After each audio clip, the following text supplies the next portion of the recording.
江林，住手！你要干什么？赵一书的头发被江林抓住，他惊慌地抓着江林的手，因为江林正抓着他往不远处拖过去。你说呢？江林目光冰冷，一简言赅地从嘴中吐出2个字，让赵一书听了后更慌了。别，江林，我错了，我不会抛弃你了，我刚刚说的都是胡话。赵一书深知道他最大的资本是什么，这是他往上攀爬的重要一仗，万万不能丢在这里。听到江林的话，他赶忙服软。错了。江林瞥向赵一书，他眼中闪过厉色，语气发狠，你不是知道自己错了，你是知道自己最大依仗要没了。融合前身记忆后得知，江林和赵一书成婚几年了，原本互相约定好，等2人加入修炼宗门后再行房中之事。江林好不容易攒够本金，托人带他和赵一书一起来到缥缈圣地炼气峰名下的灵矿场，成为矿工，获得检测修炼天赋的机会。修炼天赋分为1到9品，1品最弱，9品最强。江林检测出1品修炼天赋，赵一书检测出的修炼天赋却有4品。所有检测出1品、2品修炼天赋的人自动成为炼气峰的杂役弟子，拥有3品以上修炼天赋的人自动晋升为外门弟子。江林成了杂役弟子，未来前途渺茫。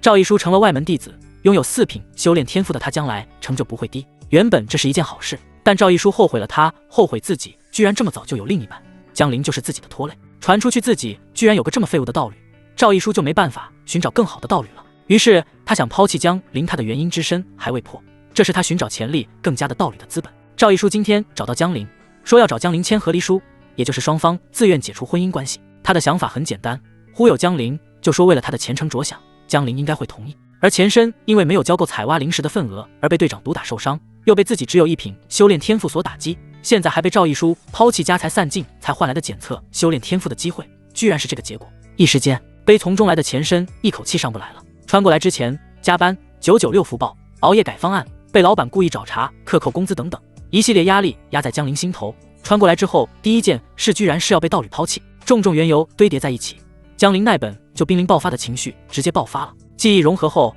他就是江林本人。赵一书如此拿他当冤大头，他岂能忍？啪啪，他哐哐2巴掌甩在赵一书身上。赵一书见自己求饶不管用，当即面色变化，直言不讳地威胁起江林：江林，你现在住手，我还可以当这一切还没发生，不然只要我把这事告诉给宗门执事，宗门执事绝对饶不了你。江林不屑冷笑：赵一书，你是想去找其他道侣吧？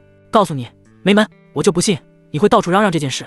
成婚好几年，现在你也该尽尽自己的义务了。说完，江林抓住赵一书的衣服，等他再做出什么反抗。赵一书眼睛瞪大，半个时辰后，赵一书被教训得不轻。江林看了一眼赵一书，这女人忘恩负义，他没这么容易放过她。融合记忆后，江林感觉现在自己的情况有点不利，为了让这些杂役弟子尽心尽力做事，杂役弟子进来后都会被服下毒丸。江林是炼气峰的矿场杂役，矿场杂役需要按时按量采挖足够的灵石交上去，才能获得毒丸的阶段性解药，否则若是毒性发作，小则全身剧痛，重则七窍流血而死。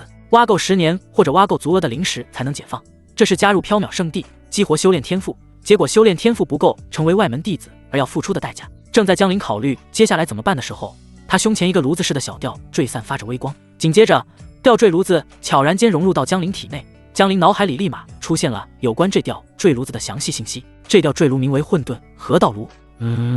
江林伸手一摸胸前祖传的那个小炉子，果然不见了。根据脑海中的信息可得知，混沌河道炉的这金手指的功能很简单，只要它拥有足够的混沌能量和修为，废灵石、废宝矿、废灵丹、废灵冰，万物皆可被混沌能量合成。而被混沌能量合成后的废品，统统都会恢复原状，甚至加强。废灵石变为好灵石，废灵丹变为完好的灵丹。除此之外，混沌河道炉还赐予他双眼神奇能力。现在他的眼睛不但能看到自身的详细情况，还能看到谁有混沌能量可以获取。总算拥有我自己的金手指了。江林心中低语，实力为尊的玄幻世界没有金手指可不行。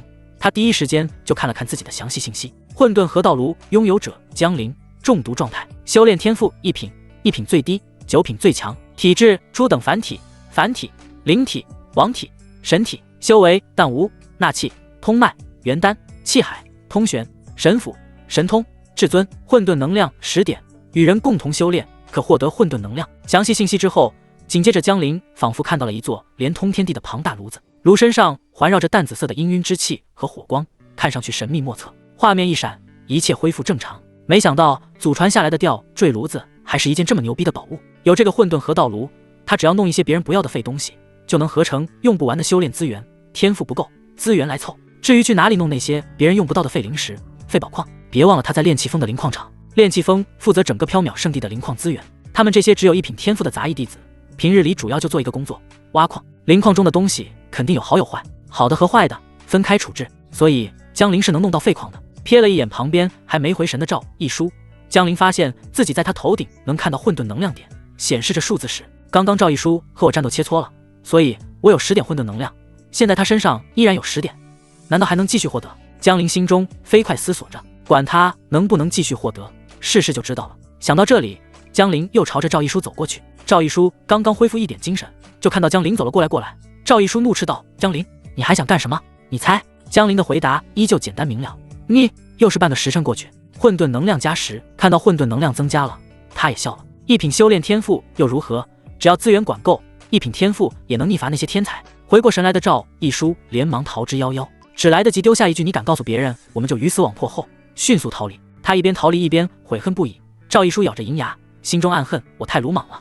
江林，先让你得意一会儿，等我修炼起来，一定会亲手找回场子。江林瞥了一眼赵一书，没有追过去。他巴不得赵一书别告诉别人呢。之后如果有需要，应该还能再从赵一书这女的身上榨出一点混沌能量，先利用这20点混沌能量来合成修炼所需的资源吧。他这里别的不多，废矿很多，那些废矿炼气峰也不需要。矿工的杂役弟子可以把灵石矿中的废灵石带走，吸收其中少得可怜的灵力能量，这就是炼气峰矿场杂役弟子的修炼资源了。江林念头一动，混沌河道炉出现，和脑海中看到的庞然大物不同。由于江林的实力缘故，现在出现的炉子只有几十公分高，小点就小点吧，总有一日我会让这混沌河道炉变得比脑海画面看到的更大。想到这，江林一股脑将房间中的废灵石塞进炉子，塞满，心中默念而成。从江林的房间离开后，强撑着的赵一书终于撑不住，一个趔趄差点摔了，还好眼疾手快扶住了旁边的墙壁。这个江林实在是……赵一书咬牙，他能感觉到刚刚的切磋，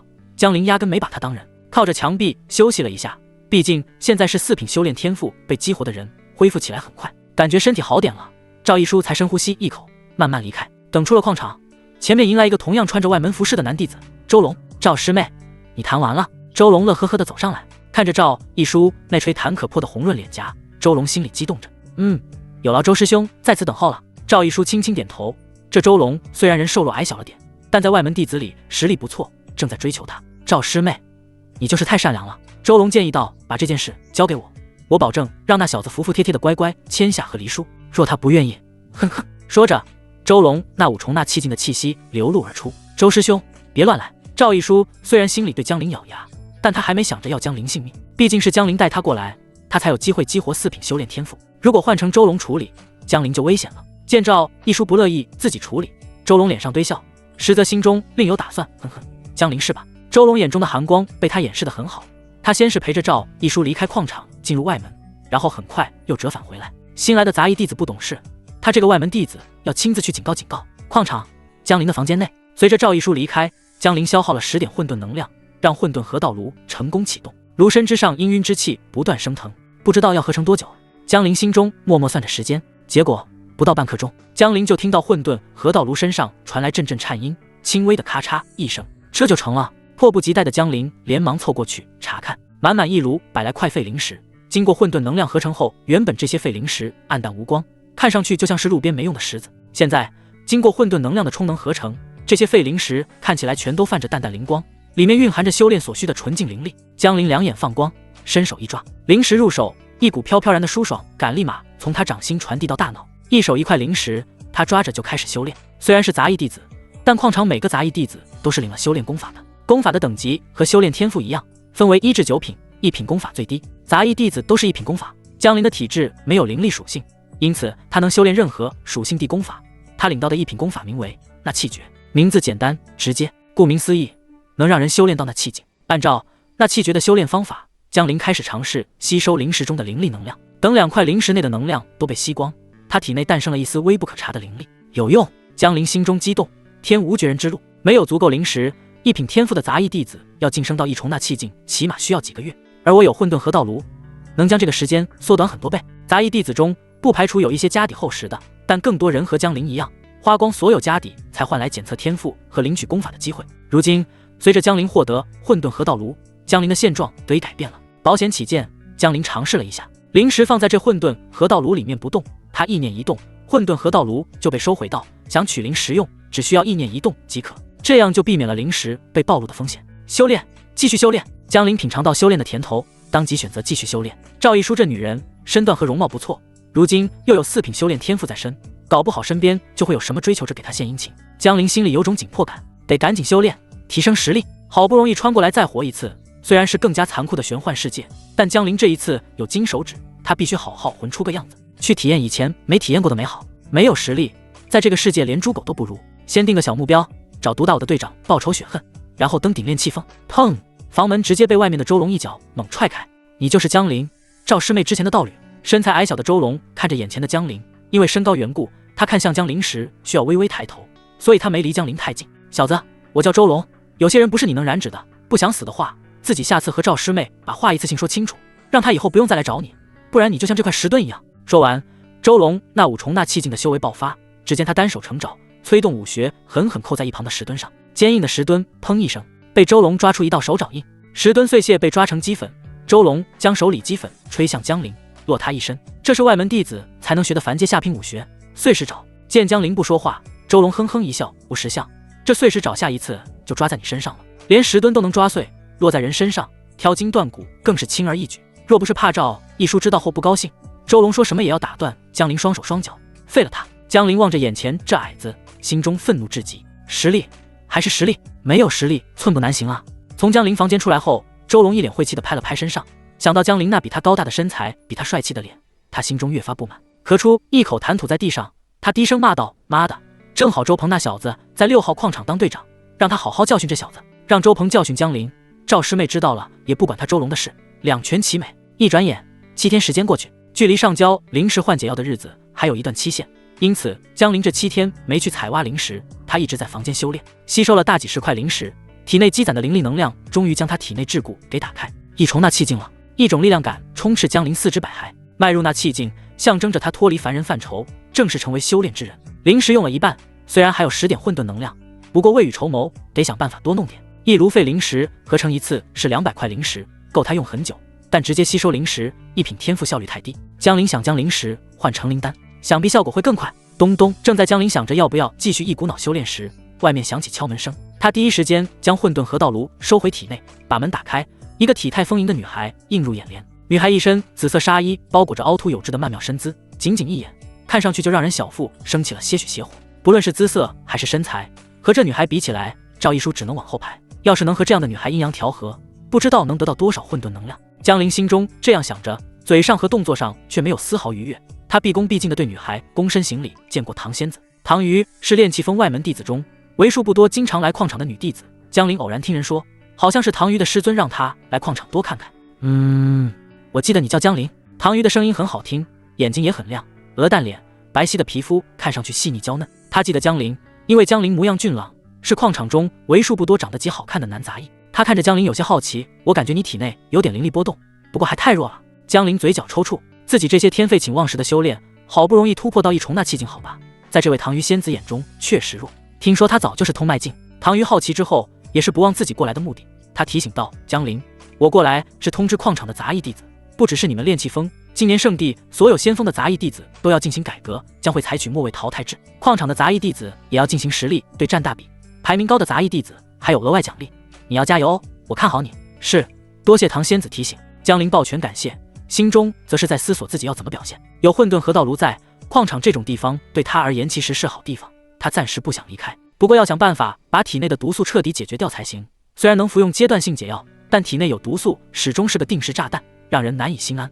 不能被淘汰，看来得好好计划一下。江陵心中喃喃自语，同时他也敏锐地察觉到，这次改革也是他的机会，一次积攒混沌能量的机会。那些女弟子们修为差的谁都不想被淘汰，修为强的谁都想冲击排名。如果他能抓住机会，未尝不能多找几个女弟子来阴阳调和嘛。唐瑜离开江陵这里后，又去其他地方通知了，看样子是他专门领取了通知的任务，随便做点小事就能在宗门领取修炼资源，这就是背后有人的好处。江陵收拾好心情后，决定主动出击，结果没等他出门，又有人来了。赵一书的心情很不错，因为他仅仅7天就突破到了一重内气境，那些同一批修炼天赋不如他的外门弟子，这会儿一个个还没突破呢。可惜就是修炼资源比较少，如果能有更多修炼资源的话，他4品修炼天赋进步肯定还能更快。他他感觉自己现在的身体强度比没突破前好了太多，轻松就能打败之前的自己。他没继续修炼，也没修炼施展攻击手段的武学，而是第一时间就想到来江陵这里找回场子，一重那气劲，收拾江陵不是手到擒来？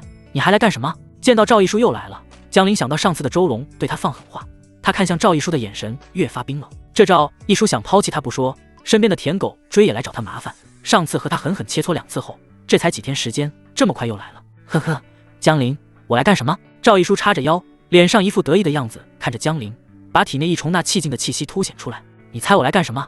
之前你带给我的屈辱，我今天就要全部收回来。说着，赵一书就朝江陵抓过来。很快他就错愕了，因为突破到一重那气劲的他依旧不是江陵的对手。两人都没修炼武学，男女天生体质上有所区别。赵一书是外门弟子，又不像江陵一样要挖矿增长了气力，因此江陵很轻松就把他给反制了，将他按在墙上。赵一书2只手都被江陵扣在身后，身子紧紧贴上去，两人气息贴近。江陵的呼吸吹打在赵一书的耳后，让他耳朵和脸都开始泛红。感受着身后这股让他熟悉又羞愤的气息，赵一书眼睛快速眨着，声音也开始颤动起来。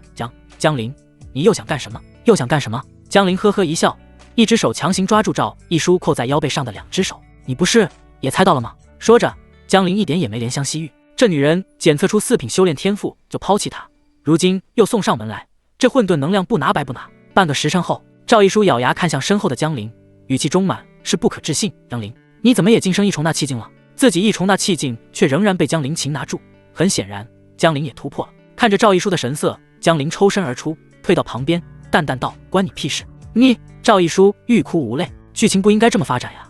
他4品修炼天赋，江陵1品修炼天赋，江陵凭什么和他的修为进度一样？江陵看着气急败坏的赵一书，心里很是舒爽，狠狠和赵一书切磋一顿后，他身体爽了，心里也爽了。混沌能量加10，江陵心中一动，冥冥中他看到自己的混沌能量又增加了。看着赵一书，他大咧咧地坐在旁边，问道：赵一书，你虽然是4品修炼天赋，自动晋升外门弟子，但你的修炼资源应该也多不到哪里去吧？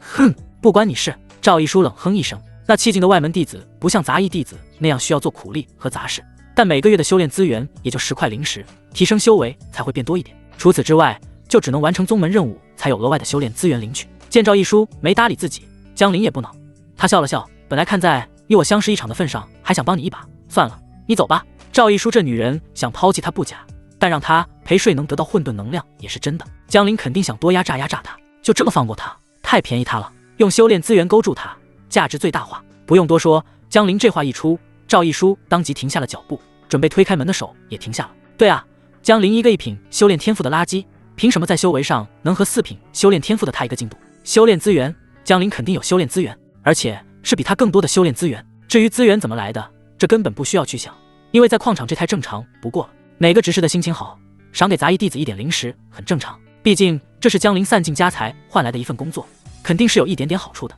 这江陵着实可恶，有好东西藏着掖着，他肯定藏了很久。赵一书心思转动，我之前是他结发道侣，这么重要的事他居然瞒着我，还好我已经跟他和离，分道扬镳了。反正都和江陵亲密切磋过了，对赵一书来说，能在江陵这里弄点修炼资源也是可以的。想到这里，他转过身来，美眸望过来，江陵，你有零食？江陵看了他2眼，没有说话。江陵，只要你将零食给我，你对我所做的龌龊之事，我可以既往不咎。龌龊事？江陵面无表情道：赵一书，机会给你了，给我滚！别！赵一书脸色一红，他也意识到自己言辞不当，他深呼吸了一下，组织语言重新问道：你说要怎样才能给我零食？好说，每天过来陪我睡一觉。江陵直接提要求，成婚几年，这些不过是你欠我的利息，这要求不过分吧？每天都阴阳调和，这样每天都能攒10点混沌能量下来，有备无患。见江陵说的如此直白，赵一书脸色变幻不定，但最终还是下定决心，原因之深反正都没了，多和江陵切磋切磋也没什么。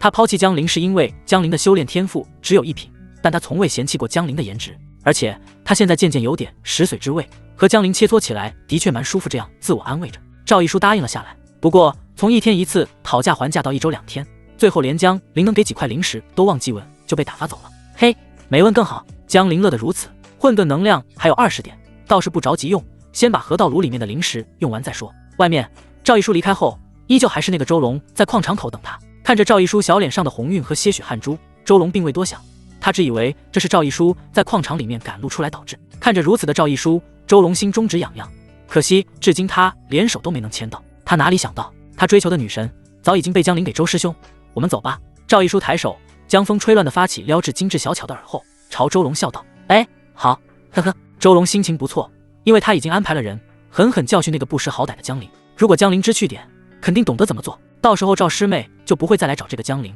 他周龙也有更多机会追求赵师妹了。次日一大早，江陵去矿场采挖灵石，一连几天没去，再不去就不合适了。在带着灵石出来的时候，江陵身旁有一人忽然面色不对劲，一缕黑色迅速出现在他脸上，紧接着遍布全身。呀！砰！装着灵石的背篓掉在地上，那人已经浑身抽搐，七窍中很快有黑色血液流出，眼看就不活了。周围的人连忙散开，血液里夹杂着一股恶臭传来，大家纷纷捂着口鼻，一个个面色凄惨，生怕这就是自己的明天。江陵默默看着死去的这个人，他知道这人已经采挖灵石7年了，眼看采挖的灵石份额要满了，到时候带着2重大气境修为离开，回到世俗中也能过得有滋有味。结果却这人的下场也是很多矿场杂役弟子的将来。大家知道这是毒素侵入身体太深而导致毒发时间提前。没有人说话，只是气氛更沉重了点，这也更加坚定了江陵要提前解决体内毒素的决心。灵石上交，获得阶段性解药服下后，江陵发现大家都在讨论之前唐虞过来通知的末位淘汰，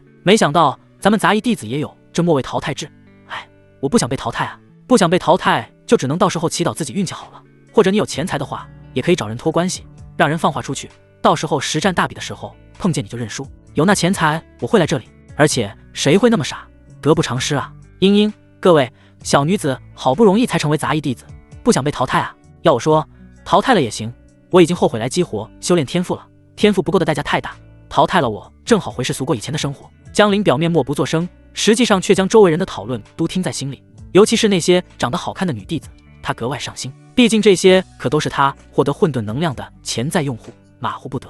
这些人和江陵一样，都是在6号矿场采挖灵石的杂役弟子。这时6号矿场的几个执事过来了，这几个执事的将唐虞所说之事重复了一遍，然后激励大家说，谁能获得杂役大比的前10名，谁就能彻底解除毒素，还能直接晋升外门弟子，并获得新的修炼功法。哪怕没有得到前10名，但只要表现突出，也可能会有惊喜。要是能获得前3名，那更是有意想不到的好处，甚至会有宗门长老看中。这个消息一出，矿场杂役们瞬间眼神都有光了，一个个跃跃欲试。没有好处他们不想拼，可如今有好处，还有彻底解除体内毒素的机会，大家都不想错过。等执事们离开，江陵又多留意了几个身段和面容都姣好的女弟子。忽然旁边一个身影比较彪悍的青年男子的身影进入江陵眼帘，那家伙虎背熊腰，脸上还有一道疤痕，这人正是管理6号矿场杂役弟子的矿工队长，也是之前毒打过江陵的人周鹏。周鹏盯着江陵看了看，眼神意味深长，他堂哥特地安排他教训教训江陵。江陵和周鹏的视线对视了1秒，很快他皱着眉挪开目光，迅速转身离开。炼气峰弟子没事的时候可以离开炼气峰，缥缈圣地山峰众多，他要去的地方是炼丹峰。这周鹏的眼神不怀好意，我得赶紧提升自己的实力。江陵要提前做好准备，吸收灵石修炼太慢了，他准备去找炼丹峰的杂役弟子弄点废丹，回来用混沌能量合成，直接磕丹药，修炼效率应该会更好。废丹和废灵石一样，多少有点灵力残留，是炼丹峰杂役弟子们的主要修炼资源。杂役弟子之间交易这些外门弟子用不到的废物东西是没人管的，空有灵力修为还不够，得修炼一下武学，有了武学才能将灵力更好的释放出去。至于杂役弟子去哪里找武学，交易房市，只要有资源，不怕搞不到武学。对了，顺便看看能不能搞到解决体内毒素的灵丹。江陵可不想将来像那个七窍流血的人一样。炼气峰和炼丹峰虽然都在缥缈圣地之中，但2座先锋之间的距离可是不近，让江陵走路，那不知道要走到猴年马月才能抵达目的地。好在他要找炼丹峰的杂役弟子，并不需要去炼丹峰，只需要去交易房市即可。交易房市也叫杂役房市，绝大多数都是杂役弟子来这里，也有少部分外门弟子过来。虽然杂役房市里面的东西对外门弟子几乎没啥用，但外门弟子有时候会回世俗的家族，少不了要用到钱财和其他东西。江陵刚出炼气峰，就感觉到后面有人鬼鬼祟祟跟着他，早有戒心的他加快脚步，很快把身后跟的人甩开。暗中的3人快步走上来，停留在江陵消失的地方，脸色不是很好看。哼，这江陵界背心还挺强。周鹏冷哼一声，为了万无一失，他还特地带着2个人过来帮忙，没想到白跑一趟。他身旁2人倒是呵呵一笑，其中1人打开手中折扇，扇了扇，轻声道：“没事，让这小子走，他是杂役弟子，不想毒发身亡的话，不管如何他都要回炼气峰。”程兄说的不错。另1人也发表自己的意见，只需要在这里守株待兔，等待江陵回来即可。听着2人的话，周鹏脸上的疤痕动了动，朝2人拱了拱手：“2位所言极是，那就不劳烦2位和我一块等了。我自己在这里等那江陵。这两人拿着折扇的那人叫程奇，后面这个说话的是万坤。和周鹏一样，程奇和万坤都是矿场的队长，不过是其他矿场的，不在6号矿场。他们修为都是3重大气境。周龙让周鹏狠狠教训江陵，周鹏还以为江陵会认识什么帮手，再加上周鹏之前毒打过江陵，因此保险起见，他叫来了程奇和万坤2个队长，和他一块过来。周兄，那你承诺给我们的零食可是不会退给你？对，零食不退。万坤和程奇乐呵呵的，走一趟就赚了点零食，这笔买卖划算。目送着2人离去，周鹏面色带着一丝不爽，很快这不爽就被抛之脑后。堂哥周龙是外门弟子，他以后还需要仰仗堂哥，所以必须把堂哥交代的事办好。哼，江陵，希望你赶紧回来，让我完成任务，好好教训你。望着江陵消失的方向，周鹏冷哼着，眼中露着凶光。他已经决定多打断江陵一条腿。殊不知，在一棵极隐蔽的大树后方，江陵就站在这，看着在等他回去的周鹏。他深吸一口气，看来这一次得多提升点才行。心中决定好，江陵迅速离开。杂役房室距离炼气峰不算远，江陵没花多少时间就来到了杂役方室。有那么一瞬间，江陵以为这里是世俗城镇的街道，因为到处都是叫卖的声音。过来看过来瞧，炼丹峰的废丹类，便宜好，价格公道，童叟无欺。灵符峰杂役弟子出售灵符峰的废品灵符了，有感兴趣的朋友可以过来看一看。上等的趁手兵器，有需要的过来找我，支持以物换物。这些人就直接在房市道路的2旁摆放个小摊子，自己有什么东西能交易的，就拿出来放在小摊上，感兴趣的人会上去询问。江陵看了看，东西种类还挺多。炼气峰的废灵石在这里算是主流货币之一，废灵石也是灵石，杂役弟子要修炼就离不开修炼资源，废灵石、废灵丹就是大家的资源，多多益善。江陵第一时间寻找售卖武学的摊位，外门弟子有武学贩卖交易，这些武学不是他们从缥缈圣地里学的，而是外出历练或者做任务时偶然获得，不妨碍他们交易贩卖，换取钱财。和江陵目标一样的杂役弟子挺多，这些杂役弟子一个个都围绕在前方某个摊位。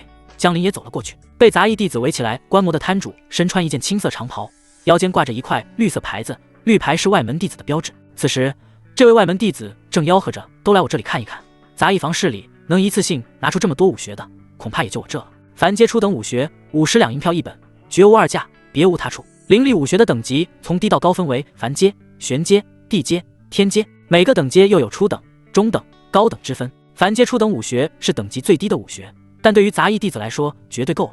而杂役弟子中不缺身上还有些钱财储备的，当场就有人购买了一本。售卖武学的外门弟子见状，眼珠转动，嘿嘿一笑：“各位，武学一共就10份，卖一本少一本，你们不买，别人买了，到时候对战大比上，你们就不是别人的对手了。”话语一出，杂役弟子中又有一些心动的掏钱了。转眼间，10份武学卖出去一半，剩下的杂役弟子眼馋，但买不起。有人想了个主意，找了几个人合伙凑钱，想5个人一块买一本。结果外门弟子见状，哈哈一笑道：“兄弟，这武学可不是什么课本知识，这玩意被刻录在玉简中，捏碎玉简只能让一个人获得修炼方法。”于是那些钱财不够的杂役弟子只能咬着牙放弃了。有人想找别人借钱来买，但大家都是竞争对手，我买不起，自然也不愿意借钱给你去买，否则那不是壮大自己的敌人吗？等周围人慢慢离开去其他摊位，已经打听好的江临走过去，看向摊位上的玉简介绍，见又有人过来，摊主咧嘴一笑：“来武学，要哪一本？都有介绍。”江临没再看那些剩下的武学，而是低声询问道：“这位外门师兄请了，我想问问，你这里有威力更强一些的武学吗？凡阶初等武学，哪怕修炼了，也无法和其他有钱的杂役弟子拉开距离，因此他要修炼威力更强的。威力更强的？”那外门弟子一愣，重新打量了一下江临，点头道：“凡阶中等和凡阶高等的武学，我这都有，就怕你买不起啊。”见江陵不似开玩笑，那人低语道：“凡阶中等武学100两银票一本，高等武学200两银票一本。凡阶武学还在钱财能交易的范畴，若是玄阶武学，那就不是这点钱财能买到的了。”江陵之前在周围都打听过，这家摊主是外门弟子，以诚信经营为主，很多回头客找他换取的钱财都被带回世俗家族了，可以放心交易。不过最多也就能搞到凡阶资源，银票江陵自然没那么多。为了带赵一书一起来缥缈圣地炼气峰的灵矿场检测天赋，钱财早就用的差不多了，但他有比钱财更好的硬通货——灵石。外门弟子一听有灵石，当场眼睛都亮了。他左右看了看，旋即坦言道：“如果你有下品灵石，凡阶中等武学算你5块灵石，高等的10块灵石你带走，这价格中规中矩。外门弟子1个月领取的修炼资源也是10块下品灵石。我要一本凡阶高等武学。另外，师兄知道哪个摊主能交易到的废灵丹最全面吗？真要一本凡阶高等武学。”这外门弟子脸上立马堆满笑容：“这位师弟，我叫钱云，你叫我钱师兄即可。”钱云拿出一本凡阶高等武学，江林从怀里拿出一个小袋子，双方很快交易完成，相当于1个月的修炼资源到手。钱云心情好极了，他想了想，又多拿出一本手册递给江林，笑道：“师弟，10块灵石你也别觉得亏，这手册送你，里面是我修炼这武学的心得体会，能帮你少走一些弯路。实战大比还有一段时间，如果你悟性不错的话，这手册能帮你大忙。至于交易废灵丹最全的摊主，你问我算是问对人了。”钱云嘴角有一颗比较大的黑痣，笑起来的时候黑痣也会跟着一动一动。江林表示愿闻其详。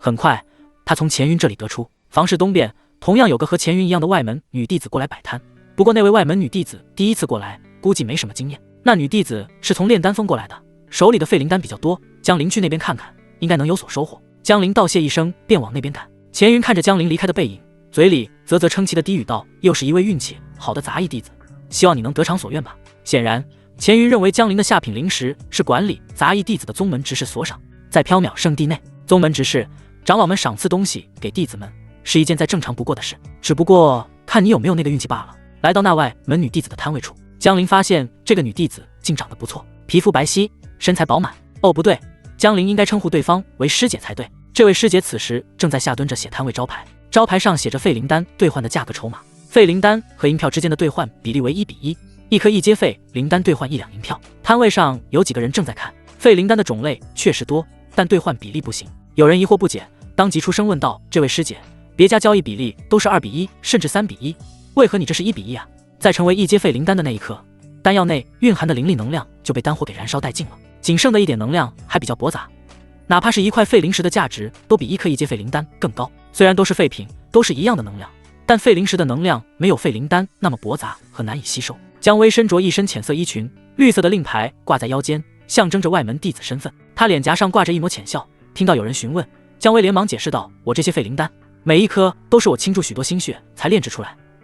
然而别人没心思听他讲故事，管你废灵丹是什么原因，总之这就是废灵丹。”感兴趣的人摇着头，他们去找3:1的摊主了，1两银票交易3颗1阶废灵丹。哪怕明知道长期吸收废灵丹比吸收废灵石的下场更差，他们也要先度过眼前这关。杂役弟子都是修炼天赋最低的人，为了不被末位淘汰，他们管不了那么多。见大家都走了，江威脸上的表情失落，不过他还不能放弃。家族好不容易送他进缥缈圣地的炼丹峰，成为杂役弟子的他要好好努力修炼，争取能帮家族解决困境。这次他特地带了很多废灵丹过来，就是为了换点废灵石或者银票。正在江威沮丧之际，一道在他听起来非常悦耳的嗓音响起：“你这废丹里有纳气丹吗？”江林打量着这个小摊，江威连忙点头：“有的有的，这位师弟，纳气废丹是我这里储备最多的，你要多少？要多少？”江林也不清楚，他端详打量着江威，心里则是琢磨，若能和这位师姐阴阳调和一下，能得到多少点混沌能量。他聚精会神看着江威，果然对方脑袋上方浮现出20点混沌能量。因为这位师姐的修为比赵一书更高，所以阴阳调和获得的混沌能量更多。江林心中猜测着这种可能。师弟，江威有些奇怪，这位师弟一直盯着他，要不是见对方剑长得帅，他已经下达逐客令了。不好意思，第一次见到这么漂亮的师姐，有点走神了。江林笑了笑，大手一挥道：“那就先来100颗纳气废丹吧。”100颗纳气废丹，按照江威的交易比例，也就是100两银票，相当于一本凡阶中等武学了。啊，好的。江威小手捂着嘴，他以为江林多少会讲讲价，没想到直接就要买100颗。开张了的江威心情显得很开心，一对清澈的明眸中洋溢着兴奋的情绪，同时后知后觉回过神来，听到刚刚江林说她漂亮，江威脸色不自然的红了红。平常也不是没有其他弟子说她漂亮，外门中有挺多男弟子追求她，可一旦牵扯到修炼资源，那些男弟子一个个就欲言又止，犹犹豫豫。结果今天一个杂役师弟二话不说就照顾了他100颗纳气废丹，这让江威感觉到了区别，也让他感觉到自己费尽心血炼制的丹药虽然是废丹，但也被江林用心对待了。想到这里，江威给江林打包的动作都更有劲了。而站在江林的立场上来看，随着江威的动作更有劲，他衣裙轻晃，那隐藏在衣裙内的饱满也随着动作而轻微晃动着，不停挑逗着江林的视线。难道这师姐没穿肚兜亵衣？不对，穿了，只是因为太大了才。因为距离比较近，江林甚至能通过江威衣裙的晃动而判断出对方那对柔软的轮廓有多大。这位师弟已经打包好了，你看看我这纳气废丹怎么样？江威把一个包袱递给江林，看看怎么样？江林的评价是圆，很圆，又大又软又圆。圆。江威以为江林在评价这些纳气废丹，他深以为然的点头，因为他这些纳气废丹的确比其他的废丹更圆润。江林打定主意，这个师姐他喜欢，得想办法和师姐一块阴阳调和才行。还未请教师姐芳名。姜威，师弟呢？你叫什么名字？江陵，江河的江，降临的临。姜威点点头，笑颜如花。我还以为你和我一个姓呢，原来只是读音一样。那我以后就叫你江师弟了。江陵和姜威二人互相介绍了自己，江陵这才知道姜威快突破1阶炼丹师了，但家族钱财支持他也基本到头了，他不得不在炼丹峰那边弄点废丹过来换取钱财，好让他能继续购买炼丹所需的药材，为突破1阶炼丹师进一步巩固经验。真是一个坚强又漂亮的师姐啊！江陵决定以后有机会多和对方阴阳调和，力挺师姐。江师姐，我用这个和你交易吧。说着，江陵从怀里掏出个小袋子，里面正装着5块下品灵石。姜威打开一丝缝隙，见到里面居然是5块灵石，红润的阴唇惊讶的微张。不行不行，江师弟，你自己也要修炼。刚刚的聊天让姜威得知江陵是炼气峰杂役弟子，这灵石对江陵多重要啊！江师姐，我还不知道能否通过杂役弟子的末位淘汰制，这灵石对你来说更重要。灵石，江陵现在根本用不完，5块灵石而已，用来试探一手姜威师姐，看有没有机会阴阳调和。不论是姜威师姐本人，还是姜威头顶那明晃晃的20点混沌能量，江陵都想要。姜威自己确实需要灵石，如果灵力修为能早日突破，他突破1阶炼丹师也就更容易了。对杂役弟子来说，修炼资源是能购买废灵石和废灵丹的银票，而对外门弟子来说，最重要的修炼资源是每个月发放的灵石。姜威心情略显复杂，那么多追求自己的外门弟子，一提到借用灵石修炼都会犹犹豫豫，毕竟有银票都不一定能买到灵石。如果把灵石借给姜威，那他们自己就没资源修炼了，1个月的资源就那么10块灵石，而江陵师弟一个杂役弟子却愿意拿出价值更稀缺的灵石来交易。很快，姜威开始脑补，江陵这是感觉要被末位淘汰了，破罐子破摔了。好吧，姜威用力点点头，红唇轻咬，像是下定了某种决心。他看向江陵，江陵师弟，算我欠你一个人情，你有没有什么事我能帮忙的？江陵，这玄幻世界攻略女的这么容易？不过转念一想也对，在这个动不动就杀人死人的世界，情谊会更显得珍贵。江陵不管姜威有没有脑补，既然试探目的已经达成，那他也不会客气，抓紧一切机会强大自己才是王道。于是他赶紧抱拳道，我还真有一件事想请江师姐帮忙，等师姐忙完了，可以来炼气峰6号矿场的杂役洞府找我。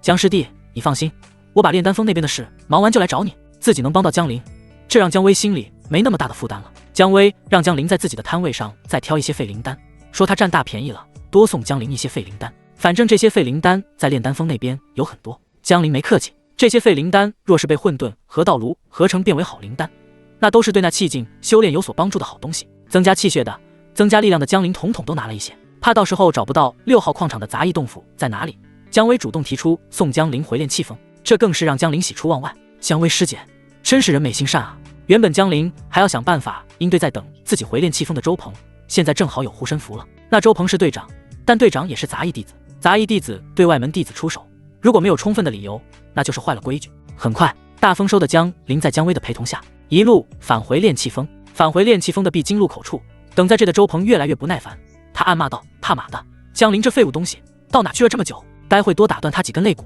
如果不是堂哥安排他来教训江陵，他这会儿早就在杂役洞府里美美地喝酒了。操，还要付给程奇和万坤那2个家伙报酬，亏到姥姥家了。想到这，周鹏被自己的小心给气笑了。对付一个刚进来没多久的杂役弟子，他居然多此一举地找了另外2个队长。结果谁知道这江陵这么不识趣，离开炼气峰这么久还没回，他不可能让另外2个队长陪他等。结果就是他的报酬让那2人白嫖了。正在这时，远处过来的人影让周鹏注意到，他定睛一看，那不就是江陵吗？周鹏狞笑一声，将脖子扭得咔咔作响，拦在了江陵前面。江陵，你让我一阵好找，你矿场那边上交的灵石数量有点不对，只是让我找你核对情况，跟我过来吧。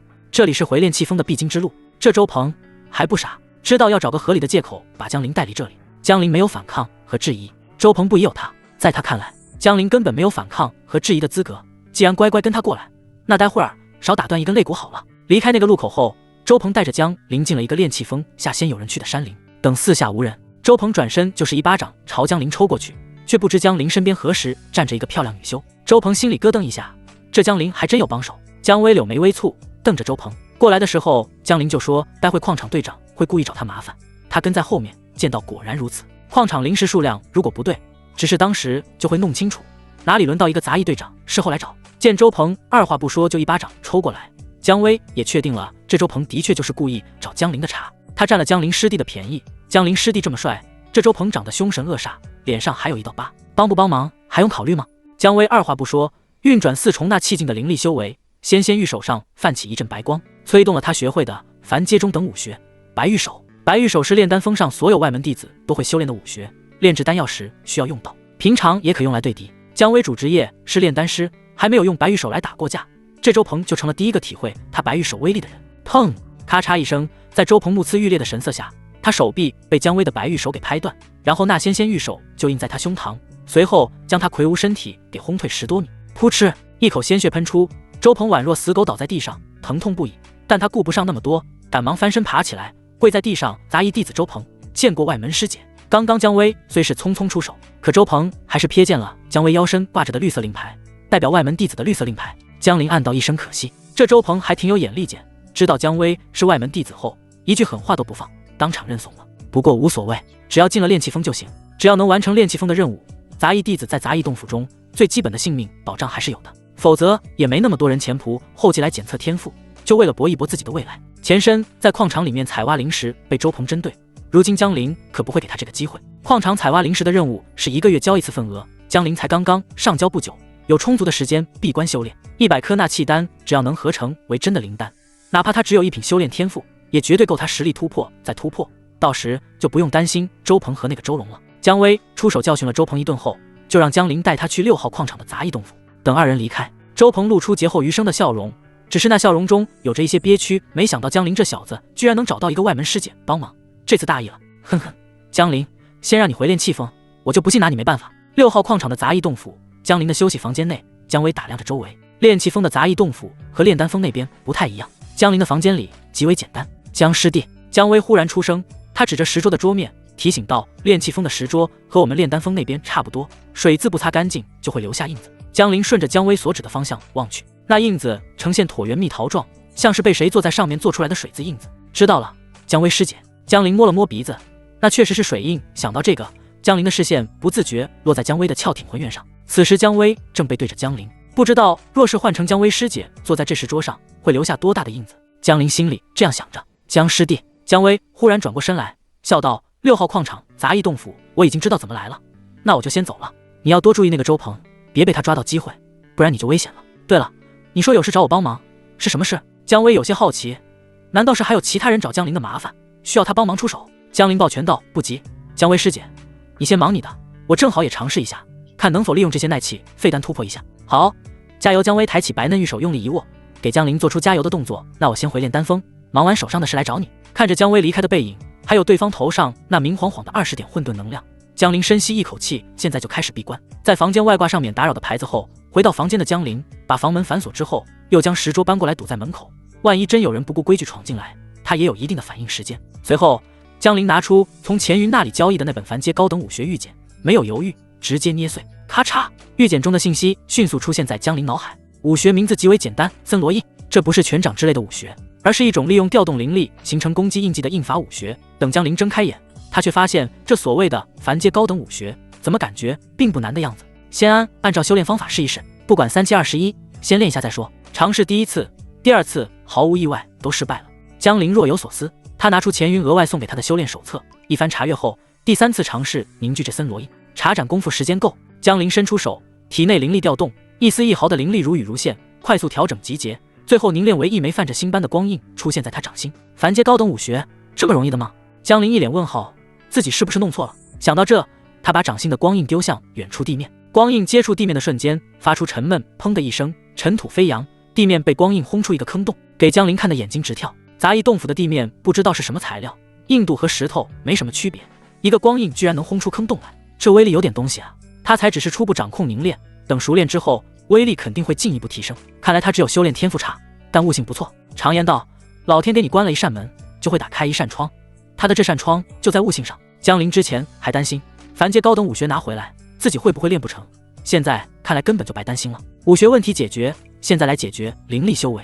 江林意念一动，混沌河道炉出现，他将里面剩下的灵石拿出来，然后把100颗耐气废丹都丢进去，还丢了很多其他废丹。合上炉子，心中默念合成启动。混沌能量点不足，合成本炉废丹共需要消耗40点混沌能量。不合不知道，一合吓一跳，用混沌能量来给这些废丹合成，消耗居然比合成灵石大这么多。也对，灵丹吸收起来比灵石更快，而且数量也确实多了点。江林看了看河道炉里面，起码被塞了130-140颗废丹，他不停往外拿，最后检测出河道炉消耗10点混沌能量，一次只能合成20颗，20颗就20颗吧，给我合成。江林眼神期待不已。1刻钟后，河道炉内的废丹都被混沌能量合成，20颗灵丹圆满出炉。江林打开炉子，发现河道炉还挺贴心，炉子里面丹香扑鼻，却不会外溢，这样挺好，丹香不会飘到外面去。第一时间，江林不是拿那气丹，而是拿起一颗通体雪白的灵丹。姜薇说，这是一阶解毒丹，对日常生活中很多常见的毒素都有用。不过废丹的作用就仁者见仁了，但现在江林手里的可不是废丹，而是完好如初，甚至品质更进一步的好丹。看看对我体内的毒素有用没？江林期待着，一口吞下解毒丹，没用。江林本以为解毒丹能解毒完的毒素，没想到服下后并无效果，那就只能冲进杂役弟子前10了。在杂役弟子实力大比中获得前10名能提前解毒并晋升外门弟子，前3名还有机会被宗门长老看中。不过江林现在还需要在矿场发育，矿场能很轻松搞到废灵石，若真被宗门长老看中，就不知道还有没有这么好的机会了。所以先内定个前10解毒再说。既然解毒丹没用，那江林的目光就放在那些内气丹上了，拿出一颗吞下。那气丹入口即化，不愧是专门在那气境吸收的灵丹。灵丹的药力化为股股灵力在江林体内冒出，江林连忙盘腿坐下，运转那气诀开始吸收。刚一吸收，那感觉根本就不是手里拿着下品灵石吸收的感受能相提并论，无论是效果还是速度，都比吸收灵石好多了。爽！吸收了1颗后，感觉到体内灵力壮大的效果，江林毫不犹豫掏了一大把。江林一连吞服了5颗那气丹，体内灵力境界终于突破到那气境第2重。换成那些修炼天赋好的，恐怕1颗就能突破到2重那气境了吧。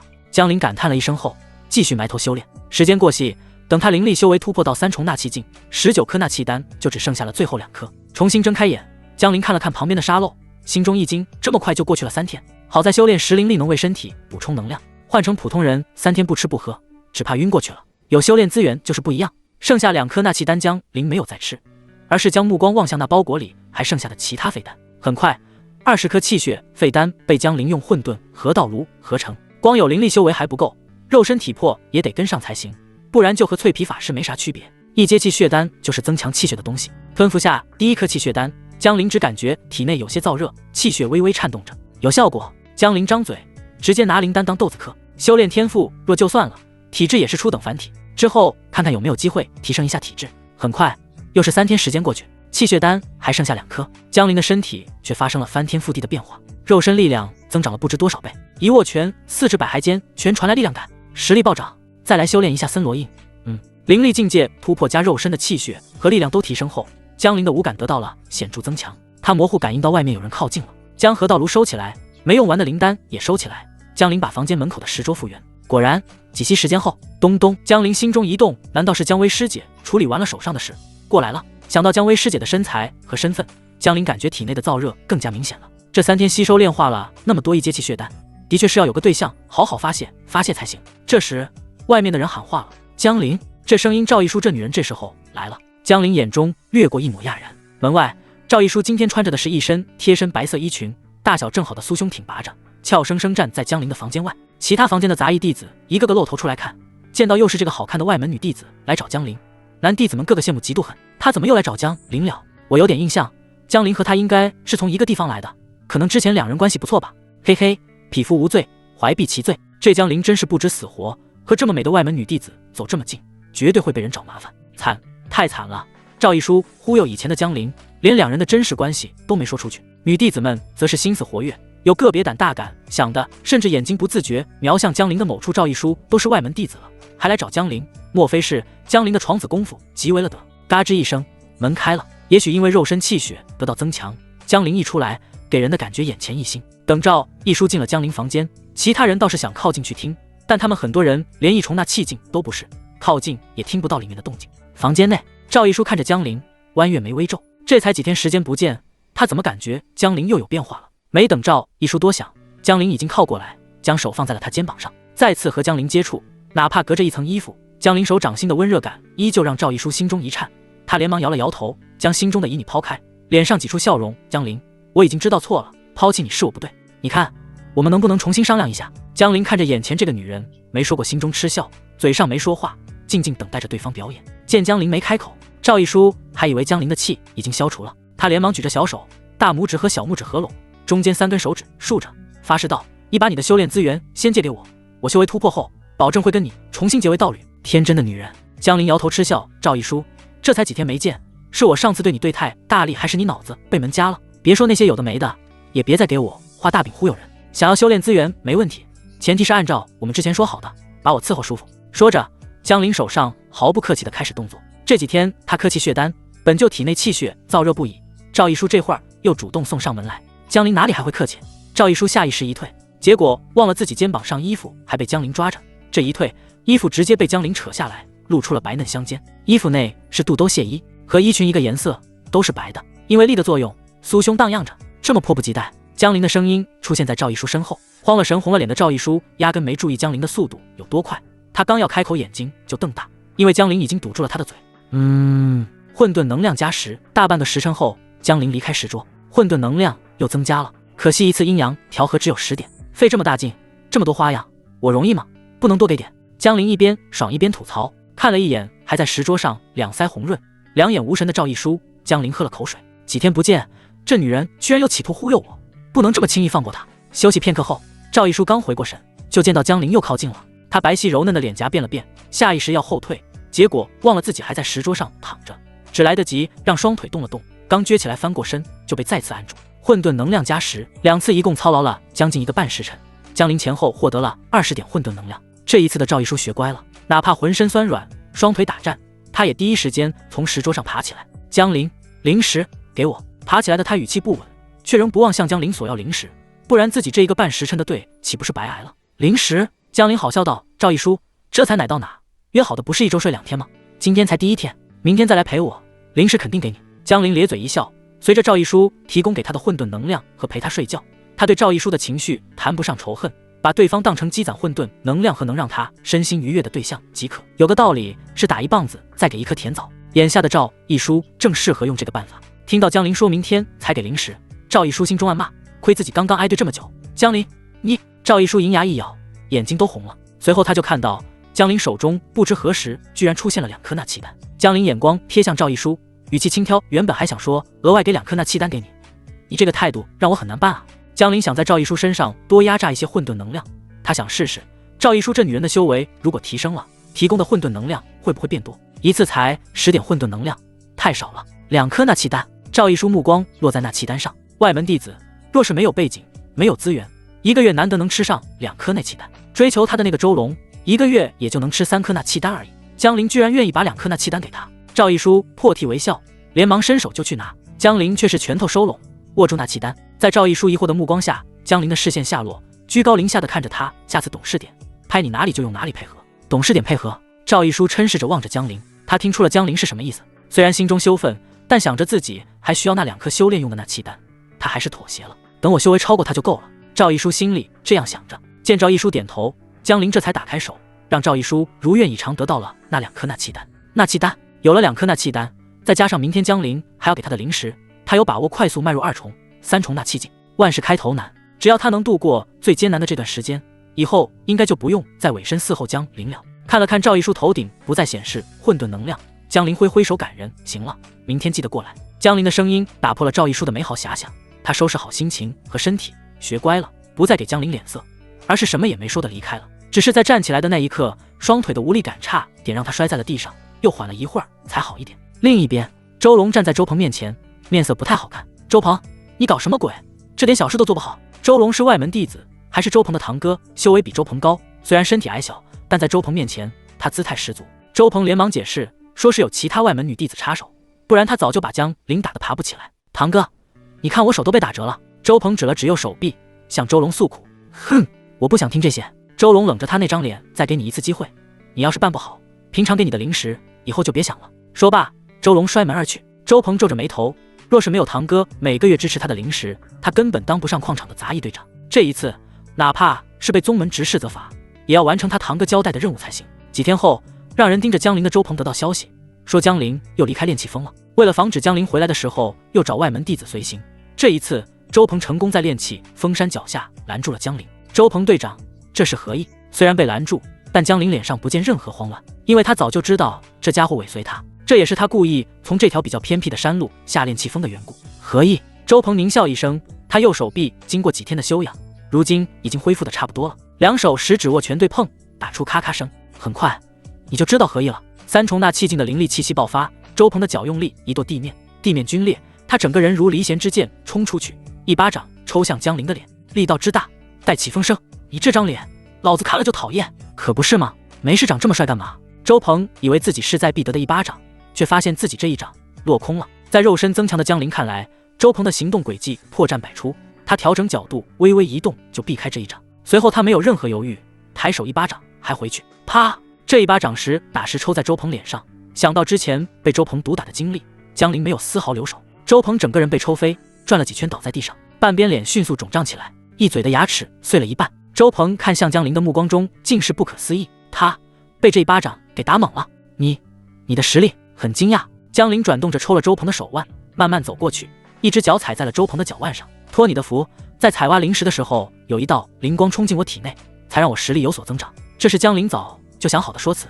矿场里面以前出现过类似的情况，采挖灵石的杂役弟子被矿场中的特殊能量钻入体内，导致修为暴涨。这个借口正好他也能用。说说吧，为什么跟着我？虽然心里有猜测，但江灵还是想亲耳听到周鹏说出来。然而周鹏却支支吾吾的。见状，江灵也没废话，他猛地抬脚，重重跺下，咔嚓。对周鹏来说，如果把堂哥周龙说出来，那他之后的灵石肯定都没有了。然而他没看清现场的形势，容不得他不说啊。江灵见他不配合，直接一脚跺在他脚踝上，将他脚踝骨关节跺碎。剧烈的疼痛和痛入灵魂的哀嚎从周鹏嘴里喊出，他当场就求饶起来。周龙，是周龙，周龙指使我的，饶了我，饶了我吧。周鹏一边喘气，一边惊恐地看着江灵，他似乎已经预感到了什么。饶了你，可以啊。江灵收回脚，周鹏心中一愣，他就是下意识求饶而已，没想到这江灵居然真的愿意放过他。别让他抓到机会，否则今天发生的一切，他都要让江灵还回来。只可惜下一刻，他耳边再次响起江灵的声音，不过这辈子没机会了，下辈子吧。随后他只看到江灵再次一脚踢过来，他眼前一黑，脖子一阵剧痛，脑袋偏向一旁，没气了，眼睛还睁着。杀人了！也许是穿越过来的是以实力为尊的玄幻世界，哪怕第一次杀人，江灵内心只是稍稍不适，很快就恢复正常。我不杀你，你会杀我，所以还是你去死吧。我……江灵目光凛冽，还不想死？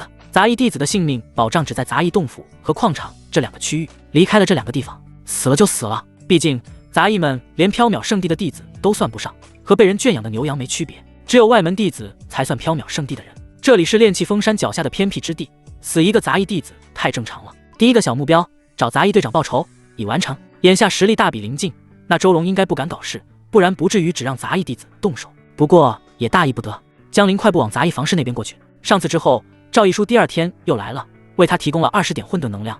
他现在一共40点混沌能量，能合成的东西比较多。他准备再去杂役房室，一次性把需要的东西都弄好，之后就不再出来，静静等待实力大比开始。事实证明江灵的决定是正确的，他待在杂役洞府区域，一切相安无事。那周鹏的死，一丝水花都没泛起。中间赵一书又来了2天，每次都会被江灵折腾得不轻，为江灵贡献属于他的混沌能量。每次还是周龙跟着他过来，在矿场外面等候。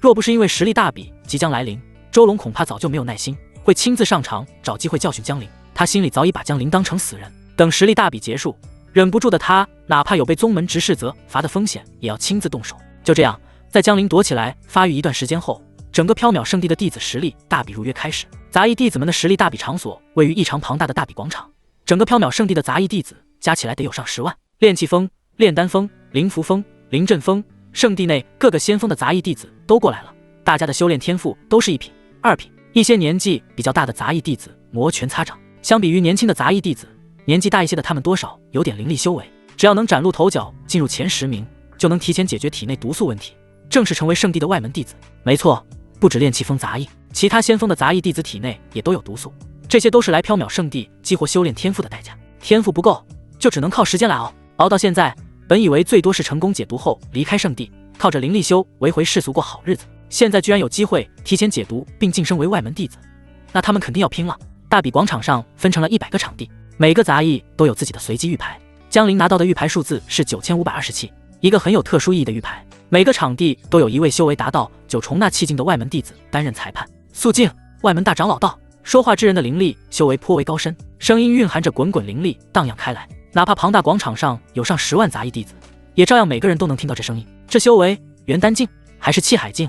人群中的江灵暗暗感叹。而随着这人声音落下，所有人都能看到不远处的天空，一位白眉老人站在一柄飞剑上，缓缓下降。这就是外门大长老长虹，所有杂役弟子、外门弟子、外门执事、外门长老等等都归他管。长虹一身青色长袍，在飞剑上睁开眼，一股灵念以他为中心向四周散去。所有杂役弟子们都能察觉到一阵心悸，包括江陵。拜见大长老！提前抵达的几个外门长老毕恭毕敬，当裁判的外门弟子也拱手作揖行礼。杂役弟子们有样学样，拜见大长老！上10万人的声音直冲云霄，给人一种心灵上的冲击和震撼感。这一幕给江陵看的心里一阵激动，妈的，被这么多人同时行礼，有朝一日我实力上去了，也要试试这种感觉。长虹收回灵念，笑呵呵地点头。今年是咱们缥缈圣地的外门第一次改革，实力大比规则很简单，100个比赛场地会随机安排对战双方，轮到谁就上。你们的目标只有一个，击败对方，能夺得前3的弟子，老夫这里有额外礼物赠送。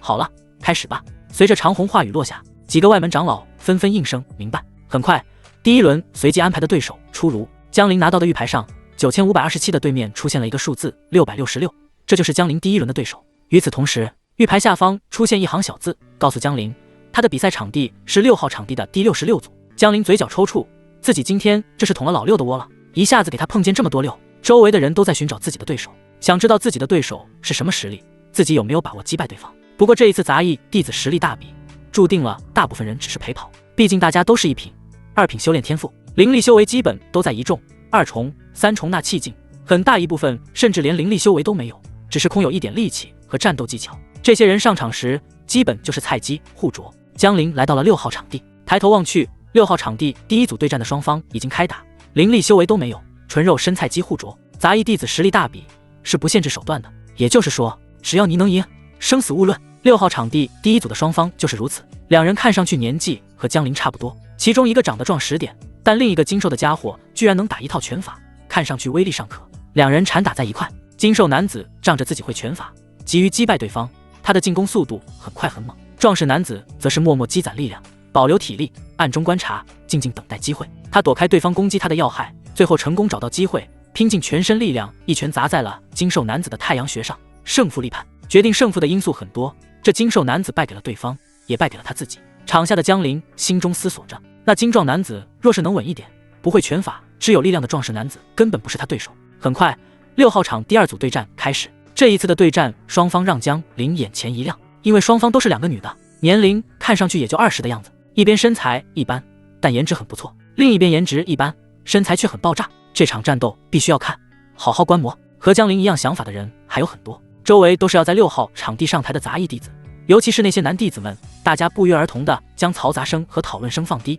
静静看着场上2个女子开打。开始了！哎呦，别往那里打呀，那么大的地方，别打爆了就惨了。我靠，撩阴腿啊！这女的身材不行，心是真的狠啊！加油啊，大波妹，把对方打败。自古对波左边输，大波妹，左边风水不好，换去右边。完了，要输了。2个女弟子承受着心理压力，男弟子们大多数都站在身材很爆炸的女弟子那边，大家都很看好她，偏偏她最不争气，开打没2分钟就被对方给打败了。众多男弟子一阵气馁，要是大波妹赢了，他们到时候也有机会匹配到对方啊。江陵摇摇头，这些灵力修为都没有的杂役弟子对战根本没有看头。于是乎，江陵把目光投向了其他场地，到处寻找长得漂亮的女弟子。经过他的一番观察下来，发现能同时兼顾好看和身材的女弟子实在是有点少，不过他能看到的混沌能量倒是挺多。忽然间，江陵2眼惊愕地看向远处那个方向的场地上，他刚刚好像看到一个女弟子头顶显示50点混沌能量。江陵大喜，连忙往那边走，想看清楚具体是哪个女弟子。结果还没来得及离开6号场地，一个面如冠玉的男子就站在了他身前，将他拦住。这位兄台，请了。男子抱拳道，在下是拿了666号玉牌的欧阳鹏，之后会在66组和兄台对战。就是这一下打岔，江陵的视线内失去了那位拥有着50点混沌能量的女弟子身影。算了，反正在这广场上有的是机会。不过他还是对这拦住自己的家伙感到不爽。有事？江陵淡淡问道。在下看兄台周身有些灵力波动，想问问兄台的灵力修为。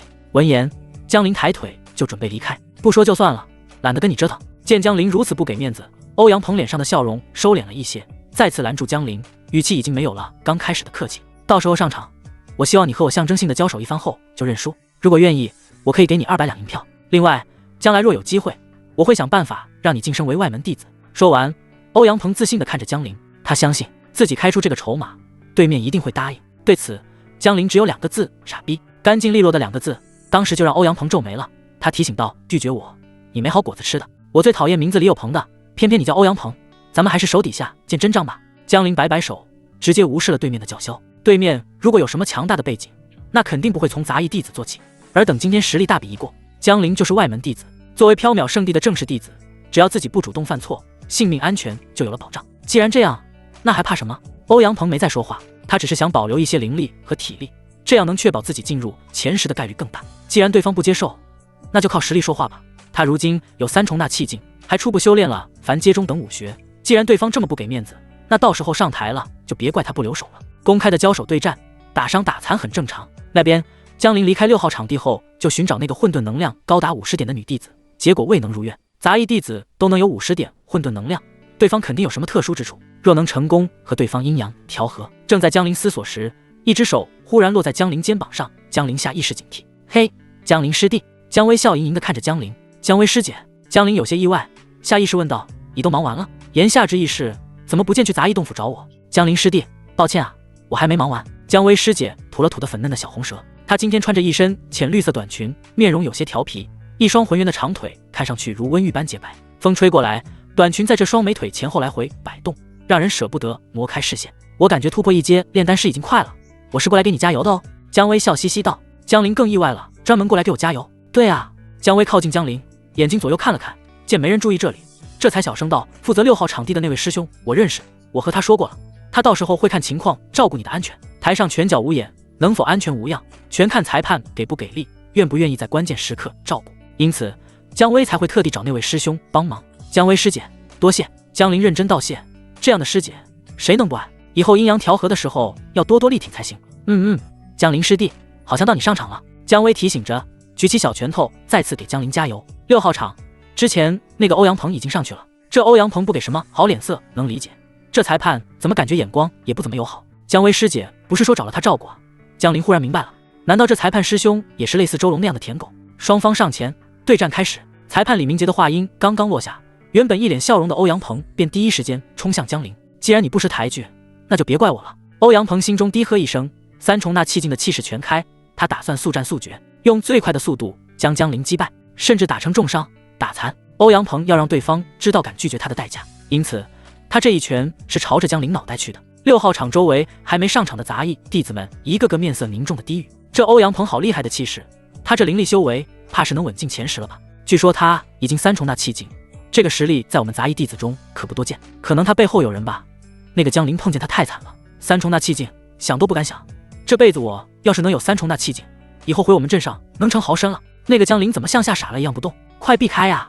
他完了。和台下没眼力只会口嗨的家伙不同，欧阳鹏心中的下意识让他忽有所感，自己似乎不该这么匆忙就冲过来，但这时候已经太迟了。江林猛地一伸手，手掌成爪，狠狠落在欧阳鹏的手肘处，用力下压一扯，这段时间吞服气血丹所增长的力量在这时候发挥作用，欧阳鹏只感觉手臂不受控制了。不过他也不是废物，另一只手紧握成拳，依旧径直垂向江林脑袋，攻敌所必救。然而他低估了江林的速度，只见江林脑袋一偏，几乎是擦着欧阳鹏的拳头躲开，抓着欧阳鹏手肘的五指再度很用力，欧阳鹏整个上半身瞬间朝江林前倾。江林的瞳孔中闪过一丝戾气，右边膝盖猛地上顶，目标正是欧阳鹏的脑袋眉心。这一下要是顶实了，欧阳鹏不死也残。欧阳鹏显然也知道自己被膝盖顶中的下场好不到哪里去，他眼神中的傲然和轻松不复存在，取而代之的是慌乱。他知道自己这一次看走眼了，这个拿着9527玉牌的江林，真正实力根本就不在自己之下，他必须想办法击退对方，抽开距离才能施展他初步掌握的凡阶中等武学。对方越想干什么，就越不能让对方如意。江林深谙此道，自然不会让对方和他拉开距离。欧阳鹏另一只手用力拍向江林的膝盖，却感觉自己不是在拍膝盖，而是拍了一块钢铁，剧烈的反震之力让他手掌发麻。借助这个阻拦，他侥幸稳住身形，不待进一步有所动作，江林的左腿朝着欧阳鹏的脚弯处边甩而去。砰！咔嚓！这段时间吃的气血丹不是白吃，江林这一边腿将欧阳鹏的腿关节都踢断裂。哼！剧痛让欧阳鹏满头冷汗都出来了，他知道自己再不认输，可能就没机会了。虽然不知道这个江林的灵力修为是什么境界，但对方这肉身力量太恐怖了，哪怕使出凡阶中等武学，这一刻的欧阳鹏也没了必胜的信心。想到这里，欧阳鹏打算先认怂，等这实力大比结束，他再带人找回场子，到时候一定要让这江林后悔。我认。见欧阳鹏要认输，江陵眼神一冷，一记冲天拳砸在欧阳鹏下巴处。噗！欧阳鹏因为刚刚在说话就被攻击，那拳让他把舌头给咬断了。他眼神惊恐，满嘴碎牙齿和鲜血，整个人连忙往后退，嘴里还想认输，可江陵不会给他机会。对方一开始的攻击就朝着江陵脑袋打，显然也是没安好心。既然如此，江陵也不会放过对方。在这个弱就是原罪的世道，人不狠站不稳。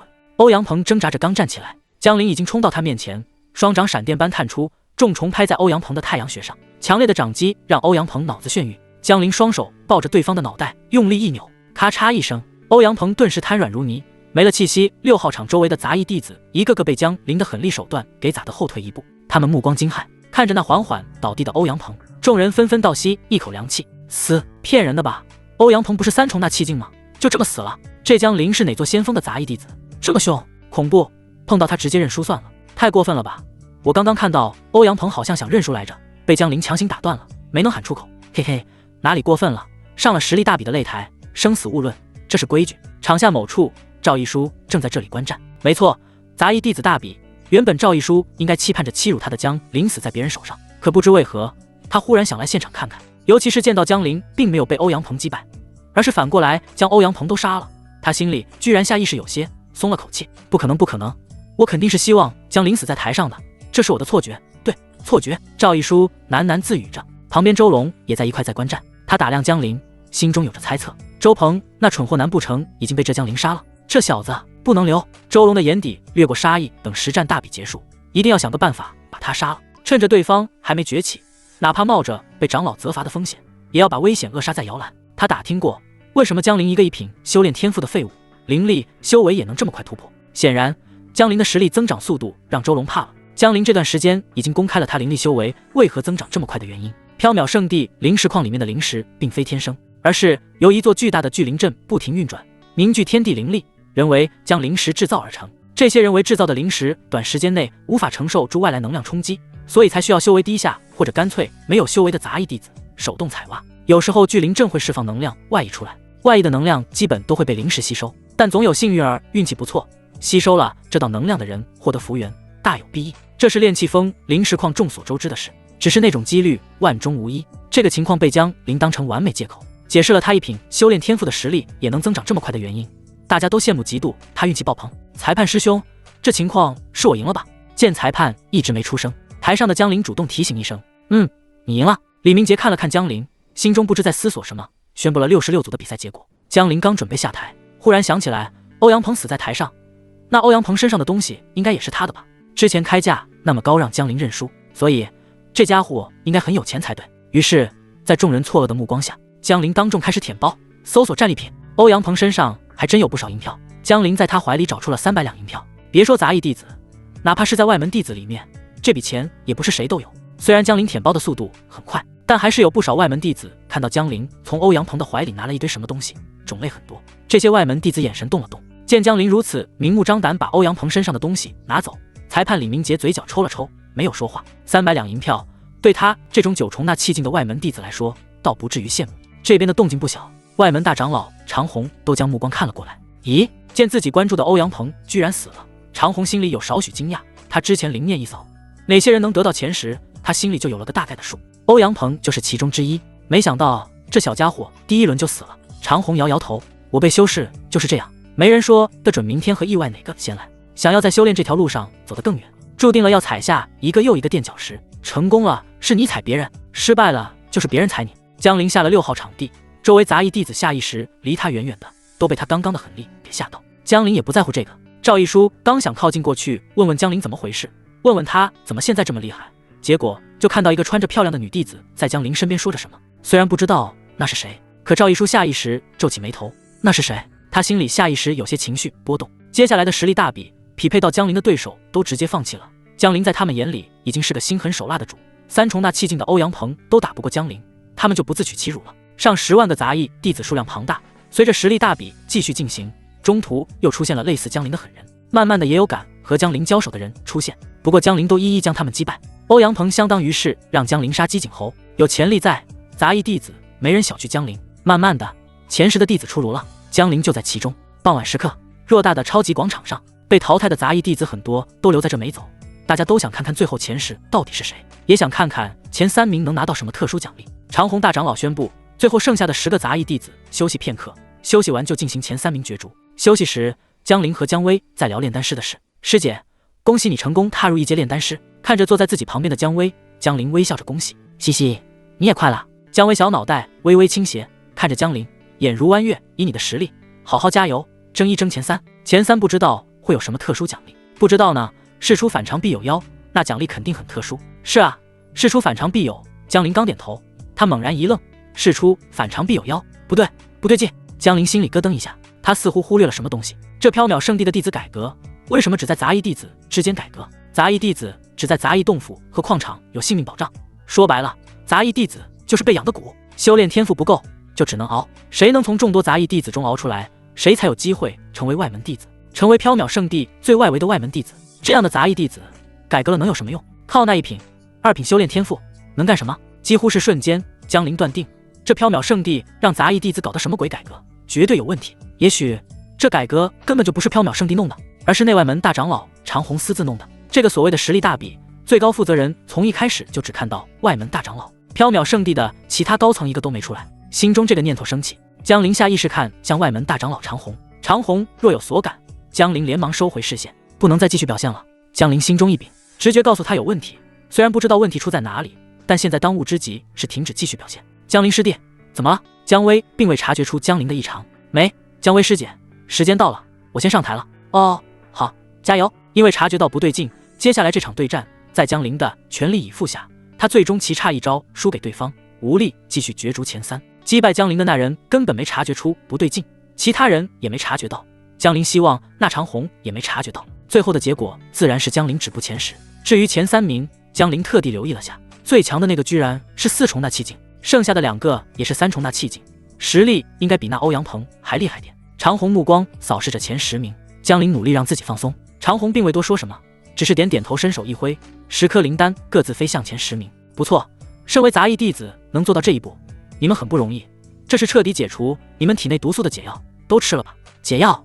众人面色激动，终于能解除体内毒素了。没有任何犹豫，前3名带头将解药服下。在众多杂役弟子羡慕嫉妒的目光下，其余几人也将解药服下。是真解药。江灵能看到自己的详细信息，他已经不是中毒状态，体内毒素没有了，实至名归。这就是外门弟子了，真羡慕啊！没了体内毒素，还晋升外门弟子，能领取星地功法，他们的命运被改变了。杂役弟子们在周围一个个低语着，言语中尽是眼红。你们7个，从现在开始就晋升外门弟子，明天去找你们的先锋长老领取新功法和令牌。长虹淡然说完，看向前3名，你们3个随我来，你们是前3名，还有额外奖励，都散了吧。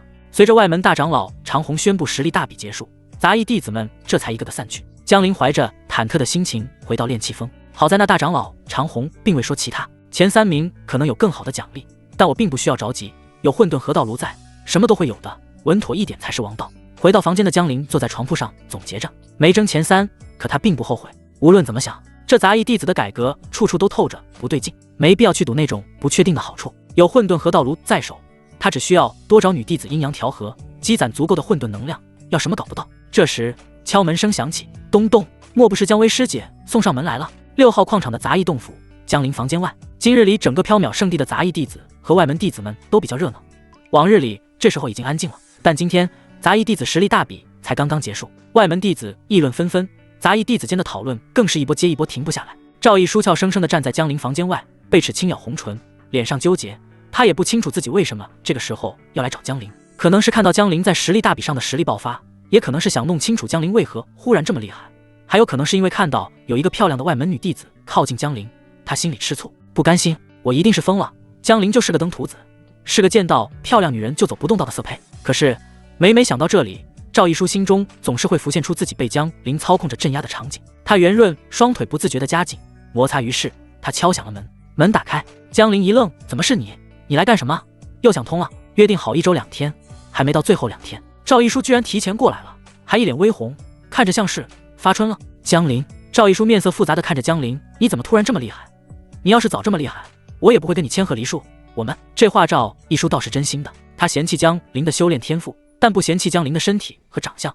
要是江灵早表现出来这么强，他何至于和江灵闹崩？关你屁事！江灵瞪了这女人一眼，转身走进房间，空了几息时间，声音再次传来：“真想知道，今晚就主动点。”赵一书咬牙，他就是想弄清楚，才提前来找江陵。主动点就主动点吧，反正早就被他羞辱过，也不差主动这一回。察觉到身后的赵一书真跟进来了，江陵确定这女人是真想通了，这是被虐上瘾，还是被他无意间开发出隐藏体质了？算了，管他的，我爽了就行。江陵一屁股往床榻上一坐，看着眼前这个胸大无脑的女人，其实只要赵一书稍微在杂役区多听听杂役弟子的讨论，就清楚江陵为什么变化这么大了。毕竟这事已经传开了，可惜他认为杂役区的杂役弟子是垃圾，要不是江陵在这里，他绝不会踏进杂役区半步。让赵一书把门关好，江陵就躺下了，眼神落在赵一书身上，意思很明显，今晚看你表演。赵一书虽然已经和江陵睡过好几次了，但让他主动来这还是头一回。不过他太想知道江陵为什么突然这么厉害的原因，如果知道了，是不是他也能这么厉害？他的修炼天赋可是比江陵强多了。于是他下定决心，走向床铺房间中，以你风光无限。江陵躺着，用双手枕着脑袋，看着赵一书头顶着15点混沌能量在那动作。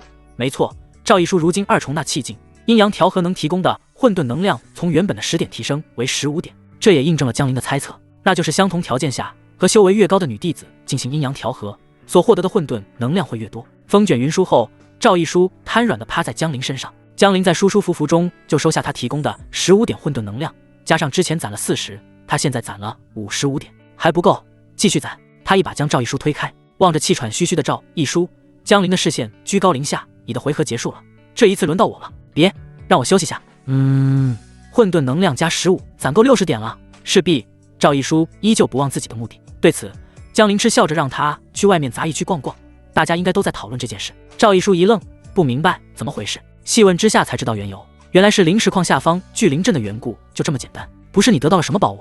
赵一书不死心地盯着江陵眼睛。江陵嗤笑一声，在炼气峰杂役区这边捡宝物。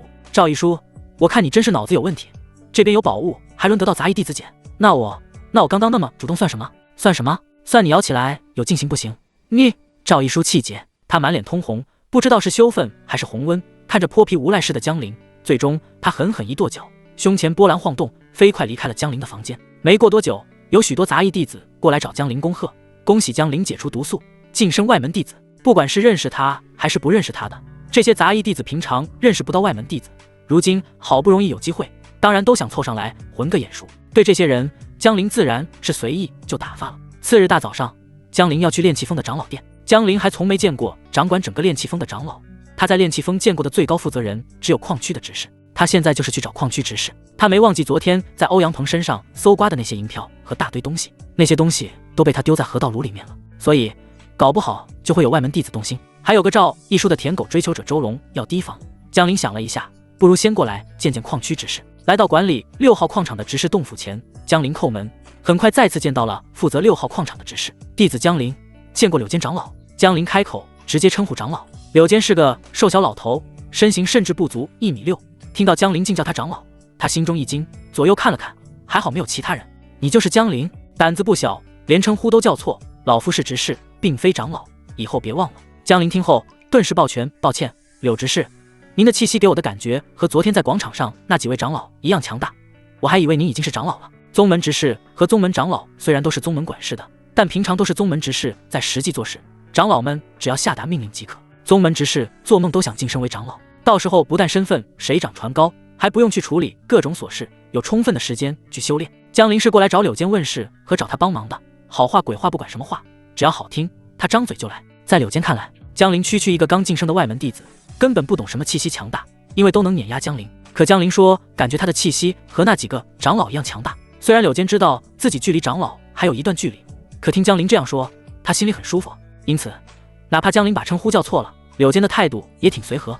他看着江陵，呵呵笑道：“你小子也算是熬出头了。说吧，找老夫什么事？”江陵简单快速将事情说了一遍，大致意思就是他在实力大比的时候搜刮了战利品，当时挺多外门弟子看到，所以怕有外门弟子动心思，想请柳间帮忙。省流版狐假虎威，由柳间带着他去长老殿，那些外门弟子看到了会投鼠忌器，以为他和柳间有什么关系。柳执事，弟子知道您事务繁忙，但弟子也是没办法了，还请收下这300两银票。银票对柳间执事这种修为的人来说，银票和纸钱差不多，平日里根本就用不到，但江陵还是得拿出态度来。果然，柳间听了江陵的请求后，伸手捋了捋下巴处的山羊胡，呵呵一笑：“行了，老夫今天心情不错，就亲自带你走一趟，银票你自己留着吧，老夫已经用不到了。是，多谢柳执事。江陵心中大定，离开杂役区的安全问题，这就不花1分钱搞定了。等拿了令牌，成了外门弟子，只要有令牌在，一旦死亡，笼罩整个缥缈圣地的监管灵阵会瞬间触发，检测到弟子令牌周围的情况。在宗门范围内，外门弟子之间谁也不敢私自杀其他外门弟子，安全自然不成问题。这可是杂役弟子没有的待遇。出了杂役区，事实证明江陵并非杞人忧天。杂役区出口，周龙已经带着2人徘徊在这。周龙师兄，就是那小子吧？经过旁边2人提醒，正闭目养神的周龙猛然睁眼，然而还不等他冲过去，就发现江陵不远处的柳间执事。怎么可能？宗门执事怎么会亲自送那小子？周龙皱着眉头，他也比较谨慎，为了万无一失，还请来了2个帮手。可是他愿意被宗门执事责罚，但还没胆子在宗门执事面前杀人，只是一挥手就能让他嗝屁。妈的，先让这小子再活一段时间。周龙不得不放弃想法，恭敬朝着柳间执事行了弟子之礼，亲眼目送着江陵跟在柳间执事身边离开。到了炼气风长老殿外，柳间瞥了一眼江陵，这小子倒是挺聪明，刚刚过来的路上起码遇到了3波外门弟子，估计都是来找江陵的。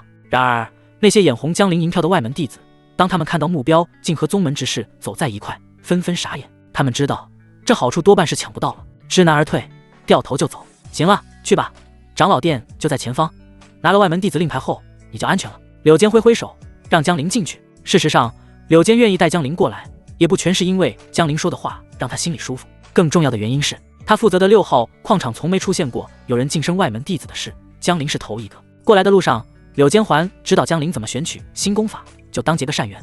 江陵拜别柳间执事，心里决定以后等他混上去了，提拔柳间小老头，让他知道今天的善缘没白结。来到长老殿门前，行了一礼后，江陵朗声道：“弟子江陵前来拜见炼气风长老。”嘎吱一声，长老殿的大门打开。很快，江陵见到了炼气风长老。原本准备看看有没有机会拍炼气风长老的马屁，没想到压根没机会。炼气风长老殿里坐着一位头发花白的老妪。江陵进来后，人直接手掌一挥，外门弟子的令牌飞入江陵手中。同时，这老妪让江陵自己去炼气风地功法楼领取功法，然后江陵就被打发走了。等我成为长老，我要比这老妪还神气。江陵心中默默想着。好在长老殿里面有地图录影，能让人知道功法楼在哪里。江陵把外门弟子的绿色令牌挂在腰间，顿时感觉到一股玄之又玄的感受传遍全身。这应该就是那覆盖整个缥缈圣地的监管灵阵在登记新人物了。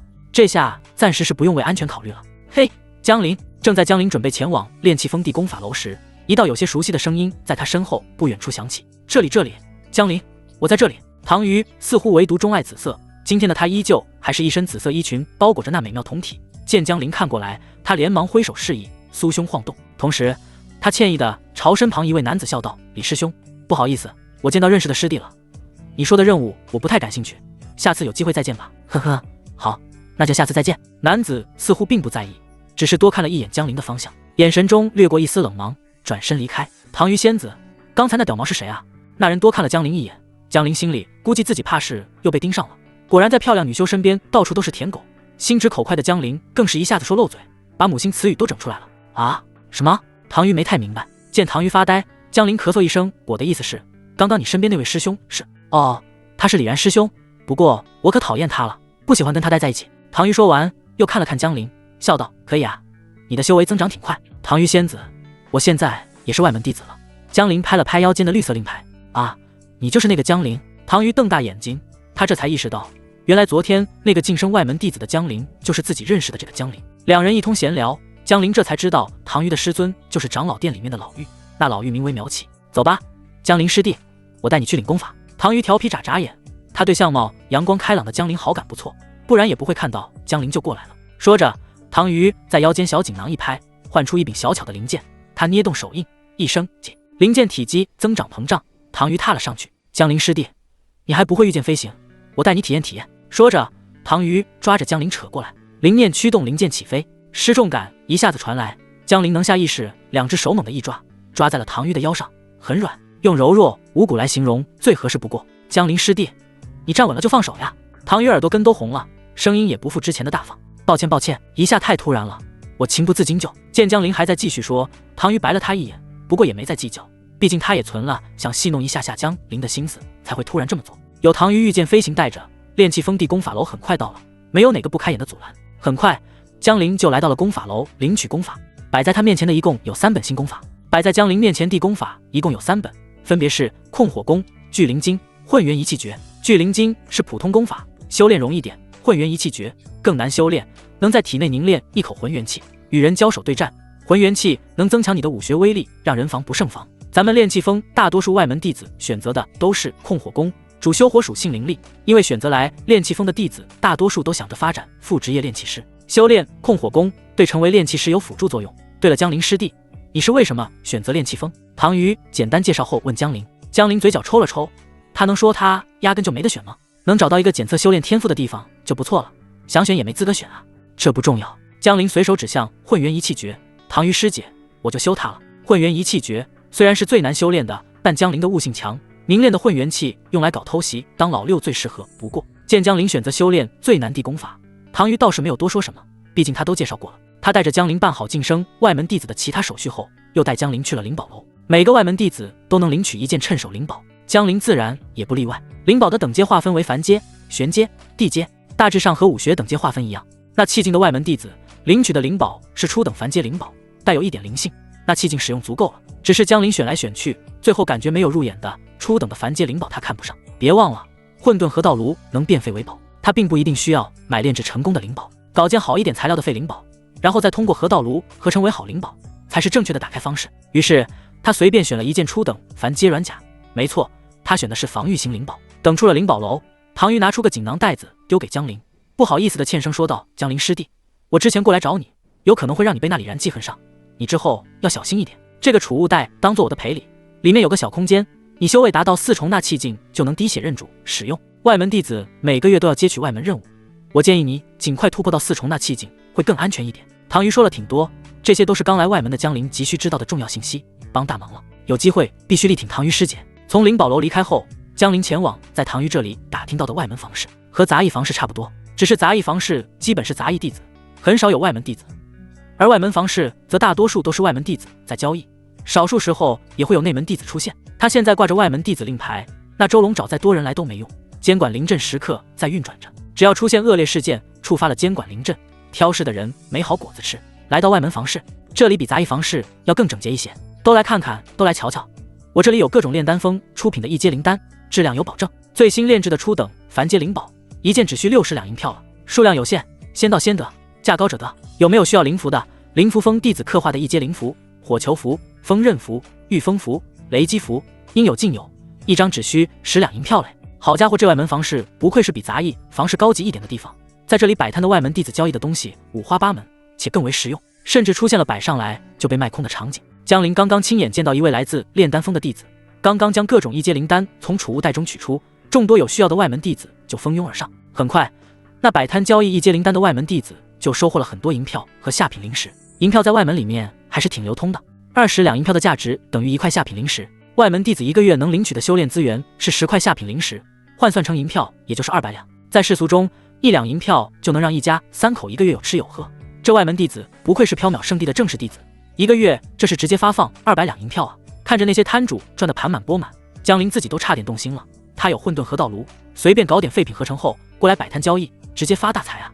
不过江陵心中的理性还是占据上风，现在得苟着发育才是，等发育起来了，要什么没有？他心中嘀咕着，终于找到一处专门交易灵宝废胚的地方。所谓灵宝废胚，指的是炼器师在炼制灵宝的时候失败了，但又没完全失败，因为炼制灵宝的各种材料还没有完全损坏，拿去卖掉还能挽回一点损失。一般而言，灵宝废胚的价值连好灵宝的1/10都不到。呵呵，这位师弟面生得很，莫不是第一次来外门房室？需要灵宝废胚的在外门弟子并不多。江陵来到这里的时候，这个摊位没有别人，摊主一见江陵，立马就笑呵呵站起身来。你这灵宝废胚都是什么等阶？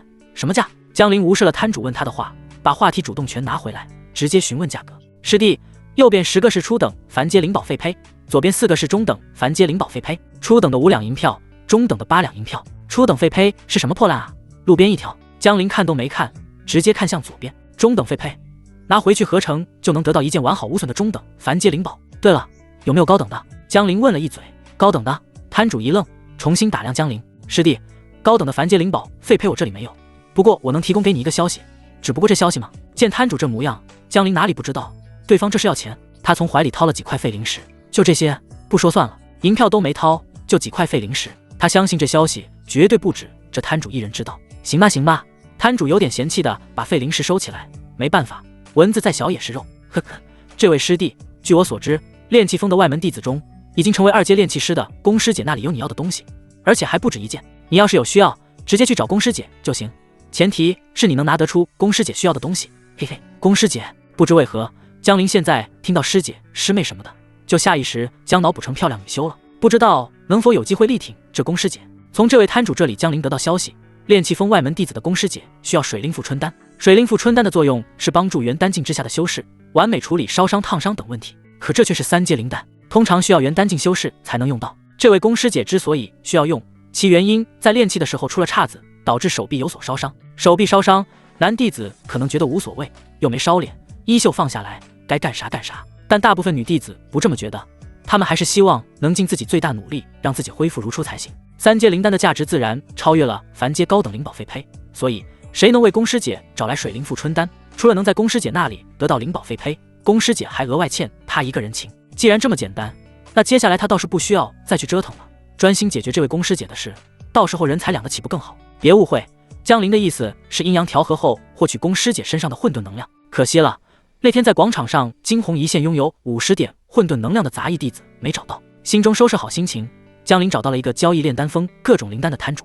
江林说明来意，说自己需要1阶、2阶、3阶的废丹，到时候要带回世俗里面。这些废丹对圣地弟子来说用处不是很大，但拿去世俗界却比较畅销，因此江林此举并不罕见。和他相同操作的人还不少呢。1阶那气丹和1阶气血丹是最主要的，除此之外，江林还交易了一些2阶的回灵丹、2阶培元丹。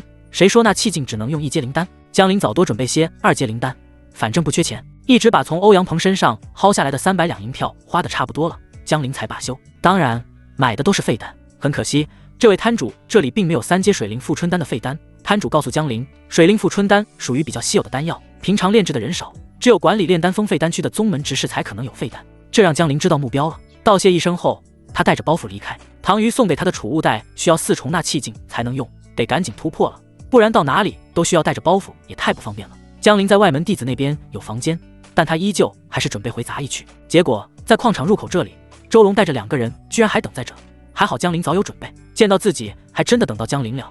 周龙站起来深深筋骨，他狞笑一声，江林啊江林，你还真回来了，可惜啊，怎么没和柳执事一块回来呢？一边说，周龙一边挥手，他和2个朋友3个人成品字形向江林靠拢，很快把江林围在中间。上次就警告过你和赵师妹把话说清楚，让他别再来找你，看来你把我的话当耳旁风了，把包袱抢过来。这包袱一看就是装了挺多东西，很可能是去房市交易过来的。既然这样，那周龙就把这东西抢走。虽然碍于江林已经有外门弟子令牌，无法下杀手，可凑一顿把东西抢了却没有任何问题。外门弟子就是这么残酷，踏入修炼一途，什么东西都要靠正。对正式弟子来说，宗派势力只默认不能下杀手，不能废对方修为，不能强行逼迫对方做什么，在这个规则范围内，其他行为都是允许的。打架斗殴受伤，那只是家常便饭。江林不慌不忙，在对方3人冲过来时，他微微一笑，不用抢，给你们就是了。说完，他抓着包袱往周围一甩，顿时间，包袱里提前装着的白色面粉成散雾状，冲向周龙3人的面部。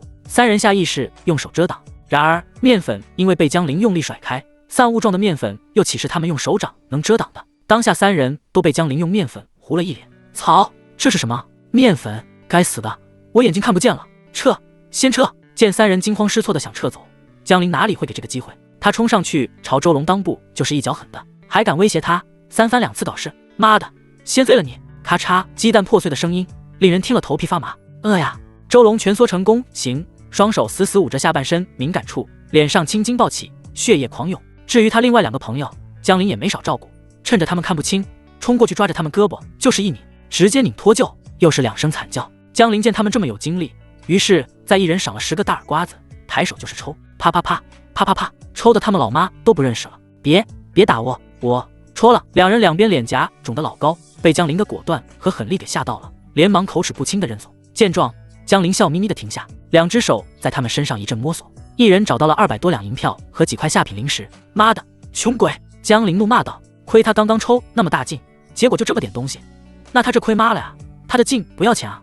越想越不解气，江林又甩了他们一耳光，提醒道：“下次再来找我麻烦的时候，记得多带点东西放身上，懂了没？”见2人居然赶不回自己话，江林用第2声了一下，2人连忙点头如捣蒜。操，你们还真打算下次再来啊？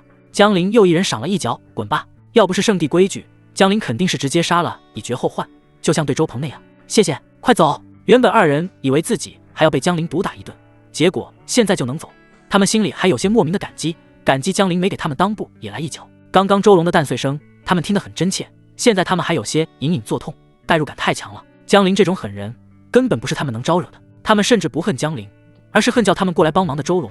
要不是这蠢货来招惹江陵这狠人，他们哪里会被揍这么狠？连周龙给他们的银票也被抢了，可谓是赔了夫人又折兵，亏麻了。两人连滚带爬的撤了，眼睛看不清也要撤，再待下去他们生怕自己也落个鸡飞蛋打的下场。这边周龙已经痛晕过去了，给江陵吓一跳，打不过我玩碰瓷是吧？这时远处有人往这边来凑热闹，江陵招手，你们都看到了呀，是他自己痛晕过去了，我总共就只给了他一脚而已，一脚就晕，便宜你了。江陵看了看周龙，也伸手把他身上的东西都搜刮了。周龙比那两个人富裕一点，五重纳气境，江陵在他身上搜刮了8块下品灵石和2瓶异阶气血丹，还有100多两银票。这一波江陵的银票暴涨近400两，还多了10几块下品灵石，2瓶异阶气血丹，总算是不枉他搞这么多面粉装在包袱里。见远处凑热闹的越来越多，江陵闪人了，以周龙那5重纳气境的修为，蛋碎了而已，还死不了，也没废弃修为。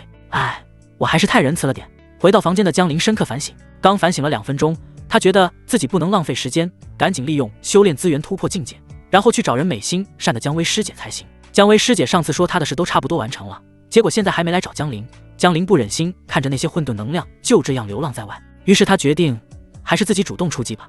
好不容易攒的60点混沌能量又用掉了10点，江陵合成了20颗纳气丹，气血丹暂时不用合成，从周龙那里抢来的2瓶纳气丹一共有12颗，足够他用了。接下来就是换修炼功法，原本的灵力功法是耐气诀，等阶只有1品，是最差劲最基础地功法。如今新到手地功法可是3品，能让人一路修炼到元丹境，凝聚体内元丹。拿出混元一气诀地功法，玉简捏碎，顿时功法的修炼方法被江陵知晓。他按照新地功法路线，将体内灵力运转周天。事实证明，江陵的悟性的确很强。这对炼气峰外门弟子来说最难修炼的混元一气诀，到了江陵手里，他修炼起来压根没有难度，甚至有种就这的错觉。2个半时辰，江陵就成功将体内灵力按照新功法路线成功运转了1个周天，体内灵力强度肉眼可见的增强了。3品功法就是比1品功法强，那周龙3人显然都是修炼了3品功法的，得亏江陵今天提前准备了偷袭武器，不然光明正大的一挑3，以他1品功法修炼出来的灵力质量，恐怕还真不太行。成功运转1个周天，就代表江陵已经能正式用混元一气诀修炼灵力了。于是嗑药升级开着，随着心里默念6字真言，江陵闭上眼睛开始嗑药升级。转眼2天半时间过去，20颗纳气丹和12颗气血丹一扫而空，而江陵也成功突破到4重纳气境。因为他是连同气血丹一块服用吸收，因此他虽然突破的时间很快，可气息却很稳固，这一身力量一拳就能干翻之前的自己。不过1品修炼天赋太废了，江陵突破需要的资源起码是那些3品、4品修炼天赋的数倍，甚至上10倍。不过他也不着急，现在的当务之急是把基础打好，等有机会进个什么远古遗迹，里面肯定有能提升修炼天赋的灵丹或者天才地宝。机会从来都是留给有准备的人。拿出唐鱼师姐送的储物袋，咬破手指，挤出鲜血滴落在储物袋上，顿时如何使用的方法将灵了然于胸。这玩意和他的混沌河道炉差不多，都是心念一动就能收取东西，不同的是混沌河道炉能被他收入体内，储物袋只能挂在身上藏着，不过也方便了很多。混沌河道炉无法正大光明用来储物，储物袋却可以，这玩意有钱就能买。但外门弟子好像很少看到有人有储物袋，自己拿着储物袋岂不是惹人来找自己麻烦？这个念头刚刚升起，江陵就一拍大腿，怎么能叫找我麻烦呢？那些都是送财童子啊，是好人来的。欧阳鹏、周龙3人不都是送财童子？没有他们，江陵现在银票都花完了。江陵把自己的东西都放进了储物袋，里面有3立方多一点，大概相当于长宽高都是1.5米的空间，用来存放日常用品绝对够用。突破完毕的江陵就去炼丹峰了。人美心善的姜薇师姐应该不会放他鸽子，他得过去看看怎么回事。刚到炼丹峰，江陵发现今天的炼丹峰人还挺多，一番打听才知道，原来是这2天有炼丹峰的宗门执事准备收徒，炼丹峰的弟子们都想被执事收为弟子，这时候可不得出来活跃活跃。看样子估计一时半会儿也找不到姜薇师姐了。江陵准备直接去废丹区看看有没有水令赋春丹的废丹消息。这位师兄，劳烦问一下废丹区在哪边？随手请教一个外门弟子。这人见江陵面生，原本不想给面子，但对上江陵的眼神时，他撇撇嘴，还是指明了方向。得到了方向，江陵即刻动身。废丹区几个女弟子正在林间小桌喝酒。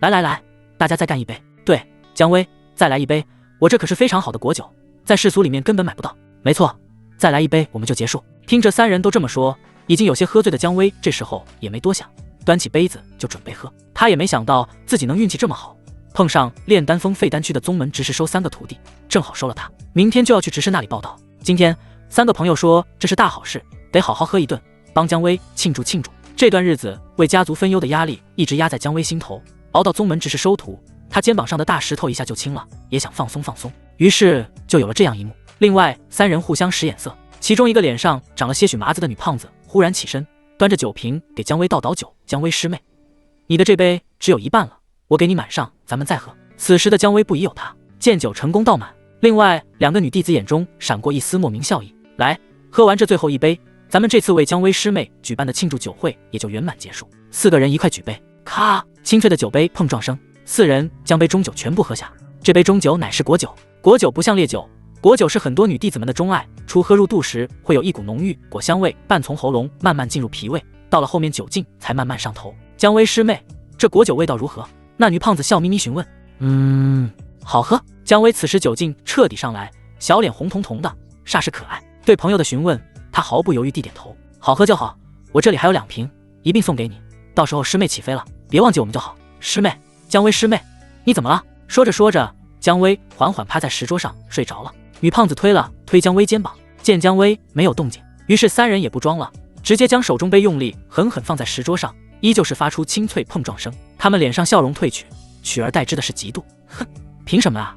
真不知道这姜薇好在哪里，不就是比我们长得好看了点吗？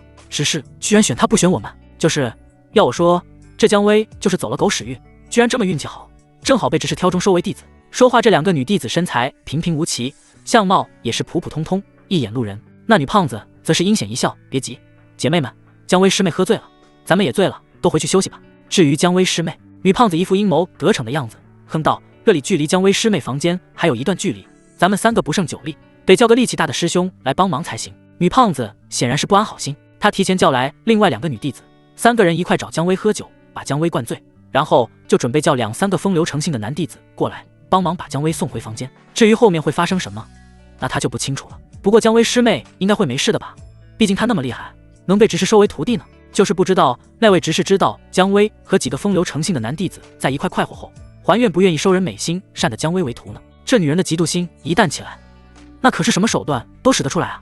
在旁边看了一会儿戏的姜玲忍不住心中暗暗感叹，还好自己运气好，正好碰到被灌醉的姜薇师姐了。于是这么关键的时刻，姜玲当然示意不容辞地站出来，朗声抱拳道：“3位师姐，在下的力气大，就把姜薇师姐交给我吧。”你女胖子3人被突然冒出来的姜玲给吓一跳，她眯起眼睛仔细打量着姜玲，忽然暧昧一笑：“这位师弟长得好生俊俏，不过把姜薇师妹让你送回去，你懂怎么做吗？”“那当然，我老懂王了，放心吧。”姜玲又是一句家乡话。老懂王，3人一愣，不明所以。那女胖子最终还是摇头道：“师弟，不行，不能交给你，你不是我要找的人。开玩笑，计划好不容易进行到这里，他怎么会愿意把姜薇交给不认识的姜玲？他必须保证是那几个风流成性的男弟子才行，这样才能搅黄姜薇在那执事心中的印象，才能破坏姜薇的好事。算算时间，那几个男弟子应该快到了。没错，他提前通知了3个目标男弟子，告诉他们这个时间点到这里来，绝对有好菜吃。那3个男弟子在炼丹峰外门弟子中的名声可谓是无人不晓，只要能让他们带走姜薇，他们绝对能帮他达到目的，那就没得商量了。姜玲嘴角一笑，身形猛地冲向对面3人，大胆！女胖子一拍石桌，另外2人也是一样，3个人当时就准备动手，奈何他们为了演戏演得更逼真，那果酒他们也没少喝。虽然酒量比姜薇好，可他们这会儿的状态也不是很好，拍桌刚一站起来，立马有些头晕。姜玲冲过去，无语地发现对方3人已经踉踉跄跄跌坐在地，都不用他动手了。看着站在自己3人面前的姜玲，3女有些紧张，自己会不会被打被欺负。随后他们就听到姜玲的叹气声：“放心，我一般不打女人，只可惜不打女人那还好。”3女心里刚一放松，忽然又疑惑：既然不打女人，那为什么还要说可惜？姜玲咧嘴笑了，把没说完的话继续说出来：“只可惜你们2个人胸前平平无奇，跟个男人一样，另一个更是胖得像头猪。我印象中的女人是漂亮温柔大方的，你们这样实在是有些差距，不想动手都不行啊。”话音落下，姜玲一人赏了一手刀，劈在他们的脖子上，让他们安逸地睡了过去。随后姜玲抱起醉酒的姜薇师姐，醉得朦朦胧的姜薇师姐没什么意识，抱起来软香软香的，他似乎感觉到有人抱自己了，在江林怀里轻微的挣扎起来。你是谁啊？别抱我，放我下来。哦，是江林师弟啊，你抱吧。挣扎着，江威忽然抬头看到江林那帅气的侧颜，他展颜一笑，没再挣扎，还主动朝着江林呼出一口香气，带着浓浓的果酒香味。吹完后，江威就蜷缩在江林怀里，嘟着性感小嘴巴睡了。望着那近在咫尺的两片红润阴唇，江林吞了吞口水，他刚刚真的差点直接亲下去，好在他知道现在不是时候。江威师姐，你房间在哪？我先送你回房间。江威师姐，江威师姐，抱着江威师姐在怀里颠了颠，见他没有要醒过来的意思，江林直接伸手摸索起来。别误会，是摸索江威的身份令牌，身份令牌上有备注弟子的房间。也许是江威的腰比较敏感，江林才摸了几把，江威的鼻翼中就发出旖旎的呢男声，让人听起来就上头。终于，江林摸到了身份令牌，抱起江威就往他房间去。期间路过那女胖子三人的时候，江林想了想，还是没有继续做什么，毕竟这里是炼丹峰，不是炼气峰，在人家的地盘上还是低调点，便宜你们了。丢下一句话，江林抱着江威离开。然而江林这话还真没说错，留他们三个人在这里的确是便宜他们了，因为就在江林抱着江威离开后不久，三个神色匆匆的男弟子就过来了。他们三个正是被女胖子邀请过来的。怎么回事？不是说有好菜吃吗？怎么只有3个劣质菜？显然劣质菜指的是女胖子他们。其中一个男弟子却是不管那么多，他直言不讳的哈哈一笑，有得吃就行，管他是什么菜，我先挑了。话音落下，他竟是挑中了那个女胖子。胖是胖了点，虽然脸上麻子多了点，可关了灯还不都一样，正好还没试过这种口味的，今天就试试。见同伴已经挑了，剩下2人对视一眼，默契的一人上手一个。女胖子3人做梦也想不到，他们原本准备让这3个男的祸害江威，让江威名声大噪，结果现在反倒是让他们自己3人有了名声大噪的机会，真可谓造化弄人。另一边，江威房间中，江林带着江威用他的身份令牌刷卡进了房间后，江威就感觉酒劲上来了，浑身有些热。江林才刚把他放在床上，他就扭动着那魔鬼身材，将穿着的衣裙脱掉，一边脱衣服，那诱人的小嘴中还不停呢喃着。脱掉衣裙后，江威身上就只剩下亵衣肚兜，肚兜虽大，可却比不过隐藏在肚兜下的酥胸。随着江威的无意识扭动，那对柔软就在肚兜下方害羞的若隐若现房间中的江林自然是一饱眼福，他没有丝毫不好意思。那咋了？他能有今天的眼福，全靠他今天过来了，全靠他阻止了那3个女贱人祸害江威师姐，全靠他自己努力得来。不但要看，还要多方位的看，帮了江威师姐这么大的忙，看2眼若隐若现的丰满，想必人美心善的江威师姐不会介意。谁？喝水。听到江威师姐的需要，江林左右看了看，倒了一杯水过来，把江威师姐搀扶着喝水。不过他喝水太急了，一不小心漏了一半，将那本就遮掩不住柔软的肚兜给打湿。这下还得了，肚兜本就小了一些，现在又被水打湿，完全贴合在酥胸上了。虽然江林没有直接看见肚兜里面的风景，但这种视觉效果让人更想冲动啊。喝了一半洒了一半的江威又开始不安分了，因为凉水的温度让他下意识想把身上唯一的肚兜也扯下来。最后江威还真就把最后那块遮羞布给扯掉了，丢摁的一下真大，江林的眼睛都放大不少，霸道，比赵一书的要大很多。柔软因为江威扯掉肚兜的动作而四周晃动着，江林多看了2眼，最后还是给江威师姐把被子盖上了。看归看，别等下江威师姐清醒过来了说不清，造成不必要的误会就好。这时江林把注意力放到江威师姐头顶，凝视了一会儿，混沌能量出现，变成30点了。江林心情大好，他记得原本江威师姐能提供的混沌能量是20点来着，混沌能量变多了，肯定有江威师姐实力提升的缘故，估计还和身份的变化有关。现在的江威和以前不同，他已经是一位货真价实的1阶炼丹师。难道阴阳调和的女弟子身份越刺激，混沌能量也会越多？江林感觉这混沌河道炉有点东西，看来以后得多和不同身份的女弟子试一试。江林在江威房间里等着也是等着，干脆拿出2块灵石，一手1块，吸收修炼起来。不知过去多久，江威悠悠睁开眼，脑袋感觉有些疼，眼前有些模糊，他下意识想翻个身，结果酥胸因为没有束缚，翻身的时候丢人的一下晃动着。江威，不是，自己这怎么裸着呀？他好看的大眼睛睁大了不少，还剩下的那点瞌睡一下子就没了。忽然间宿醉时的记忆出现在脑海，他想起来了，自己和谭珠他们3个人喝酒来着，结果因为喝的是果酒，一下没注意，喝太多了，酒劲上头就醉了。但那时候江威其实还没彻底醉死，毕竟江林抱着他的时候他还有点反应，所以他其实是听到了谭珠3人的对话。谭珠就是那个女胖子，想起来他们居然要让3个男弟子来照顾自己，江威再联想到自己现在身无寸缕的情况，好看的俏脸当场就变得雪白。不对，我记得江林师弟来了的。江威连忙摇头，最后又陆续想起来一些事，自己是被江陵师弟给救了。想到这里，姜薇就一阵后怕，他心里一阵愤怒，自己把谭珠他们3人当朋友，他们居然借着为他被执事收为徒弟的事来算计他。还好江陵师弟过来了，不然这么说，那我的衣服……姜薇想起自己的衣服可能是江陵师弟脱的，心里倒是松了口气。对江陵，他是有好感的。如果是师生给了江陵师弟，那姜薇咬了咬牙，那他也认了。不行，这件事不能就这么算了。谭珠他们3个人实在是太过分了，自己必须找个说法。想到这里，姜薇就坐了起来。原本盖在身上的被子滑下去，却没完全滑下去，因为大柔软太霸道，被子落在上面能被撑住不掉下去。姜薇转过头，这才发现江陵居然也在房间里，而且是在那盘腿而坐，五心向天，一看就是修炼状态。姜薇心中立马就惭愧，自己误会江陵师弟了，人家压根就没对醉了的自己占便宜，在那修炼是等他醒酒吧。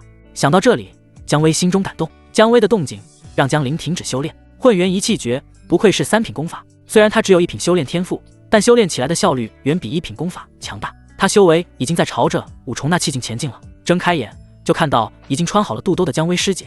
江陵想说明一下情况，刚开口，姜薇就感激道：“谢谢你了，姜师弟。”什么情况？江陵有点诧异，都不用他开口说明情况的吗？在江陵的诧异中，姜薇忽然红着脸，开口打直球问道：“姜师弟，你是不是喜欢我？我都想起来怎么回事了。其实我没有完全醉死过去。”原来如此，江陵恍然。那还好，他只是一饱眼福，没有进一步动作。见姜薇师姐如此询问，江陵也不藏着掖着，他走向姜薇师姐，大方承认姜薇师姐人美心善，任何男弟子都想一清方泽，我也不例外。听着江陵此时的话，在想着关键时刻自己被江陵救下的情节，姜薇一时有些吃了。家族费尽钱财把他送进圣地，成为外门弟子，他又因为长得好看，一直遭人惦记，这其中的艰辛只有他自己清楚。有时候他也不是没想过，自己要不就找一个修为强大一些的男弟子当靠山，只是每次都想想就作罢了。这次发生的事件让姜薇后怕的同时，也成了击溃他心理防线的最后一根稻草。虽然江陵师弟的修为目前还不够强大，可他却不讨厌江陵师弟，而且江陵师弟的修为增长很快，应该是有自己的机缘。尽管内心有着羞意，他还是问了，只是想到自己身上还有家族重担压着，并不适合找道侣，因此他吞了吞发干的嘴巴，有些担心江陵生气。江陵让他有什么事都可以说，别怕。姜薇便说他可以把自己交给江陵，但却不能成为江陵的道侣。他身上有振兴家族的重担，如果和江陵结为道侣，那无形中对江陵是不公平的。他希望江陵不要介意。此时江陵已经走到了姜薇的床榻前，他没有回答他，只是用行动证明了。看着姜薇师姐那诱人的红色性感小阴唇，江陵再也忍不住了，低头张嘴就将其擒住。两人双唇相接，姜薇整个身体为之一僵。紧接着在江陵的带领下，姜薇慢慢放松下来，随后他就感觉一条滑溜的红色泥鳅钻进了自己嘴里，他心中大感好奇，还能这样玩？不大的房间内温度开始升腾，氛围也开始变得旖旎起来。江陵嘴上不老实，手自然也老实不到哪里去。要知道现在的姜薇全身上下可是仅穿了一件肚兜啊，都不用低头，江陵轻松张开手掌就落在了手掌本应该落的地方。姜薇这时候已经上头了，或者说第一次舌吻让他情不自禁，根本无暇顾及其他，任由江陵的2只大手上下游走，直到感觉姜薇快透不过气来，江陵才松开他的嘴，轻声道：“姜薇师姐，别想那么多，今晚我们都是自由的。”姜薇听了后，修长的眼睫毛直颤动，家族的重担都落在她一个20岁的女孩肩上。是啊，她也想要自由。她抱着江陵脖子，微喘着香气，呢喃细语中带着少女独有的娇羞。仅师弟怜惜，春宵一刻值千金。半个时辰后，姜薇才知道，原来身为女人还能有这样的体会。这还是江陵担心姜薇受不住强度，他已经极力克制自己了。从姜薇身上下来，江陵也感受到了自己心心念念最关键的东西——混沌能量加30。不愧是人美心善的姜薇师姐啊！而且姜薇师姐还有一阶炼丹师的身份，一次提供的混沌能量顶赵一书2次，只要再来一次，她的混沌能量就能破100了。姜薇师姐不是赵一书，对赵一书，江陵是有报复心理的，所以第一次双修就直接高强度没问题。但姜薇师姐不一样。然而姜薇似乎看穿了江陵的犹豫，这时候的她脸色还是红润的，她用蚊子般的声音细声细语地邀请道：“江陵师弟，你还能再来一次吗？”这时候起身的江陵正喝着水，听到这，他当时就怒了。男人在别的时候可以说不能，这个时候谁愿意说一个不？江陵仿佛恢复了对待敌人时的态度，直接果断的一巴掌抽过去，啪的一声，跪好！混沌能量加30，混沌能量达到110点了。姜薇师姐正撅着翘臀收拾床榻，看着床单上的这朵梅花，她面色娇羞且复杂，最后一挥手，火属性灵力涌动间，原本湿了的床单马上干了，她珍重地将其收纳好。江林又抱着姜薇软趴趴的身子腻歪了一阵后，开始做正事。哦，不对，姜薇师姐，这也是正事，应该说是做第二件正事，水灵赋春丹。不过江林没有直接说水灵赋春丹的废丹，不然他前脚搞到废丹，后脚就带着完好无损的水灵赋春丹去找龚师姐，这解释不通，所以他是找了个借口。总之就是看能不能搞到3阶灵丹，数量越多越好，作用也越多越好，像能帮人加快恢复灵力的，短时间增加速度的，让人恢复容貌，这些废丹都可以。听到江林说的是，姜薇好看的弯月眉皱了皱，他在思索半晌后，他有些苦恼的摇摇头，略带歉意的表示：江林师弟，这个我也不清楚，我明天就正式拜师方兰，执事为师，我帮你打听打听。这有什么？师姐，是我疏忽了。江林把玩着姜薇师姐，又亲了亲她嘴角，我会抓紧时间修炼，把修为提上去，到时候你有什么需要我帮忙的，我也能帮你了。帮忙？姜薇眨眨眼，这2个字怎么这么耳熟啊？江林师弟，你之前说让我帮忙的事，就是废丹的事吗？想到这里，姜薇就更愧疚了，自己居然一点都帮不上江林师弟。江林却是加大了手上把玩的力道，轻笑道：不是，我要师姐帮个忙，师姐刚刚已经帮了2次了，我很满意，就是不知道师姐你满不满意了。话都说到这里了，姜薇总算是明白江林说的帮忙是什么意思了。她一脸粉红，扭头钻进江林怀里，不再去看江林，闷声道：讨厌师弟，你坏死了。合照一书阴阳调和一次能获得15点，姜薇师姐这边一次能获得30点。江林暂时终于是不用为混沌能量点发愁了，他总算是能笑一笑了。至于弹珠他们3个女的和姜薇之间的事，姜薇询问了江林的意见。无论姜薇是否和江林结成道侣，他现在下意识是把江林当成道侣看的。江林的意思是先别急，看看情况再说，让姜薇先搞定明天的拜师才是王道。姜薇乖乖点点头，瞧瞧，人美心善的姜薇师姐多好，比赵一书那打他修炼资源主义的女人好多了。当然，赵一书那边江林没准备放手，毕竟能继续吸收混沌能量。这天晚上，江林是留在姜薇这里休息的。晚上江林没忍住，又和姜薇双修了一次，结果是没有混沌能量的。同一个对象，一天就只能吸取2次。不过，哪怕没有混沌能量，那也爽啊！姜薇师姐身材这么好，长这么漂亮，哪怕一块睡觉没有混沌能量，江林也愿意。主打一个怎么都不亏。次日一早，姜薇就前往了废丹区宗门执事方兰那边，江林则是留在他房间修炼。反正矿场区那边随时能回去，这是柳间执事已经同意了的。一上午过去，江林随手将吸收干净的2颗灵石收进储物袋。照这个进度，我突破到5重那气境起码还得4个月，这还是用灵石修炼的情况下。根据进度估摸了一下突破时间，江林自己都嫌弃自己的修炼天赋，还是得嗑药。正当江林准备回炼气峰矿场区那边合成灵丹嗑药的时候，姜薇回来了。她脸上洋溢着开心和激动，不单是因为今天正式拜师方兰执事成功，也因为昨天江林师弟拜托他帮忙的事，没想到他直接就给完成了。美中不足的是，中途遇见了一个他不想看见的人，这人江林也认识，那就是之前外门弟子实力大比的时候给6号场地当裁判的李明杰。当时姜薇怕江林有生命危险，于是虽然不太愿意请李明杰帮忙，但姜薇还是请李明杰必要的时候照顾一下，结果并没有用到李明杰。昨晚上江林师弟还说那天感受到李明杰对他的敌意，这让本就不太愿意和李明杰接触的姜薇更抵触了。只是这李明杰也不说什么狠话，不放什么手段，他就只说昨天外门弟子里面有3个风流成性的男弟子又在吹嘘昨天吃了什么菜，他担心姜薇，说什么也要送姜薇回来。姜薇心想，正好让李明杰师兄知道江林师弟带他房间，这样李明杰师兄应该就不会再缠着他了吧。来到姜薇的房间这边，李明杰脸上保持着微笑，只是眼角余光看向旁边姜薇的时候，充斥着一股隐藏得很好的占有欲。李明杰很久以前就留意这个姜薇了，毕竟姜薇身材和颜值都是顶尖，他还暗中放出话去，让其他想打姜薇主意的男弟子们都知道姜薇是他李明杰看上的，其他人别染指。李明杰有9重那气境，在炼丹峰上的外门弟子中，他说话还是有些面子的，所以姜薇从成为外门弟子的第1天起就没怎么受过其他男弟子骚扰。而李明杰偏偏是个装货，用他自己的话说，他要一点一滴水到渠成的拿下姜薇，让姜薇心甘情愿的成为他的道侣。他相信烈女怕缠男，姜薇总有一天会被他的真诚和坚持所打动，却不知他所向往的林间小路昨天已经有了真正的主人，不满白霜。姜薇师妹，我记得那3位女弟子和你的关系不错，没想到昨天他们却……李明杰一副痛心的样子，深情且关心的提醒道：姜薇师妹，你也不要为你朋友们的遭遇感到太难过，毕竟这是谁都没法预料到的事啊。我不难过呢。听到这消息，姜薇眼睛明亮亮的，哪里会难过？弹珠3个人先算计他还想着要怎么反击回来，没想到就发生了这种事，真是大快人心。这一切都是江林师弟的功劳呀。虽然不知道事件具体是怎么发生的，但姜薇已经把功劳全都归在了江林身上。李明杰本来后面安慰的话都到了嘴边，心中已经提前打好腹稿，结果没想到姜薇压根不按套路出牌，他居然说他不难过。李明杰收到的准确情报是那3个女弟子和姜薇的关系的确很好啊，难道情报有误？算了，管不了那么多了。他看了看姜薇，以前只感觉姜薇漂亮身材好，可现在却感觉姜薇的气质都蜕变了，就仿佛一夜之间经历了什么事，让他整个人得到了升华。李明杰已经隐隐有些后悔了，后悔自己没有早点行动，要不然上点手段的话，应该早就成功了吧。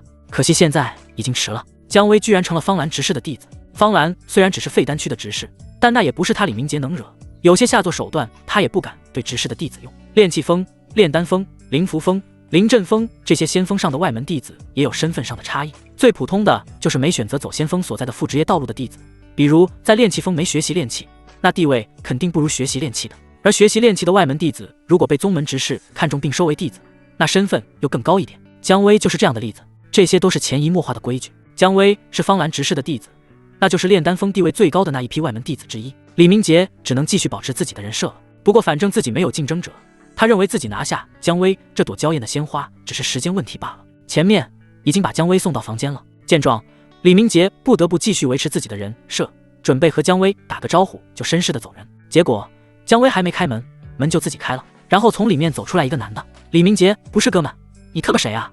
你怎么从姜薇师妹的房间里面走出来了？李明杰在风中凌乱，眼神刹那间失神片刻，随后他第一时间皱眉看向姜薇，提醒姜薇师妹，这个男的居然擅闯你房间。李明杰准备说让姜薇小心一点，结果就懵逼的看到他心目中最适合做自己道侣的姜薇师妹一脸羞意的小跑过去，一把就将那男的手臂抱住，抱在了那对酥胸之中。师弟。姜薇只是简单喊了一声姜灵，姜灵看向李明杰的眼神眯起来，他一眼就明白怎么回事了。是你。李明杰语气都加重了些，他刚刚没注意，现在想起来了。李明杰目光落在姜灵身上，这小子不是自己那天主持6号场地对战的杂役弟子吗？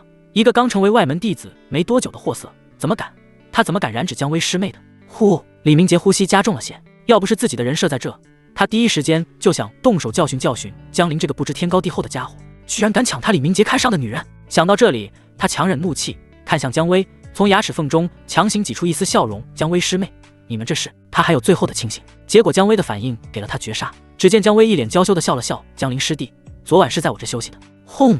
仿佛一道晴天霹雳落在李明杰心头，他知道了，他知道了，他知道姜薇师妹身上的特殊气质是为什么了，都是这个姜灵。李明杰体内的灵力修为不受控制的游走周身，最后他重哼了一声，头也不回的走了。这个新晋升的外门弟子居然敢和他李明杰抢女人，这个场子他必须找回来。师姐，这个李明杰是什么实力？望着对方离开的方向，姜灵问道。得搞清楚这个李明杰的实力，我和他没什么往来，要不是那次你参加实战大比正好分在6号场地，我都没怎么和他说过话。他应该是9重那气境，不然也不能担任外门弟子实力大比的裁判。经历了弹珠3人事件，姜薇现在对其他人都有种戒备心，听到姜灵询问，他自然是将自己知道的都说出来。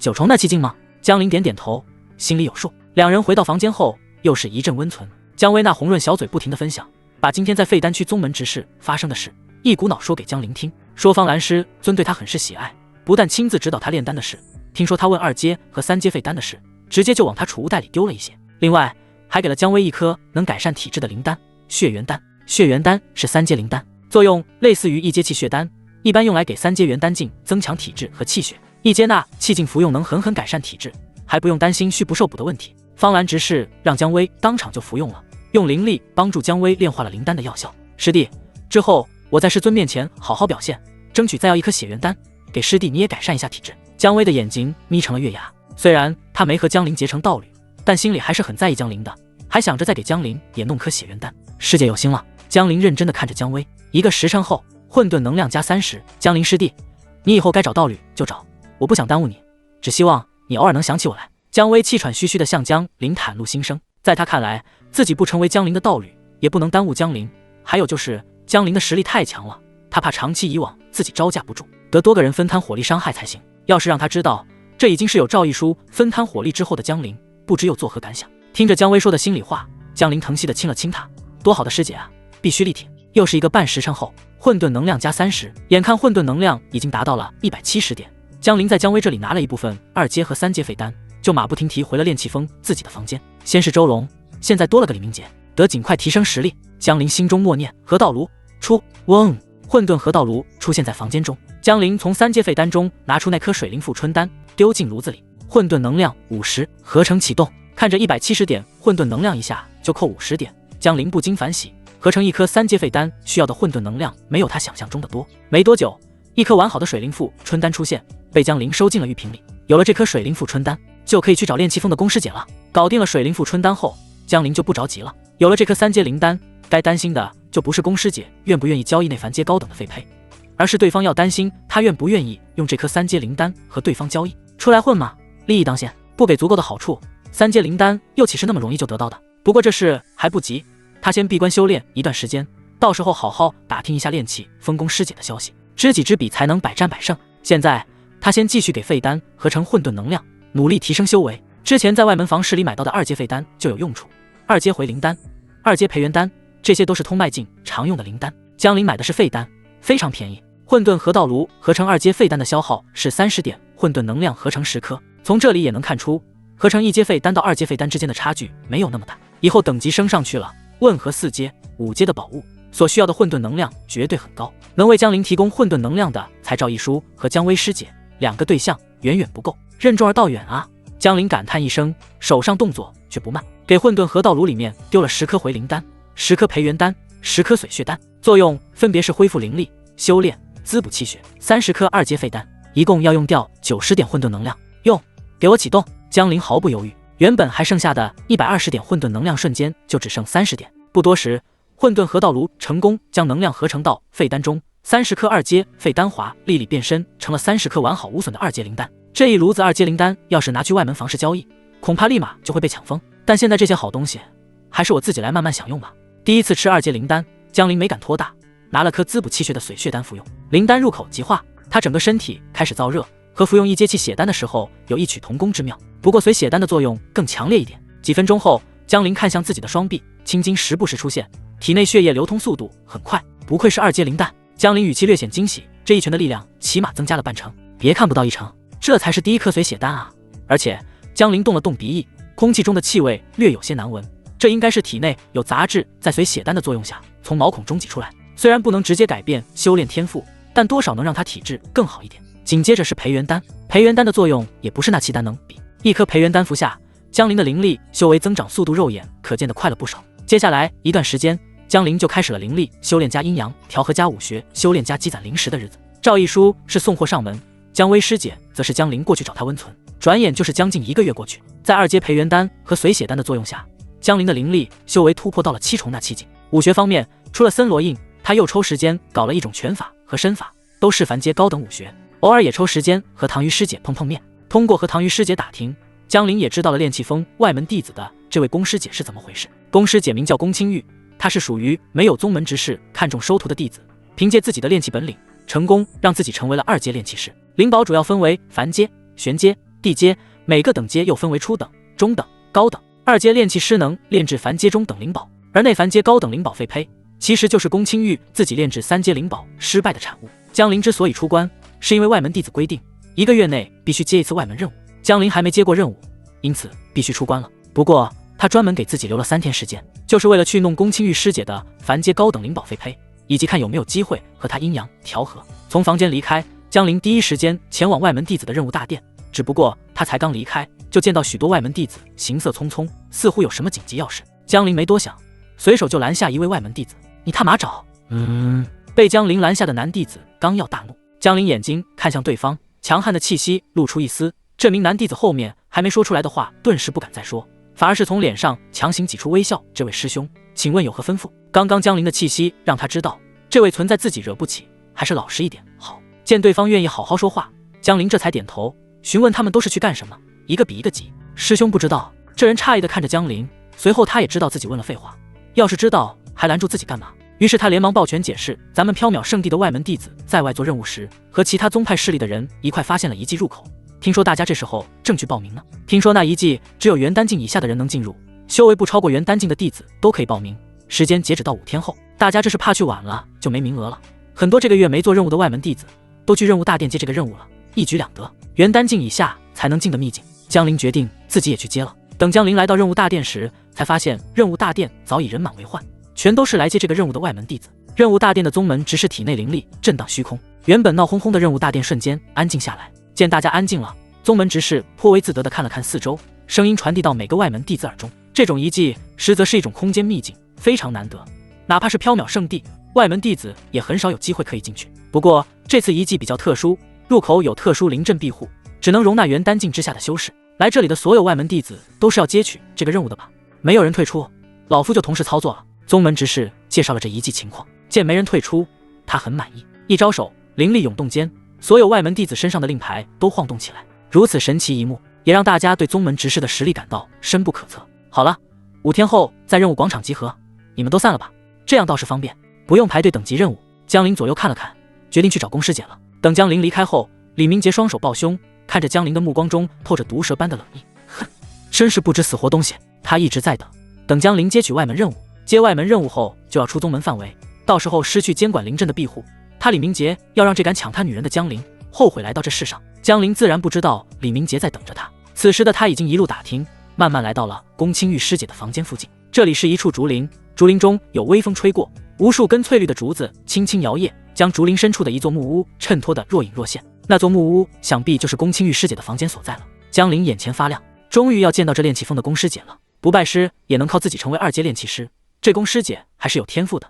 只可惜这里是缥缈圣地，哪怕只是缥缈圣地的外门，天才依旧不知多少，没有宗门执事愿意收他为徒很正常。宗门执事收徒都是很随性的，比如姜薇才成为1阶炼丹师就成功被执事收徒，这就属于运气很好的。心心念念的凡阶高等灵宝就要到手，江林没有犹豫，用竹林木屋那边走了过去。只是刚木屋靠近100米范围内，前方就一片白茫茫的，什么也看不见了。这是灵阵，迷神阵，用来干扰困敌的。这宫青玉师姐的木屋周围居然还布置了灵阵，显然是不希望有人过去打扰。不过这迷神阵并无恶意，只要往后退就能退出迷神阵范围。正在江林考虑进还是退的时候，前方的白茫茫忽然退去，一个用轻纱遮挡住面容，只露出一双丹凤眼的女子从竹林木屋方向走了出来。青色星辰点缀裙顺着女子的肩膀落下，在其盈盈一握的腰深处收拢，将下方挺翘圆润的轮廓衬托而出。脚步轻移间，裙摆轻飘，整个人仿佛从住进山水画中走出。此女正是宫青玉。看着宫青玉那略显夸张的腰臀比，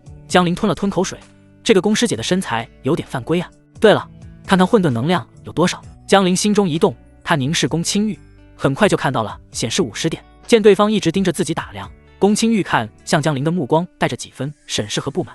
认识他的人都知道，他不喜欢竹林木屋方圆100米内有人靠近。实力达到通脉境，且还是2阶炼气师，宫青玉已然具备提出这些要求的前提条件。你是何人？宫青玉柳眉轻皱，他确定自己不认识江林，在下江林，见过宫师姐。江林不慌不忙，直接开门见山地问道：听闻宫师姐急需水灵复春丹，不知可有此事？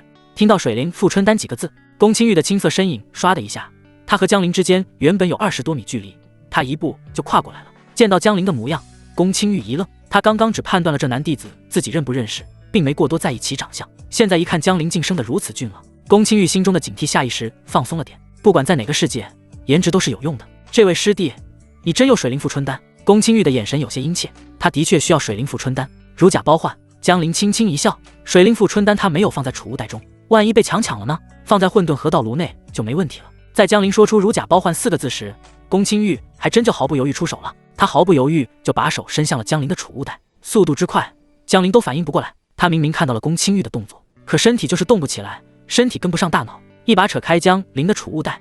宫青玉看向江林，吩咐道：打开，我要确定是不是真有水灵复春丹。妈的，仗着修为高欺负人啊！江林心中不爽的暗骂着，还好他事先把水灵复春丹放在混沌河道炉里，没放在储物袋，不然这一下就被发现了。江林一边打开储物袋，一边想着待会要怎么说。看这宫青玉的模样，的确是非常迫切需要用到水灵复春丹，不过再怎么样也不能上来就强储物袋吧。江林已经决定待会儿怎么说了，既然这宫青玉这么不尊重他，他也不用顾虑那么多了，该怎么说就怎么说。见宫青玉没找到水灵复春丹的失望模样，江林笑道：宫师姐该不会以为我这么蠢，把灵丹放在储物袋就来找你吧？给我！宫青玉毫不犹豫地提出交易，你需要什么条件都可以说，办得到的我不推辞。这么直接。见宫青玉这么说，本就不爽的江林也不藏着掖着，他干净利落的一抱拳，就闻炼气风宫青玉师姐貌似天仙，今日一见果然如此。江林不求别的，水灵复春丹可送与师姐，只求师姐能给我一件凡阶高等灵宝废胚，以及……听到这里，宫青玉心中有些欣喜，只要一件凡阶高等灵宝的废胚，别说废胚，一颗水灵复春丹，在需要他的人手里，价值比炼制完好的凡阶高等灵宝都要高。这江林不是故意来消遣他的吧？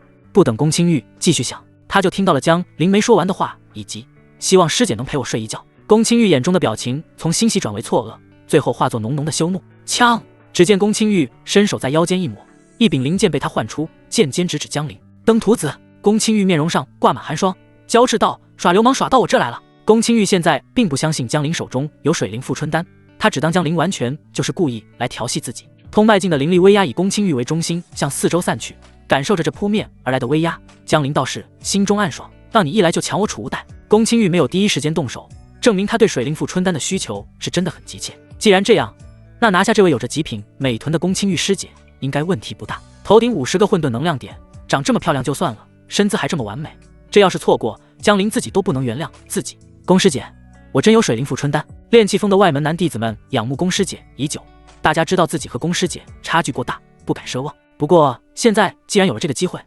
那我自然是要拼尽一切，只要宫师姐和我睡一觉，水灵复春丹双手奉上。江林一边说，一边看着宫青玉的反应。这水灵复春丹在3阶灵丹中算是颇为稀有，炼丹峰的外门弟子根本就没有这东西，这一点相信宫师姐已经找炼丹峰的人求证过。而现在只要付出1碗，宫师姐就能获得你心心念念的3阶灵丹。眼下凡阶高等灵宝废胚是必须要有的，江林要为去遗迹做准备，那里面说不好就有提升修炼天赋的机会，江林怎么会错过？他这7重那气境在那气境中好使，在通脉境面前就不好使了，因此好装备是必须的。之所以当面直接和宫青玉说睡觉，除了刚刚宫青玉直接抢他的储物袋以外，另一个原因也正如江林所说，宫青玉现在一定把能找过的人都找遍了，没有水灵复春丹。既然他对灵丹的需求这么迫切，搞不好自己这一题就有成功的机会。怕什么？失败了有啥损失吗？什么都没有损失，有什么好怕？反正宫青玉也不尊重江林，是他动手抢他的储物袋在先，那就别怪江林提出这个要求。听到江林的话，宫青玉的使劲瞪了他一眼。没错，江林说对了，偌大的缥缈圣地外门，自然有人能炼制水灵复春丹，可这能炼制的是宗门执事，而执事不可能为了他单独浪费时间，所以无解。可现在相貌俊朗的江林带着解题答案来了，宫青玉好像还真有点心动。很少有人知道宫青玉有炼气洁癖，他手臂被烫伤后必须要用到水灵复春丹才能恢复，不然他炼气的时候就无法专心，炼气之路就此止步，这绝对是他接受不了的。炼气洁癖，这是一个很小众的词语组合，偏偏就出现在宫青玉身上了。每个人或多或少都有些习惯或者怪癖，而宫青玉就有炼气洁癖的怪癖，他需要全身一尘不染才能进入自己的炼气状态，不然就会炼气失败。这也是为什么他会在自己的竹林木屋周围布置迷神阵，不让其他人靠近的原因之一。有一次他冲击3阶炼气师，就是因为关键时刻炼气洁癖发作，冲击3阶炼气师失败炸炉烧伤了自己，凡阶高等灵宝只剩下废胚保留下来。从那之后，宫青玉一直在寻找水灵复春丹。水灵复春丹是3阶灵丹，能完美恢复他手臂上的伤疤，否则只要炼气他就会想起自己的伤疤，无法进入状态，练什么都会失败。他已经卡在这个状态很久了，被折磨够了。见宫青玉在思索，江林趁热打铁，轻声提醒道：“交易与否，全看宫师姐是否愿意。只是我这水灵复春丹若不能在宫师姐这里交易到想要的筹码，我也无法保证灵丹会保留多久，毕竟到手上的才是自己的。够了！”宫青玉娇喝一声，丹凤眼中好看的眸子里倒映着江林面容，他银牙一咬，不忿道：“你这人嘴里说着双方自愿，实则不停在言语上引诱。”江林不在意一笑：“宫师姐，既然你没有第一时间赶我走，想必心中也是有所想法，我就在这里静等宫师姐答案。其实适当的阴阳调和对男女双方都有好处，一方面能缓解心理压力，另一方面男欢女爱本就是天地自然之理。给我闭嘴！”宫青玉美目一瞪：“跟我进来！”他发现实在是江林这嘴太会了，明明就是缠他身子，结果张嘴闭嘴还说上大道理了，又是阴阳调和，又是男欢女爱的，再不让对方闭嘴，宫青玉怕江林还在他这竹林木屋外还能说出什么让人羞愤的话来。不过有一点江林说中了，那就是宫青玉心里也有想法，他这辈子从来没打算寻找道侣，并非在意自己这元阴之身，毕竟他修炼地功法并没有要求元阴之身，只是他原本一切正常，自然不会想这方面的事情。现在江林倒是给他提供了一个办法。宫青玉很认真地考虑了，这也就是江林长得够帅，你换一个丑不拉几的男弟子过来说这话试试。宫青玉的灵剑未尝不利。宫青玉转身往竹林木屋走去，江林的目光落在他身后，随着宫青玉的步伐走动，哪怕隐藏在裙摆之下，也依旧能看出那完美的弧度。无论是赵一书还是江薇师姐，在这方面都无法和宫青玉媲美。你还看？宫青玉虽然转过身去，但却能敏锐察觉到江林在看他，面色不知道是尴尬还是羞愤，总之耳根子都红了。江林摸摸鼻子，心里嘀咕还不让看了，待会我不但要看，心里嘀咕着，双腿动作不慢，连忙追了上去。在外门，弟子只有达到了通脉境，才能拥有独立居住在一个地方的资格。这竹林木屋就是宫青玉选择的地方，清静淡雅，住在这里非常舒心。江林是第一个走进宫青玉的木屋的男弟子。木屋内的陈列倒是简单，木桌、木椅、木床这些都很正常，唯独木屋中间的地板上有一块垫子，垫子上放了3座不知名的台子，台子上放顶立着一口炼气炉，炉身上刻有青玉2字，这是宫青玉专门找人炼制的炼气炉。江林，你将水灵赋春丹给我，我许诺你2件凡阶高等灵宝，如何？江林坐下后，宫青玉便开始自以为是的谈判，讨价还价。显然他第一选择还是不愿意用陪谁作为交换条件，想换一个。然而江林以前经常和人谈价，深谙此道。论谈价，宫青玉一个常年练气的漂亮女弟子，哪里是江林的对手？江林不慌不忙地看着宫青玉，缓缓摇头：“宫师姐，不用再说了，耽误的时间都是你自己的，早睡早解决你的伤疤问题。早知道修炼一道如逆水行舟，不进则退啊！我相信练气也是一样。”宫青玉和江林谈价格，江林压根不接价格方面的话题，直接挑明了：“你不答应，浪费的是你自己的时间，不关我的事。反正我的条件是什么都给你说了，这事就和谈买卖一样，哪一方的时间紧，任务急，哪一方就注定是被动方，除非另一方本身没经验。”宫青玉眼神闪烁，江林后面这句话是绝杀。这段时间因为一直没法进入炼气状态，导致宫青玉感觉自己的炼气水平有所下降了，这是纯粹的第六感。江林不说还好，这一说出来，宫青玉越发感觉自己不能继续等下去了，问题必须解决才行。宫青玉陷入了纠结，江林原本准备继续说些什么，后来想了想，还是别逼太紧了，时间就这样1分1秒度过。江林，宫青玉刚刚喊了2个字，江林就立马搭腔：“宫师姐，可是还有什么顾虑？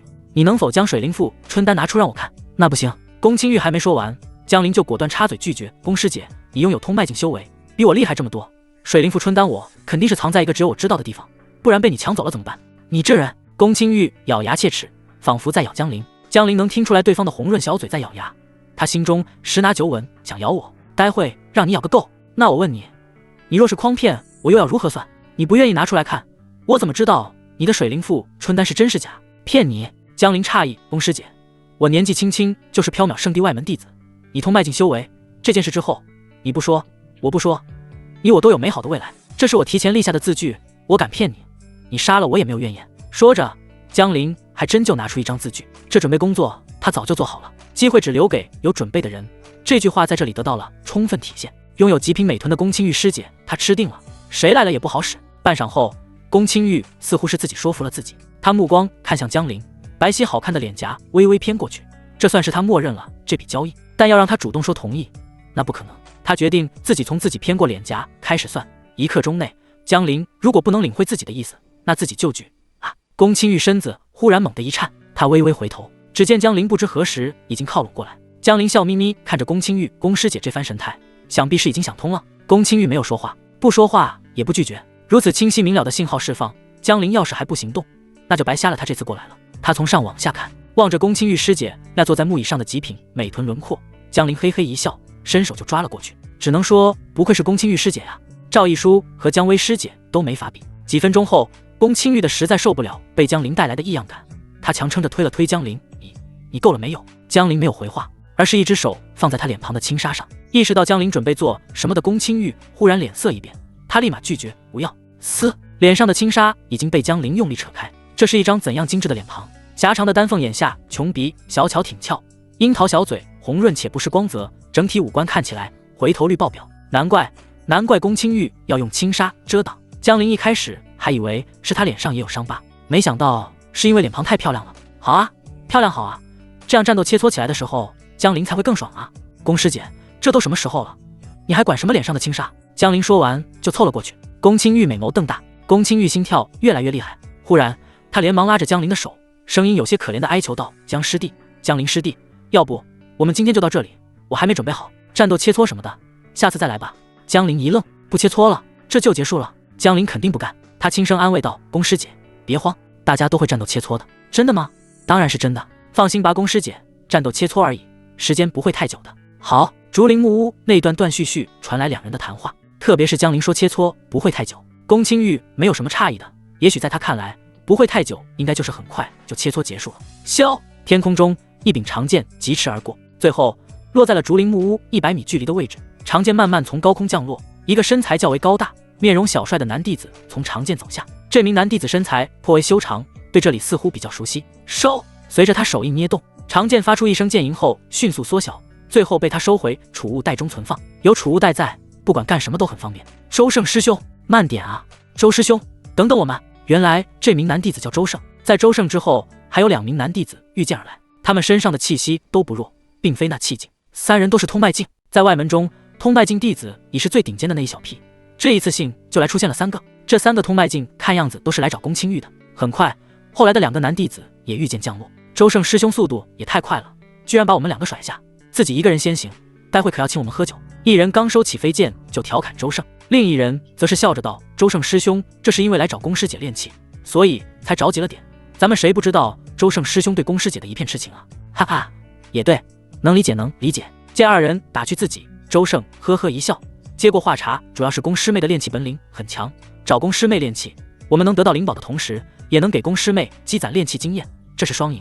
2人一听，对视一眼后，纷纷点头认可。见2人准备好，周胜轻咳一声，口中灵力运转，出声时伴随着灵力涌动，将声音透过迷神阵传递向竹林木屋。宫师妹，宫师妹在吗？我来找你练气了，练一件凡阶中等层次的内甲，还请开门一见。滚滚灵力伴随着声音穿透进迷神阵，抵达竹林木屋，让木屋内的2位主角能够听到。周胜原本以为很快能得到宫青玉的回应，结果迟迟等不到声音。难道宫师妹出去了？周胜有些疑惑。根据他平时的观察，他选择的这个时间点，宫师妹不可能出去才对。或许是宫师妹专心练气，没听见。想到这里，周胜再一次鼓足体内灵力喊了一声，内容大致和之前差不多。而这时候，木屋中依旧没有声音回应，直到周胜皱着眉头准备离开时，木屋那边才传来宫青玉断断续续的声音：“周师兄，青玉现在没空，不太方便练气事宜，还请周师兄找别人吧。”一般情况，人说话不会是这个声音。周胜和他身边的2人对视一眼，都看到了对方眼中的疑惑，于是他问道：“宫师妹，你怎么了？没发生啥事吧？”“没事。”宫青玉回应着。“哦，没事就好。”周胜不疑有他，毕竟这是宫青玉本人亲自回应的。周胜爱慕宫青玉的事，炼气峰这边的通脉境外门弟子基本都知晓，而周胜本人对于宫青玉的声音自然是非常熟悉，一听声音他就知道这是本人。宫青玉的声音还是比较有特色的，其他人就算是有心想模仿也模仿不了。而木屋内的宫青玉在回应了周胜一句话之后，就没有余力再回应后面的话了。这时的江陵贴在宫青玉精致的耳旁，通过宫青玉刚刚和外面人说话时的反应来看，江陵轻声道：“原来宫师姐喜欢玩这种的。”宫青玉2腮通红的辩解：“我不是，我没有。”这实在不符合他平常表现出来的人设，因此他自然是尽力否认。这位被炼气峰众多外门弟子仰慕的女神，正在木屋内上演着一场从未被人看到过的表演，可惜只有江陵能欣赏。木屋内发生的一切不足为外人道。木屋外100米处，2人看向周胜：“周胜师兄，现在怎么说？”刚刚宫青玉师姐的话，他们2个也都听到了。现在询问周胜怎么弄，毕竟他们2个自诩配不上宫青玉师姐，他们请谁炼制灵宝都行，是因为周胜额外付出了一点代价，才让他们同意带着炼器材料来这里。宫青玉说没空，这给周胜也整不会了。面对2位朋友的话，周胜沉吟片刻，不甘心地看了看不远处的竹林木屋。要不是知道宫青玉非常讨厌其他人再没征得同意就靠近木屋，他都想过去敲门了。算了，2位，这次算我的。周胜朝身边2位朋友抱拳：“你们也急着用灵宝，就不用和我一块等宫师妹了。”好吧，周胜师兄别气馁，正所谓精诚所至，金石为开。这次只是碰巧宫师姐没空，只要继续坚持，宫师姐一定会被你感动的。哈哈，那就承蒙2位吉言。周胜笑了笑，这种话他爱听。这时一阵大风刮来，上方正好一片树叶落下，那树叶嫩绿如初，绿油油的，不偏不倚就落在了周胜的头上。周胜还在想宫青玉的事，因此也没在意绿叶落在头上这种小事。而他那2个朋友则是对视一眼，唤出飞剑，施展御剑术离开竹林木屋。离开时，他们朝下方看去，看到头顶一片嫩绿树叶的周胜还在竹林木屋不远处等着。2人再次对视一眼，似乎有话想说。最终其中一人憋不住了，问道：“你是不是有什么话想说？你不也一样？”2人均是一愣，旋即猜到他们2人想说的话是一样的。你有没有感觉刚刚宫师姐说话的声音和语调和上次不太一样，是吗？这我倒是没注意，但听你这么一说，好像确实。可能是我们想多了，毕竟宫师姐求够水灵附春丹的事一直没着落，可能因此太着急了。有道理，走吧，我们还要去找其他炼气的师兄帮忙炼制灵宝，为几天后去秘境遗迹做准备。2人一边说一边御剑飞行离开。下方的周胜一等就等了半个时辰。竹林木屋内，宫青玉确定了一件事，江陵确实没骗人，他有点招架不住。师弟明明财纳气劲，结果力量居然这么大，不但能全程压制他不说，还将他整个人抱起来。尤其是刚刚外面周胜还来了，宫青玉能感觉到体验明显不一样了。活了20多年，宫青玉感觉自己之前都算是白活了，连他自己都不知道他的某些想法随着今天这场阴阳调和在悄然改变着。江林则是身心俱爽，看着到处是巴掌印的宫青玉师姐，他心中的征服感没来由的蹭蹭涨。还有混沌能量加50，混沌能量一次性就加了50点，比跟赵一书阴阳调和3次还多。宫师姐这种是一次江林可不满足，好在刚刚他在宫师姐脑子无法思考太多的关键时刻，询问到很多有用的信息，知道宫师姐还缺什么其他灵丹，到时候再带着灵丹过来找他。看他现在的状态，想来到时候肯定是不会拒绝，会像今天这样半推半就吧。对了，还有一件事，凡阶高等灵宝废胚。想到这里，江林又伸手抽了宫青玉一巴掌。宫青玉从鼻翼里哼出一个字，江林无语了，这是喜欢被抽巴掌。他使劲摇了摇宫青玉，将他从失神状态下摇回来。怎么了？意识到自己又失态了的宫青玉企图掩盖自己刚刚的不堪。行了，宫师姐，更不堪的一面都看过了，咱们都坦诚相见了，还有什么不好意思？我是想说，既然咱们完成了约定，那凡阶高等灵宝的废胚，你看能先给我吗？灵宝废胎。宫青玉艰难点点头，伸手将床头旁挂着的储物袋拿过来，一挥手，3件灵宝废胚就被他取出。江林师弟，你应该是去几天后的遗迹吧？到底是通脉镜，就这么一会儿，宫青玉已经恢复了一些精神力气，他挺着霸道身材从床榻上坐起。这3件灵宝废胚，其中那件碎星宫是凡阶高等，另外2件都是凡阶中等。废胚始终是废胚，你用这些废胚应该足够你换件不错的完好无损的凡阶中等灵宝，你注意安全。听着宫青玉这么说，江林眨眨眼，这是什么意思？难道睡一次就给宫青玉说服了？要知道赵一书那女人睡了这么多次，还口服心不服，通脉镜的宫师姐这么容易就服了。既然宫师姐愿意多送2件凡阶中等废胚，江林沉吟片刻后也不含糊，看似是从储物袋，实则是从混沌河道炉里面取出一玉瓶放在桌上。他本人则是把3件废胚收进储物袋，穿好衣服走到木屋门前才回头。宫师姐你好，好休息，水灵赋春丹就提前给你吧，不用谢。说完，江林打开门出去了。宫青玉这时候才反应过来，江林居然还真就胆子大到把水灵赋春丹放在了储物袋里，他真不怕自己当时动手抢。宫青玉那精致的容颜上面色复杂，不过虽然自己的元婴之身没了，他也不后悔，相反他还要感谢江林。若不是江林的胆大包天，敢提出让他陪睡一觉这样的条件，他宫青玉现在还不知道这种事的具体体验是这种感觉。宫青玉又想到了刚刚的场景，这江林师弟床上和床下简直就是2个人。想到这里，他扑哧一声笑了出来。色批师弟，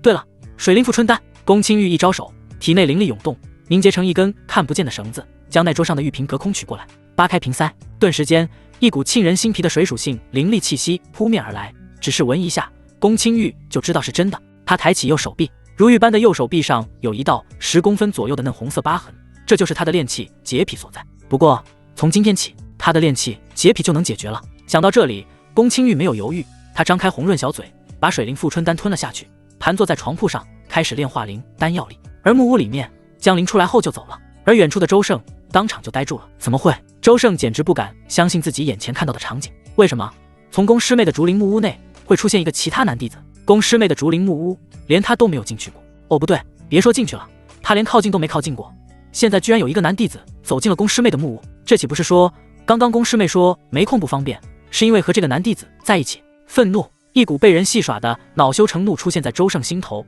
他没有丝毫犹豫，唤出飞剑踏上就冲向了那个从宫师妹木屋里出来的那个男弟子。不管如何，他一定要问个清楚。因为动作太快，那落在他头顶的嫩绿树叶终于是掉落下来，缓缓飘落在地面。江林正准备回自己房间好好准备一下，把灵宝合成一下，为去遗迹做准备，结果一道飞剑载着人影飞快落下，嗡，飞剑上传来锋利之感。这位师弟，刚刚你在宫师妹的房间里做什么了？周胜眼睛眯起来盯着江林，看来这人就是刚刚在木屋外和宫师姐搭话的苦主周胜师兄了。江林心思转动，并不慌张，很快有了主意。看着周胜那满是怒火的神态，他放松心态，故意问道：你就是姐姐和我提到的周胜师兄吧？周胜一愣，姐姐，这到底是什么情况？这人居然是宫师妹的弟弟，可是怎么之前没听说过啊？虽然心里没听过，但周胜已经下意识将飞剑的剑尖挪开了，生怕造成什么不必要的误会。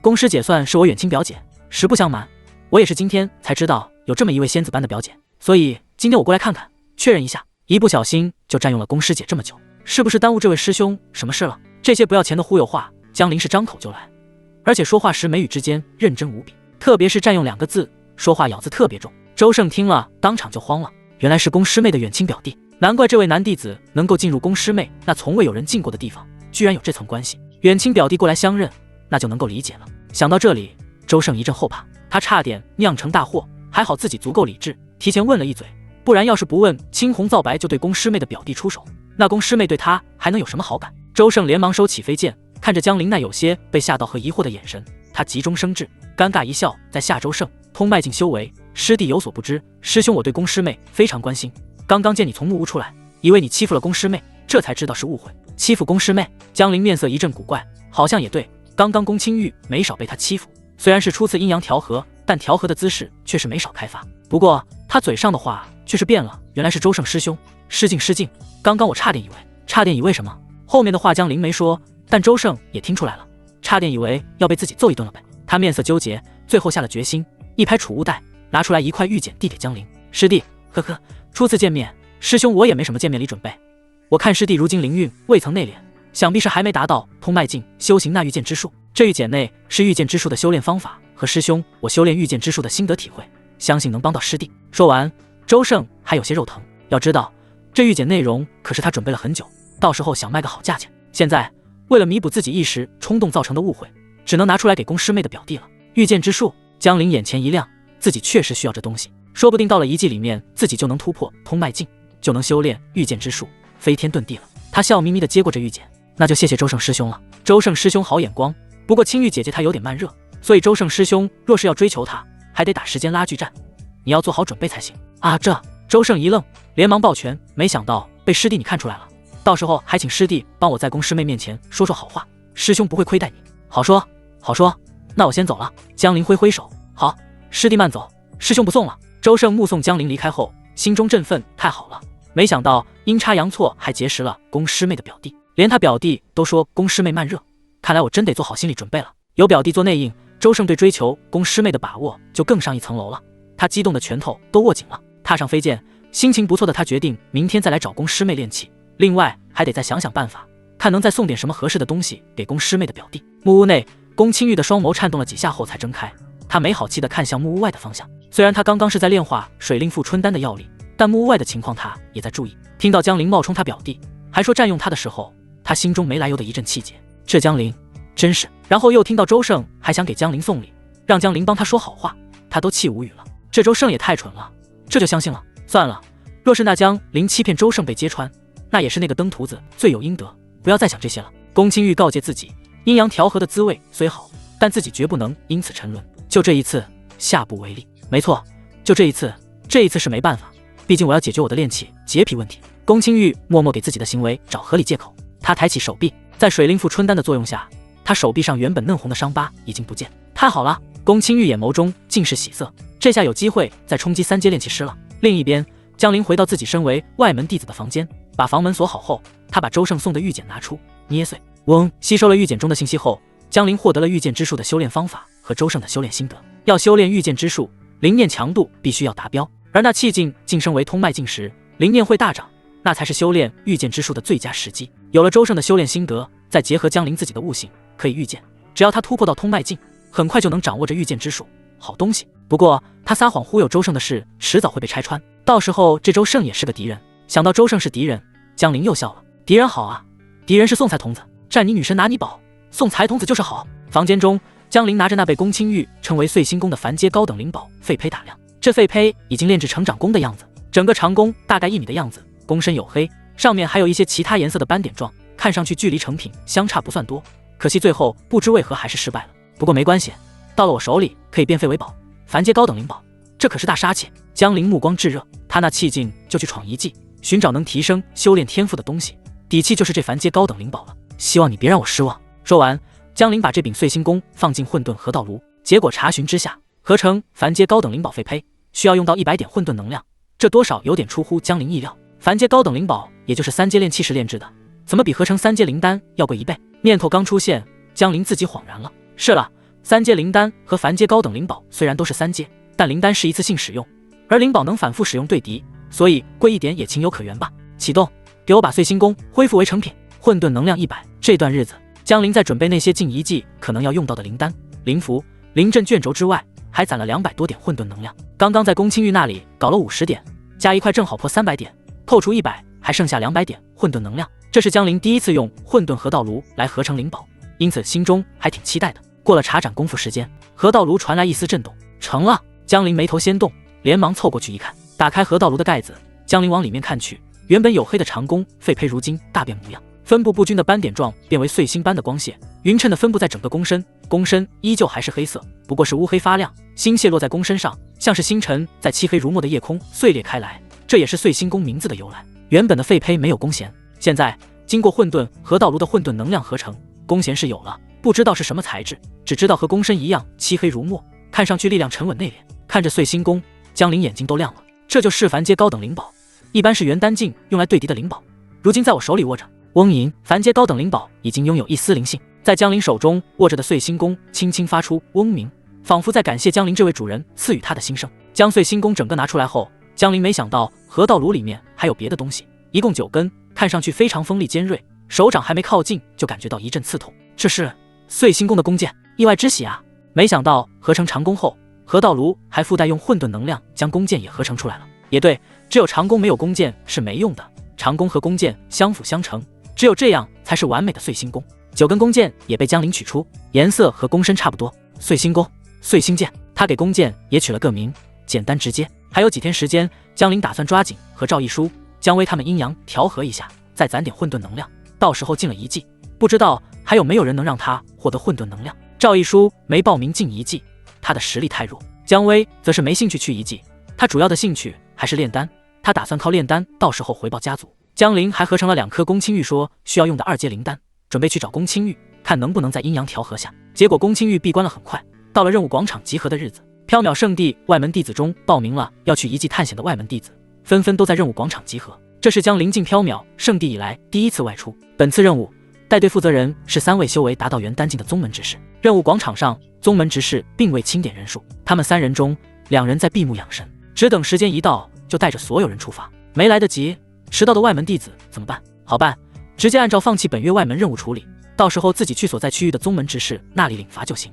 唯有另外1人在打量着外门弟子，这人也是3位负责人中唯一的女修，年轻的不像话，一身青白2色的服饰穿在她身上，将其美好身材勾勒出来。明明身材不是那么爆炸，却恰到好处。这女修在这旁边2个男的宗门执事明明眼睛舍不得移开，却不敢多看。在身份上，虽然3人都是宗门执事，但这位女修的真实身份不是他们能染指的。此时，外门弟子3、5成群的在广场上议论：这次一技之行，你准备了什么东西？那肯定是灵丹和灵符啊！灵丹用来恢复，灵符用来对敌。我资源不够，只准备了凡阶中等灵宝。有没有2阶灵阵师？求2阶灵阵师组队，到时候探险获得的东西，灵阵师可拿大头。兄弟，2阶灵阵师是抢手货，早就被抢没了，轮不到咱们。哎，我这不是本着问问看吗？江陵没看别的，他在看和2个宗门执事站一块的那位女执事。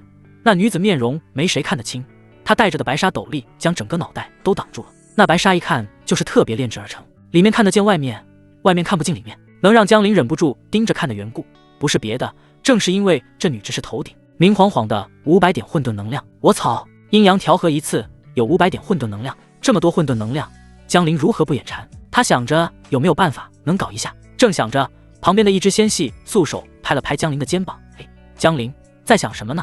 叫你都没反应。江陵回过神来，原来是唐鱼师姐。唐鱼师姐，你也去一技？没有回话，江陵直接换了个话题，总不能告诉唐鱼说自己在想着如何才能和那位女执事睡一觉吧。江陵，你刚刚的目光很危险。唐鱼神秘兮兮地凑在江陵耳边，偷偷道：已观察的那位可不是一般的外门执事。唐鱼的师尊是炼气峰的执事，对他颇为宠爱，因此他知道一些内幕。那女修名叫许红熙，人家只是临时来外门带领这一次一技之行，并非真的外门执事。另外2个宗门执事都是以他为主。唐鱼不说，江陵还真不知道，难怪那女人身上的混沌能量这么多。没多久，时辰已到，那戴着斗笠的女修一拍腰间储物袋，只见一艘巨大的灵力飞船凭空出现。下一刻，女人那清灵优美的嗓音也是在这任务广场上响起。所有外门弟子登船出发。灵力飞船和小巧的飞剑不同，长达上100米的灵力飞船在许红熙的灵力催动下，轻如无物般在高空急速飞行，狂风无法侵袭飞船内部，因为飞船上有一道防护灵阵，防护灵阵将狂风排除在外，让众多外门弟子在飞船上也能正常自由呼吸。江陵在飞船上就跟着唐鱼师姐，唐鱼走到哪里，他就跟到哪里。没办法，他看到了李明杰。这李明杰是9重那气境，江陵有碎星功，收拾一个李明杰不成问题，但这会让他在大庭广众之下暴露自己的实力，到时候就不好坑人了。唐瑜见江陵一直跟着自己，也是猜到了他得罪了谁，便让江陵说清楚缘由。听江陵说是一个9重那气境的外门弟子，唐瑜倒是松了口气，他安慰道：没事的，江陵师弟，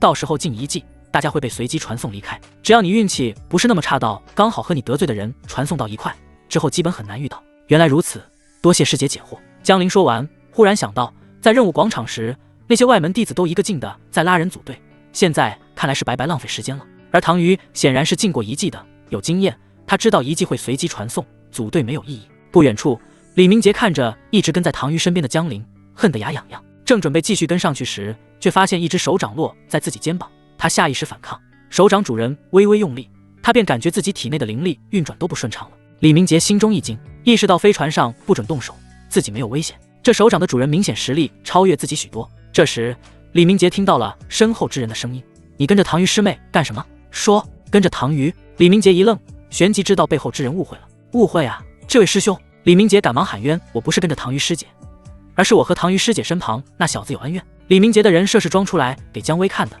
姜薇不在飞船上，他自然不需要在意那么多。听到是跟江陵有恩怨，李然心中一动，他放开李明杰，淡然吩咐道：把情况如实跟我说说。李明杰转过身来，这才认出李然，原来是李然师兄。李明杰拱手行礼：李然师兄，那跟在唐瑜师姐身边的小子叫江陵，他这人……李明杰一五一十将情况说给李然。当然李明杰只说了一个大概，没说自己想追的姜薇被江陵拿下了。李然听了这些，心中已经打算让江陵死在这遗迹中，于是他再次开口：李明杰，你要是能在遗迹中干掉江陵，出来后我保你突破通脉境。多谢李然师兄。李明杰心中振奋，那气境想突破到通脉境，要打通体内灵脉，除非是真正的天之骄子，否则就需要借助通脉丹的力量，而通脉丹那气境弟子很难买到，但所有通脉境师兄帮忙，那倒是不成问题。这江陵就交给你了。是，李然师兄，放心吧。李然拍了拍李明杰的肩膀，以示鼓励。他也会进遗迹，但他的时间要用来寻找遗迹中的各种机缘宝物，没时间去找江陵。眼下有这样一个机会，他正好利用一下这个李明杰。唐瑜师妹早已被他视为禁臠，任何靠近唐瑜的男弟子，他都会悄悄出手干预。那江陵一个那气境也敢和唐瑜师妹走这么近，眼下这个遗迹就是最好的动手机会。飞船飞了3天，进入了一片连绵不绝的灵兽山脉，最后从一座长相怪异的森林上空穿过，停留在一座巨大的山峰之外。那遗迹入口便是在这山峰下方。巨大的灵力飞船开始降落，一些提前抵达这里的人在看到如此巨大的灵力飞船时，眼神中纷纷露出忌惮之色，因为飞船上刻有山水云雾缥缈的水墨画，这正是缥缈圣地的标志。缥缈圣地位于东玄域北部，是北部实力最强悍的宗门圣地之一，哪怕是北部诸多修行国度的皇室，对缥缈圣地的人也要给面子。缥缈圣地的外门弟子们可以下来了。2个宗门执事出声指挥。江陵细心地注意到，之前那位名叫许洪熙的灵石执事居然不见了，怎么回事？这可是阴阳调和一次就能有500点混沌能量的对象啊！江陵，看那边！唐瑜的声音在江陵身旁响起，打断了他继续寻找许洪熙的想法。顺着唐瑜所说的方向望去，2位气势十足的中年男子站在2群弟子面前，看样子应该是2个不同宗派势力的人。缥缈圣地这边，2位宗门执事上前了，那2个中年男子主动拱手打招呼，3方就遗迹入口交谈起来。那2方人马是一同发现遗迹入口的宗派，望月宗和飞燕宗。唐瑜继续给江陵介绍，望月宗和飞燕宗都是东玄域北部数1数2的顶尖宗派，此次进入遗迹探险寻宝的人，主要就是这2家和缥缈圣地的外门弟子，当然还有很多其他散修人员也会在遗迹入口打开后进入其中。江陵师弟，到时候进了遗迹内才知道这到底是个什么遗迹，你自己多保重哦。唐瑜师姐调皮一笑，随后想起了什么，又特别叮嘱江陵，让他注意一下李然。唐瑜只知道李然不喜欢其他男弟子靠近自己，并不清楚李然具体会做什么，不过他还是提醒江陵小心。放心吧，唐瑜师姐。江陵飒然一笑，如果这李然自己要找死，别说碎星宫，光是江陵带着的那些2阶灵符就足够让对方吃不了兜着走。很快缥缈圣地、望月宗、飞燕宗3家的负责人沟通完毕，4人同时出手，4道强悍至极的灵力匹炼化作光虹，冲向那遗迹入口。看着灵力波动，比通脉境强了不知多少倍。砰嗡！遗迹入口涌现出一道封印光芒屏障，屏障没能坚持多久便宣告破碎。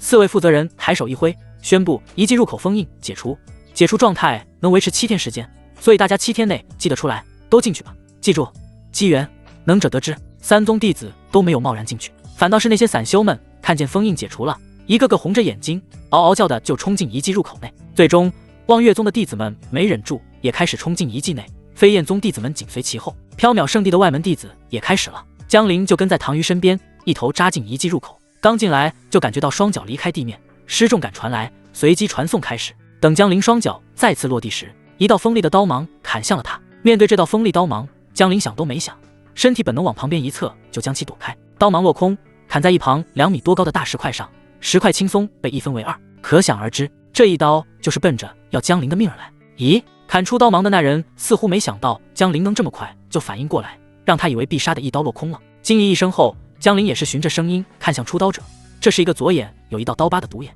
仅一眼，江陵就确定对方不是三宗派之人，而是那些散修之一。在这独眼旁边还有一男一女2个同伴，看这样子，这3个散修似乎是短时间就达成合作，且江陵传送进来就被他们当成目标了。见独眼一刀没能得手，另外一男一女面色犹豫后，让独眼先撤退。独眼却是嗤笑，开什么玩笑？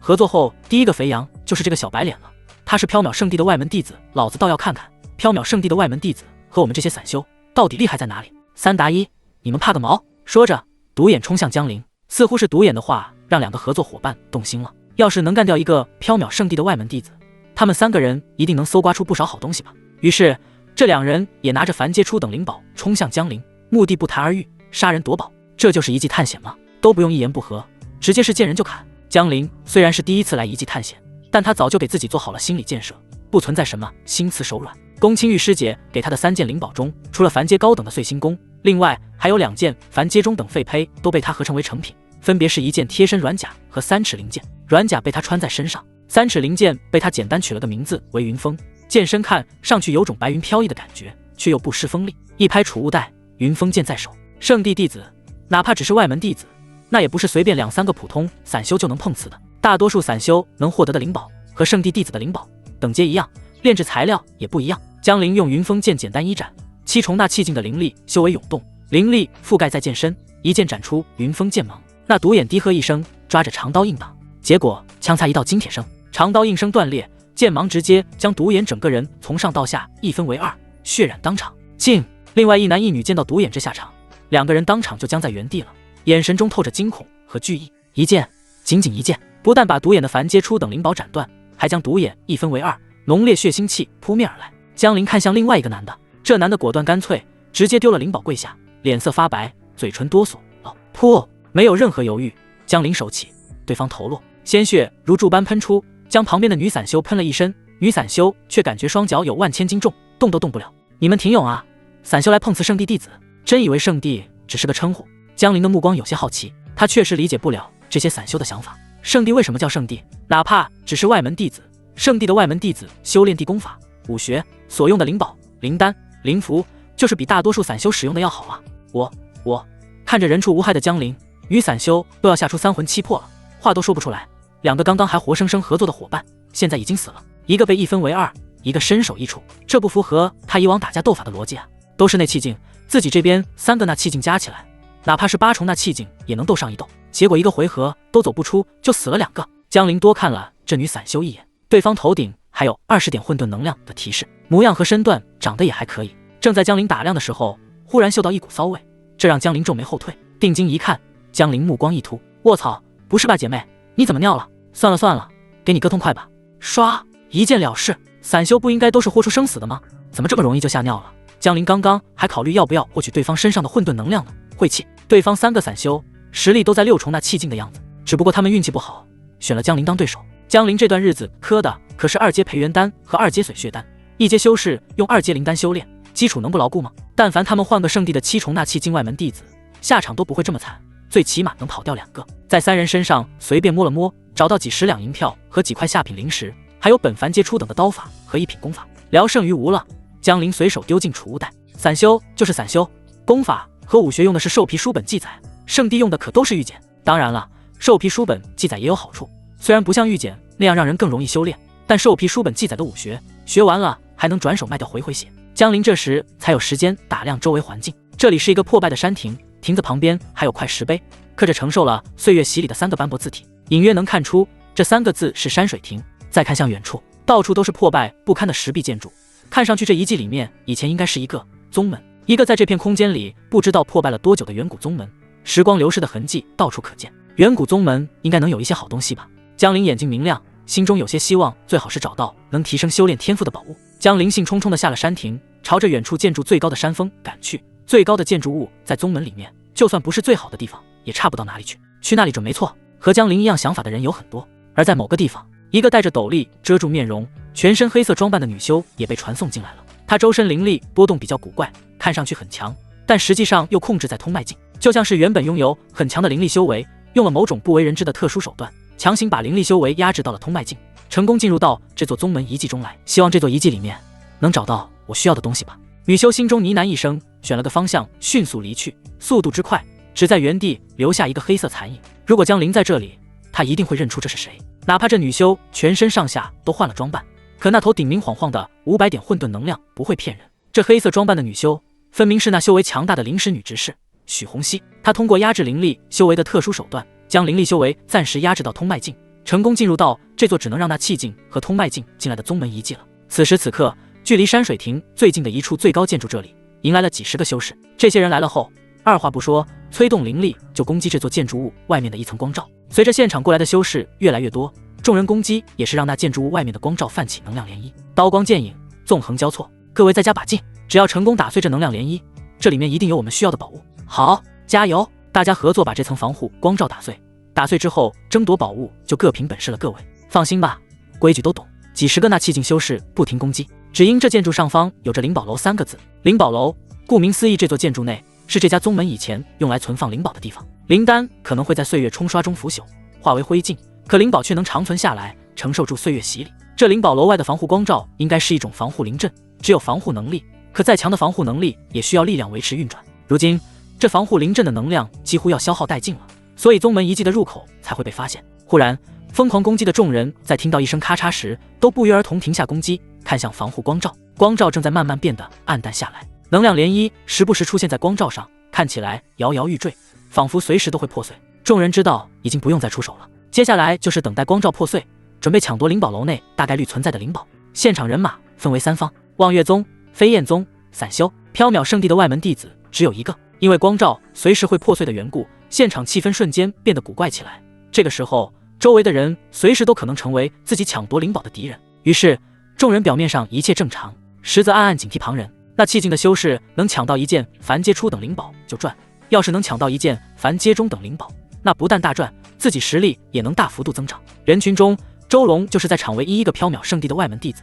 这家伙并没有因为自己是缥缈圣地的外门弟子而看不起他人，他甚至把自己身为缥缈圣地外门弟子的服饰都给换了一身普通衣服，看上去像个散修。灵宝，我一定要抢到一件灵宝！周龙咬着牙，眼神阴柔。自从被江陵一脚给踹碎了蛋，他讲话时的声音都变得尖细了不少。他之前看到江陵也参加了这次的遗迹之行，但他没有凑上去，而是藏起来，付出2颗蛋的惨痛代价，让他明白自己现在惹不起江陵。但这种奇耻大辱，他一定要让江陵还回来。灵宝就是希望，只要能抢到一件强大的灵宝，他相信自己一定能把自己受到的屈辱全部还给江陵。他根本就忘记了，一开始是他主动找江陵的麻烦，才造就了自己现在的下场。就在周龙和其他人一样默默等待着光罩破碎的时候，所有人都没注意到的是，在灵宝楼不远处，一个人影正在看着大家。灵宝楼啊，我还以为是什么好地方呢。赶过来的江陵撇撇嘴，他并不缺灵宝，不过灵宝这东西多多益善，就看这里面的灵宝是什么等阶了。想着，他藏好身形。这时，灵宝楼的防护灵阵不堪重负，在历经了不知多少岁月后，终于是破碎开来。咔咔咔，连锁反应般破碎的光罩也让整栋灵宝楼轰然倒塌，1、2米的断壁残垣从上方滚落。但这对那气境修士来说根本不影响。几十个修士眼睛开始泛红，那是一种名叫贪婪的情绪。谁都想率先抢到好东西，但谁也不想做这个出头鸟。枪打出头鸟这个道理大家都懂，但懂归懂，终究还是有人忍不住。最后不知是谁一声低吼，都在等什么？抢灵宝啊！谁先抢到归谁。说罢，当时就有6、7个人同时冲出，剩下的人也不再犹豫，纷纷冲向前方坍塌了的灵宝楼废墟。很快就有人成功找到第一件灵宝，这是一面盾牌式的灵宝。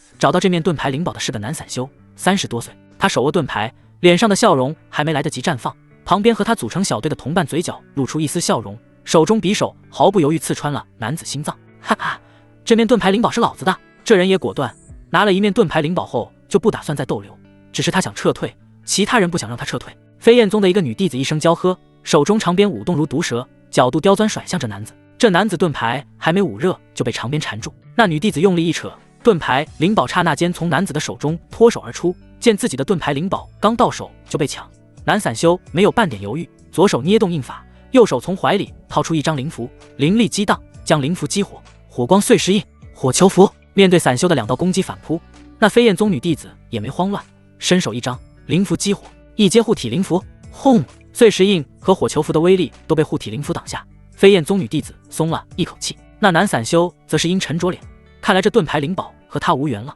得赶紧去找其他的灵宝。张子双松了口气，还好，刚刚这个男散修的实力还不错，看来堂姐说的没错，哪怕是散修，也会有实力不比强大宗派弟子差的存在。到手的盾牌灵宝他看都没看，直接收进了储物袋里。堂姐说过收获什么的出去再看。张子双这边没出人命，其他地方就不一样了，时不时就能听到一声惨叫和求饶，血腥味在这坍塌的灵宝楼外弥漫，嫣红的鲜血侵染了断壁残垣。原本几十个那气境，一转眼剩下了不到一半，还剩下来的都是抢到了灵宝的。周龙就在其中，他抢到了一件凡阶中等灵宝，实力大涨。这时候他正兴奋极了，有凡阶中等灵宝在手，哪怕是9重那气境，也不是他6重那气境的对手。哼哼，周龙直接在脑海中快进到自己遇见江陵，然后成功找江陵复仇的场景。这时，一根锋利的弓箭从远处射来，扑哧，箭尖轻而易举穿透周龙的心脏，从背后穿入，从胸前射出，最后在周龙不敢置信的目光中，一箭扎进了一块巨石。乌黑发亮的弓箭将巨石一分为2，在意识陷入永久黑暗之前，周龙勉强让自己转过身去，嘴中呢喃着是谁，可惜他永远也不知道是谁，只能睁着双眼倒下。没人认识周龙，但周龙的死却让众人提高警惕，因为这突如其来的冷箭实在太防不胜防。谁在那边？滚出来！还剩下的20来个人一个个怒喝。看这情况，他们哪里还不清楚，这是有人在远处坐收渔翁之利。他们这边死伤过半，东西到手还没拿稳，结果就有人要摘桃子。江陵当然没有马上出来，他挑了2个看不顺眼的，抬手就是2箭，咻咻2声，锋利弓箭破开空气，带着一往无前的气势。那被挑中的2人脸上一慌，但他们想起自己已经拿到凡阶中等灵宝，于是下意识用手中灵宝去挡。凡阶中等灵宝一般可是通脉境才能用的，他们那气境用，实力自然大涨。然而这弓箭却是凡阶高等灵宝射出来的，哪怕江陵没有修炼弓箭类武学，纯粹用灵力覆盖在弓箭上，其威力依旧能碾压拿着凡阶中等灵宝的那气境修士。随着噗噗2声，2个人应声而倒。死因和周龙一样，望月宗和飞燕宗两边面色变了，他们分成2派，还剩下几个散修们更是胆寒。其中2个散修对视一眼，一咬牙就将手里的灵宝丢下，直接跑路了。结果还真没被攻击。剩下3个散修对视一眼，他们也只能效仿才能活命，留的小命在，不怕没柴烧。丢下灵宝后，散修们逃之夭夭。剩下望月宗和飞燕宗双方各还有10来个弟子，他们都知道这躲在背后放冷箭的家伙目的就是大家手里的灵宝，如果他们将灵宝也放下，应该没有性命之忧。可他们不想啊，灵宝这玩意谁不想要？望月宗其中一个弟子站出来，朝着江陵的方向拱手，还没等他开口，一支乌黑发亮的弓箭就给他来了个透心凉。随后众人就听到一道声音传来，灵宝都放下，我耐心有限。众人闻言一阵骚动，可很快江陵又是一支利箭挑了一个倒霉鬼。选的还是望月宗的人，凭什么又是我们望月宗的弟子？明明飞燕宗也在旁边，只可惜望月宗的人敢怒不敢言，生怕这躲藏在暗中的人一言不合就动手。如果这话被躲在暗中的江陵听到，他肯定要笑，望月宗的弟子怎么了？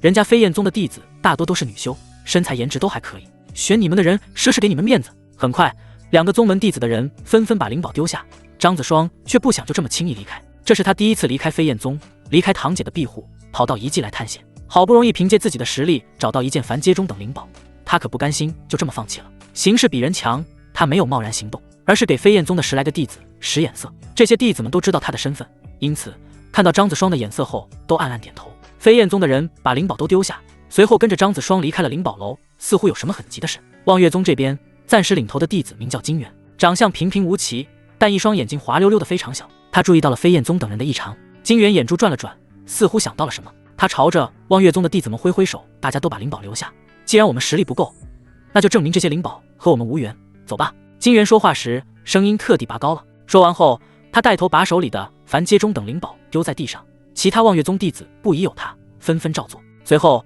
金元带着望月宗的其他弟子也赶紧离开，他得去找张子双才行。别人不知道张子双的身份，他金元正好知道。这里少说有30件灵宝，如此庞大的一笔财富，哪怕是通脉境也要动心，更何况他们这些纳气境。离开灵宝楼后，望月宗的其他弟子纷纷询问金元，为什么这么果断就放弃了灵宝？金元师兄，那个躲在暗中放冷箭的家伙，我刚刚观察了，他的弓箭居然是凡阶高等层次。这种高层次的弓箭，他本身绝不会佩戴很多，只要我们继续僵持在那里，等他弓箭射完，他绝对内合不了我们这么多人。是啊，金元师兄，说不定我们能反杀对方，那可是凡阶高等灵宝啊！这宗门遗迹当初不知道什么原因破败，这灵宝楼中的灵宝基本都是凡阶初等和中等，将一件凡阶高等灵宝都没有。若是他们能获得一把凡阶高等的长弓，那他们也有机会躲在暗中放冷箭，坐收渔翁之利，才搏动人心。其他望月宗弟子们没说话，但他们脸上的表情却说明他们的真实想法都差不多。金元听了后却是眼睛一瞪，怒骂蠢货，谁知道那种弓箭还有几支？你拿自己的性命去赌对方下一支箭射不射你？你们啊，还比不上飞燕宗那娘们。金元意有所指，他说的就是带着飞燕宗那些弟子们快速离开的张子双。说到那娘们，金元脑海中不由得回想起张子双舞动场边的场景，那胸脯，那小屁股扭得真带派啊！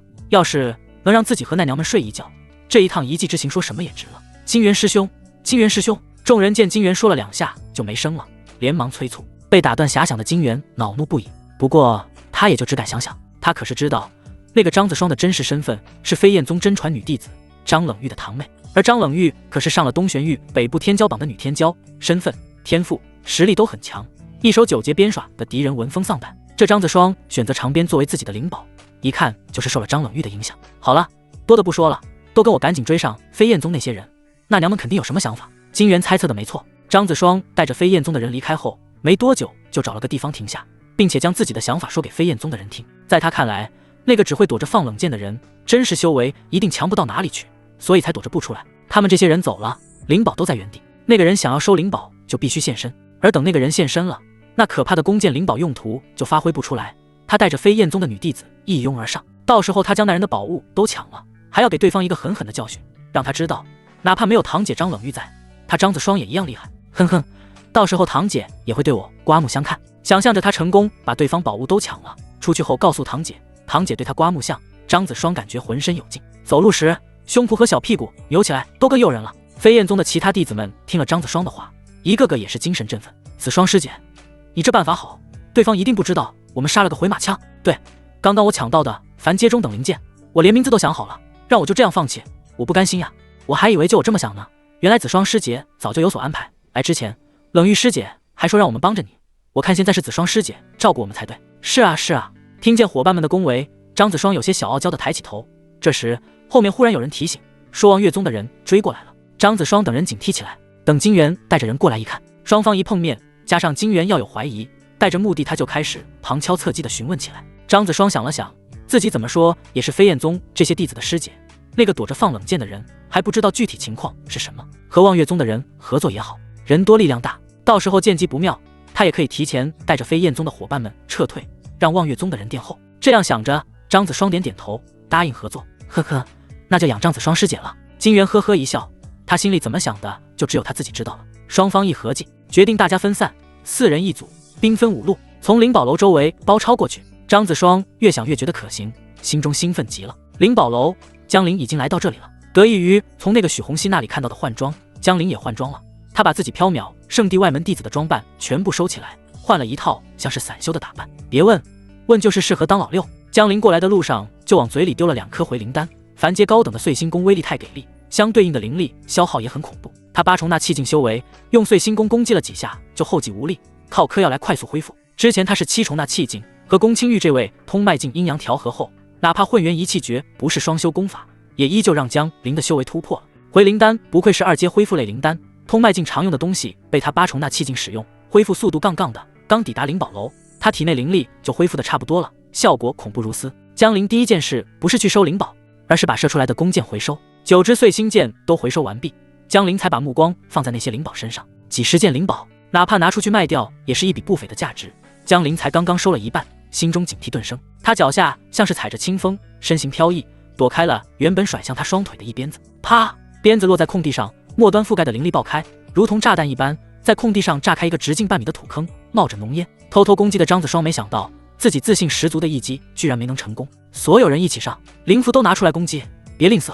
张子双一声娇喝，金元也一招手，江陵却咧嘴一笑，还知道杀个回马枪。有点脑子，可惜不多。他手臂猛地一甩，早就准备的2张2阶土属性灵符被激活扔了出去。重力符，2阶重力符燃烧，方圆100米范围内出现一个由土属性灵力凝聚而成的大大的种子。随后张子双等人只感觉浑身像被灌了铅，动作困难。好在危急时刻有人也丢出了2阶灵符，破开了江灵的重力符。江灵脸上毫无意外之色，飞快在腰间储物袋一拍，又是3张重力符出现。妈的，还想当老六偷袭我？看看谁的灵符多！江灵脸上涌起戾气，大大的重字重新出现。张子双再次甩出1张2阶灵符破开，比符是吧？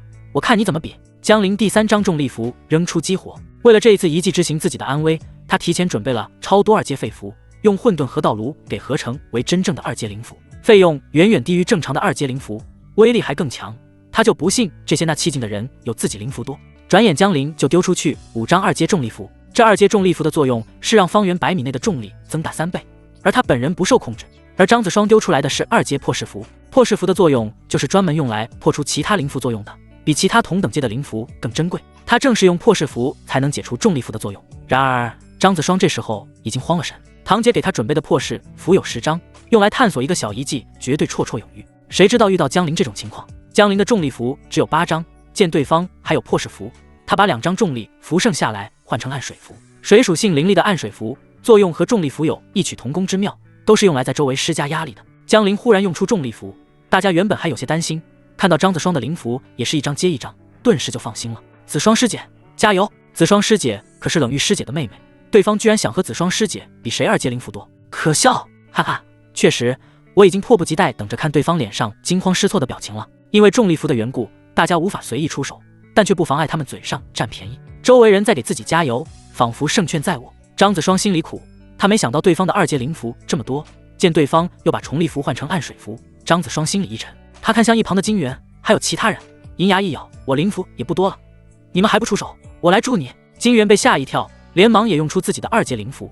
他的灵符是冰刺符，能借助天地间的冰属性灵力凝聚出冰刺，尖锐无比，攻击力很强。其他人也有手里有2阶灵符的，但看着张子双和金元都出手后，他们犹豫了一下，没有出手。他们的2阶灵符只有1-2张，要用在关键时刻，用在这里他们感觉浪费了。面对冰刺符，江灵随手又是1张2阶龟甲符，灵力能量形成龟甲状，从4面8方把自己包裹起来，无数冰刺落在龟甲能量上，无法伤他分毫。双方僵持了10多分钟，张子双俏脸发白，他的灵符用完了，金元半句废话都没说，掉头就跑。飞燕宗和望月宗其他人也是一样。然而江灵也生气了，他眼神不善地盯着前面这些人，妈的，刚刚的僵持浪费了他10多张2阶灵符，意气用事了。早知道就不跟对方拼符了，直接丢个地刺符。现在对方还想走，走哪里去？可能吗？去！江灵一声低喝，又是1张暗水符甩出。既然用了这么多张，也不差这1张了。灵力燃烧，灵符催动，噗噗噗！刹那间，众人脚下化为黑色之水，身体奇重无比，动作受限。江灵抬手将云风剑握在手中，直接冲了过去。他要好好发泄发泄。手持云风剑，江灵狠狠发泄了一通。不要说什么滥杀无辜，既然大家都进了这座遗迹，那就代表做好了心理准备。玄幻世界，出来混，输的代价往往是命。一阵刀光剑影，飞燕宗这边只剩下张子双和一个身段模样都还不错的2人，望月宗更是只剩金元1人。不过他右手被斩断，胸前也被刺了1剑，鲜血止不住，跌坐在地上，眼中神色惊恐无比。刚刚他还以为江灵的近战实力不行，以为自己有机会击败江灵，没想到自己根本不是对方一合之敌。对方那气劲就修炼出了不俗的身法武学。这位兄台，是我有眼无珠，我愿意付出所有身家，还请兄台饶我一命。在望月宗颇有天赋的天才弟子金元干净利落的认怂了。留得青山在，不怕没柴烧，先活命要紧。见江灵似乎对自己的话不感兴趣，金元也知道自己空口白牙，很难让对方心动。他忽然想起他们望月宗这一批进遗迹的弟子中，有一位身份和张子双差不多的女弟子，那女弟子也是身材和美貌都很出众。他咳嗽一声，也顾不得那么多了，他眼珠转动，为了活命，心思急转。你若饶我一命，我愿意把我们望月宗的外门仙子苏柔给你骗过来，她身上一定有你满意的宝物。外门仙子苏柔，江灵暗暗把这个名字记下。随后不等金元继续开口说话，江灵手中云风剑干净利落的一划，金元左手死死捂住自己脖子，却捂不住不停淌出的血，眼睛瞪大，直挺挺倒了下去。妈的，啥时候轮到你给我画大饼了？不知道是有意还是无意。江灵说这话的声音比较大，一剑了断金元性命。他看向剩下的2个飞燕宗女弟子，用还滴着血的剑尖把张子双的下巴挑起来，自我介绍一下吧。这2个女人刚刚动手的时候可是没犹豫，尤其是张子双。江林还不知道张子双的名字，但却看张子双非常不爽，就是这女人刚刚一直拿出破式符，把她的重力符和暗水符都给破掉。江林用重力符是准备抓活的问话，打探情报，被这女的用灵符激怒上头了，要不然她直接一张的刺符甩出去，没有2阶防护灵符的那气劲基本挡不住。张子双有些害怕的看着江林，说不出话来。刚刚江林的手段把张子双吓到了。温室里的花朵第一次来一级探险，谁知道就碰到这么个狠人。张子双被吓到说不出话，但旁边那个女的却是忽然开口，她是张子双，是我们飞燕宗张冷玉师姐的堂妹。冷玉师姐可是在北部天骄榜上有名。噗嗤，江林一剑划破这女人脖子，女人眼神中闪烁着错愕之色，最后黯淡。长得不漂亮就算了，身材还不好，最关键的是看不清形势。江林无语，摇头评价着这女人身上的那点混沌能量，他都懒得起心思。果然混沌能量还是要从漂亮女修身上获取，才会真的身心快乐啊。丁原，张子双趴在丁原的尸体旁哭起来。其实他和丁原的关系也不是多好，但刚刚还有丁原陪着他，现在只剩他自己了。不知所措的张子双下意识就这么做了，哭得梨花带雨。此刻的他再不是那个带着同伴想狠狠教训江林的傲娇小天才，更像是害怕自己出事的怯弱猫咪，都不敢看江林。你这带着人反杀过来，结果一直哭是什么意思？他们说的那个北部天骄榜，还有你堂姐张冷玉，都是咋回事？江林再次用染血剑尖挑起张子双的下巴，可怜巴巴的张子双抿了抿嘴，抽泣着还是没说话。江林渐渐失去耐心，眼中杀意渐浓。随着江林的实力提升，他需要合成的东西等阶越高，要消耗的混沌能量也越多，所以江林必须找能提供更多混沌能量的女修才行。虽然不知道那个许红熙是什么情况，但头顶着500点混沌能量的许红熙已经被江林纳入自己的目标了。现在又听说了这个北部天骄榜，他自然打起了这个北部天骄榜女修的主意。有身份加持的女修，混沌能量更多。但这个张子双一直哭也不说话，江林还要去找能提升他修炼天赋的宝物，没这么多时间浪费在这。也许是察觉到江林的冰冷杀意，张子双抽了抽鼻子，鼓起勇气，小心翼翼地抬头看向江林，你不杀我？江林不置可否，淡淡道，想活命就看你有没有那个价值了。现在我问你答，把你知道的都告诉我。这个张子双带人反杀回来，江林自然不能这么便宜放过他，先了解了解他堂姐张冷玉是什么情况，放长线钓大鱼。若是有机会，就把这上了北部天骄榜的张冷玉也加入吸取混沌能量的目标。听到自己还有活命的机会，张子双心中升起希望。可以的话，谁也不想死。他连连点头，擦了擦鼻子，表示自己会配合江林。这位师兄，我什么都愿意的，什么都愿意。打量着张子双的曼妙身姿，又看了看他头顶的35点混沌能量，江林笑了笑。随后从张子双这里，江林了解了什么是北部天骄榜，以及如何才能被这个北部天骄榜记录上去。缥缈圣地、望月宗、飞燕宗都是东玄域北部区域的宗派势力。北部区域宗派势力很多，宗派中足够优秀且未满30岁的年轻弟子是北部天骄榜记录的前提条件。具体怎么记录，那就看实战成绩、越级挑战、以弱胜强都是评判实战成绩的标准。能上天骄榜的年轻弟子们才能称得上一声天之骄子。北部天骄榜一共99个名次，张冷玉排在第96名。虽然名次很低，但这是在整个北部区域数以万计的年轻弟子中杀出来的成绩。而负责记录并公开北部天骄榜的势力，则是遍布整个东玄域的天骄阁。可以这么说，张冷玉的天赋、实力、身份全都有。这种漂亮女主，混沌能量一定不少吧？江林蠢蠢欲动。至于后面怎么和张冷玉扯上关联，或许就得从他很疼爱的这个堂妹身上入手了。想到这里，江林看向还坐在地上的张子双，眼神笑了笑，问道：“你刚才说你什么都愿意做是吧？”说着，江林拿起了张子双的长鞭，用力扯了扯，长鞭在他手中发出啪啪声。我没别的要求，以前都是你用着鞭子抽别人，今天栽在我手里，现在轮到你自己享受这根长鞭了。对江林来说，收取张子双身上的混沌能量没什么不好意思的。这女人都带着人反杀回来，如果对方自愿献出混沌能量，他本着放长线钓大鱼的想法，暂留对方一命已经是不错了。然而张子双显然并没有意识到江林说的让他享受这根长鞭是什么意思，直到他双手被江林绑了起来，江林用他的长鞭把他双手绑在了一块石柱上，身体放低，摆出一种颇为羞人的样子。张子双明显不知道这是要做什么，享受长鞭？难道是要用我的鞭子揍我？他心里七上八下的紧张着，这个姿势让他的身体前倾下来，因此身后的挺翘就显得格外显眼。打量着这个类似直角七字形的张子双，江林看了看四周，这可是在遗迹里，以前和人切磋对战获取混沌能量的时候，可没在这种场景里有过。张子双的鞭子很长，还剩下的一半被江林握在手里。张子双此刻面朝石柱，根本看不到江林在做什么，他双腿下意识并拢。既然你是自愿的，那就好好反省反省，看你以后还敢不敢拿鞭子抽别人。江林说完就开始教训张子双， 1个时辰后，虽然决定暂时留张子双一命，到时候更好的引出张冷玉，但江陵也没轻易放过他。这个时长就是最好的证明。混沌能量加35点，35点混沌能量，聊胜于无吧。原本以为一季里没办法获得混沌能量，现在看来或许还可以再找别的机会。不知道那个临时女执事什么情况了？刚刚让张子双反省了这么久，估计已经反省够了，因此他第一时间想到了许红熙，那个有500点混沌能量的女人。张子双微微睁开眼，他看向江陵，眼神连忙一开。江陵不明所以，甩了他一巴掌，淡淡道：“反省够了没？知道错了吧？下次注意点，别再来惹我。”此时的张子双没在意这些，听到江陵的话后，他只是小心翼翼地问道：“如果再惹你，你还会像刚刚那样让我反省吗？”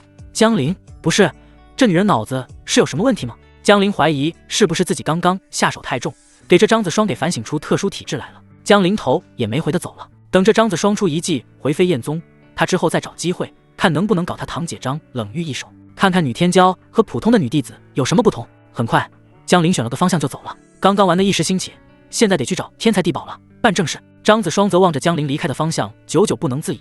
他也没想到江陵说让他自愿反省，居然是这种事。他现在腿还是软的呢，使不上劲。这座宗门遗迹并不算大，江陵离开灵宝楼后没多久，就来到了一片茂密树林。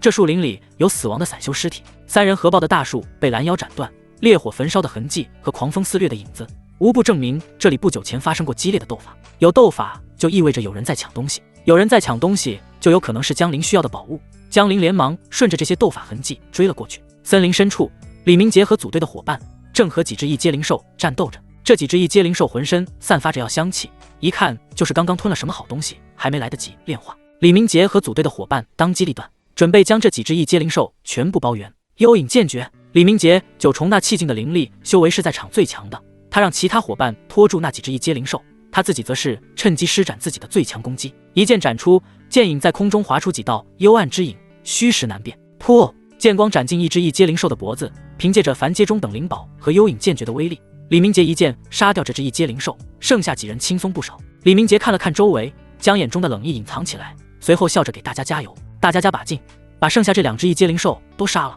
然后一起享受我们的胜利果实。”李明杰的声音让他的伙伴们动力十足。他们一共4个人组队，这3只异阶灵兽在之前就确定好了怎么分，由李明杰独自享用1只，剩下的2只他们3人平分。只要能吸收炼化这些灵兽体内的药力，他们有把握让自己的修为再进一步。很快，另一只灵兽也被斩杀。好，剩下的这只灵兽名为火蟒刺蜥，通体像是蜥一般，那尾巴却像是燃烧着火焰的蟒蛇。与这种灵兽交手，要格外注意尾巴的偷袭。不过这里有4人，他最拿手的尾巴偷袭根本就没有用武之地。火蟒刺蜥悲吼一声，朝着李明杰张嘴喷出一道火蛇般的能量冲击。李明杰正面硬抗，施展幽影剑诀，强行劈开火蛇能量，身体前冲。在火蟒刺蜥的目光中，他和火蟒刺蜥的身体错开，长剑收起。呜！火蟒刺蜥脖子被划开一道致命伤，呜咽一声后倒地不起。李师兄太给力了，厉害啊！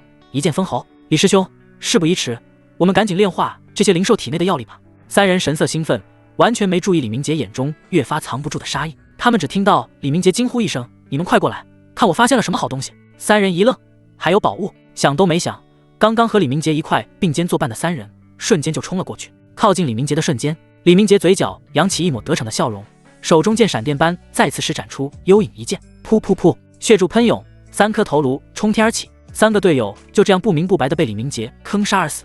掉落的脑袋上，眼睛中还透着惊喜，仿佛发现了什么好宝物。哼，3个废物，还想和我一块享用胜利果实？李明杰看着3具尸体冷哼。这时，李明杰身后响起掌声，啪啪啪！没想到啊，这么巧，能在这里碰见外门弟子中的李明杰师兄。江陵拍了拍掌，走了上来。是你？原本紧张的李明杰笑了，笑容中狰狞之色一点点浮现。他还想着去哪里找江陵呢，没想到这江陵自动送上门了。江陵，天堂有路你不走，地狱无门你闯进来，这里没有别人。李明杰也不用在乎在外门维持的人设，他提着剑看着江陵，目光有些火热，因为李然承诺过，只要他能在一记中干掉江陵，就保他晋升通脉境。怎么保证？那肯定是通脉丹了。通脉丹虽然只是2阶灵丹，但这种灵丹是那气境突破通脉境的关键，没有门路，那气境根本买不到。李明杰也卡在9重那气境挺久了，一直在找机会弄通脉丹。现在李然开口了，他自然愿意帮忙，毕竟江陵可是抢了江威啊。江陵没开口，反手将云峰剑收了起来。看着江陵这副泰然自若的表情，李明杰猜到了江陵身上有灵符。想到这里，李明杰另一只隐藏在衣袖中的手悄然间也捏着一张灵符。一阵大风吹袭而来，不知吹倒了哪块石头，石头倒下的声音仿佛成了拉开两人斗法帷幕的口令。两人同时甩出手中灵符，李明杰这边甩出的是一张2阶冰刺符，无数冰冷灵力在空中凝结成冰晶之刺，这不是巧了吗？之前那个金元用的也是冰刺符，被江陵一剑封喉了。江陵用出的灵符有2张，一张2阶龟甲符，一张2阶锋刃符。面对李明杰这种在缥缈圣地外门待了这么久的家伙，保守起见，江陵选择了最稳妥的应对方式，用灵符砸死对面。呼呼，咔嚓，呼啸的锋刃和寒冷的冰刺碰撞，冰刺扎破锋刃，锋刃斩断冰刺，双方谁也奈何不了谁。李明杰嘴角轻笑，这江陵还真是异想天开，刚进缥缈圣地外门几天啊，居然妄图和他比谁灵符多。李明杰为了这场一计之行，攻击、防御、逃跑、束缚4方面的灵符各准备了3张，一般来说绝对够用，他本人才一接纳气境而已，一共准备12张2阶灵符，已经是装备严重超标的概念。只可惜他遇到的是江陵，一个装备比他更超标的家伙。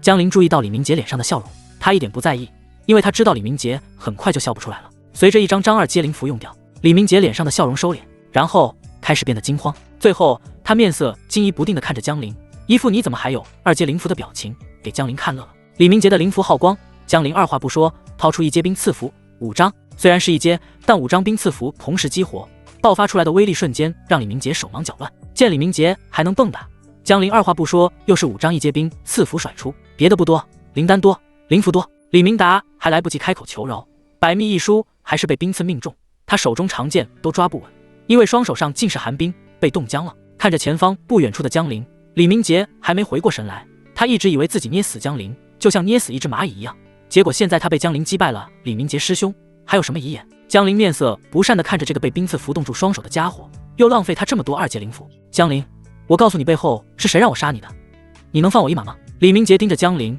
态度早就没了之前的嚣张。背后还有人？江陵随意点头道，行，你说吧。见江陵真答应了，李明杰眼底有着喜色浮现，这江陵到底还是年轻啊，居然不知道斩草除根的道理。等他回去后，他一定要想个绝佳的办法。这江陵有这么多灵符，身上肯定有不可告人的秘密。心中这样想着，李明杰嘴上毫不犹豫就把李然给卖了，说李然才是幕后主使。李然承诺让他晋升通脉境，可那终究只是别人承诺，若是他李明杰能把江陵手里这么多2阶灵符的秘密弄清楚，恐怕也不愁搞不到通脉丹了。听到李然是幕后主使，江陵倒也不意外，他点点头，行，知道了，你先走一步，不久后我让他去找你。好，我先走。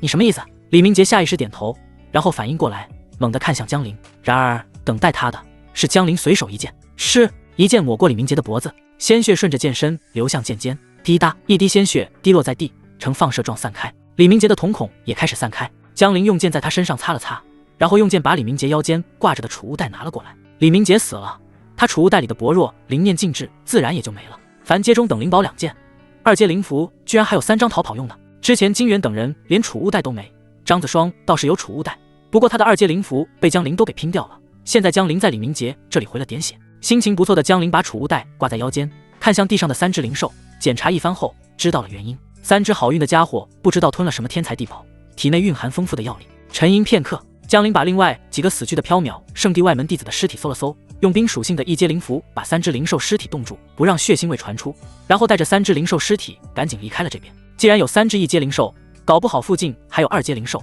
这里血腥味太浓，引来2阶灵兽就不好了。江陵离开没多久，6只1阶灵兽和2只2阶灵兽过来了，没看到其他目标，他们就朝着地面上的尸体扑了过去，大快朵颐。半个时辰后，江陵钻进了一个没有灵兽生活痕迹的干燥洞窟，把3只灵兽尸体丢在一旁，拿出火属性灵符就开整。这3只灵兽不知道喝了什么好东西，体内的药香就来源于他们的血液。江陵不是炼器师，也不是炼丹师，没有炼化这2个副职业必备的本源火种，因此他只能用火属性灵符才能把3只灵兽体内的药力提炼出来。一番操作后，他得到了一颗半个婴儿拳头大小且黑不溜秋的东西，没有第一时间吞下这东西。江陵从储物袋里丢出一道卷轴，同时在周围摆放了10块下品灵石。卷轴里面是一道2阶引灵阵，能隔绝通脉境探查和感应，有10块下品灵石作为能量消耗，2阶引灵阵应该能坚持2个时辰。去！江陵撕开卷轴将其激活，很快他整个身体就隐匿起来，气息开始增长。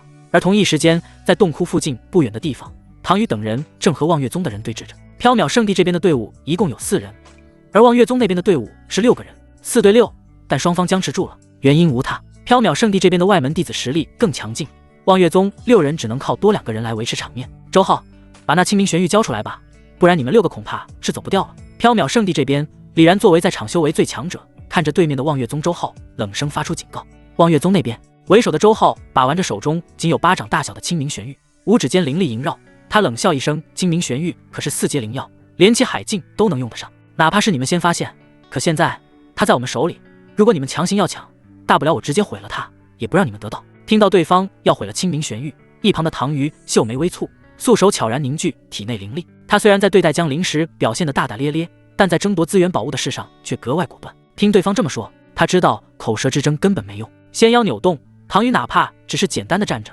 那挺拔的曼妙身姿也透着一股娇俏。这时缥缈圣地这边另一个男子手持长刀上前一步，开口建议道：大家都是通脉境，真要拼斗，不论输赢，恐怕清明玄玉都没法幸存下来，不如我们各退一步。哈哈哈！周浩从储物袋中拿出的长刀一甩，刀身之上灵力震荡，他嗤笑一声，淡淡道：4阶宝物在我们手里，我们可没什么退一步的理由。说完，周浩竟率先发难了，手中长刀骤然前劈，狂风飒飒袭向唐虞。这一刀正是他修炼了望月宗的风属性武学狂风刀。周浩动手后，望月宗其他人也纷纷出手，缥缈圣地这边也不甘示弱。唐虞身形晃动，偏若惊鸿般的侧身闪过狂风刀的刀锋，衣裙轻微翻飞，露出他那纤细白皙的小腿线条。同时，唐虞屈指一弹，2张火属性2阶灵符激射而出，灵符与空中炸开火花，化作2道火蛇冲向周浩。哼，来得好！周浩的狂风刀斩断火蛇，和其他5人默契配合，将缥缈圣地的4人成合为形式包拢。灵宝交击，碰撞声不绝于耳，火光四射，灵力能量激荡四方。李然也在出手，他游走在战圈，看似是在牵制望月宗所有人，实际上他的主要注意力都锁定在唐虞的身上，尤其是看着唐虞和周浩交手时扭动的姣好身段，他眼神里充斥着垂涎。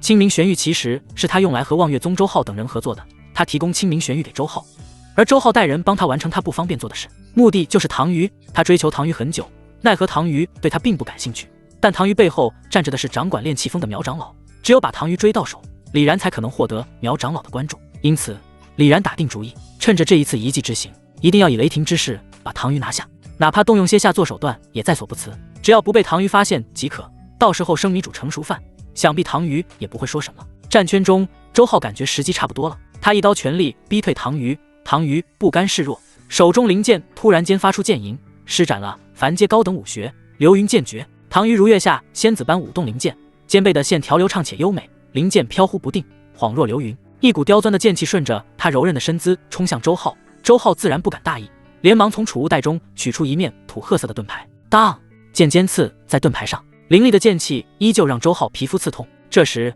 一名原本是李然在拦截的望月宗男弟子，他被李然一掌拍在胸膛，口吐鲜血时身体抛飞，却正好飞向了唐虞。这男弟子干脆全力攻击唐虞，他动作飞快，刹那间射出10把飞刀匕首，飞刀匕首闪烁着寒光，尽数朝唐虞划去。察觉到突如其来的危机，唐虞急忙躲闪，腰身转出一个优美弧度，秀发跟随着他的惯性飘舞，发梢从肩头扫过。然而这时，望月宗周浩抓住机会，一刀斩向李然。李然嘴角扬起，匆忙一退，正好退在唐虞的闪避路线上。一切发生的那么自然，仅仅一瞬间，飞刀匕首擦中唐虞的小臂，划破他钟爱的紫色衣裙，也划破他那柔嫩白皙的皮肤。一道血口出现，鲜血飞快渗出，将唐虞的手臂衬托得越发雪白。唐虞心头一紧，还好只是匕首擦伤，他下意识看向伤口，灵剑换手，另一只手腕抬起，露出纤细腕骨，微微泛白的指尖迅速在伤口周围点了几下，封住流血。然而接下来周浩的话却是让唐虞脸色微变，只见他哈哈一笑，这刀上涂了剧毒，哪怕是元丹境也会感到麻烦的剧毒，不想死就继续追我们吧，撤！望月宗6人迅速撤退。李然愤怒低吼：别让他们逃，清明玄玉价值不低，你们先追，我帮唐虞师妹先驱毒疗伤，随后就来。缥缈圣地另外2个弟子不疑有他，对视一眼，纷纷朝着望月宗众人追去。此时的唐虞已经服下储物袋中的2阶解毒丹，然而2阶解毒丹并未出现想象中的效果，他皱着眉头，继续拿出3阶灵丹。除障丹，3阶灵丹可驱逐绝大部分3阶，包括3阶以下的剧毒，这是他师尊给他的，结果居然依旧没用。唐虞心中有些慌了，怎么会这样？其实那飞刀匕首上涂抹的根本不是剧毒，而是特别调配的合欢药。合欢药服下即可快速生效，见血效果更快更猛，一股特殊的灼热感顺着伤口处已经蔓延至唐虞全身各处。他身形晃了晃，原本挺拔的脊背如今已略微佝偻，却依旧难掩其身姿的窈窕曼妙，脸颊泛起一层醉人的潮红，连带着他的耳垂都染上粉红色。这毒，这……唐鱼嘴中咬牙，脱口而出的声音中带着一丝他自己都未曾察觉的软糯。唐鱼师妹，你不要紧吧？一旁的李然故作沉稳，贪婪的眼神不停扫过唐鱼那泛红的脸颊，哪怕未曾触碰，可他也猜想得到，此时的唐鱼那单薄的衣裙下肯定全身发热。不过李然没有贸然去碰唐鱼，如今计划已经就快完成，他可不想功亏一篑，他必须等到唐鱼完全失去理智，等唐鱼自己扑上来，才能享用这惹人心醉的胜利果实。在这之前，他要保持好一切和我无关的样子。唐鱼师妹，这里不是驱毒的地方，那边有个洞窟，我们去那里吧，我为你护法。他们之前边打边走，如今已经远离了一开始交手的地方。如今的唐鱼已经没有太多脑子思考，听到有洞窟，他下意识就往洞窟赶去。见状，李然连忙跟上，嘴角露出得逞的笑容。这时候，洞窟中在2阶引灵阵里完成突破的江灵伸了伸懒腰，突破了，9重那气劲，爽啊！可惜这里是遗迹内，赵一书、姜薇、宫青玉师姐他们都不在，不然还能大战300回合来庆祝我的突破。神清气爽的江灵正准备撤掉引灵阵，结果发现洞窟那边似乎有人进来了。2道身影一前一后，跌跌撞撞闯进了这座洞窟。正准备撤掉引灵阵的江灵第一时间停下动作，看了过去，前面进来的是唐鱼。他钟爱的紫色衣裙此刻已经被血染红，红色和紫色相映，让他的皮肤看起来白得晃眼。江灵没有出去打招呼，因为此刻的唐鱼，他一眼就能看出其状态不对劲。唐鱼的脸颊上泛着不正常的潮红，额头布满细密汗珠，似乎在强忍着什么。他眼神带着些许迷离，进洞窟时没注意，小臂原本已经止血的伤口又被崩开，衣裙裂口处的肌肤若隐若现，让人看得睁不开目光。这是中了合欢类的毒了。江灵心中一惊，唐鱼师姐的实力可不弱，虽然不知道是通脉境第几重，但她在炼气峰上名声很大，能让唐鱼师姐中招的家伙也不简单。随后江灵的疑惑解开，他看到了紧随唐鱼跟进洞窟的李然。此刻的李然脸上的假惺惺已经尽数褪去，剩下的只有眼底的贪婪和毫不掩饰的炙热目光。进来洞窟后，他随手一拍，咔一声巨响，雄浑灵力在他手掌上爆发，一块巨石被他拍碎，堵住了洞窟。他还不确定唐鱼有没有完全被合欢药侵蚀理智，因此还没有冲上去，而是关切问道：唐鱼师妹，你赶紧坐下歇歇，你放心，我刚刚把洞窟堵住，不会有他人和灵兽过来干扰，我在这为你护法。李然的声音轻柔，他知道如果没有意外发生，待会儿唐鱼师妹就是他的了。唐鱼已经无暇顾及李然说的话，他勉强让自己盘腿坐下，五星向天，运转体内功法。如果3阶除障丹都没用，那就只能靠运转功法来强行逼毒了。李然靠在一旁的石壁上，没有动作。哼哼，你就折腾吧。唐鱼把你弄到手后，我就有机会利用苗旗长老的资源，到时候哪怕是晋升内门弟子也有希望了。李然的心里已经燃起野望，外门弟子终究只是缥缈圣地的基础弟子，想要更厉害地功法、武学、资源，还是要成为内门弟子。一旁引灵阵中的江灵静静看着，他看着不远处的唐鱼和李然，手上已经把碎星弓、碎星剑都拿了出来，同时还有2阶的攻击灵符、防护灵符以及逃跑用的灵符。正是这个李然让李明杰在遗迹中干掉江灵，没想到这么快就碰面了，而且情况还这么特殊。不用问，江灵猜到唐鱼师姐中的这合欢药肯定是李然搞的鬼。虽然江灵如今只是9重那气境，但碎星弓和碎星剑可都是凡阶高等灵宝，一般这可是元丹境这种3阶修士使用的，用来对付李然这种通脉境问题不大。万一不够，我再用2阶灵符补刀。江灵的心中做好打算，他手指摩擦着碎星弓，略微冰凉的手感让他安心。李然在等，江灵也在等，他在等李然忍不住朝唐鱼出手。那一刹那，是李然注意力全集中在唐鱼身上，就是他的最佳出手时机。唐鱼的脸颊已经彻底粉红，连带着平常白皙的脖颈都粉了。合欢药的效果趁着这段时间疯狂爆发，唐鱼运转功法逼毒根本无济于事。他背靠在石壁上，石壁传来的冰凉让他恢复一丝清明。回想之前他被飞刀匕首擦伤的场景，李然怎么会那么巧地出现在他躲避的位置？李然不对劲，唐鱼能被苗旗长老收为徒弟，证明他也很聪慧。这毒只带给他浑身燥热难耐，双腿尖起痒无比，大脑神志有些不清醒。这哪里是毒，这是合欢类的药才对。之前一切发生的太快，不容他多想。现在再回想，他已经察觉到李然的问题。唐鱼猛地朝李然望去，正好看到李然朝自己步步紧逼地走过来。李然，你勾结外宗弟子？李然心中一惊，没想到这么快就被唐鱼想清楚了。不过此刻他是箭在弦上，不得不发。哼哼，唐鱼师妹果然聪慧。既然无法瞒住唐鱼，李然索性就彻底撕破脸皮。他将灵宝长刀握在手中，阴狠一笑，既然想明白了，那就乖乖配合我，以后我吃肉也会让你喝汤的。他打听唐鱼消息很久，对唐鱼非常了解，此刻只要强行占据了他，以唐鱼的性格，肯定不会到处宣扬这种事。做梦！唐鱼怒喝一声，没想到李然竟然狠厉到这种地步，勾结外宗弟子来残害同门。他灵剑挽起流云剑花招李然刺去，但此刻他的状态实在不佳，因为合欢药，他挽出的剑花少了几分灵力，却多了几分魅惑。挥剑时纤腰扭动，裙摆翻飞，借助洞窟内石壁的细小亮时，唐鱼那泛红脸颊在一闪而逝的剑光下更显娇艳，额头的细小汗珠顺着光滑脸颊滴落在精致的锁骨。李然轻松用长刀格挡，灵力灌输下，刀声嗡嗡作响。看着唐鱼故作牵强，他不禁冷笑出声：“呵，敬酒不吃吃罚酒，此刻你浑身实力发挥不出一半，还要冥顽不灵，那就怪不得我了。”说罢，李然眼中冷意迸发，刀身迅速劈开唐鱼的灵剑，刀光闪烁间，刀身就拍在唐鱼的肩膀上，将唐鱼整个人拍飞。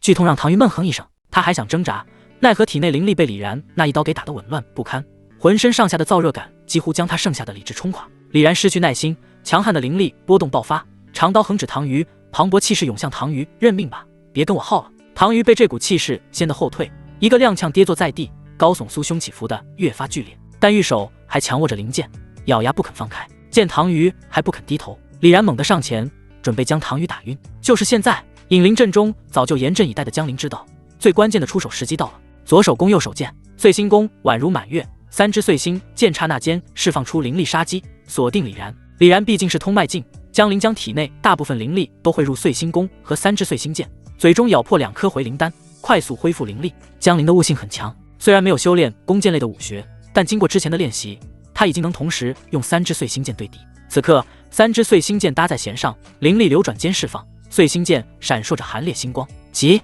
！3道刺耳声响起，碎星剑带着一往无前的气势飞射向李然。李然神态巨变，全神贯注要打晕唐鱼的他，哪里会注意洞窟中居然还有第3人？长刀下意识格挡，第1支碎星剑命中刀身，剧烈的灵力爆开，将李然的长刀弹开。第2支碎星剑眨眼间射在李然胸前，发出一声清脆的咚声。哇！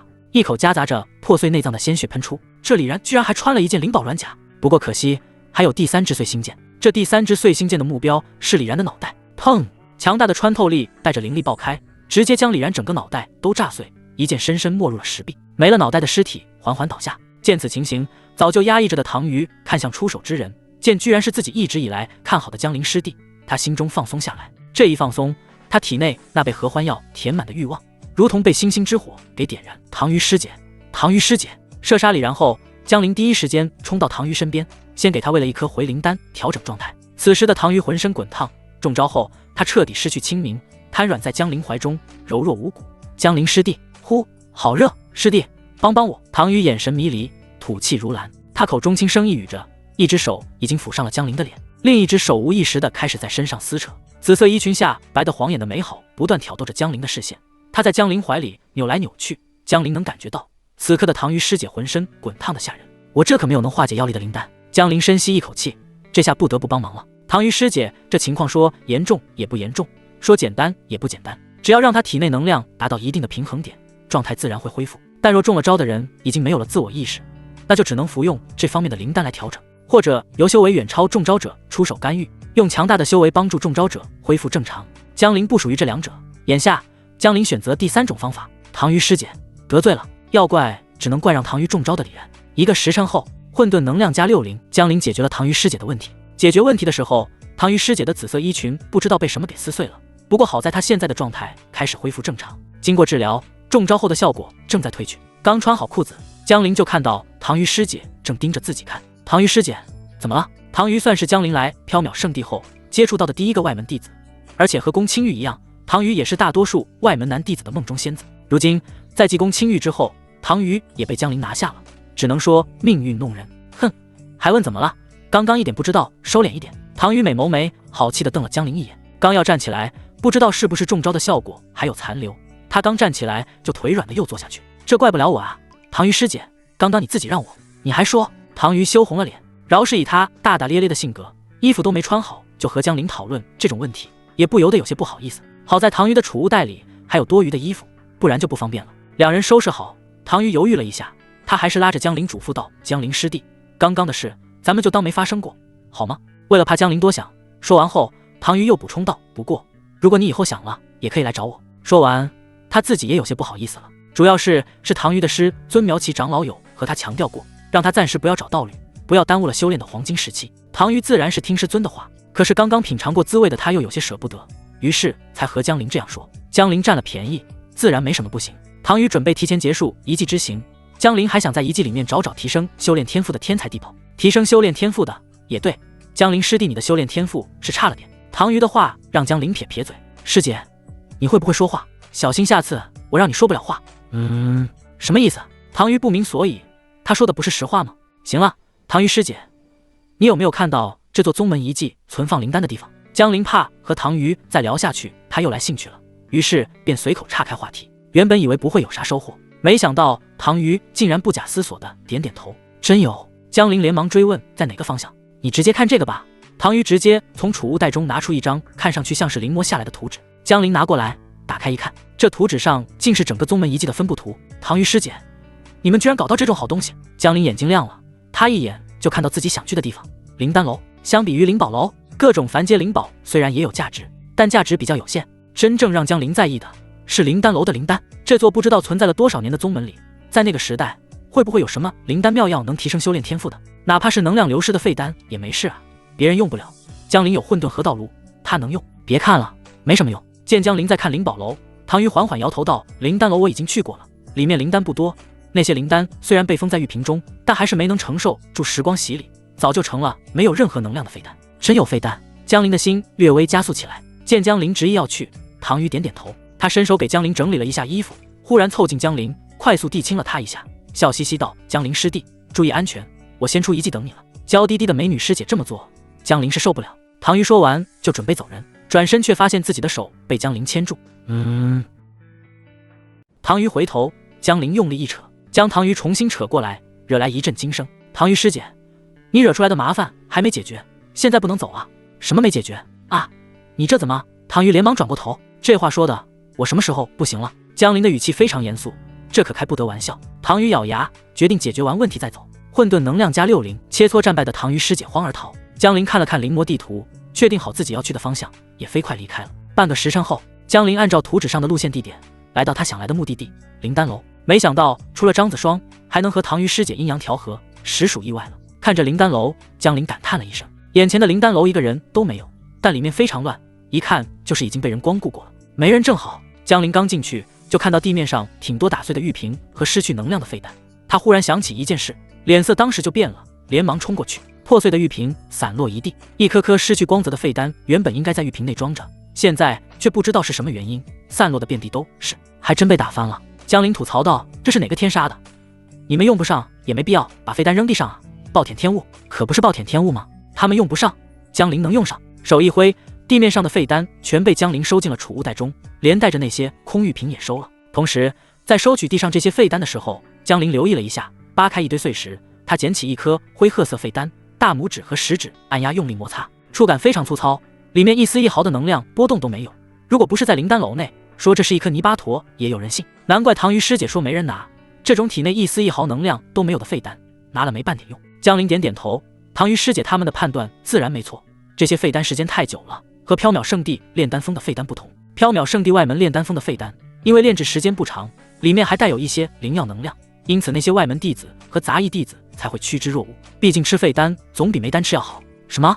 灵丹吃多了会在体内堆积丹毒？拜托，你不吃废丹，你可能一辈子都达不到要担心丹毒的境界。总之一句话，这些在别人眼里没用的废丹，江陵有一颗算一颗全部收起来。虽然这些废丹都从玉瓶中掉出来，不知道标时无法辨认作用，但只要能把这些灵丹都变废为宝，一点一点尝试，总能试出来。大不了用灵兽来试验一下。有混沌河道炉在，只要废丹没有磨成粉末，底子还在，那就能重新成为灵丹。把散落在地的废丹收好后，江陵继续搜寻。杂乱的环境中，他的目光快速移动，不错过任何细节。小半个时辰过去，整座灵丹楼都被江陵找得差不多了。最终，江陵在一个不起眼的角落里看到了几个相对隐蔽的玉瓶，安然无恙。江陵心中一喜，连忙走过去，拿起其中一玉瓶查看介绍：补天丹，可弥补修炼天赋的先天不足，提升修炼天赋。江陵瞳孔骤缩，卧槽，真找到提升修炼天赋的灵丹了。他扒开玉瓶的瓶塞，顿时间一股淡淡的香味飘开。玉瓶内哪怕只是一颗废丹，可他曾经的辉煌在这时候也依旧发挥着。江陵又看了看另外几个玉瓶，这些玉瓶中都是其他的灵丹，唯独这颗补天丹，江陵认为最重要。事不宜迟，他又布置了2阶引灵阵，把自己隐藏起来，然后唤出混沌河道炉，将补天丹丢进去，扣除了50点混沌能量，开始给补天丹补充能量。减废为宝。没错，补天丹是3阶灵丹，恢复3阶灵丹，一颗是50点混沌能量。没想到在这远古的宗门遗迹中，真能弄到提升修炼天赋的灵丹，可惜没有丹放。等待补天丹合成的时间，江林还不太满意呢，心里想着要是多来几颗就好了。很快，混沌河道炉不负所望，成功把补天丹给恢复成正常灵丹。正常的补天丹通体雪白，江林刚打开混沌河道炉的盖子，将补天丹拿出，浓郁的药香立马开始飘散，灵丹里面能量充沛。显然，借助混沌河道炉的力量，这颗早在多少年前就废了的补天丹再次恢复到它的巅峰状态，只怕比刚炼制出来的还好。江林已经受够最低的一品修炼天赋给他带来的不便，就看补天丹能给他增强到几品。补天丹虽然是远古遗留下来的灵丹，但毕竟只有3阶层次，江林也有个心理准备。随后，他毫不犹豫将补天丹服下，灵丹入口即化，清凉的药力顺着喉咙迅速扩散至4肢百骸，一会儿他全身就冒出淡淡白烟。他盘膝坐下，运转混元仪气诀炼化体内药力，9重那气境的灵力修为拼尽全力，带着补天丹的药力疯狂冲刷着他的全身。随着功法运转周天次数越多，江林发现他运转周天的速度明显更快了，这是修炼天赋已经在增强，效果显著。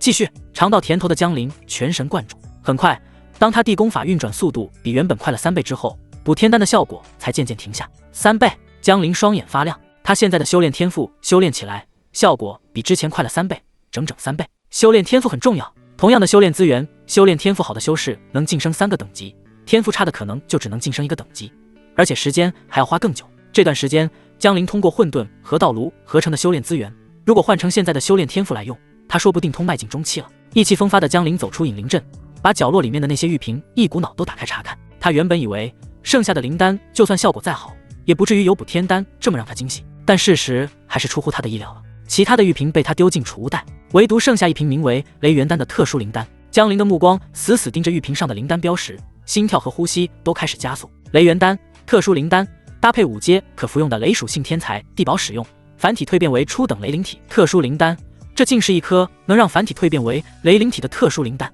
虽然拥有修炼天赋的人十分少见，但大陆上人口众多，天下修士依旧万千，而其中少数天才拥有罕见的特殊体质。凡体之上就是特殊体质，灵体、王体、神体，每种体质也有初中高3种层次。特殊体质以灵力属性划分，金木水火土冰风雷毒光暗。一旦江林能拥有雷灵体，哪怕只是最基础的初等雷灵体，那只要再修炼雷属性功法，他的修炼速度便能再次暴涨，且修炼雷属性武学也能是半功倍。本以为最大收获是补天丹，没想到雷元丹才是最珍贵的宝物。江林狂喜，只要再搞定5阶雷属性宝物，再将雷元丹恢复，他就能摇身一变成为拥有初等雷灵体的天才。让我来看看恢复雷元丹需要多少混沌能量。江林将雷元丹丢进混沌河道炉，兴冲冲地查看恢复雷元丹需要多少混沌能量。下一刻，他双眼一瞪，骂骂咧咧：“靠，1000点，抢劫啊！”正在江林吐槽1000点才能恢复雷元丹太坑的时候，灵丹楼外却是引来了不少1阶灵兽和2只2阶灵兽，他们都是被补天丹的丹香吸引而来。灵兽的嗅觉本就比修士灵敏，补天丹的香气原本在隐灵阵中还没事，后面江林从隐灵阵走出，香气就随着飘出来，引来了这些灵兽。1阶灵兽大部分心智不高，踏入2阶后才会变得狡猾一点。2只2阶灵兽是以其他1阶灵兽先过去。灵宝楼内的江林刚把所有东西收拾好，接下来目标就是搞到5阶雷属性宝物，让混沌能量达到1000以上，搞定初等雷灵体。江林兴致勃勃，忽然他眉头一皱，脚踩追风拿月身法，迅速离开原地。就在江林离开的瞬间，他原本站立的地面陡然间破开，一只放大了无数倍的蚯蚓钻了出来。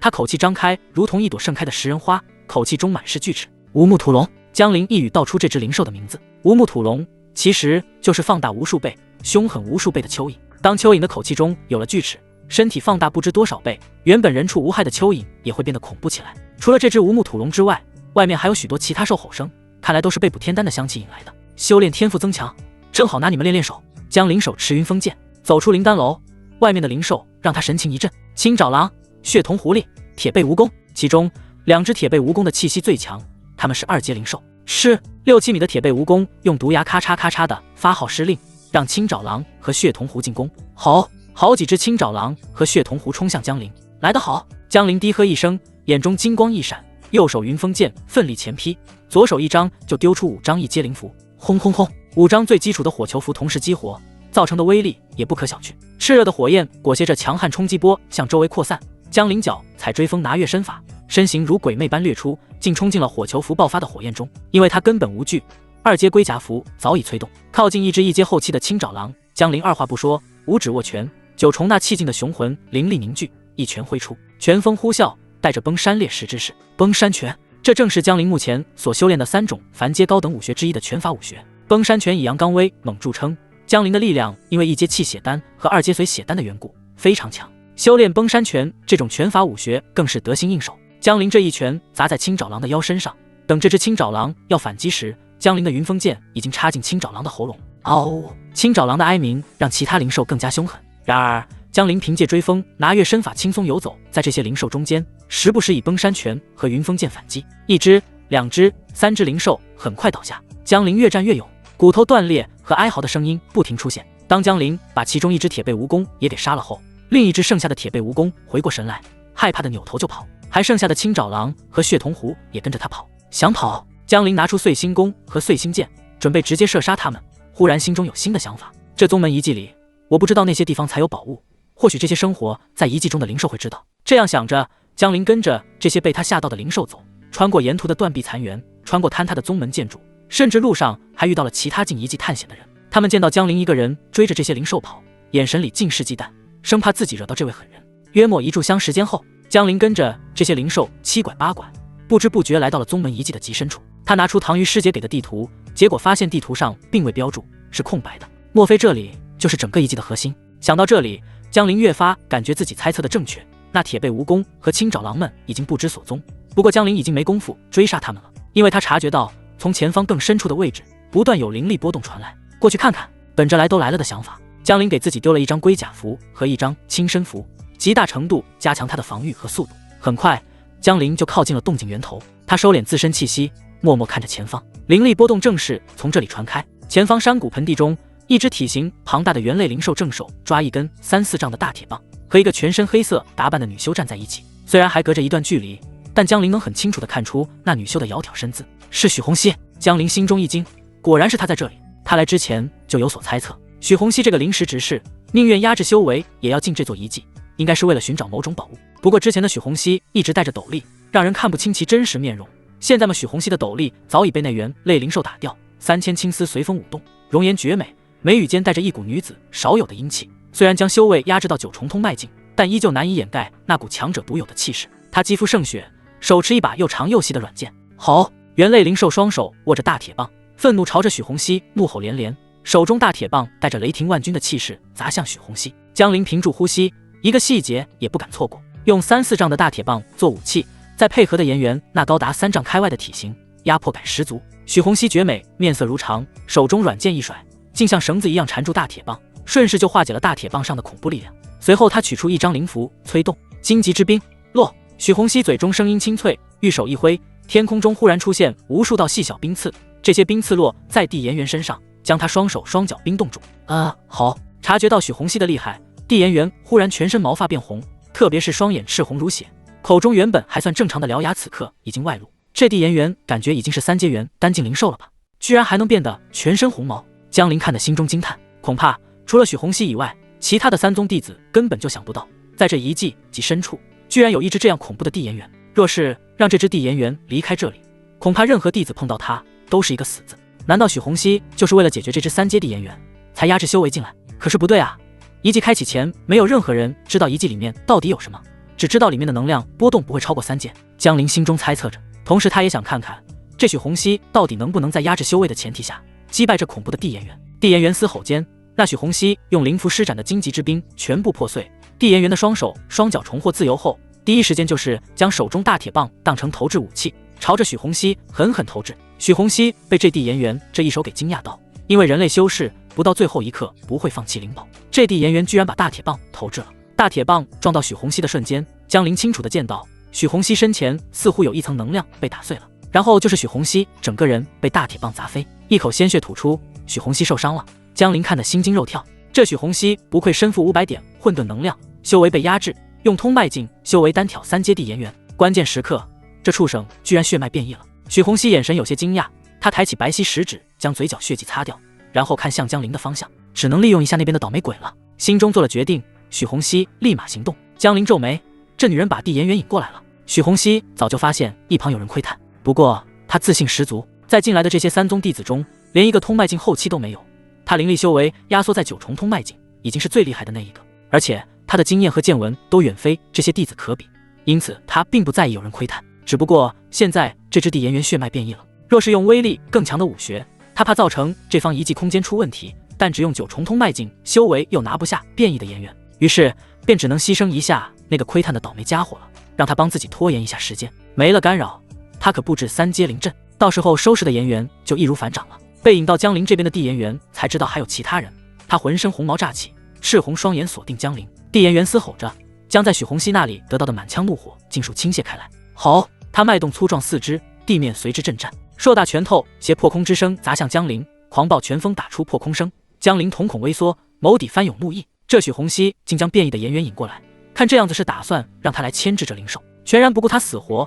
这般举动，不过江陵并未慌乱，愤怒下更显冷静。眼下当务之急，还是要渡过这道难关，才有机会找回场子。他脚下一动，追风拿月步瞬间被施展出来，身形如清风，让人捉摸不定，险之又险，避开地炎元的拳头。轰咔！地炎元的拳头落地，轰鸣中砸出半米深坑，碎尸飞溅。妈的，这女人真够狠！江陵心中冷哼，眼神愈发沉凝。原本只是想着有没有机会和对方阴阳调和，好获得那500点混沌能量。现在没有机会，他也要创造机会。等解决这地炎元，这500点混沌能量他拿定了。好饿！地炎元一击未成，2只大手臂疯狂捶打胸膛，再次朝着江陵冲过去。江陵念头一动，一张2阶轻身符和一张2阶龟甲符取出，灵力催动间，灵符化作破碎流光落在他周身，让他的防御与速度暴涨。追风拿月步和2阶轻身符的双重加持下，让江陵的身形越发飘忽，勉强能避开的炎元大多数的疯狂攻击，偶尔有一道攻击没能避开也没事。2阶龟甲符在他体表凝结出全方位的能量护盾，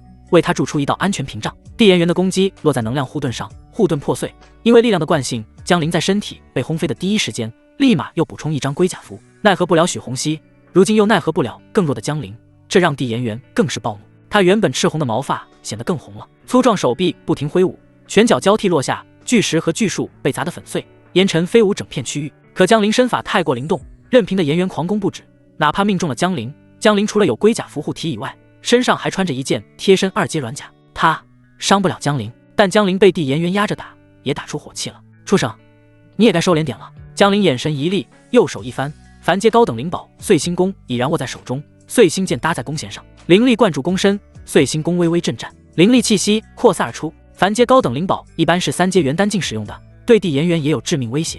地炎元瞬间察觉危险，狂暴动作陡然停滞，赤红双眼死死盯着碎星弓，嘶吼声中满是忌惮，攻势明显放缓。江陵握着碎星弓稳步游走，弓身始终对准的炎元，只要他贸然强攻，便会立刻引箭射出，威慑力拉满。畜生，来啊！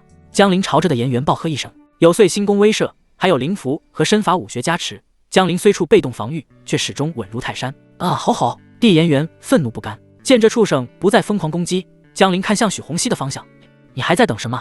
赶紧解决他！远处巨石上，许洪熙看着江陵拖住的炎元，在听到江陵喊话，他柳眉微挑，欲止无意时抹撒袖口。江陵的实力超出他的预料，实力不错。许洪熙收回目光，指尖灵力涌动，天空中有他凝聚而出的灵印，不停融入地面。此次进入遗迹，自视甚高的他并未多做准备，因此储物袋里连3阶灵宝都没有，不然也轮不到地炎元猖狂。好在他是4阶灵阵师，储物袋里虽然没有3阶灵宝，却有布置3阶灵阵的一些材料。刚刚趁着地炎元被江陵拖住，他已经成功布置出灵链绞杀阵，这是3阶困杀阵，威力很强。他指尖灵力不断涌出，融入地面，天地灵力剧烈波动，无形纹路在地面蔓延，很快交织成一张巨大的灵力锁链网，将地炎元笼罩。你退下吧，许洪熙提醒了一声江陵，随后许洪熙玉手一挥，灵链绞杀阵起，灵阵激活，无数灵力构建的锁链疯狂从地面涌出，朝地炎元袭杀而去。地炎元察觉危险，来不及动作就被灵链牢牢锁住，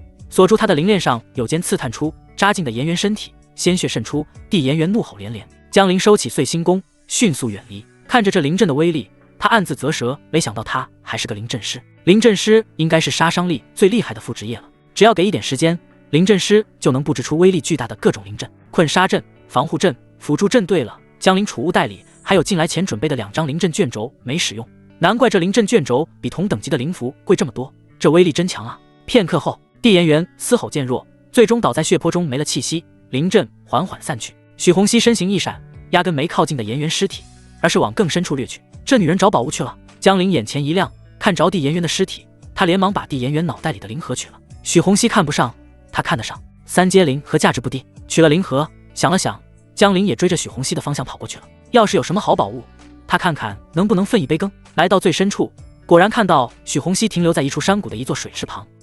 不是水池，因为这山谷弥漫着醇厚的酒香，这是一座酒池，猴儿酒。许洪熙眼眸亮了，这猴儿酒蕴含浓郁灵力，但他看中的不是这点。3阶猴儿酒对他作用不是很大，他是纯粹喜欢喝猴儿酒的味道。他转头看向江陵，欲言微凝，方才之事是我考虑不周，这猴儿酒分你一杯，全当补偿。许洪熙声音清冷，江陵听后满脸问号，不是分我一杯？这么大的酒池，少说有上千杯，你就分我一杯？然而许洪熙却没搭理江陵怎么想，他抬手取出一个空玉瓶，手腕轻扬，动作优雅利落，透彻醇香的猴儿酒缓缓倒入瓶中。江陵本以为这是装给他的，没想到许洪熙举起玉瓶仰头饮下，他自己喝了，酒液顺着他白皙脖颈滑落，浸湿少许衣襟。他下意识抬手擦拭，动作透着几分英气。见江陵没有动作，他美眸瞥向江陵，那意思分明是自己装一杯啊，还等着我给你装？妈的，你实力强，你说的对。江陵心里恶狠狠说着，也拿个空玉瓶装了一杯猴儿酒。猴儿酒入口醇厚，他很快感受到全身各处都温热起来，滋养着他的四肢百骸，仿佛连灵力都变得活跃。片刻后，江陵面色微变，一股异样的燥热感从他体内深处升腾，迅速蔓延全身，灵力由活跃变为不受控制的躁动起来。他脑海中莫名浮现和赵一书、姜薇、宫清玉等人的旖旎画面，身体愈发滚烫，理智渐渐被欲望侵蚀。另一边，许洪熙也察觉不对劲，玉眼染上绯红，眼眸泛起水汽，身子晃了晃，伏在旁边的大树上。他呼吸渐渐急促，胸口轻轻起伏，体内燥热逐渐强烈。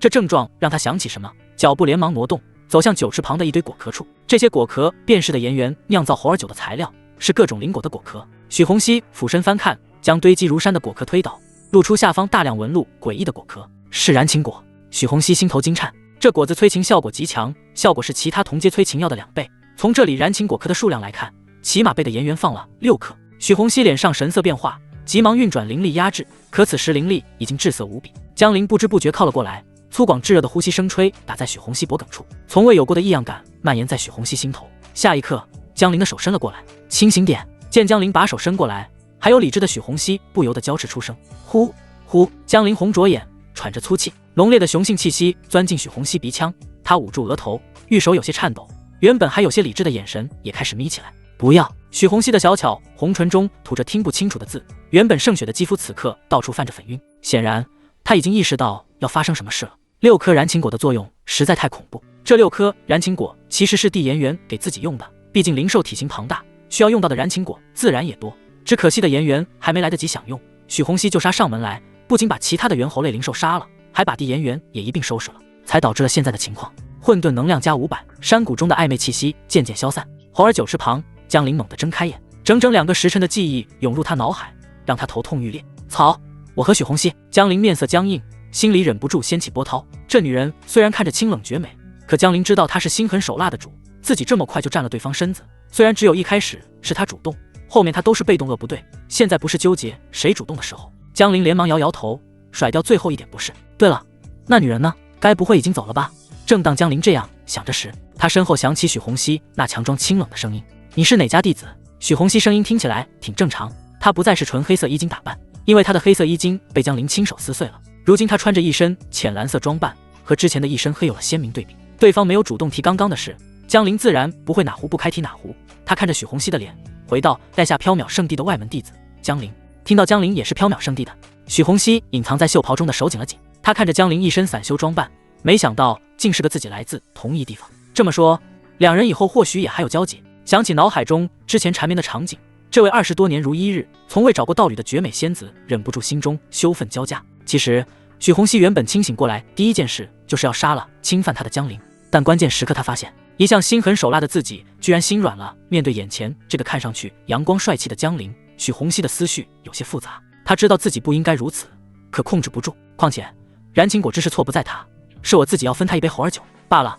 反正以后也没准备找道侣，如今阴差阳错失身与江陵，或许也是冥冥中的安排。心里主动给自己找了个借口，许洪熙这才好受了不少。对面江陵看着玉颜如霜的许洪熙，不知道这女人在想什么。初次就2个时辰，以她的实力，也不知道征服他了没有。如果是赵一书或者姜薇、宫青玉，这个时间是肯定搞定了的。但许洪熙灵力修为太强，江陵还真不清楚。然后江陵就听到了许洪熙那清脆的声音：“江陵，今日之事，你回去后最好永远烂在肚子里，否则定会惹来杀身之祸。”说完，许洪熙便走到酒池旁，一拍腰间储物袋，玉手一扬，酒池中的猴儿酒乖乖听话，化作细小溪流就涌入储物袋。一时间，能量波动浓郁无比。一旁的江陵见状，心中啧舌不已。这许洪熙的储物袋不知是什么级别，这也太能装了，比唐鱼师姐送他的储物袋大了不知多少。等猴儿酒全部装完后，许洪熙看了看江陵，江陵的笑了笑，直到许洪熙面颊再次发红，江陵这才意识到自己还光着。他赶紧从储物袋取出衣服裤子穿上，等他穿好，许洪熙从储物袋中取出一个大玉瓶放在地上：“江陵，这猴儿酒对你而言也算是宝物，这瓶猴儿酒你拿去吧。”说完，许洪熙转身。江陵有些惊讶，难怪都说通往女人心里的路只有一条，看来果然不错。睡之前只愿分一杯，睡完后愿意分一大瓶。等江陵把大玉瓶收起，许洪熙理了理衣襟，轻声道：“你太弱了，早点把修为提上来。”说罢，他拂去鬓边被风吹乱的碎发，眼神恢复淡漠，往山谷外走去。江陵想了想，朝着许洪熙方向抱拳喊道：“姑娘请留步。”许洪熙脚步微顿，并未转头，语气冷淡：“还有何事？不知姑娘名讳？”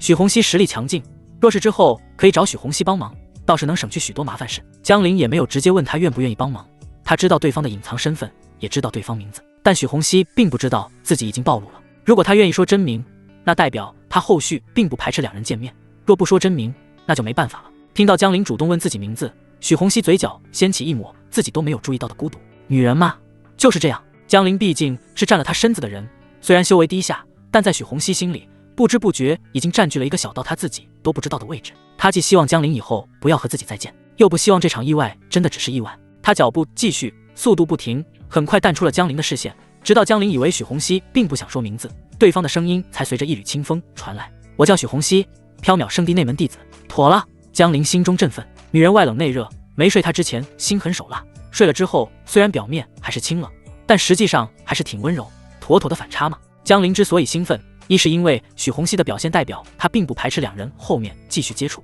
二是五阶雷属性宝物有人可以咨询了。有了许洪熙提供的500点混沌能量，初等雷灵体已经完成了一半，剩下的一半就等搞到5阶雷属性宝物，江陵就能觉醒雷灵梯了。7天时间转眼即过，遗迹入口处的封印隐约又有重新凝结的迹象，3大宗派的弟子陆陆续续出来了。望月宗带队长老名为杨庆，望月宗出来的弟子一个个都来他这里汇报收入，并且把储物袋交给了他。望月宗的弟子，这些储物袋是没法自己带走的，得交给宗门，最后能获得什么奖励，宗门会根据这次的收获结算任务点，他们需要什么，再凭借任务点去任务大殿兑换。听到这些弟子们的收获一般，杨庆长老也不恼怒，本来对这遗迹也没抱有太大收获。另一边，飞燕宗的弟子也差不多。飞燕宗的带队长老是东云，一个中年老妪，他这时候正拉着张子双：“子双呐，这是你第一次外出来历练探险，情况如何？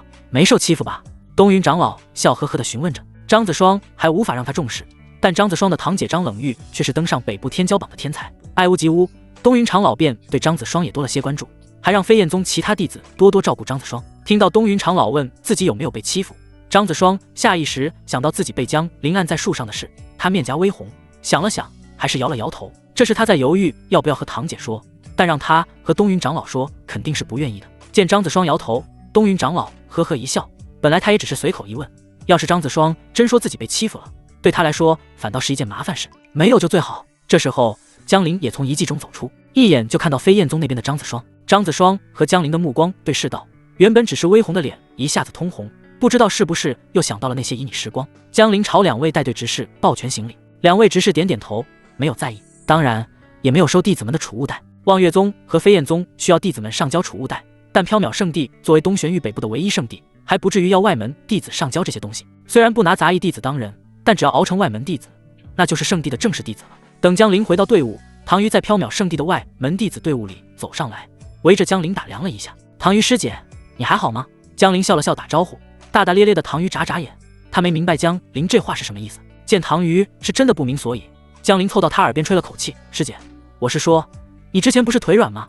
现在不软了吧？”啊！唐鱼原本白皙无瑕的脸庞一下子变了颜色，变得红扑扑的。看了看四周，好在没人听出江陵话语中的歧义，他伸手拍了拍江陵，有些语无伦次：“江陵师弟，你要是想要，咱们回去再说吧。”行。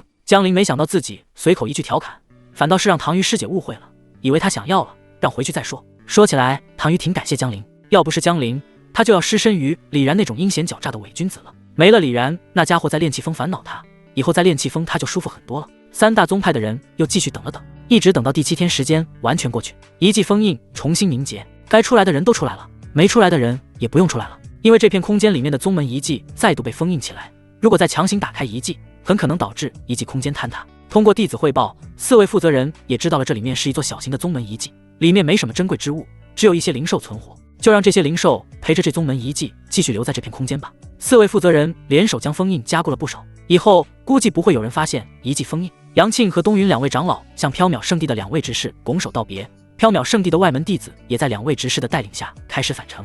3天时间过去，灵力飞船抵达缥缈圣地，外门弟子一个个很快下了灵力飞船，唯独江陵还没下去，这引起2位执事的注意，他们皱着眉头看向江陵，怎么回事？2位执事，弟子有事请教另一位执事。江陵心里想着5阶可服用雷属性宝物的事，现在离开许洪熙，到时候去了内门，他一时半会儿可找不到对方。胡闹！听到江陵要找许执事，2位执事面色一沉，刚准备开口训斥江陵一个外门弟子太大胆，就看到许洪熙来到了灵力飞船的船头。2位执事面色一变，看向江陵的眼神表现出一副自求多福的样子。他们只是外门弟子的执事，许洪熙可是内门弟子，从身份上来说，许洪熙比他们这些执事要高了不知多少。你们走吧，是我让他留下来的。看了2位执事一眼，许洪熙冷淡地下达逐客令，内门弟子让江陵留下。2位执事心中惊讶，忍不住多看了一眼江陵，动作却没迟疑，连忙行礼告退。等执事离开，许洪熙转过身去，他还是那深浅蓝色装扮，简单干净，单独的站在灵力飞船上，给人一种异样的美感。江陵走过去，在还剩不到1丈距离时停下，洪熙师姐，请问你知道哪里能弄到可服用的5阶雷属性宝物吗？5阶雷属性宝物？许洪熙转过身来，他还戴着那顶斗篷，此刻那张唯有江陵见过的绝美玉颜上有些许惊讶，不过惊讶只持续了一瞬，话题就被许洪熙换了一个。你怎么认出我的？江陵无语凝噎，他之前在遗迹中并未表现出自己认识许洪熙，结果现在直接说找许执事，岂不是证明他之前认识许洪熙？不过他脑子转得快，他看向斗篷下的许洪熙，轻声道：洪熙师姐，你这身打扮，我就是想认不出也难。许洪熙一想，好像也对，随后他淡好奇问道：你应该用不到这种层次的宝物吧？刚说完，许洪熙就知道自己没必要问，江陵既然来找他，肯定早有打算。正在江陵准备开口解释时，许洪熙思索良久，叹了口气后轻声道：5阶雷属性宝物本就稀少，可服用的更是难寻，而且这种宝物极为抢手，哪怕在我们缥缈圣地，这种宝物一般也不会出现在任务大殿里，提前就被人预定走了。江陵没说话，既然这位内门师姐开口了，那肯定还有下文。果然，许洪熙那袖袍下的玉手抬起，纤细修长的漂亮手掌中拿着令牌和玉瓶，一股无形的力量将令牌和玉瓶都托举而起，凭空悬浮在江陵面前。这是灵念，踏入通脉境才会诞生的力量，这是北荒市炼令想要可服用的5阶雷属性宝物，这里面应该有机会找到。北荒试炼是东玄域北部几乎所有年轻一辈都会参加的试炼，里面机缘众多，若你能在北荒试炼中有出色表现，回来便可申请成为缥缈圣地内门弟子。北荒试炼听起来竞争挺大的，洪熙师姐，这江陵还准备多问问，许洪熙没再给他机会，身形一闪，再次出现时已经是天空之上，踩在一道细小灵剑之上，他一挥衣袖，将灵力飞船收了。江陵落在地上，不想死在试炼里，就好好提升修为再去吧。许洪熙的身影已经不见，只留下这句话在江陵心头响起。灵念传音，江陵打开那玉瓶，发现里面竟是一颗通脉丹。许洪熙这是看他9重那气境了，给他准备了一颗通脉丹，让他好完成突破。江陵摸了摸鼻子，抬头看向许洪熙离开的方向，我这是吃上软饭了。缥缈圣地内门，这里不同于外门，内门之中到处是云雾缭绕的山峰，山峰上一座座专门打造而成的精致而独立的洞府错落有致地分布着。许洪熙是内门弟子，自然也有属于自己的独立洞府，他的洞府独居一隅，天地灵力的充沛程度远比其他洞府浓郁。天空中的灵剑带着许洪熙慢慢降落至洞府前方平台，许洪熙收回灵剑，没有走进洞府，而是微偏脑袋看向洞府一侧，清冷的声音响起：出来吧。话音落下，一位手持白色羽扇的白袍青年笑呵呵地走出来，一点不尴尬。洪熙姑娘，你外出历练回来了？许洪熙美眸斜瞥了一眼说话之人，不置可否，没有回应。白袍青年自讨没趣后，也是果断转移话题，他脸上继续堆着笑容，开口道：以我2家本就是世交，你我2人的姻缘从一开始就已经注定，你又何必这么……够了！许洪熙身上涌出一股生人勿近的气势，冰冷的气息直扑白袍青年江玉晨。说完了就滚吧。看着许洪熙如此冰冷的脸色，江玉晨呵呵一笑，也不在意。他手中的羽扇轻轻挥动，扑面而来的冰冷气息被一股无形力量踢开，分向两旁。他并未受到影响，被分成两半的气息落在洞府旁的2棵大树上，大树瞬间咔咔咔结出冰霜。见许洪熙一副再不走就要动手的样子，江玉晨眼底闪过一丝阴翳，脸上还是保持着笑容，摇着羽扇离开了。只是在离开之际，他眼神微眯起来，心中开始琢磨：许洪熙，就算你再怎么努力修炼，也不可能赢得了我，认命吧。不过感觉他这次出去再回来，好像有点不太一样了。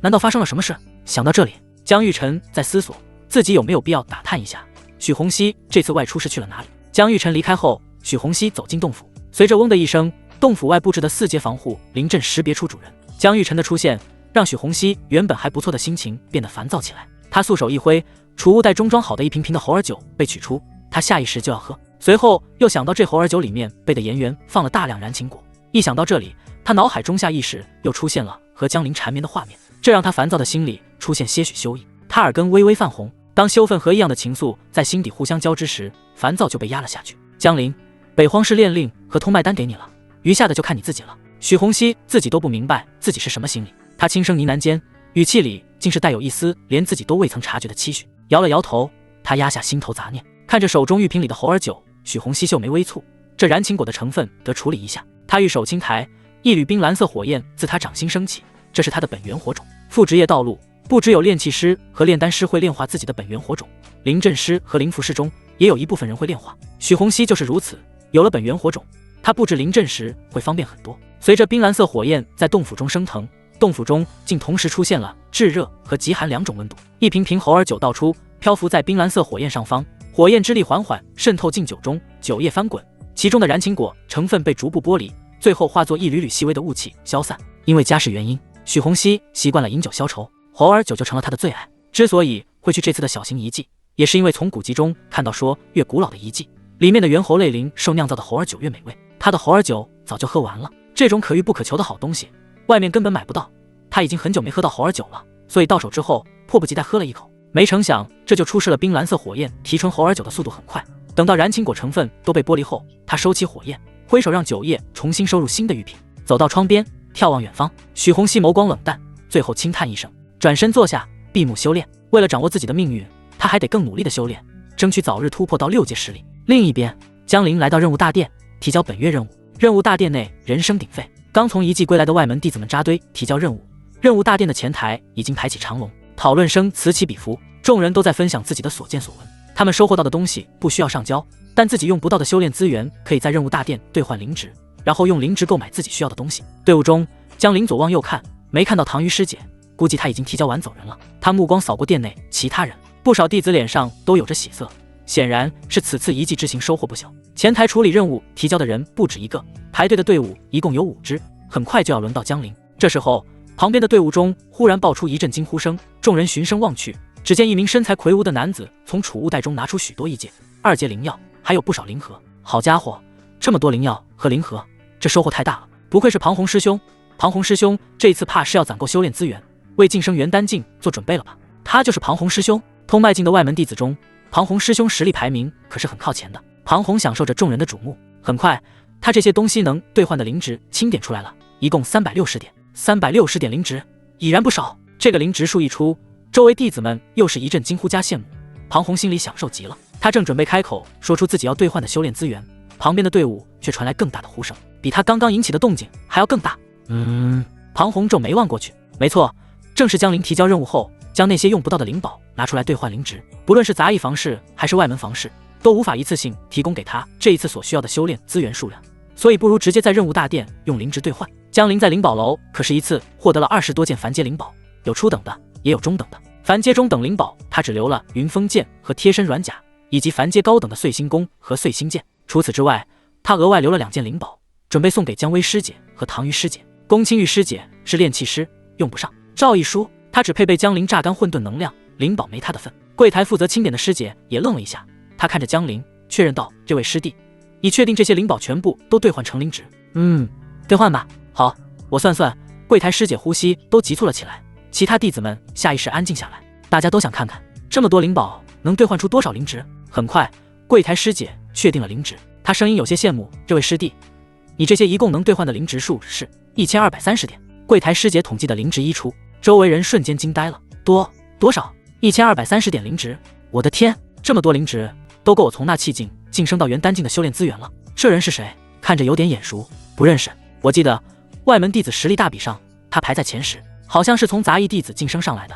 羡慕啊！杂役弟子本就难熬出头，江陵不但熬出头，如今还在外门弟子中为崭露头角，给众多同时去了一季的外门弟子羡慕嫉妒坏了。原本被众人羡慕的庞红更是深深的看了一眼江陵，心中动了心思。他认为自己能弄到360点灵值，已经是走了很大的运气，因为那一季里面的宝物根本不多。结果江陵居然弄出了1200多点灵值，比他的3倍还多。这么多灵宝，看来一季里面变成一片废墟的灵宝楼，就是这人打包带走的了。这么多灵值，一次性肯定用不完。若能找这位师弟借点灵值，他庞红晋升元丹境也会更加保险一点。想到这里，庞红连忙找柜台兑换了自己需要的东西，收拾好东西，站在一旁静静等待江陵出去。只要江陵出去，他就尾随上去。听到有这么多灵值，江陵也有点意外，目光清扫四周，发现众人神态不一的表情后，他心中有数。灵值不兑换成修炼资源会被人惦记，直接兑换成别人用不上的废丹、废灵符，就能减少绝大多数人的关注。想到这里，江陵看向柜台师姐，说出自己要兑换的修炼资源。师姐，麻烦帮我兑换修炼资源。好的好的。柜台师姐看向江陵的目光充满讨好。1200多点灵值啊，他成为外门弟子这么久了，还是第一次见。很快，江陵把自己要兑换的修炼资源说给柜台师姐听。首先就是修炼用的废丹，许红熙师姐给的一颗通脉丹。江陵感觉自己的修炼天赋虽然强化了，但可能一颗还不够突破，因此他准备多弄几颗，实在不行，多出来的通脉丹还可以卖出去，无论怎样他都是不亏的。所以江陵要兑换的灵丹有10颗突破用的通脉丹，100颗突破后用来修炼的培元丹，100颗帮助打通灵脉的拓脉丹，100颗突破后用来增强肉身的髓血丹，50颗突破后用来增强灵念的灵能丹，全部都要废丹。50张2阶废符，10张3阶废符，还要兑换一个更大的储物袋。考虑到自己一直有下品灵石用，怕引起关注，江陵特地兑换200块下品灵石，用来掩人耳目。灵力功法暂时还够用，但灵力武学可以修炼更高层次的了。他兑换了一本玄阶高等的剑术武学，用来当做自己的杀手锏。这也是灵值花费最贵的玄阶高等剑术武学，星云九剑要400多灵值。玄阶高等武学也是外门弟子能兑换到的等级最高的武学。当江陵把自己所需的这些东西说出来后，周围人无不倒吸一口凉气，纷纷低语议论，表示不理解。柜台师姐更是瞠目结舌，忍不住提醒道：“这位师弟，你兑换这么多废丹和废符，想必是要拿去世俗界。可我得提醒你，灵值换成废品容易，废品可没法换成灵值。对外门弟子来说，上千灵值是一笔很大的财富，可换成废品资源，这不是暴殄天物。”江陵心意已决，让柜台师姐帮忙兑换。这好吧，柜台师姐面色古怪的帮忙办理。很快，江陵所需要的东西全部装进一个空间更大的储物袋，同时那本星云九剑的修炼玉简被他单独拿给江陵师弟，这是星云九剑的修炼玉简，你最好现在就捏碎学习。周围人全部盯着江陵手里的玉简，这可是玄阶高等武学，他们终其一生可能都没办法修炼如此高等级的武学，现在就在江陵手里。江陵果断听劝，直接捏碎玉简。霎时间，玉简内的大量信息迅速融入江陵脑海，这些便是星云九剑的修炼方法以及修炼此武学的一些窍门。看到江陵捏碎了玉简，一些别有心思的人悻悻地吸了想法。见到江陵准备动身离开，庞红上心了，他刚准备跟上，结果就看到负责给江陵登记清点的柜台师姐也走出来了。这位柜台师姐穿一身浅绿色的开叉裙袍，修长笔直的大长腿在帘布轻易间露出的美景，让人眼睛舍不得离开。哼！柜台师姐轻哼一声，灵力略微震荡，感受到这股灵力波动，众多目光忙不迭地移开，生怕被发现。在江陵疑惑的目光下，柜台师姐走上前来，笑盈盈看向江陵：“这位师弟，我有点事找你帮忙，不介意我同你一块离开吧。”其他几位柜台值班的弟子们面面相觑。孔师姐还没放弃吗？有任何希望，孔师姐都会抓住。如果无法突破，她就有了性命危险。换成我是孔师姐，我也不会坐以待毙。值班弟子们的窃窃私语，让江陵知道这里面还另有隐情。看了看周围情况，沉吟一番后，江陵点头：“可以，不过我没准备离开任务大殿，我要开一间修炼室。修炼室就在任务大殿旁边。很多在任务大殿兑换了修炼资源的人，都会开一间修炼室，把修炼资源用掉，这样就不用怕别人惦记了。”孔师姐喜笑颜开：“操，这女人！”人群中的庞红心中暗骂。有另一位实力更高的师姐跟着江陵，那他就没办法再动心思，只能想别的办法。很快，江陵开好修炼室，这是专门用来修炼的石室，5块下品灵石一天。9重纳气境外门弟子的修炼资源是1个月50块下品灵石，如果全部用来在修炼室修炼，只能修炼10天，不过效果很好。等到要进修炼室了，孔师姐还跟在江陵身边。江陵直言道：“这位师姐有话不妨直说，孔欣深呼吸一口气，饱满的酥胸将身前衣袍撑得高低起伏。他眸子望向江陵，伸手将一缕青丝撩至耳后，神色有些尴尬。师弟，你能借我一点灵植吗？我保证会还给你的。听到是借灵植，江陵想了想，还是让孔欣跟他进了修炼室。修炼室内严禁动手，若有谁敢在修炼室内动手，下场会非常凄惨。石门闭合，隔绝外面的一切声音。江陵让孔欣坐下再说。孔欣点点头，淡绿色衣袍衬托着她白皙肌肤，身体动作间纤细腰肢缓缓下移，圆润饱满的臀部坐在石凳上。看着这一幕，江陵又看了看这位柜台师姐，她有理由怀疑这位柜台师姐在色诱她。随后，孔欣简单的做了下自我介绍。江陵也是一样，孔欣师姐，你已经元丹境，怎么还要和我一个那气境弟子借灵植？江陵直白询问。孔欣也没办法，他咬唇垂眸，原本清澈的眸子满是窘迫。随着孔欣娓娓道来，江陵才算明白缘由。孔欣的修为是元丹境，在整个缥缈圣地的外门弟子中，他的修为是最高的那一批。可惜他晋升内门无望，于是他只能把希望放在自己弟弟身上。他弟弟目前也在缥缈圣地的外门修行，修炼天赋尚可。孔欣自己进不去内门，便打算把弟弟培养起来，让他能进内门，成为内门弟子。为此，他看上了一件宝物，奈何看上此物的还有另一个元丹境修士。那人实力比孔欣强一点，但强的有限。孔欣认为自己拼命之下，对方不是自己对手，于是双方提出一个时间进行赌斗。奈何最近他收到对方实力突破的消息，对方实力在这关键时刻突破，他这下拼命也大概不是对手了，除非他的实力也能得到突破。所以他疯狂找周围的人借用修炼资源，希望自己也能突破。对方却放出话来，谁敢帮孔欣就是看不上他。结果也显而易见，孔欣没能借到修炼资源，万般无奈下，他将希望放在任务大殿，因为外出完成任务的外门弟子都会来任务大殿提交任务和兑换资源。他在这里希望能找到一个帮自己的人，只是等来等去都没人愿意帮他。直到今天碰到江陵，足足1000多点灵植，只要江陵愿意借给他灵植，他就能在任务大殿兑换突破用的青文具灵丹。灵植也不是不能借你。江陵笑着开口，元丹境突破实力需要用到青文具灵丹，这是3阶灵丹，外门的炼丹峰上能炼制这种灵丹的弟子寥寥无几。听到江陵的话，孔欣心中燃起希望，但接下来江陵的话让他心中一惊。只是孔欣师姐，既然任务大殿能直接兑换青文具灵丹，那不只是你能想到，你那个对手也想得到。圣地外门的任务大殿中，一年到头也难有人兑换几次青文具灵丹，所以你要考虑的是，哪怕你有灵植，任务大殿是不是还有你需要的青文具灵丹？青文具灵丹这种3阶灵丹远比其他3阶灵丹珍贵，外门弟子很少愿意花费大代价兑换，因此一旦任务大殿没货了，要补货就不知道会浪费多少时间。如果江陵是那孔欣的对手，他肯定会提前断了这条路，让孔欣无路可走。这话一出，孔欣面色果然变了，他脸上的血色褪去几分，睫毛轻颤，飞快站起身来，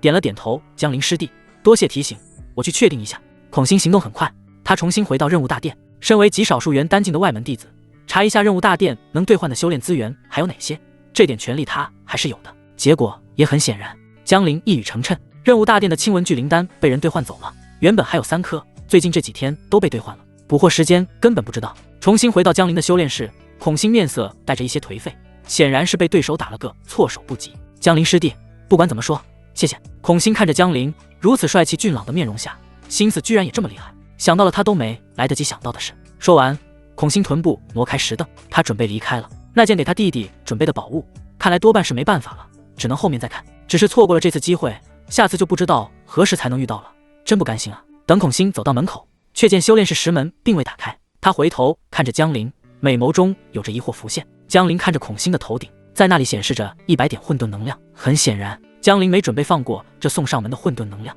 合成雷元丹还缺不少混沌能量呢。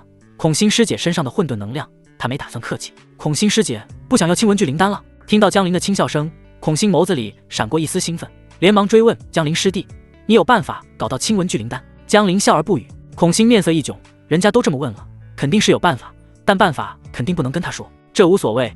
孔欣的目标是青文具灵丹，他不需要知道江陵有什么办法，只要有青文具灵丹，他就有把握突破，到时候准备给弟弟的宝物就有着落了。想到这里，孔欣正色道，江陵师弟，你能弄来青文具灵丹，我就按照比正常价格高3成。孔欣本来准备说他按照比正常更高3成的价格从江陵这里买，但被江陵插嘴打断。孔欣师姐，你今天也看到了，我不缺灵植，更不缺一颗青文具灵丹的灵植。孔欣一愣，哎，还真是。江陵的1200多点灵植，哪怕兑换了那么多修炼资源，也还剩下一半。江陵甚至比他这位元丹境弟子还要富有。想到这里，孔欣有些急了，他有些不确定的追问江陵师弟，你的意思是以物换物。以物换物，对一些比较珍贵的宝物来说，如果双方不缺零时，就会考虑以物换物。如果江林想以物换物的话，孔欣手里好像还真没有足够匹配的东西。以物换物也算吧。江林点头笑道：“孔欣师姐，如何？”江林师弟。孔欣再次尴尬了，眸子中尽是窘迫。我手里可能没有你需要的物品，还有没有别的办法？不，孔欣师姐，你有。江林忽然俯身，拉近自己和孔欣的距离，甚至嗅到了孔欣身上那股淡淡的草木清香。亲文具灵丹可以给你，条件是师姐愿意侍奉我一晚。江林语气平静，说出的话却直白露骨。侍奉一晚。孔欣浑身一僵，眸子瞪大，他以为自己听错了。江林师弟，你说什么？以至于他重新问了一遍，然而得到的答案依旧一样，条件是让他侍奉一晚。孔欣脸颊瞬间涨红，又羞又怒，精致的眉眼里满是错愕和难堪，高耸饱满的胸脯剧烈起伏。望着面前的江林，孔欣抬手想推开江林，却发现江林自己先一步坐回石凳。孔欣深吸一口气，强迫自己冷静下来，他强行压下心头怒意和羞耻感，垂眸避开江林的目光，声音僵硬却仍旧维持客气。江林师弟说笑了，师姐我还没找过道侣呢，侍奉一晚什么的实在是太……江林一个纳气境外门弟子，去一趟遗迹居然能弄到这么多灵宝，要说他背后没人，孔欣是不相信的。若不是忌惮江林背后有谁，孔欣只怕已经翻脸走人了。作为元丹境外门弟子，在缥缈圣地的外门中本就只有一小部分，他相信自己如果真的愿意豁出去一颗亲文具灵丹而已，绝对没问题的。因此虽然拒绝江林的提议，但孔欣也只是婉拒。见孔欣拒绝，江林只是笑了笑，反正条件已经说了，等这位师姐碰壁后，知道他这里有这个条件，不愁他不找过来。对江林来说，哪怕不成也没损失。那孔欣师姐出去吧，我要开始修炼了。江林下了逐客令，孔欣点点头，从修炼室中退了出来。等孔欣退出去，江林确认修炼室的石门关好，这才拿出混沌河道炉和10颗通脉丹，把10颗通脉丹丢进河道炉。通脉丹是2阶灵丹，合成10颗需要消耗30点混沌能量。江林直接启动合成，没多久10颗通脉丹就出现在他手中，加上许红熙给的，一共11颗通脉丹。准备这么充足，我就不信无法进阶。江林盘腿而坐，五心向天。他坐的位置是修炼室特定的修炼位。第1颗通脉丹被他服下，运转混元仪器诀后，江林体内轰的一声，通脉丹的能量化作一股无形之手，带领着江林体内的灵力冲向身体第1条灵脉。轰轰轰，一轮又一轮的冲击，让江林痛并快乐着，体内修为往通脉境靠拢。另一边，孔欣师姐告别江林后，第一时间就去找自己认识的唯一一位炼丹峰3阶炼丹师柳晨。之前不是没找过，他准备再争取一下。外门的炼丹峰上方，常年被炼丹产生的丹雾霞气笼罩，醇厚的丹香飘散整座山峰。每次其他弟子来炼丹峰，感觉呼吸一口整个人都会舒服很多。炼丹峰、炼气峰这些地方，最高峰是长老殿所在，柳晨的房间就在长老殿下方不远。房间里，浑身墨色长袍的柳晨正端坐着，他面容狭长，眼神中带着精明。虽然柳晨的灵力修为仅有通脉境，但他炼丹技术却是3阶。职位弟子只要达到了3阶，有愿意的人选，就能在外门收容侍从。男的是侍男，女的是侍女。他身旁有2位身材模样皆是不错的侍女，平日里照顾他的生活起居和辅助炼丹。侍从虽然丢了尊严，但换来了资源。炼丹师的侍从能获得炼丹师的指导，炼气师的侍从则是获得炼气指导，这是其他弟子没有的好处。听到侍从说孔欣过来拜访，柳晨那狭长面颊上的笑容满是玩味，有意思。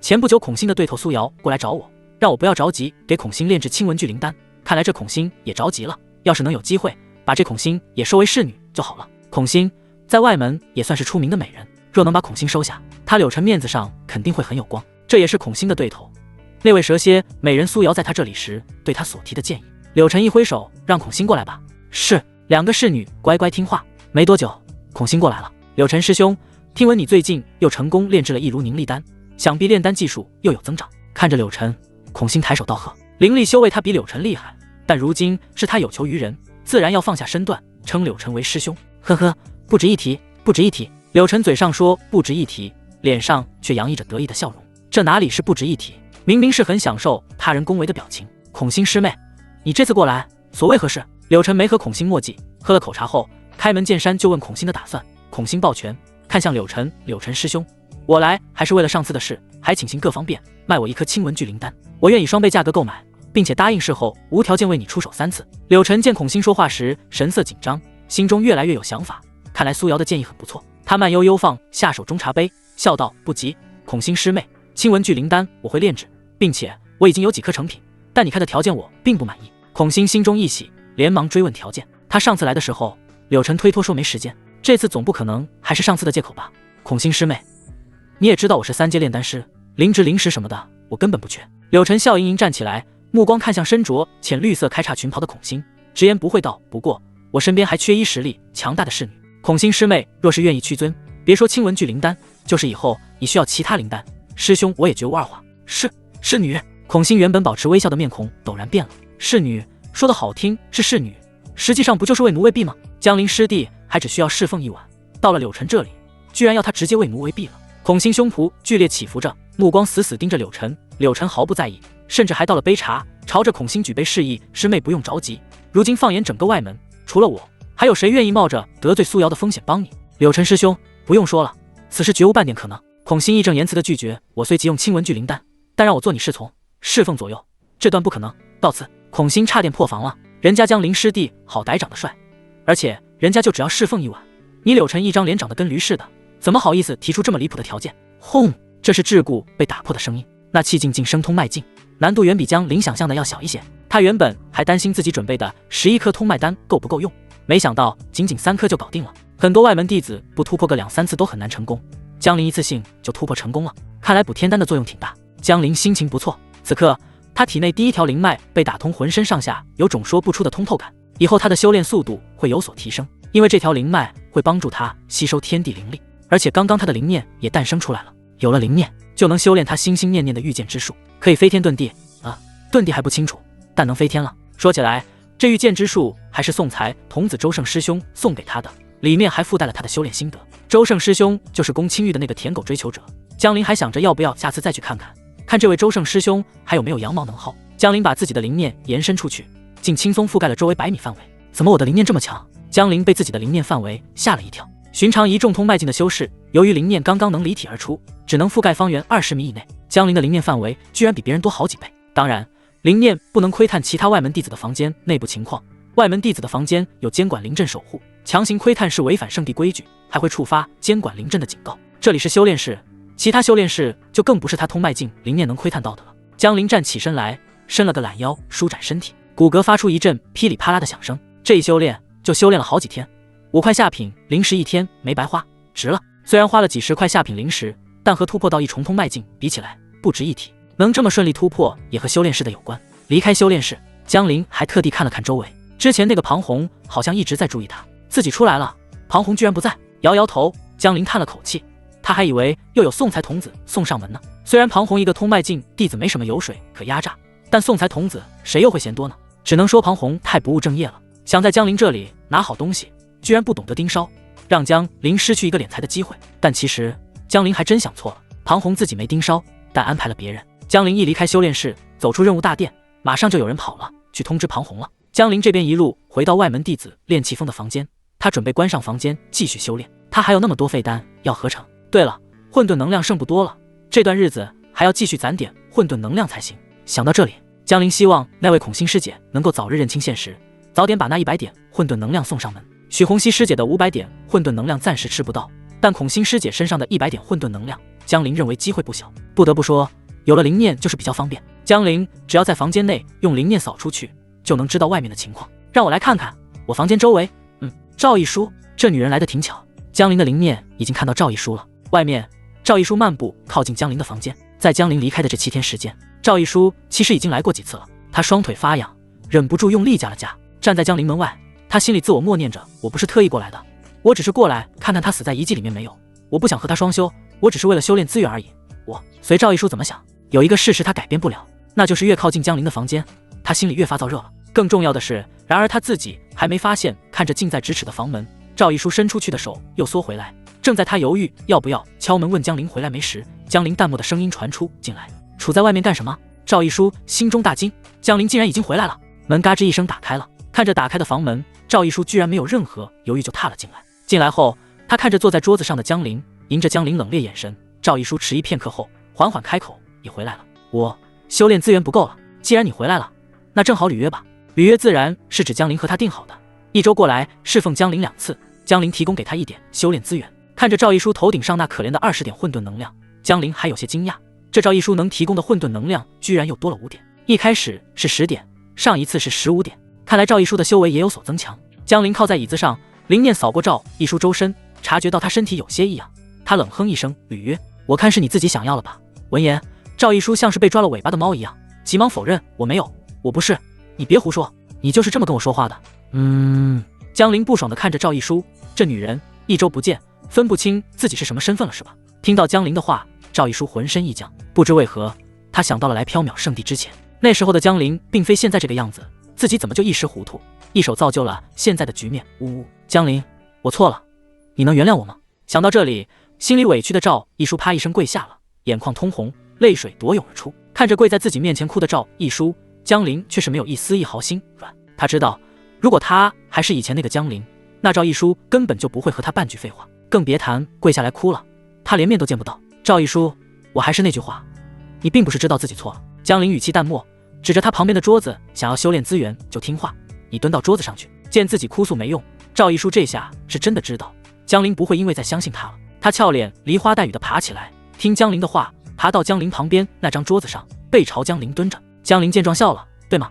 当工具人就要有当工具人的意识，听话就行了。这样想着，他把手放了上去。1个时辰后，混沌能量加20，放开蹲在桌上的赵一书。江林不是很满意，才20点，他皱眉道：“修炼资源还要不要了？”江林对赵一书的表现不是很满意，他连忙强打精神，下来，别在桌上了。1个时辰后，混沌能量加20，同一人短时间的战斗切磋和只有2次收取混沌能量的机会。赵一书的混沌能量被获取完了，江林随手从储物袋里抓了点修炼资源，丢在他身上。行了，走吧，下次主动点，别再让我提醒。赵一书躺在那，双眼盯着天花板，嘴里呢喃着：“不该这样，不应该这样。”他只是在修炼这条路上想走得更高更远，他有什么错？也许是见江林没有反应，他最后还是爬起来，默默穿好衣服，把江林丢给他的修炼资源收起来，强忍心中委屈。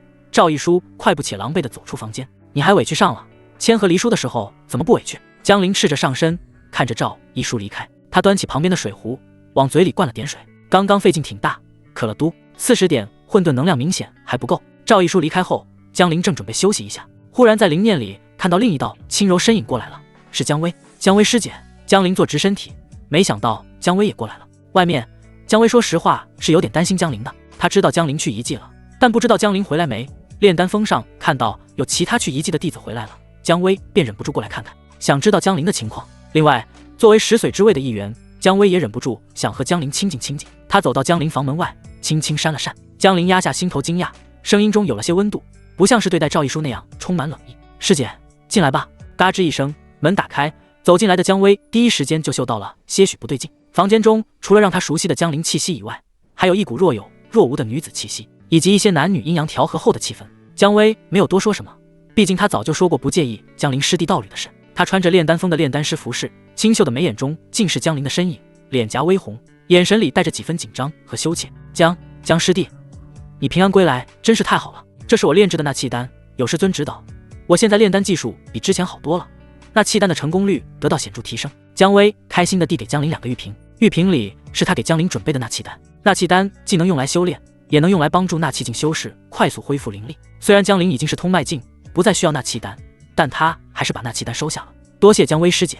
江林拉着江薇隐藏在炼丹师服饰里的小手，让他坐在自己身旁。啊，江林师弟怎么没穿衣服？江薇伸手象征性地推了推江林，不用多此一举了。这好吧。江薇红着脸默认了。随后江林询问是江薇家族的事如何了。江薇如数家珍地和江林说着他家族的事。自从江薇成功成为1阶炼丹师，并被炼丹峰的方兰只是收为弟子后，他能获得的资源也多了，也能照顾家族了。一些常见的废灵丹被他收起来，找个时间就去世俗界，带给家族。有那些废灵丹支持，家族里老一辈能延年益寿，年轻一辈也能身强体壮。经过积累，到时候就能诞生更多拥有修炼天赋能修炼的人。一个家族的发展就是这么默默壮大的。不过江林没有发展家族的打算，他一人吃饱全家不饿，没有家族发展。江林师弟，你呢？你在遗迹中怎么样？有遇到危险吗？江薇眨着大眼睛，好奇看着江林。他顶多只比过实力，还没有和人生死搏杀过，一心只想着炼丹。江林也是挑了一点能说的说给江薇听。江薇听了后心情跌宕起伏。江薇师姐，你过来不会是专门给我送灵丹的吧？还有什么事？江林说着说着话锋一转，江薇被问了个措手不及。不过他不像赵一书那样嘴上不承认。听到江林问话，他红着脸，声音很小的问可不可以和江林再对战切磋一次。可以，怎么不可以？江林看了看桌子，随后指了指床铺，来，江薇师姐，这次试试你之前没试过的切磋。江林在姜薇的耳边轻轻说了几句。半个时辰后，混沌能量加35和对赵一书不同，对赵一书的切磋，江林向来是比较狠的，对姜薇师姐就比较温柔一些。这不，半个时辰就切磋完了。姜薇提供的混沌能量也比上次多了5点，35点也不算少。江林师弟，还要再切磋一次吗？姜薇捂着脸，这还说什么？江林当时就怒了，拿过桌上的水壶，胡乱喝了口水后，又继续切磋。这次切磋了1个半时辰，混沌能量加35，又是35点混沌能量入账。姜薇已经晕了过去。哼，又菜又爱玩的姜薇师姐。江林摇头一笑，休息了茶盏功夫，姜薇才悠悠醒来。江林把给姜薇师姐准备的凡阶中等灵宝准备好，刚交到穿好衣服的姜薇手里，想说些什么，姜薇却红着脸飞也似的逃离了。显然，刚刚他居然晕过去这件事，让他很是在意，切磋过头了。打来热水，江林在浴室好好洗了个澡，一连操劳了好几个时辰，哪怕是身强体壮的江林，也得好好休息了。然而，正当他是这么想的时候，外面唐瑜师姐也慢悠悠过来了。江林刚擦干身子，裹上浴巾，门外唐瑜俏声声地站在那敲门。江林师弟，江林师弟。唐瑜师姐的声音还是那么大大咧咧，她敲门动静不小，一点也不怕引起其他外门弟子的注意。江林师弟，我有事跟你说。唐瑜把门拍得梆梆响，门板都微微震动，引起其他房间的外门弟子注意。谁啊？这么大声，我倒要看看是谁在大声喧哗。走走走，正好手痒了，找人练练啊。这原来是唐瑜师姐啊。唐瑜师姐，那没事了，我手不痒了。那个谁，别走，你和我练练，说不定让唐瑜师姐看到了，心血来潮还指点我们2句。在外门练气峰上，唐瑜是绝大多数男弟子的梦中女神，她的出现让这些男弟子们纷纷想要表现一番。只可惜这些男弟子们注定只能徒劳无功。唐瑜是专门过来找江林的。妈的，要不是你们3个不认识，我都怀疑你们3个商量好了。江林心里想着，裹着浴巾就去开了门。江林师弟，你这是沐浴准备休息了？唐瑜惊讶地看着江林。这个时候虽然已经傍晚，但也不用睡这么早吧？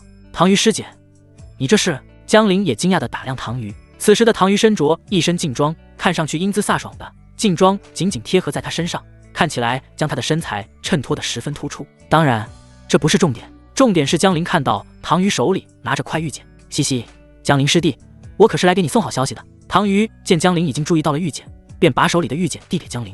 这是我特地给你带来的消息，你赶紧看看。见唐瑜催促，江林点点头，捏碎玉简。顿时玉简中的信息迅速涌入江林脑海。青莲星火108火种榜上位列99，此火种形似青莲，极其神秘，拥有万法不侵的进化之能。这竟然是一道火种信息。江林目光震撼，108火种榜他还是第一次听说。见到江林的样子，唐瑜便简单介绍了一下这火种榜。天下之大，无奇不有，这炼气师、炼丹师、灵阵师、灵符师等等副职业道路修炼者，若炼化有本源火种，对副职业修炼会大有裨益。哪怕不是副职业修炼者，只是纯粹的武道修士，若能炼化本源火种，与人交手对敌时，猛然催动火种的特殊能力，也能让对方吃个大亏，甚至殒命。有无上大能收集五湖四海的火种信息，拜访拥有本源火种的副职业强者，最后总结出了108种能力最为特殊的火种，也就是这108火种榜。这青莲星火便是火种榜上排名99的火种，拥有进化之能。江林现在也不是修炼小白了，他虽然暂时没有修炼副职业，可好东西谁不想要？唐瑜师姐拿出这种信息来，难道说唐瑜师姐，你给我这火种信息，难道是知道这青莲星火的下落？算你聪明啊！唐瑜嘿嘿一笑，他走到凳子旁一屁股坐下，也不和江林可视，拿起水壶倒了杯水给自己喝。咦，这桌上怎么这么多水？江林师弟，你也太不注意了。唐瑜指着桌面的水，嗔视地望了望江林。江林讪讪一笑，没有接话。喝了水，唐瑜才娓娓道来，这青莲星火的下落是唐瑜的师尊，也就是炼气峰长老店里的苗气长老给唐瑜的。苗气长老作为炼气峰坐镇者，会有火种信息，也就见鬼了。每一道火种的消息都价值连城，更何况青莲星火这种榜上99名的火种，苗气长老就这样给唐瑜了。见江林一副你看我信不信的表情，唐瑜撇撇嘴，讨厌，江林师弟，你就不能配合我一点，让我有点成就感？说完，唐瑜自己率先又改变了主意，他正经地点头道，其实这道火种的消息不只是我师尊知道，整个东玄域北部都有很多人知道了。原因就在即将举行的北荒试炼，这青莲星火就隐藏在这一次北荒试炼的地点北荒界。北荒试炼每次的要求都不一样，这一次北荒试炼的要求，参与者不得超过气海境，那气境、通脉境、元丹境之后才是气海境，也就是说4阶修士也能进去。师尊给了我一块北荒试炼令，江林师弟，只要我们再弄一块北荒试炼令，就能一起去参加北荒试炼了。到时候要是运气好，说不定真能找到这青莲星火。唐瑜干劲满满，唐瑜师姐，北荒试炼令，我这倒是也有一块。江陵摸了摸鼻子，把许洪熙师姐给他的那块北荒试炼令拿了出来。唐宇眨了眨眼睛，看着江陵手里的北荒试炼令，他用力揉了揉眼，不敢置信：“你哪来的？你也被长老看中了？”此事说来话长，江陵随口打岔道：“这北荒试炼何时开启？好吧，看来师弟你也有自己的机缘。”唐宇表示理解，他伸出手指比划一个六个月后就开始了。我们需要赶路半个月时间。6个月吗？江陵点点头，看来他必须趁这6个月内好好提升自己的修为，最好是把那些修炼资源都用掉，化作自己的实力。可惜了，没法弄到5阶可服用的雷属性宝物。要是能提前觉醒初等雷灵体，那对他的实力提升就太大了。江陵的叹气没逃过唐宇眼睛，他追问道：“师弟，怎么了？”“没怎么。”“胡说，一看就有心事。”江陵：“好吧。”本着多一个人多一条路的想法，江陵把5阶可服用的雷属性宝物收给了唐宇。原以为就到这里结束了，没想到唐宇听了却兴奋道：“师弟，你要的东西我师尊那里有啊。”江陵一愣：“不是，真的假的？那还有假？”唐宇点头肯定，不过不知道要什么条件才能让师尊同意拿出那件宝物。江陵心脏扑通扑通跳起来了，没想到炼气风长老店里的苗旗长老就有5阶可服用的雷属性宝物，不管怎样必须弄到手，觉醒雷灵体迫在眉睫。师姐，麻烦你帮我引荐一下苗旗长老。说着，江陵拉着唐瑜就要走，唐瑜却站在原地没动。江陵回头望去，发现唐瑜那双浑圆大长腿绷得笔直，也绷得很紧，他脸上有些罕见的害羞。师弟，别急啊，要不咱们再试一试遗迹中的那种事。从遗迹回来后，唐瑜在脑海中回想当时的感受，越想越不是滋味。原因之深，居然是在那种情况下丢的。他说什么也要在清醒的状态下和江陵师弟再体验体验看看。唐瑜和之前的姜薇还有赵一书不同，赵一书是死要面子活受罪，姜薇是扭扭捏捏，心里的想法很难直接说出来，而唐瑜则是落落大方地表达自己想法。他感觉第一次和江陵战斗切磋有些草率，师尊让他别找道侣，先专心提升修为，提升炼气技术。他和江陵不是道侣，战斗切磋一下又怎么了？江陵眨眨眼，我弟个乖乖，今天可太凑巧了，唐瑜师姐也来了。不过也不差唐瑜一个了，而且和唐瑜师姐的再次切磋，江陵自己也有些期待。唐瑜师姐，你还没洗澡吧？还没。你问这个做什么？唐瑜不是很明白，单纯如他，自然想不清楚江陵心里打的什么主意。呵呵，没洗正好。江陵拉着唐瑜的小手就往浴室走，那就在我这里洗吧。等等，师弟，我不是要洗澡呀，别推辞了，怎么能不洗澡呢？没管3七21，江陵拉着唐瑜去了浴室。木桶里的热水还在，唐瑜是进了木桶后，力道带有惯性，木桶中的水左右摇晃的溢出来许多。江陵乐呵呵凑了过去。唐瑜闷哼一声。江陵做好战斗切磋的准备工作，想起来什么的唐瑜小嘴连忙提醒：师弟，我这身练功劲服还在呢，你等等，切磋肯定要穿练功服啊。半个时辰后，木桶中的热水早凉了，不知道什么原因，热水多半都从木桶里洒了出来，把周围地面全部浸湿。混沌能量加60，感觉口干了。江陵又想喝水，结果水壶的水早就喝完了。对了，我还有这个。江陵想起了3阶猴儿酒，许红熙师姐分给他的，他将3阶猴儿酒取出，用小杯子倒了2杯，一杯自己喝下，另一杯给唐瑜师姐喝下。师弟，这是什么啊？喝完之后，唐瑜感觉还怪好喝的，他嫣红的小舌头舔了舔嘴唇，呵呵，好东西。江陵没有过多解释，猴儿酒中掺杂了燃情果，有助于帮助战斗切磋。唐瑜那双单纯的眸子本就有些慵懒，如今一杯猴儿酒下去，更胜以往。江陵食指大动，他一咬牙，妈的，再切磋一次就再切磋一次吧，也不差这一回了。混沌能量加60，夜深了，江陵的房间嘎吱一声打开，切磋后的唐瑜离开了房间，房间中只剩下江陵一个人待在房间。不行了，得找机会修炼一种炼体武学才行，不然后面肯定扛不住。你以为很爽吗？对，没错，当然很爽，可也要有与之相匹配的体格，要是切磋过度会影响修炼的，那就太得不偿失了。唐瑜师姐离开之前，让江陵明天大早上去炼气风长老店找他师尊，他会把5阶雷属性宝物的事和师尊说。时间很快来到次日，江陵按照唐瑜所说，大早上就来到了炼气风长老店。第2次见到这位苗旗长老，他穿着炼气师的服饰，给人的气息很内敛，根本看不出这样一个老妪会是缥缈圣地的外门长老，掌管整个炼气风。江陵见过苗长老。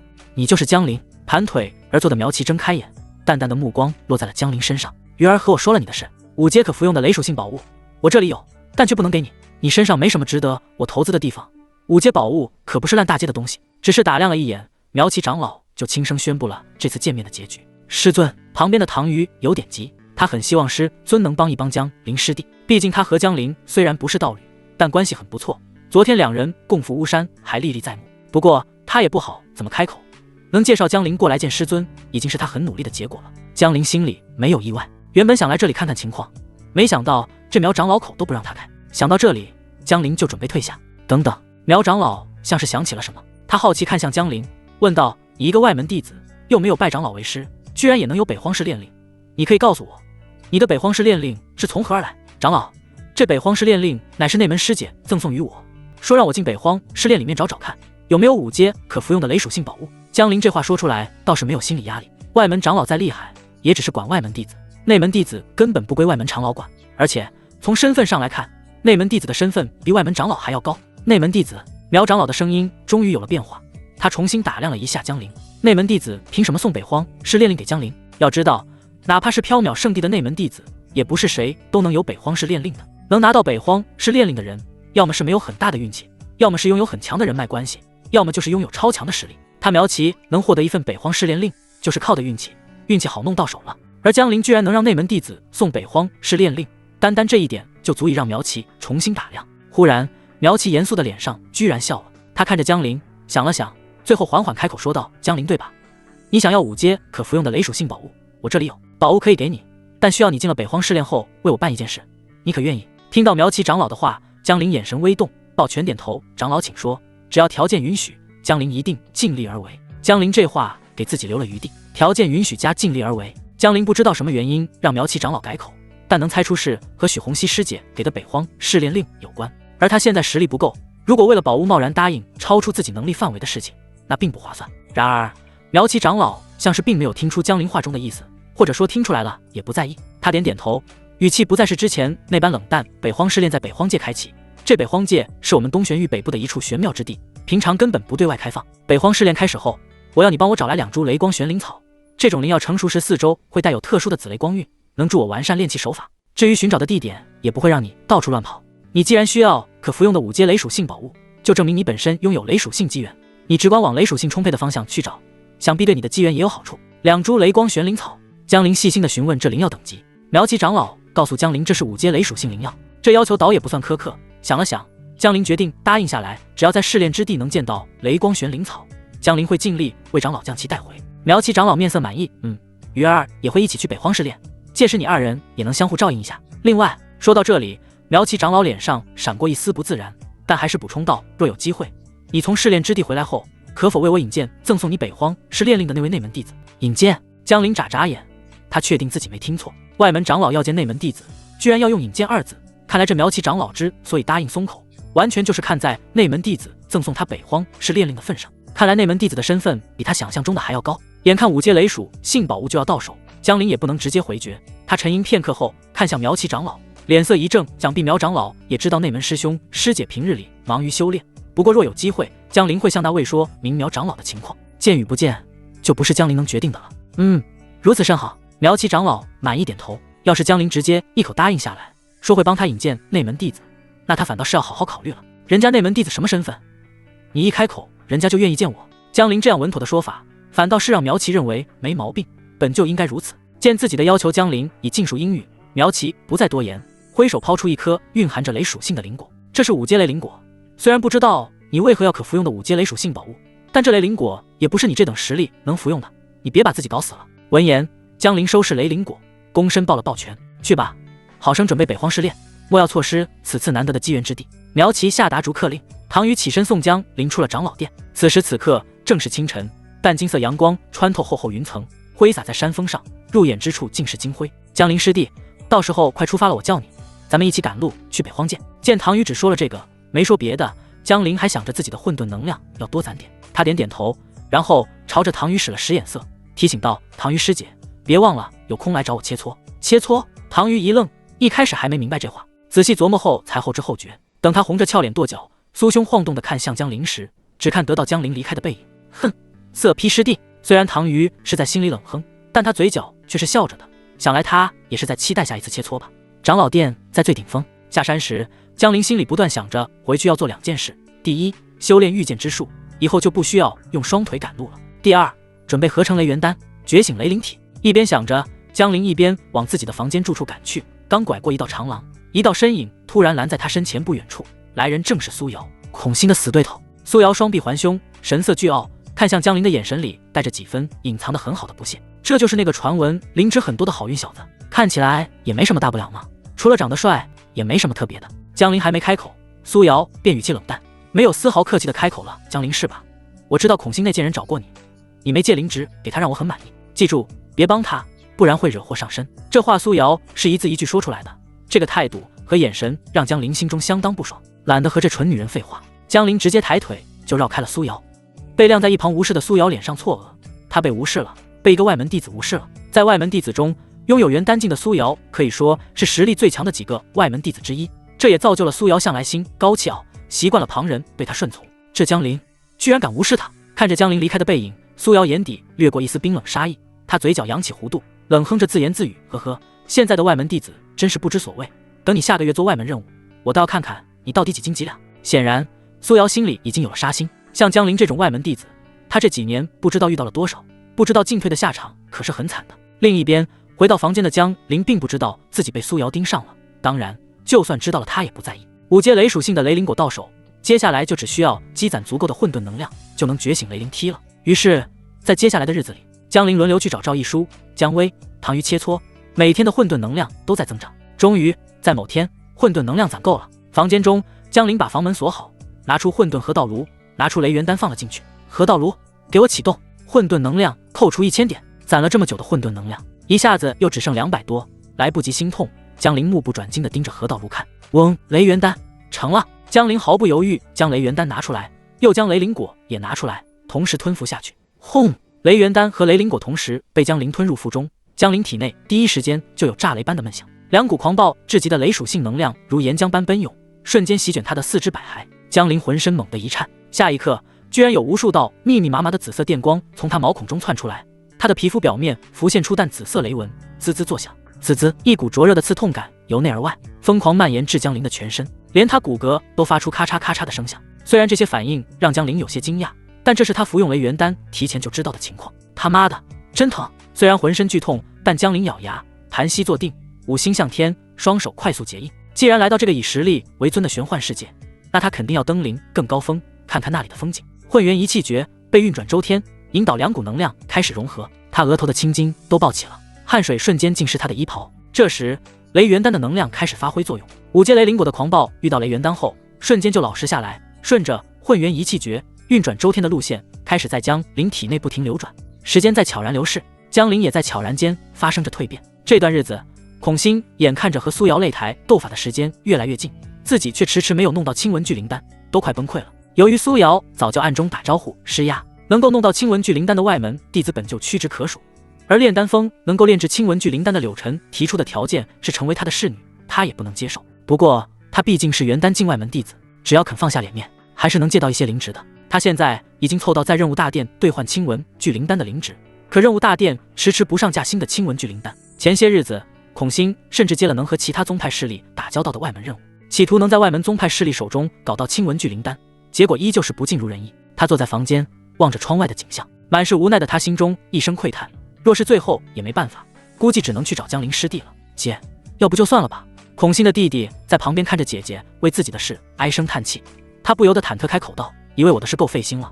我不用那件宝物也没事的，你懂什么？听到弟弟居然说不用那件宝物，孔欣气不打一处来，立马呵斥：他是过来人，有没有宝物的区别他很清楚，这事你别管了，我自有办法。弟弟的话成了压倒孔欣心中的最后一根稻草，他已经下定决心了。姐，你准备去找那个江灵师兄吗？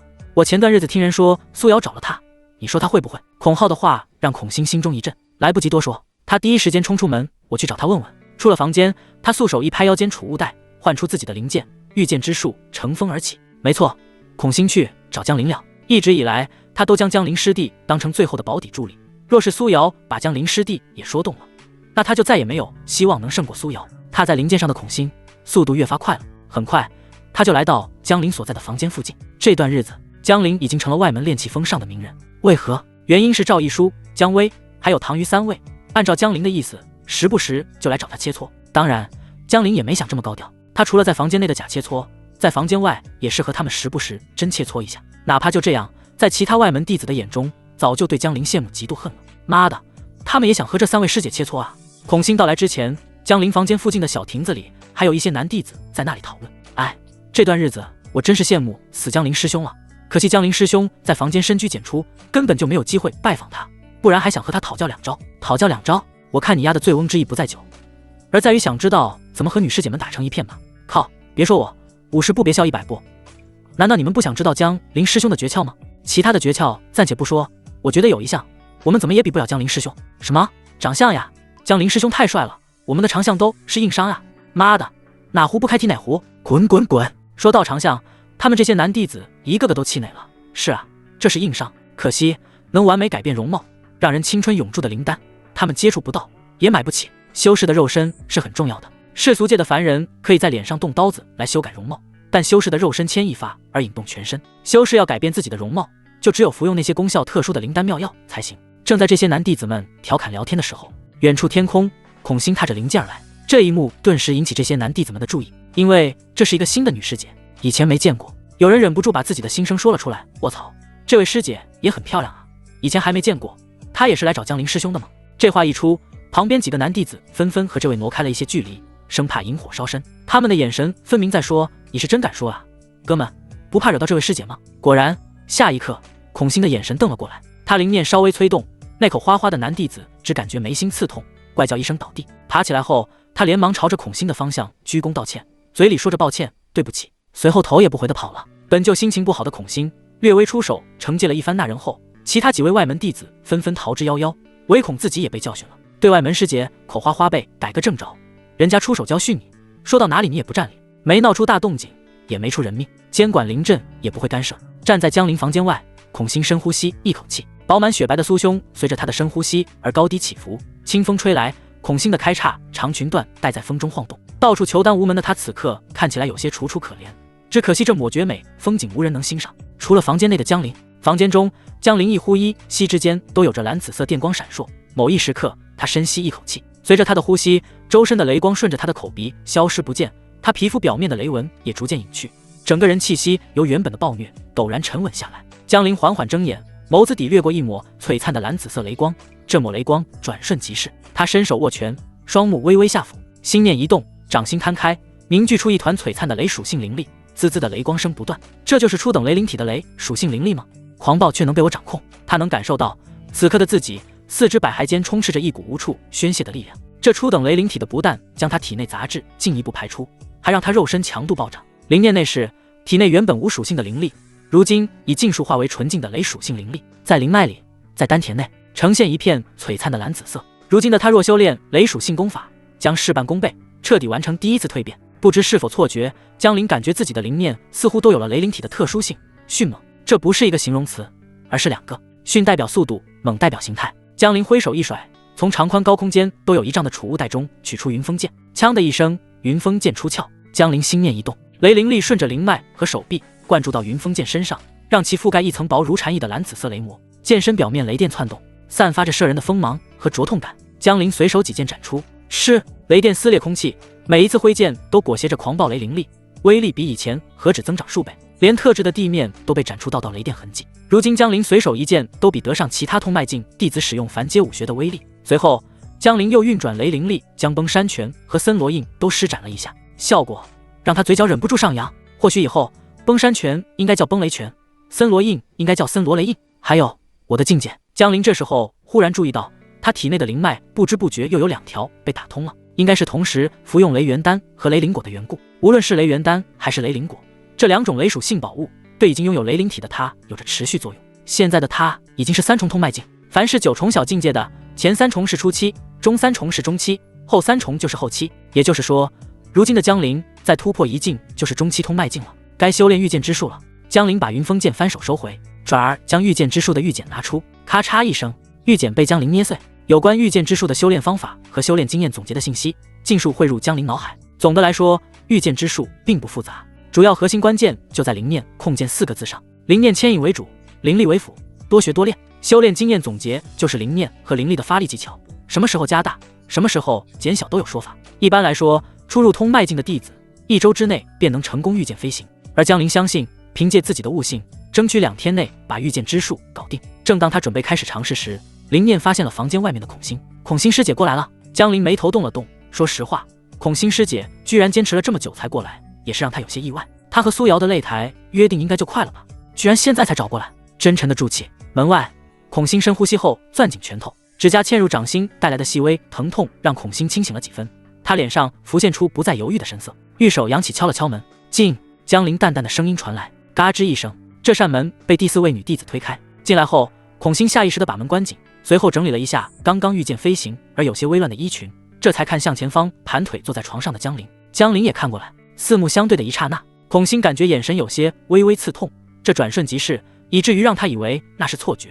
不，那不是错觉。孔欣心中震惊地看着江陵，他猜测江陵这段日子应该修炼了什么极厉害的武学，不然不会有这种变化。孔欣师姐，来这坐。江陵咧嘴一笑，直接拍了拍身旁的床铺。孔欣能来找他，意味着什么？不言而喻。孔欣鼻翼中摁了一下，脚步轻移，往江陵旁边走过去。来到江陵旁边坐下，江陵没客气，直接把手搭在了孔欣的大腿上。虽然隔着开叉长裙，但江陵手上的温热依旧让第一次被异性如此接触的孔欣心中一颤，他的心跳不自觉开始加速了。江陵师弟，你啊！孔欣刚要说话，江陵手上用力捏着孔欣大腿，让他吃痛到音调都变了。孔欣师姐，这次过来是想干什么？听到江陵如此问，孔欣瞪大了眼睛。我来干嘛？你还问我？你不知道我来干嘛？那你上来就掐我大腿。然而江陵就是故意问的，上来就阴阳调和多无趣。他要通过主动问话的方式，让孔欣知道主导权在他江陵这里。见孔欣没回话，江陵的手忽然从衣裙开叉处探了进去。孔欣惊慌失措的伸手来推。江陵师弟，我们这样好不好？我侍奉你一晚，你就把清文聚灵丹给我，我们不做别的，可以吗？孔欣眨着大眼睛看江陵，在孔欣疑惑的目光中，江陵收回手，淡淡道：既然孔欣师姐还没做好准备，那就回去吧，正好我也要继续修炼了。江陵肯定不屑于强迫，既然孔欣不情愿，那就算了，着急的人又不是他。听到江陵这么说，孔欣一下子脸色变了，此时的他哪里还有刚刚在外面教训其他外门弟子的样子？他委屈巴巴地望着江陵，江陵师弟，别，我错了，我准备好了，只是你能先让我看看清文聚灵丹吗？诺。江陵随手把早就合成好的清文聚灵丹装在了玉瓶里，拿出来放在桌上。如今他雷灵体出城，又是在自己的房间，根本不怕孔欣抢灵丹。江陵将瓶塞扯开一点，清文聚灵丹的一丝气味飘出，嗅到这气味，孔欣知道这里面正是自己心心念念的清文聚灵丹。有了这东西，自己必定能突破。江陵坐在那没动，目光落在孔欣身上，等着他表演。孔欣心里一番斗争后，贝齿咬着粉红樱唇，小手缓慢放在腰带上，最后下定决心，用力一扯。除了许红熙之外，孔欣是江陵双修过的修为最高的女子，因此她不自觉用力了些。像这种不用怜香惜玉的过程，江陵是爽了，但孔欣就怀疑人生了，这怎么感觉和他偶尔听来的不一样呢？直到后面他才体会到其中美妙。混沌能量加100，足足2个时辰后，江陵终于收取了孔欣师姐身上的100点混沌能量。已经做好心理准备的孔欣，此时已成了一滩烂泥，趴在那没了一点力气。不过他终究是3阶修为的元丹境，趴在那里休息了茶盏功夫后，就回过神来。他眼神复杂地看了看江陵，在今天之前，他根本没想过自己的元婴之身会是这样丢失。不过既然已经发生了，那也没什么好说的，只要能弄到清文聚灵丹，能帮弟弟弄到那件宝物，现在的付出就是值得的。见孔欣已经恢复了一些意识和力气，江陵笑了笑，靠近过去。孔欣如受到惊吓的小猫般，第一时间把桌上装着清文聚灵丹的玉瓶抱在酥胸之间。如此行径让江陵一头黑线，他不爽地看着孔欣师姐，你这是什么意思？怀疑我答应给你的灵丹还会收回吗？孔欣尴尬一笑，实在是他这段日子被清文聚灵丹给弄怕了，刚刚付出这么多努力和汗水，总算成功弄到手，心里可宝贝了。江陵师弟，我没那个意思。不论孔欣说什么，江陵都没打算听。他按着孔欣师姐的柔嫩肩膀，将她翻过身去，一巴掌甩下去。被打的孔欣浑身一颤，身体紧绷。江陵师弟，你这……江陵在孔欣耳边吹了口气，孔欣师姐，你该不会以为这就结束了吧？哎，我们……孔欣想说，不是说好的侍奉一晚就可以了吗？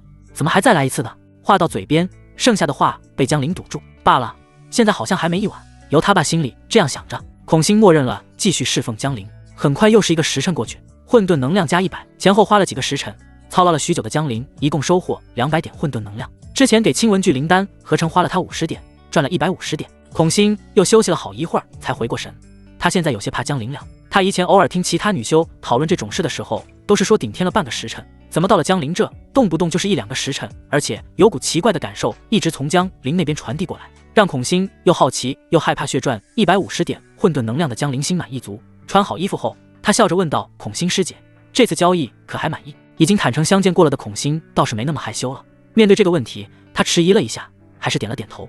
见孔欣点头，江陵自然更开心了，这代表他越来越得心应手。扯远了。见孔欣满意，江陵提醒道：“孔欣师姐，若之后还有交易其他东西的打算，也可以继续来找我，保证不让你吃亏。”其他东西？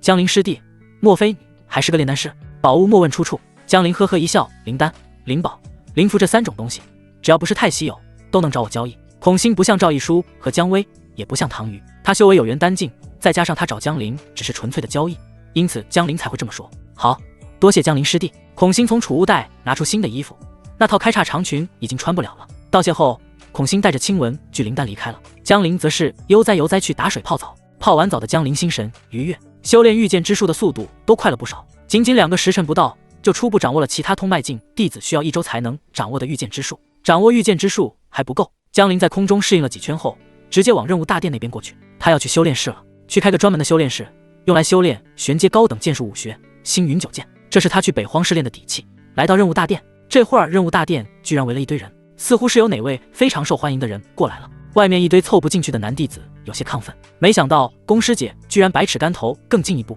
真是厉害啊！这么年轻就已经是3阶炼气师，主要是漂亮。多少人暗中将炼气峰的唐瑜师姐和宫师姐比较，要我说这还比什么？无论是谁，都是咱们的梦中仙子。外门炼气峰的并蒂莲就是唐瑜师姐和宫师姐，真不知道谁会有那个好运，能成为他们2位的道侣。我看够呛，咱们外门弟子里面只怕是没有谁能摘下这2朵并蒂莲。宫师姐虽然低调了这么久，但人气还是这么足啊！这一次突破到3阶炼气师后，一来任务大殿就被这么多人围观。站在一旁的江聆听着这些人讨论，差点没忍住笑出声来。你们不敢想的地方，我已经放进去了呀！江陵没想到唐瑜和宫青玉居然号称外门炼气峰的并蒂莲，他居然把2朵并蒂莲都给摘了，想想还挺刺激。不知道有没有机会和他们2个一起切磋切磋。说起来，也有段时间没见宫青玉师姐了。她之前只是2阶炼气师，所以混沌能量比较低，现在突破到3阶炼气师了，身上的混沌能量应该更高了才对。想到这里，江陵往里面强行挤进去。拥有触等雷灵体的他，如今肉身之力强悍的吓人，这些连通脉境都极少的外门弟子，他随手就推开了，惹得那些外门弟子一个个怒视而来。他们看到江陵后，江陵淡漠瞥过去一眼，那些弟子们一个个犹如被什么洪荒猛兽给盯上，连忙移开眼神。他们的实力和江陵相比差太多，平常属于路人甲路人乙，自然不敢招惹江陵。很快，江陵就看到了出关的宫师姐。此刻的宫青玉一身全新的3阶炼气师法袍，法袍从小腿处往下开叉，白玉般的小腿在任务大殿内的光明石下明晃晃的，特别是她那丰满圆润的翘臀，其他人不敢看，江陵可太敢看了。不但敢看，他还抽过，手感不错来着。宫青玉对视线比较敏感，江陵刚来到他身后打量丰满，他第一时间察觉到了，厌恶之色从他眼底浮现。宫青玉下意识朝着江陵望过去，看到来人竟是江陵时，他美眸中的厌恶进退去，取而代之的是惊愕。怎么又碰到他了？江陵咧嘴一笑，师姐，又见面了，许久不见，甚是想念，特别是那抽起来手感贼好的体验。江陵看了看宫青玉师姐头顶的混沌能量，原本是50点，如今随着他突破到3阶炼气士，已经提高到150点，不愧是有特殊身份啊！给力！江陵师弟，好久不见。宫青玉原本一脸清冷，见到江陵后立马破功，毕竟江陵是唯一一个看光他的人，也是他唯一一个坦诚相见的异性男弟子。江陵师弟，旁边的周胜舔着脸上来了，他浑身的气势完全内敛，已经从通脉境突破了，成为了外门弟子为数不多的元丹境弟子之一。原来周胜师兄也在，伸手不打笑脸人，江陵也笑着和对方打招呼。对方是宋才童子，上次送了他御剑之术和心得体会，不然江陵还没这么快初步掌握御剑之术。见江陵还记得自己，周胜甚是欣喜，他看着江陵很顺眼，这位可是宫师妹的远房表弟，他得讨好才行。江陵师弟，师兄我运气好，前段日子正好突破到元丹境，以后在这外门有什么事都可以来找我帮忙哈。周胜拍着胸脯保证，说话时眼角余光偷偷关注宫青玉，希望宫师妹能看到他的态度。然而周胜以为到这里就结束了，江陵客气的推脱一番后，他再说点客气的话，结果事情的发展远远不是他想的那样。面对这几乎是送上门来的好处，江陵可不知道什么叫做拒绝，他龇牙一笑，既然这样，我还真有个事要麻烦师兄帮忙。周胜面色一僵，不是，你怎么不按套路出牌啊？可他话已经说出口，还是当着宫青玉的面说的，这时候绝对不能拒绝，不然宫青玉会怎么看他？刚说的话就不承认了，这人品绝对不行啊！为了维持自己在宫青玉面前的形象，周胜脸上毫不在意，大手一挥，好说，江陵师弟有什么需要帮忙的？你说来我听听。我想兑换一本功法，还缺了点灵值，周胜师兄借我一点。江陵笑眯眯地说出需求，上次有本雷属性的4品功法他就想兑换，只不过当时考虑到后面还会要用到灵值，再加上当时他的雷灵体还未觉醒，现在雷灵体已经觉醒，可以把雷属性功法安排了。虽然江林本人还留了几百点灵值，但现在有别人的灵值可以白嫖，不香吗？听到江林说借灵值，周胜的心里倒是松了口气。在他看来，江林需要地功法灵值应该不高，顶天了就是2品功法。正在周胜准备拍胸脯保证时，江林才继续开口道：“我准备兑换一本4品功法，周胜师兄先借我200点灵值吧，毕竟你可是咱们外门元丹境师兄，你想追青玉姐姐，总得让青玉姐姐看看你的实力吧，你说对不对？”周胜还从来没对宫青玉说过追求之类的话，没想到这下直接被江林捅破了。他有些慌张地看向宫青玉，宫青玉面色平静，什么都没说，只是他心里有些无语。没想到江林居然还在逗这个周胜，他和周胜并没有什么关系。要说关系最近的男弟子，他和江林关系最近。见江林忽悠周胜，他没有开口揭穿。若江林能帮忙把这烦人的周胜给挤兑走，那还反倒是帮他的忙了。不过他什么都没说，却让周胜脑补了。宫师妹，这是看我表现的意思。周胜心里猜测着，可200点灵值啊，他有些舍不得。他拢共就剩下200多灵值了，可刚刚大话都说出去了，这时候周围还有那么多人看着，他骑虎难下了都。算了，舍不得孩子套不着狼。周胜一咬牙，勉强笑道：“不就是200点灵值吗？江林师弟，我借给你了。”周胜师兄果然仗义。对于坑周胜，江林没有任何心理负担，他可没忘记上一次周胜这家伙拿剑指着他下巴，要不是被他忽悠过去，估计上一次周胜就动手了。很快，周胜把200点灵值从他的身份令牌里划给了江林的身份令牌。周胜师兄放心，我肯定会多多在青玉姐姐面前提起你的。望着周胜这肉疼的模样，江林随口安慰了一句：“人家给了他200点灵值，他说2句话安慰怎么了？”听了江林的话，周胜的心里这才舒服了一点，心里不断安慰自己：没事的，只要能追到宫师妹，一切都是值得的。宫青玉已经晋升为3阶炼器师，只要他把这位3阶炼器师追求到手，以后凡阶高等灵宝都用不完了。看着自己把自己安慰成功的周胜，江林又看了看旁边的宫青玉，他肯定会在宫青玉面前提起周胜的，只是提周胜名字的作用嘛，懂的都懂。随后江林说自己和宫青玉还有点私事要聊，让周胜忙自己的事去。周胜还以为江林准备帮他，连忙高兴地点头，屁颠的走了。走之前还把周围看热闹的其他外门弟子们驱散。他知道宫师妹其实并不喜欢被围观。江林来到大殿柜台，让柜台师姐给他开了一间能用来修炼剑术武学的修炼室，然后他邀请宫青玉，问他要不要跟他一起去修炼室修炼。宫青玉心中一动，既然江林能弄来水灵富春丹，那大概也能搞到其他的珍稀灵丹，反正自己跟他已经双修过，也没什么好怕。于是他颔首钦点，算是同意江林的邀请。这时候柜台师姐连忙提醒这位师弟，如果你要和宫师姐一起修炼的话，要付双倍灵石才可以，10块下品灵石1天。双倍灵石，10块下品灵石1天，无所谓，直接付了。既然宫青玉同意和他一起进修炼室，那他有把握从对方身上收获那240点混沌能量，这可是多少块灵石都买不来的。付了灵石，江林和宫青玉一同进了修炼室，留下那几个柜台值班的弟子们窃窃私语：你们说他们2个到底什么关系？宫师姐可是出了名的冷美人，平常也没听到她和哪位男弟子走这么近呀。不清楚，但我感觉这是不简单。你这不废话吗？能不能说点有用的？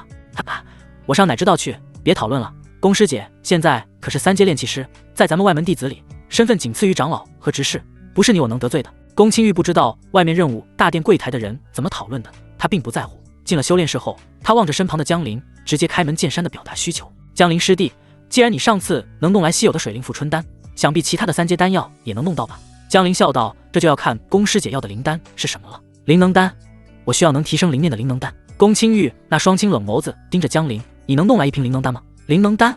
江林差点笑出声，他可是给自己准备了50颗灵能丹，现在还有大半没用完，现成的灵能丹应该没问题，就是不知道这一次宫师姐准备怎么和我交易。江林肆无忌惮地打量着宫青玉，他心里琢磨着上一次还有哪些姿势没体验过。迎上江林的目光，宫青玉清冷的面容上泛起浅红，不过他眼神却未闪躲，而是轻声道：交易方式还按上次的来。对宫青玉而言，他对旁人的态度一直以来都是清冷疏离的。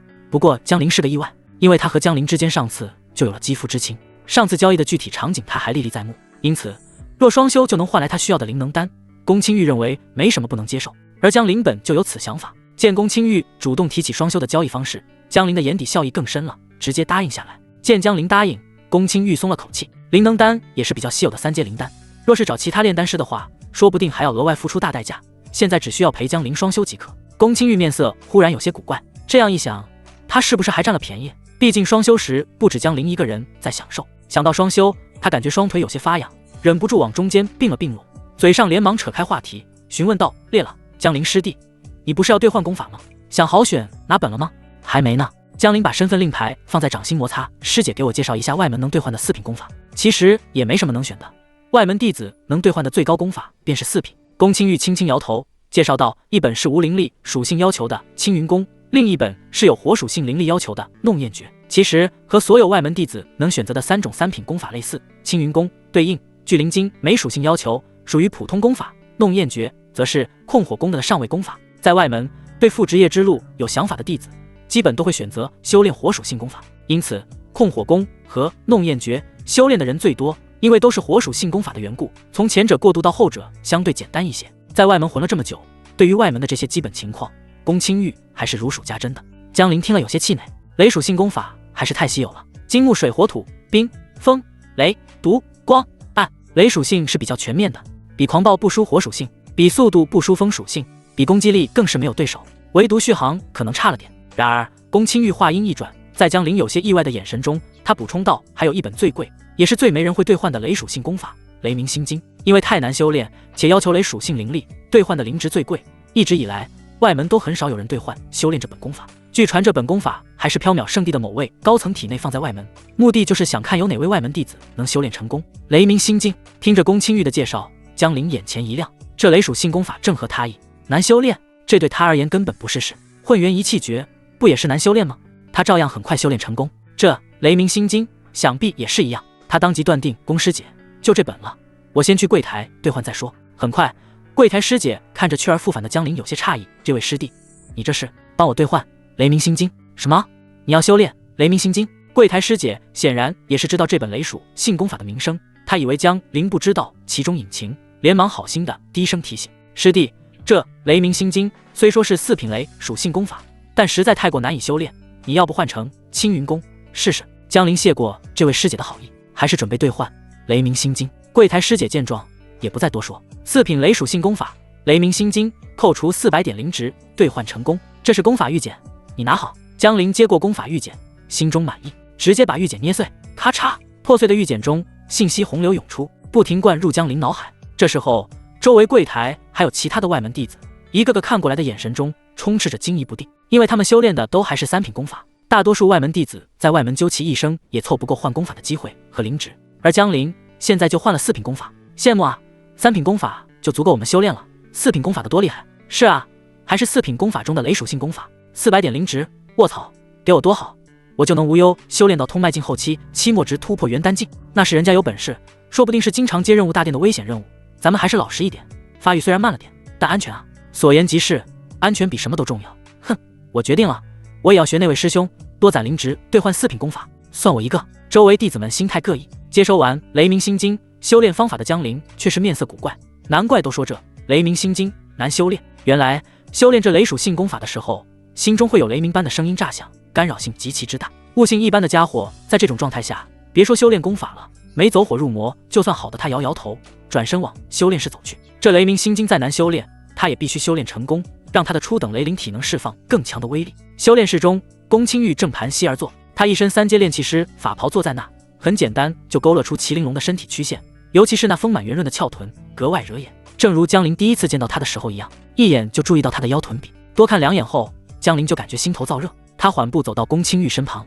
原本正在运转功法周天的宫青玉有所察觉，他下意识将功法运转停了下来，呼吸开始加速，很显然他预感到了什么。下一刻，江陵俯身来到宫青玉的耳垂旁，轻声吐气道：“宫师姐，修炼室中封闭严实，无人能打扰，要不我们先完成交易？”熟悉的气息从耳后吹来，宫青玉身形微僵，抬眸看向江陵，眼底迟疑片刻后，他颔首轻点，默认了江陵的提议。见状，江陵也不客气，左手伸手就揽住宫青玉的纤腰，右手抓住她的腰带一扯，令人血脉喷张的绝美风景便出现在他眼前。炼气师法袍不见了，宫青玉那看似清冷的面庞上早已红了一片，她颤巍地闭上眼睛，不做抵抗。虽然已经是第2次经历，但宫青玉还是有些拘谨。不过很快，她开始放松下来。不就是切磋对战吗？怕什么？一个半时辰后，混沌能量加120，一个半时辰120点混沌能量到手。江陵从储物袋中取出水来，大灌一口，肆意的姿态让一些水渍从他口角流下，顺着滴下来，滴落在他身下压着的宫青玉背上，又顺着宫青玉那光滑无瑕的肌肤滑落到地面。冰冷的触感让宫青玉打了个冷战，也让他从恍惚中回过神来。江林有些意外，宫师姐，你的体质还挺好，这么快就醒过来了。江林喝了水后，立马又拉着宫青玉继续切磋，因为这段日子一直在攒混沌能量，所以和宫青玉的第一次切磋，江林收敛了点。没想到宫青玉这么快就醒来，他感觉自己受到了挑衅，第二次必须拿出真正的实力。2个半时辰后，宫青玉再次被打晕了过去，与平日里的清冷模样简直判若两人，这是只有江林能欣赏到的模样。混沌能量加120，很好，这才像话。江林满意的点点头。等宫青玉再次醒来，已经不知是多久后，他身上盖着江林的衣服，旁边放着一个玉瓶，玉瓶中自然是他需要的灵能丹。宫青玉提供的混沌能量足240点，江林也没吝啬，玉瓶中的灵能丹有6颗。他抬起眸子看向江林的眼神里掠过一丝复杂情绪，他本以为江林能够给自己2颗灵能丹就顶天了，没想到居然是6颗。灵能丹在任务大殿是稀有货，6颗灵能丹的灵值可不低。此时的江林正在转修雷鸣心经，他体内时不时响起只有他自己能听到的雷鸣声，雷属性灵力游走全身，一丝丝蓝紫色雷光在他周身若隐若现。半个时辰后，江林才缓缓睁开眼，他深吸一口气，将胸腔中的浊气吐出。这雷鸣心经确实挺难修炼，哪怕是他也足足花了几个时辰才摸清门路，搞懂一点修炼的技巧。见宫青玉一直在看着自己，江林疑惑道：宫师姐，怎么了？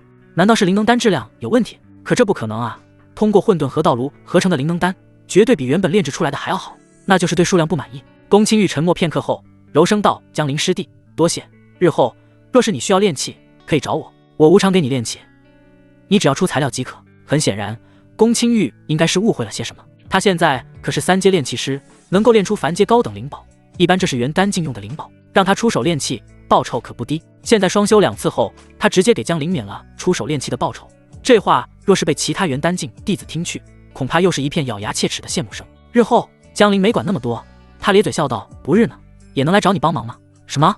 宫青玉皱眉，不日。他想了半天才想明白什么意思，银牙一咬，暗啐着瞪了江林一眼，随你来不来？他发现江林这人哪里都好，就是太色了点，有事没事就往这方面扯，只可惜他现在的瞪眼毫无杀伤力。行了，开玩笑的，只要来找你都日。江林摆摆手，见宫青玉忍不住要爆粗口了，他连忙揭开话题：宫师姐这段日子若是没事的话，就在修炼室陪我修炼我的新武学吧。江林要修炼星云九剑，正愁没有一个合适的陪练对手，平常只有其他弟子给宫青玉当陪练的机会，宫青玉哪里给别人当过陪练？不过宫青玉拿了江林的好处，自然不会拒绝，他点头答应下来。外门炼气峰2朵并蒂莲到这里算是被江林一人给完全拿下了。在江林修炼的这段日子，外门弟子一切正常，但内门中却是有一人听到江林的名字后面色阴沉下来。江玉晨的独立洞府中，一袭白衣的江玉晨手持羽扇轻轻摇晃，平常都面带笑容的他这时候却眼睛眯了起来。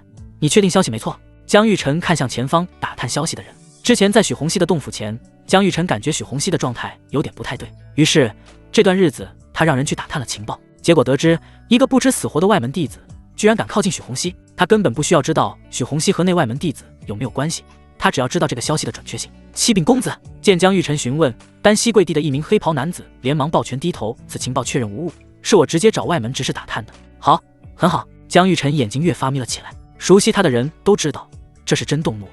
他身形没动，淡淡喊道：真玉。话音落下，一道窈窕身影从暗处走出，一袭贴身黑裙将他的曼妙身姿勾勒出来，面容娇媚，眼神水灵，腰间各悬着一柄短刀。公子有何吩咐？春雨的声音中带着一丝凉意。你去外门盯着这个江林，外门弟子每个月必须接1次外出任务。江玉晨语气平淡，手中摇着羽扇，说出的话却透着不容置疑的狠厉。等他接任务外出时，你便跟上，首尾处理干净点。春雨躬身领命，是公子。说罢，他身形闪烁，很快离开洞府。江玉晨眼中透着冷意，敢靠近他江玉晨的未婚妻，宁可错杀不可放过。春雨是江玉晨从小养到大的侍女之一，为他解决各种他不方便出面之事。这样的侍女他共有4个：春雨、夏荷、秋月、冬雪。春雨是元丹境，有我给的资源，去外门收拾个外门弟子还是随随便便的。想到这里，江玉晨便不再关注，一个外门弟子而已，不值得他大动干戈。转眼就是月底时间，这段日子江林一直在修炼功法雷鸣心经，同时也在修炼星云九剑。作为玄阶高等剑术武学，星云九剑共分为4重，第1重能射出星陨1剑，第2重3剑，第3重6剑，第4重星云九剑。修炼室中，江林握住碎星弓，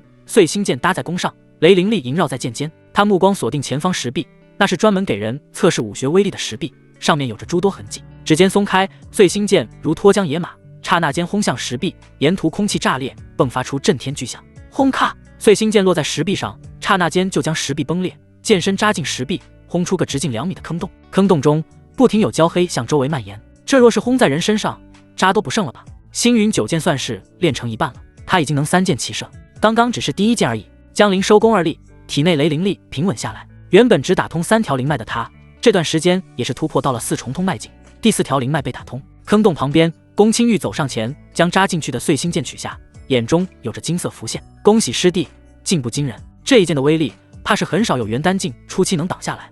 若是你3剑齐射，元丹境中期都要暂避锋芒吧？宫青玉实力没到元丹境，但不妨碍他对武学威力的判断。江陵笑了笑，接过碎星剑，随手放入储物袋。宫青玉抿抿嘴，拿出一件软甲，师弟，这是我炼制的凡阶高等灵宝流云甲，不但能防御元丹境攻击，还能落在你身上的攻击卸掉一部分威力。到时候去北荒试炼，希望能帮到你。这是宫青玉这段日子内抽空炼制而成，那6颗灵能丹对他帮助很大，他的灵念增长很多，因此便为江陵炼制了流云甲。那就多谢宫师姐了。江陵接过流云甲看了看，不错，触感不是凡阶中等内甲能比。师姐，帮我换上。宫青玉伸手给江陵宽衣卸甲，把原本的凡阶中等内甲脱下，将流云甲给他穿上。这段日子，江陵几乎隔2天就要和宫青玉双修，两人之间不是道侣，却胜似道侣。至于混沌能量，得益于宫青玉一次就能提供120点，这段日子江陵已经攒够2000点，如此数额的混沌能量，他从来没有过。两人离开修炼室，宫青玉需要回房间闭关整理，他这段日子对炼器技术又有领悟。江陵则是走向任务大殿的柜台，踏入大殿，他目光扫过柜台，孔欣身着柜台弟子服饰，端坐于柜台后，见他进来，眼中闪过喜色。江陵走上前，笑道：“孔欣师姐，今日你值班，我来接外门任务。”没错，又到了1个月必须完成1次的外门任务了。孔欣抬眸望了望四周，语气压低：“我特意在这等你，和苏瑶那一战，我赢了，但他绝不会善罢甘休。”江陵眉头微挑，师姐之意，他会迁怒于我。正是。孔欣点头，担忧道：“他这人眦牙必报，你接外门任务离开缥缈圣地后，定他会派人行凶，说不定是他自己亲自动手。”说到这里，孔欣正色道：“所以，江陵师弟，这次任务我随你一起去。”江陵知晓孔欣一片好意，江陵提供给他的清文聚灵丹是及时雨，虽然他也付出了元婴之身为代价，但他并不怪江陵。江陵想起上次苏瑶那嚣张跋扈的样子，也明白苏瑶的狠辣，颔首应道：“好，有师姐同行更稳妥，同行或许还能双修攒混沌能量，何乐而不为？”孔欣取出一道任务卷轴，递到江陵面前，介绍道：“黑刀寨采花贼，任务难度适中，完成后可得5点灵值，应该比较适合你。”江陵接过卷轴后，将其展开，扫过内容，点头道：“就选这个，收拾妥当，即刻出发。”孔欣给江陵办理完任务登记，两人就离开任务大殿，出了缥缈圣地山门，趁着夜色往黑刀寨方向赶去。暗处一道身影见两人离开，悄然退去。夜色深沉，两人御剑而行，速度极快，沿途风驰电掣，未曾停留。月光洒下，只见到2道身影于空中穿行。途中，孔欣以灵念包裹着声音，向江陵介绍，这里已经是黑风岭地界，黑刀寨坐落于黑风岭深处，寨中弟子约50人，多为纳气境，少数通脉境初期。寨主黑刀曹丕6重通脉境修为，惯用一柄黑色的凡阶中等灵宝长刀，仗着有几分修为，便好色成性，残害不少女子。近月来他频频作案，周边很多城镇女子失踪，猜测皆是被他掳回寨中玩弄。江陵听着，眼底闪过冷意，这般恶徒留之有害，此次任务定要将其斩杀。他自己也好色，但无缘无故强迫其他女子这种事，他肯定引以为耻。欺负没修为的女子算怎么回事？有本事就把那些高高在上的清冷与仙子扯下凡尘，让他们沉沦。两人一路疾行，这也多亏江陵已经修炼成御剑术，御剑飞行赶路可比坐什么马车兽车要快得多。夜色渐淡，天边泛起一抹微光，黑风岭深处山势险峻，瘴气弥漫，风吹过山林会发出呜咽般的声响，到处透着一股阴森之气。孔欣放缓速度，沉声道：“前方是黑风岭瘴气森林，含微弱毒素，需运转灵力抵御。”江陵点头，运转雷鸣心经，雷灵力流转周身，形成一层天然护罩。二人隔绝瘴气，脚步未停。任务是诛杀黑刀曹丕，但江陵认为能集结在黑刀寨的其他人也不是什么好货色，和曹丕这种人在一块能有什么好的？他的意思是来都来了，干脆把这黑刀寨的人一网打尽，全杀了。孔欣是陪江陵出来做任务，自然以江陵的想法为主。为了能一个不留，他们没有在御剑飞行，而是改为林中徒步。空中御剑飞行很可能会被黑刀寨的探子看到，林中徒步有大树遮掩，没这方面的担忧。在瘴气森林中深入数里，两人都有灵念，灵念扫出去就知道哪条路更合适，哪个地点更适合落脚。因此行动速度很快。前方隐约可见一座轮廓，这是一座112间的寨子，寨墙高耸，透着阴冷肃杀之气。这里正是黑刀寨，寨门前挂着2盏红灯笼，光线昏暗，几名山寨人员手持长刀来回巡逻，气息皆是那气劲。根据声音确认，寨子里起码有几十人后，江陵准备动手了。师姐，你且在这等候，为我压阵。说完，江陵从储物袋拿出一道灵阵卷轴，2阶迷神阵可让方圆上千米的范围出现一片迷茫白雾，让人找不到方向，还看不清周围。灵念不够强的修士会在迷神阵里打转转，即便是有灵念的通脉境修士，也得要通脉凝后期的灵念才能快速走出迷神阵。而黑刀寨中，根据情报来看，修为最高的也就6重通脉境的曹丕，根本不能快速走出2阶迷神阵。江陵放出一堆灵石，撕开的灵阵卷轴被激活，一片白茫茫的浓雾涌向黑刀寨。江陵手持云峰剑走向黑刀寨，黑刀寨巡逻的小队成员一个个打着哈欠，他们互相调侃着对方，说起自己这一次玩弄女人的战绩有多厉害。嘿嘿，你是不知道上次那个娘们有多带劲，可惜就是不经造，很快就没气了。你这算什么？我一次要2个，呵呵。期待下一次活动是什么时候？听见队员们在聊天侃大山，身为9重那气境的队长则是严肃呵斥，都给我盯紧点，别放过寨外的任何动静，要聊天等巡逻完再聊。然而队长的警告这些人并没放在心上，他们反而嘻嘻哈哈地看着队长。队长，咱们黑刀寨在寨主的凶名下声名鹊起，附近许多城镇的人都怕了我们，哪里还有不开眼的盗贼敢来找我们麻烦？就是啊，队长，有什么好巡逻的？大碗喝酒，大块吃肉，一起聊女人才爽。听队员们这么说，队长的眼中也闪过一丝异动，不过他还是摇摇头，回头看了看黑刀寨深处，低语道：行了，你们收敛着点吧，别被寨主抓到典型了，到时候有你们好受的。黑刀寨寨主曹丕一手凡阶中等的烈风刀法，生性凶残狠戾，杀人如麻。曹丕的名字说出来，就让这些队员们收起笑容，他们一个个用眼神示意，等巡完逻回去再聊。见队员们收敛，队长满意的点点头。这时忽然周围升起了浓雾，起初还没人在意，直到浓雾越来越大，其中一个队员才忍不住惊呼：天啊，这是哪里来的浓雾？这个时间段不应该啊！浓雾！队长疑惑地转过头去，只见浓雾扑面而来，瞬间就从黑刀寨的寨墙上冲过，向黑刀寨深处涌去。他们从来没见过这种等级的浓雾，一时间倒是有些慌神。队长体内灵力一震，低吼出声：都他妈慌什么？寨主就在里面呢，是吗？一道不合时宜的声音淡淡响起。唰，手持云峰剑的江陵不知何时出现在城墙上，随手一剑挥出，内敛的雷灵力猛然爆发。那队长都来不及拿起武器格挡，脑袋便冲天而起，血光如柱喷出，血腥气令人作呕。靠，有人摸上来了，队长死了，快反击快反击！慌乱的巡逻队们反应太慢，浓雾中他们甚至看不清队友的状态。江陵轻轻摇头，随意一剑便带走他们的性命。很快迷神阵的浓雾让黑刀寨里面的成员们纷纷吃惊，杂乱的脚步声此起彼伏，从四面八方都冲向了寨墙。显然他们都认为黑刀寨被其他盗贼盯上了，得赶紧来寨墙这里支援。来得正好，江陵冷然一笑，这倒省去了他一个个追上去的功夫。凡阶中等灵宝云峰剑在手，雷灵力催动附在云峰剑上，对付这些那气劲的喽啰都不需要江陵动什么心思，一剑过去直接就收割了他们。惨叫声和血腥味迅速弥漫，有察觉到不对的黑刀寨成员们想跑，然而他们很快发现赶跑的人死得更快。很快有黑刀寨中的通脉境出来，哪来的家伙敢在黑刀寨惹事？拥有灵念的通脉境自然能够看到江陵。来者刚要催动武学，却发现自己的脖子一阵剧痛，紧接着就陷入永久黑暗。散修就是散修，绝大多数的散修对上圣地的弟子都是不堪一击。短短片刻，在迷神阵的笼罩下，黑刀寨的成员们就尽数倒在血泊中。寨子深处的方向传来急速脚步声，原来是寨主曹丕手持他那柄凡阶中等的长刀，带着黑刀寨其他几个通脉境队长冲了过来。他灵念一扫，就看到自己的寨员们尸体横七竖八，好不凄惨。曹，我杀了你！曹丕又惊又怒，他紧握长刀，朝着江陵咬牙怒吼出声：给老子拿命来！话音落下，曹丕纵身跃起，手中的长刀狂砍而下，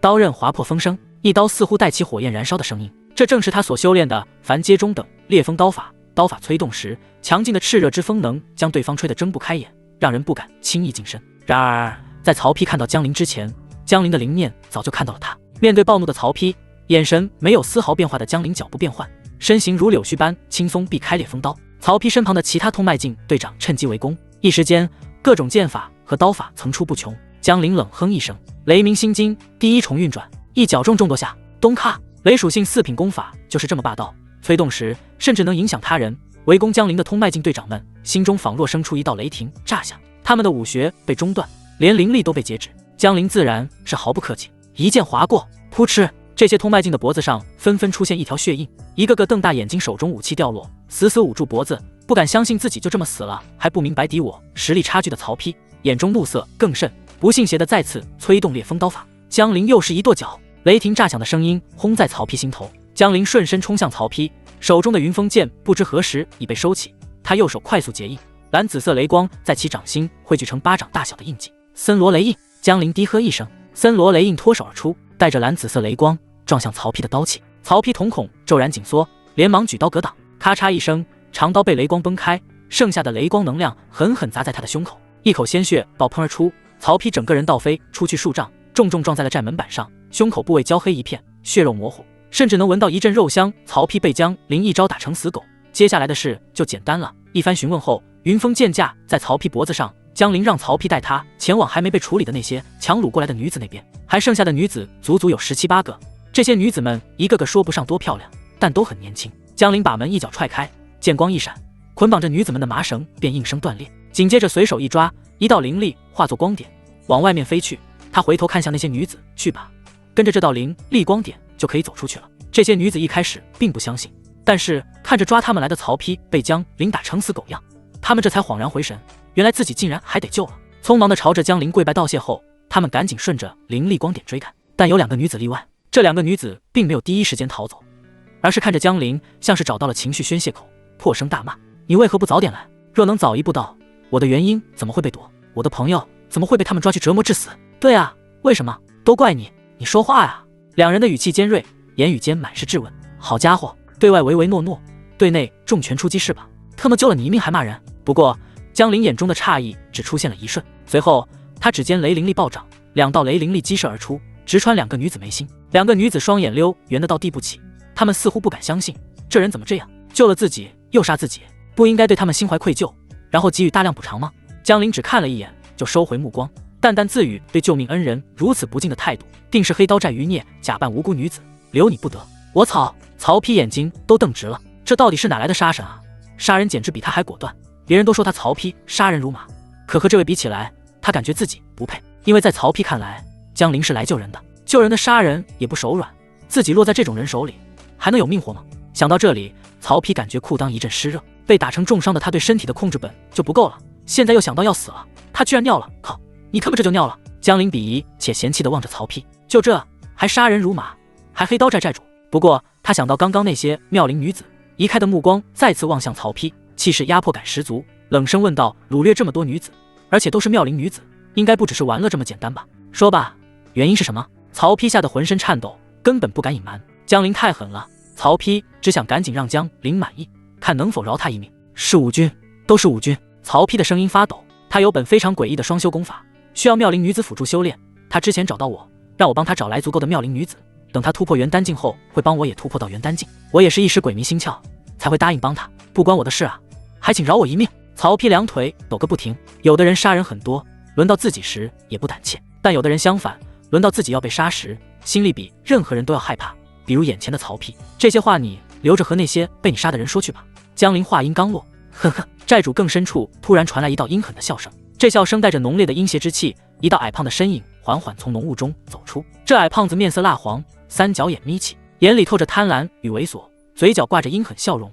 这人正是曹丕口中的武君。武君扫了一眼重伤的曹丕，眼神中的不屑快意出来了，淡淡道：成事不足败事有余的废物东西，还敢泄露我的秘密。见到武君过来了，曹丕似乎感觉自己又有救了，他连忙惊恐喊道：武君，救我，快救我啊！我刚刚说的是为了麻痹他而已。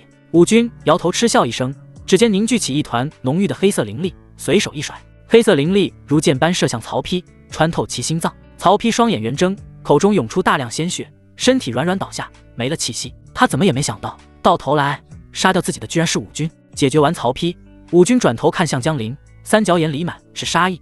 他舔了舔狭长的嘴唇，怪笑道：你倒是有点本事，居然弄来一道2阶迷神阵卷轴。很显然，武君看出了这些浓雾的名堂，即便看出是2阶迷神阵卷轴，他对自己依旧自信，枉坏我的好事，今日你不用走了。他猜到了江陵可能是其他宗派派出来做任务的弟子，不过那咋了？只要杀了江陵，他立马远遁其他地方就是了。话音一落，武君身形一闪，周身黑气弥漫，速度极快，带着腥臭的气息扑向江陵。他手掌成爪，黑色灵力萦绕整个手掌，爪锋凌厉，直指江陵的双眼要害。江陵的灵念感知中，这个武军的灵力修为应该已经到了9重通迈境。他脚步一踏，追风拿月，身法本能被运转，快速后退，反手从储物袋中取出碎星弓，动作行云流水，一根碎星剑迅速搭在弓上，蓝紫色的雷属性灵力疯狂涌入弓身和剑身，在这茫茫浓雾中显得格外璀璨夺目。狂暴的雷威扩散开来，白雾都被震得微微翻腾。待灵力与雷灵体之力完美融合，碎星弓和碎星剑同时震颤，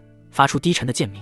星陨一剑，江陵轻喝一声，指尖骤然松弦，碎星剑宛如一道蓝紫色闪电，轻易间撕裂白雾，裹挟着黄黄雷威破空而出。释放的碎星剑直轰武军面门，速度快到极致，武军瞳孔骤缩，脸色巨变。没想到江陵一言不合就开大，他急忙放弃用爪攻击的想法，催动周身黑色灵力凝聚成黑色能量盾牌，挡在身前。当的一声巨响，碎星剑狠狠撞在黑色能量盾牌，雷属性的狂暴在这一刻显露无遗。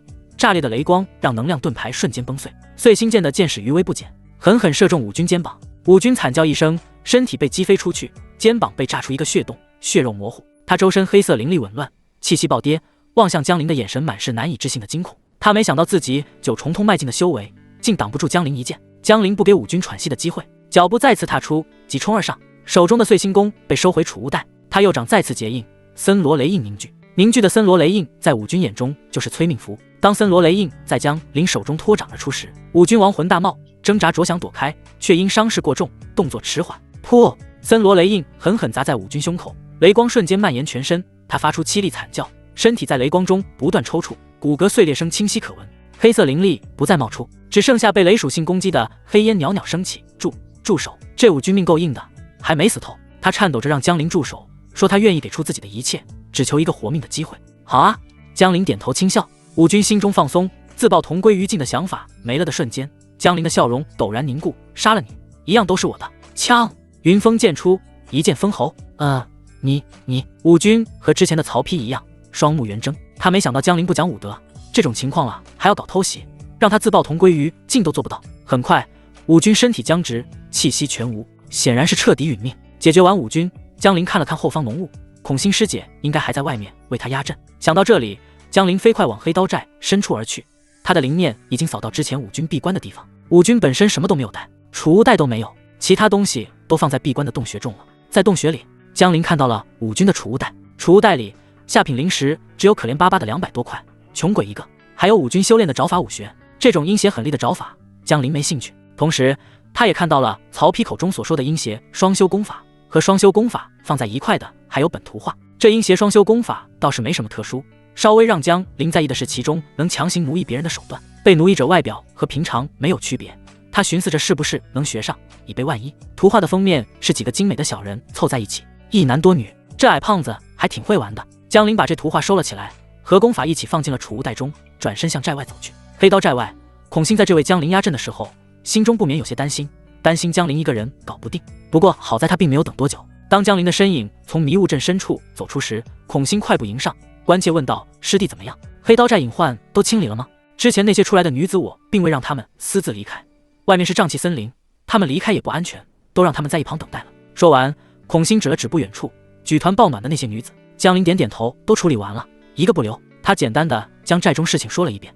包括隐藏在黑刀寨里面的武军。闻言，孔欣对江陵的感官更上一层楼，他松了口气，看着江陵打趣问道：“这曹丕在黑刀寨里面应该也搜刮了一些好东西，师弟有找到些什么吗？”孔欣本只是无心之言，随口一说，没想到江陵竟正经的点点头，从储物袋中拿出2本东西。孔欣美眸好奇，接过来翻看，不看不要紧，一看顿时让他脸颊骤红。这功法竟是邪恶的双修功法，修炼时动辄取人女子性命。让他脸红的就是另一本图画，图画中的精致小人居然都是一男多女状态。他羞怒的合上图画，瞪了江陵一眼：“师弟，你寻这种东西干嘛？也不知收敛些。”孔欣声音中带着几分娇嗔，将2本东西还给江陵。江陵呵呵一笑，这双修功法就罢了，太过阴邪。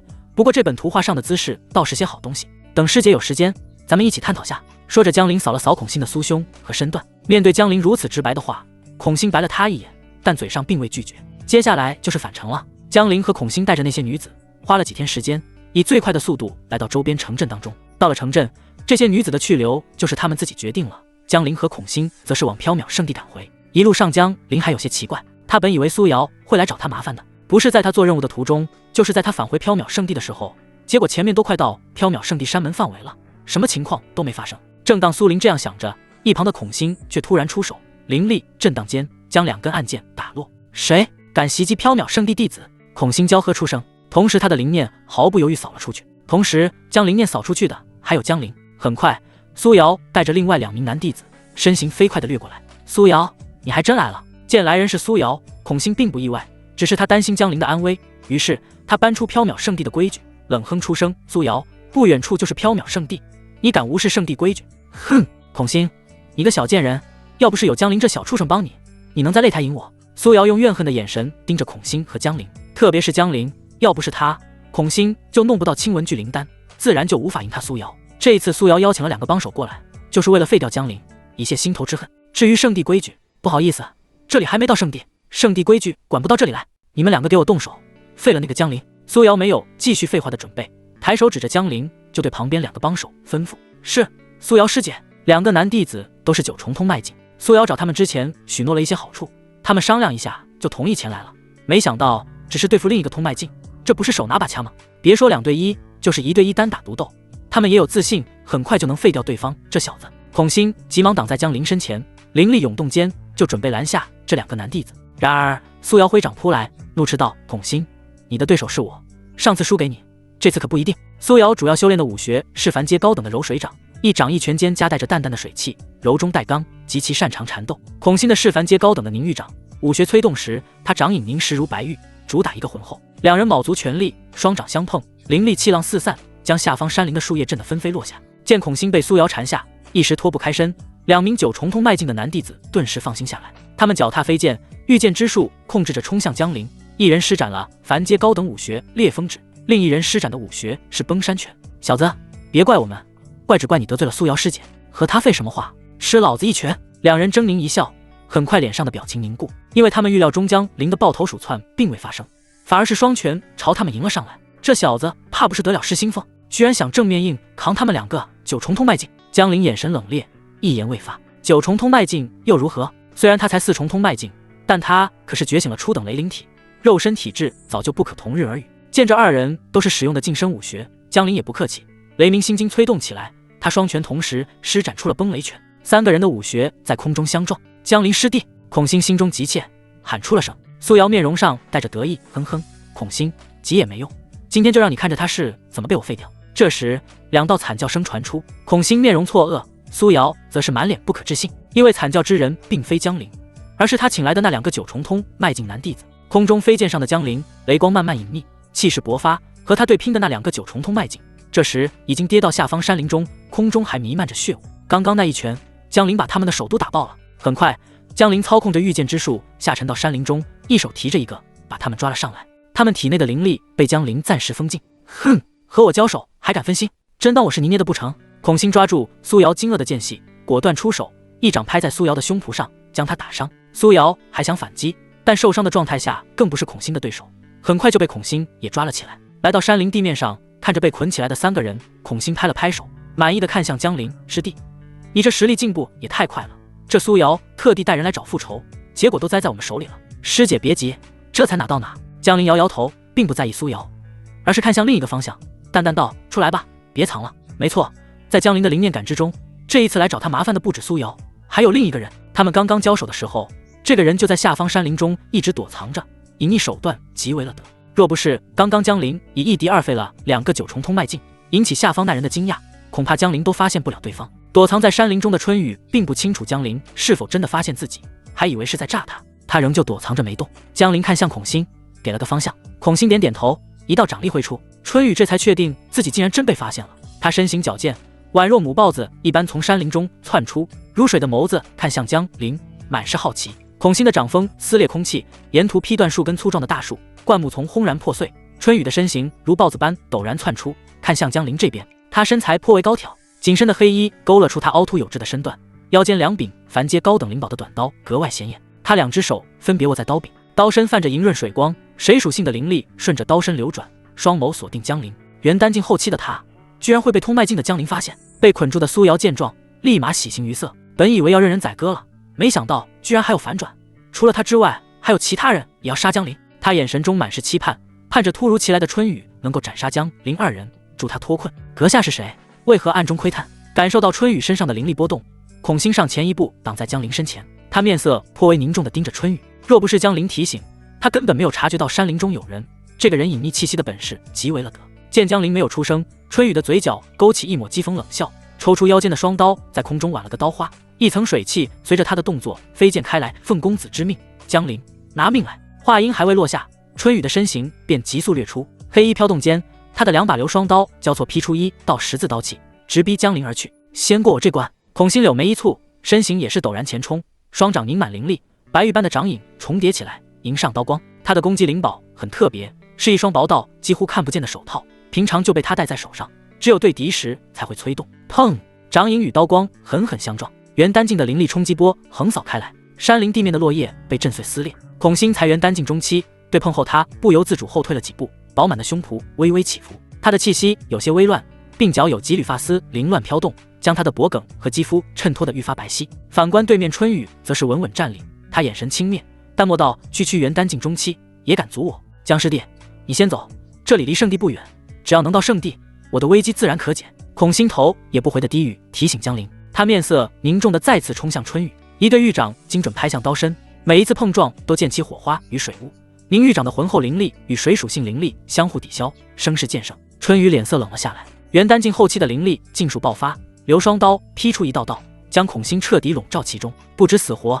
今日便连你一同杀了，省得麻烦。春雨怒喝出声，刀速再提，刀刃几乎要贴到孔心肌肤。孔心咬牙坚持，灵力运转到极致，宁玉掌配合凡阶高等灵宝手套全力抵挡，却渐渐落入下风，脸庞上香汗滑落。他刚刚肩头不慎被春雨的刀锋扫中，划破一道口子，白皙的肩头有渗出血迹。春雨见状，攻势更加凌厉，2把流双刀直指孔心心口，刀锋带着冰冷水汽，让孔心浑身一僵，避无可避。就在此时，江陵眼神落在春雨身上，翻手从储物带取出一张3阶灵阵卷轴，指尖灵力急速注入，低喝含冤阵起。江陵没有走，孔心和春雨交手的时候，趁孔心没注意，他拿出许多灵石散开。见孔心坚持不下去，江陵出手，卷轴瞬间碎裂，无数冰蓝色灵力光点涌现，飞速在空中交织，化作一座大阵，将春雨牢牢困在中间。含冤阵属于3阶困杀阵，能对付3阶元丹境。寒气扩散开来，阵底无数尖锐冰刺骤然，带着凛冽寒意刺向春雨。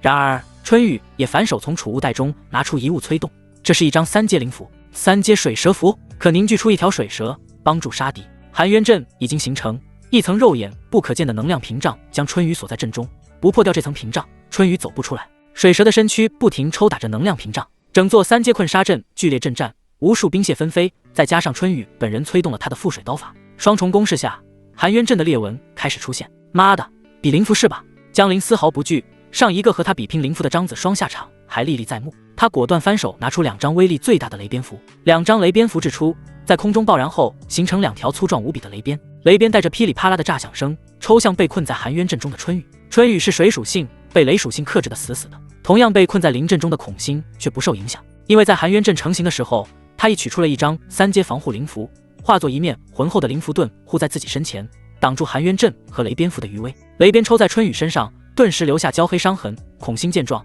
趁机再次催动灵玉掌，一掌狠狠劈在春雨肩头，含冤阵的冰刺刺穿春雨的小腿，鲜血瞬间染透他的黑衣，扑哧一声，一道血溅吐出，春雨嘴中吐血，周身的水属性灵力彻底紊乱，气息快速下滑，一个踉跄坐倒在地。孔心2手抓住流双刀，瞬间取下，同时一记斩刀劈在了春雨的脖颈上。你！春雨只来得及一瞪眼，眼前一黑，晕了过去。一旁原本眼神惊喜的苏瑶，这时已经浑身冰凉，他怎么也想不到江陵居然能拿出一道3阶灵阵卷轴和2张威力如此大的雷鞭符。该死，这小畜生怎么这么多宝物？我得想个办法才行。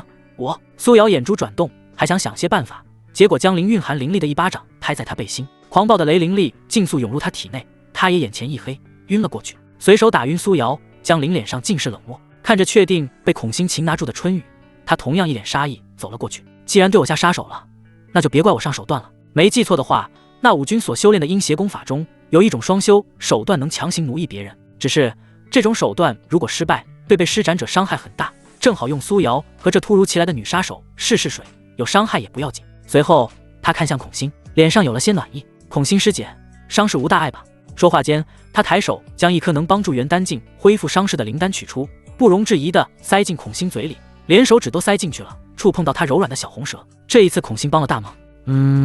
孔欣嗔了江灵一眼，把灵丹服下，调整灵力和身上的伤势。半炷香后，他重新睁开眼，第一眼就看到远处大树旁，苏瑶和那女杀手都被捆绑起来，上半身弯下，臀部翘起。江灵准备强行奴役他们了。看到江灵将苏瑶和女杀手这样对待，孔欣一脸问号，走过去一看，好家伙，这模样看得他浑身都不自在，感觉自己都有些别扭了，双腿忍不住绷紧摩擦起来。见孔欣过来，江灵关切问道：“孔欣师姐，没啥事了吧？”孔欣沉吟一声，见这两个女人被江灵如此对待，心中也是有着猜测。他试探问道：“江灵师弟，你这是打算如何处置他们？”江灵好色，他又不是不知道，不然也不会提出让他侍奉作为交易条件。现在苏瑶和这个女杀手都被这样了，江灵的目的似乎不言而喻。孔欣师姐，他们都打算杀我了，我随便怎么对待他们都不过分吧？江灵见孔欣询问，还以为他打算劝他放了他们呢。孔欣张了张嘴，摇摇头，没说什么。江灵说的没错，苏瑶和那个女杀手都是就由自取而已，半点怨不得别人。苏瑶毕竟是缥缈圣地的外门女弟子，尝试奴役这种事，江灵没有说出来。这时候，苏瑶悠悠醒来，醒过来的第一时间，她只感觉自己浑身酸软，全身勒得发紧，俯身的姿势怪异且难堪。她尝试挣扎了一下，才想起自己体内灵力都被封禁，力气提不起来，这根本挣扎不开。从加入缥缈圣地成为外门弟子以来，她苏瑶何时曾受过这种羞辱？一时间，她羞愤交加，脸颊长得通红，而且她眼角余光瞥见了身旁同样俯身的女杀手，喉咙发紧，吞了吞唾沫。这江灵要干什么？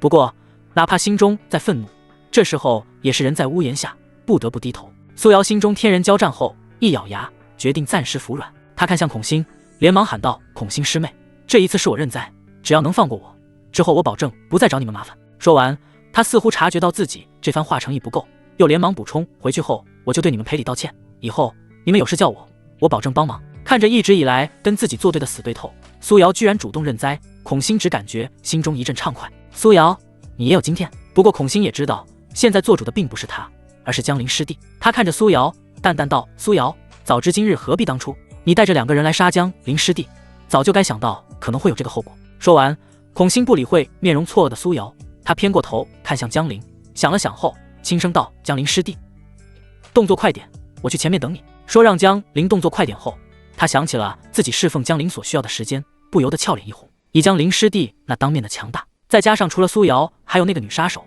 短时间只怕是完不了事。他感觉心中发热，燥得慌，于是连忙加快离开的脚步。见孔欣居然直接走了，苏瑶额头上已经有冷汗流下，他望向江灵，勉强的笑了笑，道：“呀，江灵师弟，你饶我这一回，以后我保证外门不再有人敢找你麻烦。”江灵直接掏出一道2阶灵阵卷轴，这又是隐匿灵阵。自从上次在遗迹中体会过隐匿阵的好处后，江灵回缥缈圣地就又给自己补充了隐匿阵的卷轴。虽然灵阵卷轴和灵符一样都是一次性使用的东西，但作用很划算。隐匿阵一开，江灵、苏瑶还没醒过来的春雨，包括绑着他们两人的大树都给隐匿了。这时江灵才将目光投向苏瑶：“饶你。”他嘴角冷笑：“等你能成功抵抗不被我奴役的结局再说吧。”什么奴役？苏瑶心中大惊，被绑着的娇躯下意识又使劲挣扎起来，没用，徒劳无功。平常这种绳子他轻易就挣断，现在却感觉难如登天，而且随着越挣扎，那粗糙的绳子让他非常别扭。这时候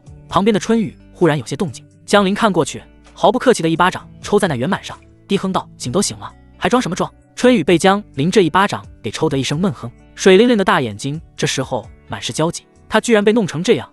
他从小就是公子的侍女，为公子解决不方便明面上出手的事，平常走到哪里，别人对他都是客客气气。听刚刚江灵的意思，他居然会用什么奴役之法，这让春雨如何能接受？原本清醒过来装晕的他，本想伺机寻找反杀机会，没忍住身体颤动了下，就被江灵发现了。现在被江灵抽了一巴掌，火辣辣的疼痛感从左边臀瓣上传来，他眼底浮现出惊恐，这人是真的会动手。强撑着偏头，他怒视江灵：“江灵，你敢轻薄于我，公子绝不会饶了你。”说话间身心都有些颤音，显然他也明白，一旦自己被江灵奴役，会是什么下场。听说被人奴役后，想做什么想说什么都无法自主选择，只能任主人摆布。他惊怒下，只能搬出所谓的公子。然而江灵管你公子是谁？他把手伸过去抓了抓，评价道：“手感不错。”随后他拿出武君那本阴邪双修功法，快速翻开到有奴役手段的那一页。这奴役手段说难不难，说简单也不简单，简而言之就是一种灵念的使用手法。灵念就是灵魂之力，灵魂之力神秘莫测，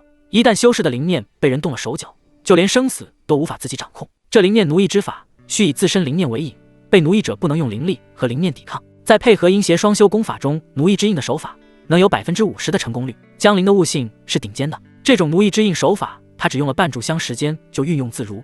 这时他再看苏瑶和春雨，发现他二人眼底尽是不甘和屈辱。苏瑶更是面色惨白，他还不想死，他痛恨自己为什么要来报复江灵，为什么报复江灵的时候不多带点人手。春雨则是死死咬着嘴唇，嘴唇都咬出血了，他身上的束缚越发紧了，证明他刚刚疯狂挣扎过，没用。收起功法，江灵笑着走向二女，这笑容在苏瑶和春雨看来却是如同恶魔，他们拼命摇头，企图拒绝江灵靠近。然而这可能吗？江灵没打算直接尝试奴役之法，他们还有心思抵抗和拒绝自己，显然是体力还很充沛。他要尽可能的消耗他们的体力，然后趁着他们体力消耗到0点，且他们达到双修的巅峰状态时，再施展奴役之法，成功率应该会更高一点吧。这样想着，江灵来到了苏瑶和春雨的身后，目光看过去，先从谁开始呢？苏瑶，既然是你先来找我麻烦，那我找你们麻烦也先从你开始吧。江灵宣判的声音落在苏瑶耳中。苏瑶的头顶有着95点混沌能量，她能提供的混沌能量只比孔星少5点，而旁边元丹境后期修为的春雨身上的混沌能量却有150点。唯一可惜的就是春雨的身上没有特殊职业，混沌能量没有加分。苏瑶还在挣扎，江灵猛地上前一步，让他浑身一僵，屈辱的泪水随着脸颊滚落，滴答滴答，水珠滴落在树叶上的声音听起来一时间分不清是泪水还是别的。1个时辰后，混沌能量加95，江灵如愿以偿收获了苏瑶身上的混沌能量。虽然看着苏瑶有气无力的样子，但他还是决定再双修一次，彻底消耗他的气力。察觉到江灵杀了的回马枪，苏瑶似乎已经放弃了挣扎。等江灵第2次感受到混沌能量加95时，苏瑶更是气息微弱了。如此正好，试试奴役印法。江灵按照奴役手段的要领，指尖的灵力流转与体内的灵念配合，一指点在苏瑶眉心，灵念之力狂涌。苏瑶发出一声压抑的呜咽声，眼神中满是痛苦。他想挣扎，但2次双修后身体实在太累了，根本就没有力气做多余的事。他甚至能清楚地感受到体内有一股陌生能量入侵，摧残着他原本的意识。很快，苏瑶在原地浑身抽搐起来。片刻后，江灵收回手指，好奇打量着瘫软在地、眼神空洞的苏瑶。如此诡异的一幕，也让旁边的春雨感到害怕了。他不怕死，但这可是生不如死。只可惜，害怕也是徒劳的。苏瑶在地上抽搐几分钟后，忽然重新睁开眼，原本眼神里的惊恐已经消失殆尽。这就成功了。江灵能感觉到苏瑶和自己之间似乎建立起了一丝若有若无的灵念联系，那种感觉就好像他能通过灵念直接和苏瑶对话，下达指令。于是他试了试，以灵念的方式对苏瑶下达了跪下的命令。苏瑶毫不犹豫跪在江灵面前，明明脸上泪痕都未干，却面带微笑，恭敬地向江灵请示：“主人有何吩咐？”江灵把脚伸出去，灵念再次下达指令：“1个字，舔。”江灵也是第一次接触这种奴役印法，于是试了试这种没有丝毫尊严的指令。他的灵念时刻关注着苏瑶面部和眼神。指令下达后，苏瑶没有丝毫犹豫，江灵的话对他来说就是必须服从。他张开阴唇小嘴，红色的小舌头伸出来，就凑向江灵的脚。停，好了，到一旁等着吧。江灵当然没有真的让他舔，见苏瑶的确是被自己奴役后，他让苏瑶在一旁等着，目光也是悄然间放在了春雨身上。春雨像是在雪地里的冬天一样，浑身发抖，嘴里求饶几句后，发现江灵没有丝毫改变主意的想法，他破防呵斥起来：“江灵，你不能这样，我家公子是内门弟子，你这样违反圣地规矩，你不要！”春雨骂着骂着，声音却带着哭腔。显然，江灵和他的双修已经开始了。你居然还是元婴之身，你家那公子难不成是个太监？往前一步后，江灵明显感觉到了，这穿着贴身黑衣的女杀手，居然和刚刚苏瑶是一样的完璧之身，我家公子绝不会放过你！春雨咬牙怒斥着，但对身后的江灵毫无办法。江灵无视他的怒喝，伸手用力扯着他的头发。春雨的性格更加泼辣，于是江灵不自觉就更狠了一点。2个时辰后，混沌能量加150，又是150点混沌能量收入囊中。江灵推开春雨，刚刚那2个时辰中，苏瑶就一直在旁边候着，随时等候江灵的差遣。如今见江灵初步结束后，他赶忙上前，关切道：“主人，需要帮忙吗？”江灵转头：“帮忙？双修这事还能帮忙？你在后面推吗？”“不用。”江灵摆摆手，目光看到孔星师姐还盘腿坐在远处，他决定速战速决，抓紧时间，不然等下孔星师姐都不耐烦了。再次从春雨身上收获150点混沌能量后，江灵本准备照葫芦画瓢，忽然意识到苏瑶只是元丹境中期，而这个女杀手是元丹境后期，还是再来一次吧，多一重保险。哪怕第3次双修没有混沌能量也没关系，谁让哥们这么强呢？于是又过了半个时辰，春雨的黑色紧身衣早已不见，整个人趴在那，没有一丁点力气了。江陵这才重新施展奴役印法。不得不说，江陵的悟性真不是盖的。这奴役印法明明只有50%的成功率，但苏瑶和春雨都被他奴役成功了。看着和苏瑶一样跪拜在自己面前的女杀手，江陵让他介绍下自己：“主人，我叫春雨。”春雨这名字一听就不是真名，不过这无所谓。江陵关心的是谁派他来的。启禀主人，是缥缈圣地内门弟子江玉晨派我来杀主人您。春雨一脸尊敬，这奴役印法还挺好用的，就是等级低了点，不知道以后等他修为实力上去后，奴役印法还有没有用武之地。听到江玉晨这个名字，江陵确认自己和这人并没有打过交道，他让春雨说详细点。通过春雨一番介绍，江陵这才知道，原来这事还牵扯到内门师姐许红熙了。这江玉晨居然是许红熙的未婚夫。没错，许红熙是江玉晨的逆鳞，他派人查到你与许红熙有过交道，宁可错杀不可放过，所以把我派来了。像我这样给江玉晨处理脏活的侍女，在他眼中身份低微，连和他双修的资格都没有，因此我还是元婴之身。紧接着，春雨把夏荷、秋月、冬雪3个侍女的情况都一一说明。妈的，这江玉晨也太霸道了！江陵不爽道。不过这江玉晨还真没杀错，因为江陵不但和许红熙打过交道，还走过另一条道，只可惜派过来的杀手不给力。看着跪拜在地的春雨，江陵吩咐他回江玉晨身边去潜伏着，收集他的信息。江陵还是第一次被人派杀手，这个场子他不报复回来，就不是江陵了。对苏瑶和春雨，江陵各有安排。他让春雨重新回到江玉晨身旁，对苏瑶则是下达一条指令，让他寻找在外门杂役弟子中有没有比较特殊的女杂役弟子。当初外门弟子实战大比举行时，江陵曾在广场上遇到一位没有灵力修为的杂役女弟子，头顶却飘着50点混沌能量。当时没能找到那位女杂役弟子，现在有时间了，倒是可以找找，正好有现成的工具人可以驱使。他嘱咐2人回圣地后，有外人在时，他们面对他一切如常，不许暴露身份。这奴役印法算不得正当手段，被人知道了也不好听。很快，江陵走出隐秘阵，苏瑶和春雨2人跟在他身后。想起前方还有孔心师姐，到时候不好解释，江陵便看向苏瑶还有春雨：“去吧，别忘记我给你们的任务。”苏瑶和春雨对视一眼，纷纷点头。等他2人离开后，江陵朝着远处喊了一声：“师姐，事情都搞定了。”前后好几个时辰，孔心等的花都谢了。听到江陵喊他，孔心身形迅速掠回：“师弟，你没杀苏瑶吗？”孔心看了看地面，并没有苏瑶的尸体。没有，师姐以后不用担心苏瑶，她不会再来找我们麻烦。江陵没有在这个话题上过多解释，而是把内门弟子江玉晨一事说了出来。师姐，这外门弟子虽然比不上内门弟子，难道圣地规矩任由内门弟子胡来吗？怎也可能。孔心摇摇头，内门弟子要找事，顶多派遣元丹进士从出来。内门弟子修为太高，圣地不允许他们在外门出手，否则后果很严重。原来是这样，江陵恍然，那他就放心了。他还怕江玉晨见春雨没完成任务而亲自下场动手呢。既然他无法亲自动手，那就完全不需要担心了。江陵唯一需要注意的是每个月1次的外门任务，不过他现在每天的实力都在进步，再等1个月，他的实力肯定更强了。给江陵解释完，孔心看了看之前绑住苏瑶和春雨的2棵大树，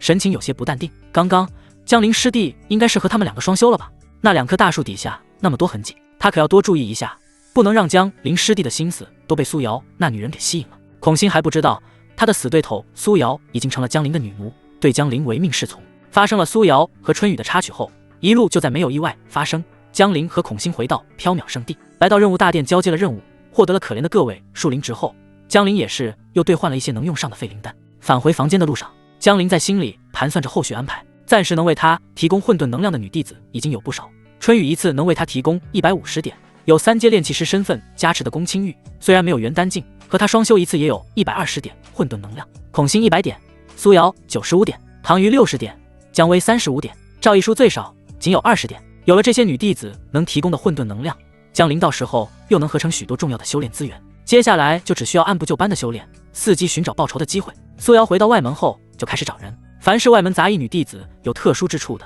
都会被他找出来。另一边，春雨也回到了内门中。回来之前，他吞服了疗伤灵丹，也换了衣服，外表看起来和之前没有任何区别。回到江玉晨的洞府后，春雨挑拣了一些能说的情况报告给江玉晨。江玉晨听了后大感意外，这个江陵没想到运气还挺好。在春雨的描述中，江陵是因为有2个元丹境的外门弟子随行，他出手并未找到机会，无功而返。江玉晨不爽地哼了一声，眼中闪烁着冷冽寒意。春雨主动抱拳询问公子，后续是否还需要继续刺杀这个江陵？现在春雨的任务是弄清楚江玉晨的一举一动，好为江陵提供情报，所以他需要知道江玉晨的打算。算了，暂时不用。江玉晨摇头道：“按你所说，江陵应该已经回到外门之中，圣地的规矩不能破，不然就算是我也吃不了兜着走。先继续观察吧，看他下个月的外门任务是什么，有机会下个月再出手杀他。是，公子。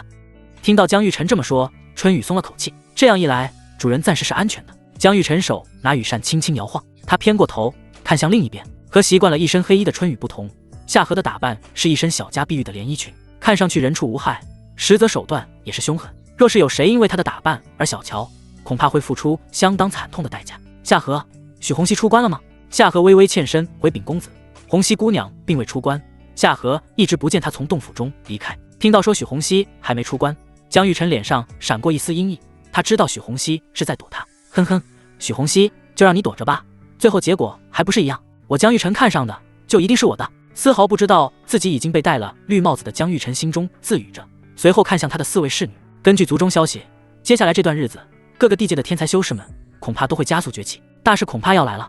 你们4个也要抓紧努力修炼，缺什么修炼资源，直接和我说，抓紧提升实力。是，公子。程4位侍女一如既往的领命。只是春雨不再是之前的春雨，被奴役后，除了心底绝对服从江陵以外，春雨和苏瑶没什么其他区别。他看着身旁其他3位好姐妹，心中思索着要如何才能把3位好姐妹也介绍给主人，让主人奴役他们。时间一晃一过，7天时间过去，杂役女弟子们已经被苏瑶安排的人给排查的差不多了，并未见到什么特殊的。苏瑶更是亲自带人去了炼丹峰、炼气峰、灵符峰这些杂役去排查。大姐大，杂役女弟子基本都排查完毕了，没见到有什么特殊的呀？一个跟着苏瑶魂的通脉境弟子表示不理解。苏瑶摇摇头，他也不清楚，但既然主人说有，那就肯定有，肯定是方法没用对。苏瑶搞出来的动静不小，远处看热闹的杂役弟子们围成一团又一团。忽然，其中有几个杂役女弟子退出围观人群，往后面走。如果是平时，苏瑶不会在意，但这时候她的心中只有主人下达的指令比较敏感。那几个杂役女弟子一离开，她立马就察觉到了。想了想，苏瑶自己一个人过去了。房间中，江陵盘坐在床榻上，体内雷灵力流转，雷鸣心经运转周天，每一次运转都能从他体内听到隐隐约约的雷霆轰鸣声。时不时，他就会从旁边石桌上的玉瓶中取出一颗修炼所用的通脉丹，吞入口中。是的，你没看错，普通修士从纳气境突破到通脉境的通脉丹，被江陵当成普通灵丹再用，就这资源，外门中谁也比不了。轰！在通脉丹的作用下，他体内第5条灵脉豁然贯通，5重通脉境成了。江陵睁开眼，眸中闪过愉悦之色。5重通脉境了，争取在北荒试炼开启之前达到通脉境后期，届时便能展望元丹境，凝结体内的灵力元丹，大幅度提升修炼速度。床榻上，江陵为自己的修炼进度感到满意。和他同期进缥缈圣地的赵一书还是4品修炼天赋，这时候还是那气境中期，而他如今很快就要展望元丹境。带给他这一切改变命运的，就是体内那神秘莫测的混沌河道炉。真不知道这等惊天宝物是何等存在研究而出。江陵感叹了一声，他刚刚站起身，门外便传来轻叩声，苏瑶的声音也随之在江陵脑海中以灵念传音的方式响起。主人，苏瑶有事禀报。江陵应声，房门被推开，身着浅蓝色衣裙的苏瑶迈着窈窕身姿款款而来。她面带恭敬地来到江陵面前，主人，您要找的那位特殊杂役女弟子，或许已经被我找到了。哦，仔细说说。江陵眼中多了期待。苏瑶连忙回话，今日我带人亲自排查炼丹峰杂役区时，不远处有好几堆女弟子围观，突然有几个杂役女弟子退走，神色有些异常。那几个女子中有个女弟子身形格外瘦弱，穿着破旧不堪的杂役服，面容比较脏，没有经过打理。我没有惊动其他人，暗中用灵念观察，发现她却有特殊之处。很快，苏瑶151时将情况说明。那女杂役弟子名为顾春芳，负责在炼丹峰杂役区照顾灵药园的工作。经过苏瑶的灵念观察，顾春芳的特殊之处在于，她负责照料的灵药生长的普遍比其他弟子要好，而苏瑶的名声在外门弟子中算是恶名昭著，因此顾春芳和他的朋友在知道苏瑶带人寻找有特殊之处的杂役女弟子时，有些害怕被苏瑶找到。主人，事情大概就是这样，差点因为苏瑶的名声而坏了主人大事，还请主人责罚。说完，苏瑶有些忐忑的跪服。顾春芳这名字，江陵重复了一句。行了，他摆摆手，吩咐道，你没擅自行动很好，带我过去吧。虽然还没见到那位杂役女弟子，但听苏瑶这么说，江陵心中感觉大概就是她了。他哪里还有心思责罚苏瑶，只想赶紧见到那位杂役女弟子。他想弄清楚，凭什么她没有修为也能拥有50点混沌能量，这位杂役女弟子定然非比寻常。是，主人请来。苏瑶连忙带路，出了房间，二人唤出灵剑，御剑而去。有御剑之术，在外门中的确方便，从炼气峰到炼丹峰走路起码要走1-2个时辰，有御剑之术，几分钟就到了。江陵和苏瑶抵达炼丹峰灵药园这边的杂役区，能在灵药园这边工作的基本都是女弟子。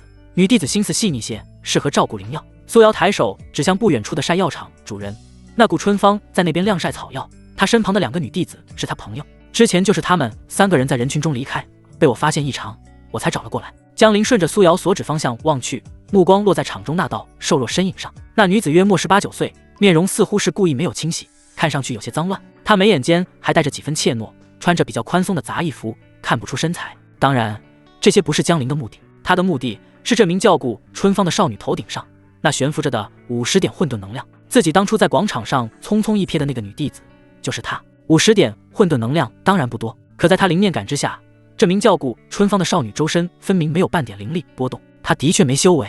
江陵屏息凝神，继续盯着顾春芳看，可很快他错愕了，体内一直老老实实的混沌河道炉，这时候居然散发着微热，让他胸口感知到了。下一刻，顾春芳头顶上能被他看到的信息变多了。50点混沌能量，揽星神体拥有者，神体觉醒需要消耗大量资源。神体，揽星神体。江陵心头一震，体质之分，凡体、灵体、王体、神体。普通修士便是凡体，凡体之上是灵体。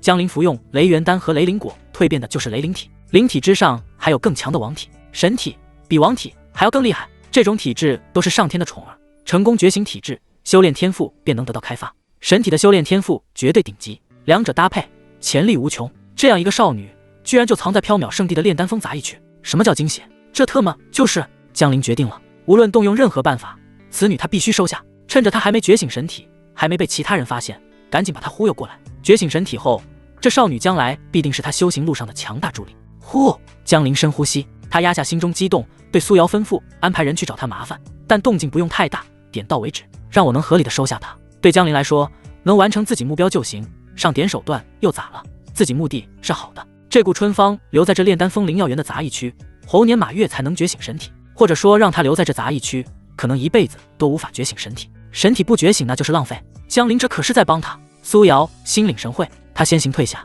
安排去了。苏瑶这女人虽然之前来报复他，但现在被奴役后，拿她当女奴来使唤还是挺好使的，执行力很强。没多久就有2人个外门弟子过来了，看上去还是炼丹峰的外门弟子。他们2人快步朝着晒药场走去。晒药场上，顾春芳正弯腰翻晒草药，她动作细致认真，身旁2个女伴也在一起工作，低声说着话。春芳，你今天怎么总心不在焉的？是不是怕苏师姐他们找你麻烦？其中一个圆脸女弟子问道。顾春芳抿了抿唇，小声道：不是，苏师姐他们找的应该不是我。她感觉虽然苏瑶不是找她，但她还是不要被苏瑶他们注意到，毕竟苏瑶的名声并不好，被他们注意到可不是什么好事。放心吧，刚刚我们3个人提前离开，没人注意到，他们也不会注意到的。圆脸女弟子安慰道。她并不知道灵念这种东西，通脉境弟子的灵念一扫，你有什么小动作，一目了然。另一个女弟子则是在猜，不知道苏师姐找特殊的杂役女弟子到底是为啥。她和圆脸女弟子一块讨论着，顾春芳没有再插话，而是专心翻晒着自己负责的那些灵药，其实都是些较为普通的一阶灵药。灵药是一个统称，草、果、花、水之类，只要是入了一阶修炼资源等级，都可称之为灵药。3个人把灵药翻晒完毕后，圆脸女弟子看着顾春芳翻晒的灵药和自己的相比，不禁感叹：春芳，你就是太胆小了，你有把灵药照料得更大的本事，应该和宗门执事明说，说不定宗门执事看中你，那你就发达了，能直接晋升外门弟子呢。说到外门弟子，圆脸女弟子一脸向往。杂役弟子终究只是杂役，唯有成为外门弟子，才算是勉强有了能对外称一声自己是缥缈圣地弟子的资格。顾春芳不自然地笑了笑，没有接话。他从小被一户还算富裕的老人家收养，老人家儿女双亡，把他当孙女看。后来他因为模样可人而被城镇上恶霸盯上，2位老人家为了他的安全着想，变卖了家中部分财产，托人送他进缥缈圣地，这才有了他这杂役弟子的身份。所以顾春芳虽然年纪小，可经历的不少，知道弱小时要保护好自己。圆脸女弟子认为她能把灵药照料得更好，是因为有这方面的天赋。其实只有她自己知道，她根本没什么天赋。她也不知道自己照料的灵药为何会长得更茂盛一点，和宗门执事说也说不清，说不定反而还会害了她。因此她收上去的灵药都是和旁边2个朋友的灵药放在一块，高矮不一，这样就不会那么显眼。我一定要成功突破到那气境，到时候找机会回家看爷爷奶奶。善良单纯的顾春芳心里这样想着。他们3人有说有笑的准备回房间，2道身影快步走来，正是苏瑶安排的。2人面色不善，径直挡在顾春芳身前。2人对视一眼，确定没找错人，然后开始演戏。喂，你这丫头，你这晒的灵药怎么占了这么大地方？赶紧去挪开，给我们腾位置！其中一人厉声呵斥。顾春芳身形一僵，连忙道：“师兄，这地方是执事统一分配，我没有占多余的地方，晾晒的地方统一分配，统一固定在这边区域，根本没有多余。”他把自己的地方挪开，自己的灵药晾晒任务就无法完成，还敢顶嘴！另一人眼神一厉，抬手就朝着晒好的草药挥去，想将草药扫落在地。顾春芳惊呼一声：“不要！”他下意识伸手去护，却因毫无修为，根本拦不住对方的动作，眼中满是慌乱。要知道，这些灵药是杂役队长交给他的工作任务，灵药被打翻会形象品相，队长是要对他问责的。毫无疑问，顾春芳被推得摔倒在地，身体压在了灵药上。这下好了，原本可能只是打翻影响品相，现在这么多灵药被他压断和压坏，顾春芳小脸煞白，他已经能想象到杂役队长会对自己怎样打骂和责罚。旁边的两个朋友小心翼翼把他扶起来，神色有些惊恐，不敢言语，唯恐激怒了这两位炼丹峰外门弟子。哼，你们3个识相点，把你们这些灵药都挪开，这块地方我们暂时要用，不然别怪我们不客气。说话时，他们两人脸上的嫌弃和鄙夷之色都快溢出来了。这两个炼丹峰外门弟子平常在炼丹峰也是要武扬威惯了，眼下他们虽是演戏，但无论是从神情还是动作上来看，没有半点演戏的样子，这就叫专业。顾春芳3人一时不知所措，若把他们的灵药挪开，他们3人的任务都完不成，到时候免不了一顿毒打。可若是这时候不配合，这毒打恐怕现在就开始了。忽然远处传来他们杂役队长的声音：“哎呦，两位师兄，你们怎么来了？”一个女胖子从远处飞快地跑来，一边跑一边朝这边招手。这女胖子脸上堆着肉，跑过来时脸上的肥肉还在颤动。她就是炼丹峰灵药园杂役区的杂役队长，名字叫汤珠。她带人巡查杂役弟子们的工作情况，正好就巡查到这附近，看到了这边情况后，担心自己负责的灵药园杂役区被外门弟子找麻烦，连忙屁颠屁颠跑过来了。这3个杂役女弟子不知轻重，冲撞了2位师兄。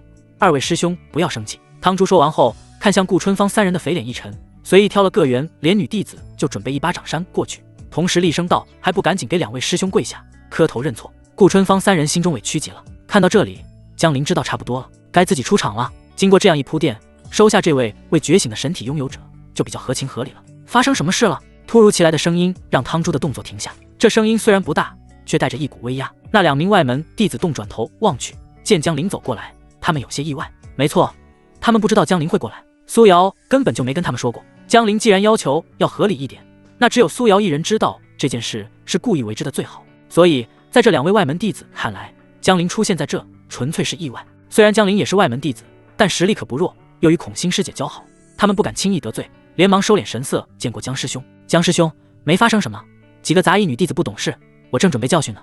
2人已经准备撤了，反正苏瑶告诉他们的事点到为止。如今江林出来，他们退走，苏瑶吩咐的事情也算完成了。杂役弟子不容易，我也是杂役弟子晋升上来的，若不是什么大事，我看就算了吧，不用刁难他们。江林说话时明明没有运转体内灵力，但他灵念比这2个外门弟子强多了，说话间给这2人一种天然的心理压力。2人脸色尴尬，支支吾吾道：“我们也没有故意刁难，是苏瑶师姐让我们寻找有没有特殊的杂役女弟子，我们也是奉命行事。”江林灵力微微外放，气息散开，2人顿时心头一凛，不敢多言，慌忙退走。汤珠心中更是惊讶，刚刚那2个外门师兄他认识，实力是他要仰望的，他们居然怕江林怕成这样。忽然汤珠想到之前杂役弟子实力大比时，好像就有个前10的名字是江林。江林看向被顾春芳压坏的灵药，然后又看向汤珠，问道：“这些灵药是谁在照料？为何中间这些灵药长得格外大一些？格外大一些？”汤珠一愣，脸色有些窘迫，他哪里知道这些，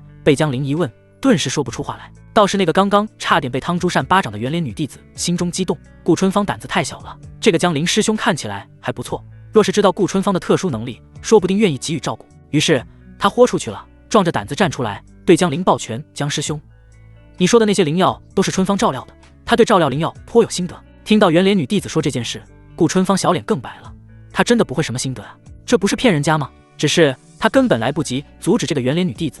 圆脸女弟子继续道：“这位师兄若是有灵药需要照料，带走春芳，春芳一定能帮师兄的忙。”顾春芳性子太怯懦，在这杂役区，若不是他和另一个杂役女弟子照顾，恐怕早就被欺负的骨头渣子都不剩。如今面对可能存在的机会，圆脸女弟子想为顾春芳争取一下改命的机会。哦，江林笑了，没想到会如此顺利。这个圆脸女弟子直接把话题引到这上面来了，这样也好，省了他不少时间。他目光落在顾春芳身上，感受到江林的注视，顾春芳心情格外紧张，他心跳加速，生怕自己惹怒了这位打量他的外门师兄。看着这位拥有揽星神体的少女，江林心中感慨万千，神体拥有者呀，未来注定能成为一方女帝的存在，如今却是这样一副怯懦模样，这将来说出去恐怕谁都不会信吧。江陵还没说话，旁边的汤珠脸色变了，他没想到有杂役女弟子胆子这么大，居然敢直接问外门师兄收不收侍女，若是惹怒了江陵，恐怕他这个杂役队长就别想着继续当了。你们真是癞蛤蟆想吃天鹅肉，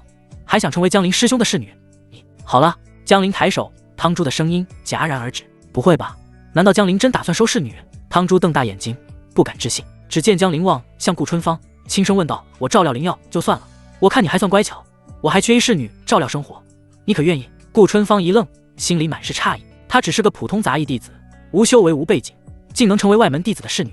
身旁的两个女伴满脸惊喜，连忙推了推她，羡慕的低语催促：“春芳，快答应啊！这是好事，杂役弟子太难了，体内还有宗门执事用来控制他们做事的手段，要熬出头谈何容易？但有外门弟子看中，被收为侍从，那也算是另类熬出头了。”同伴的不停提醒下，顾春芳反应过来，小脸激动，躬身小声道：“春芳愿意。”汤珠都懵了，居然还真收下了。别看他是杂役队长，如果有实力比较强劲的外门师兄愿意收他为侍女的话，他也很愿意啊。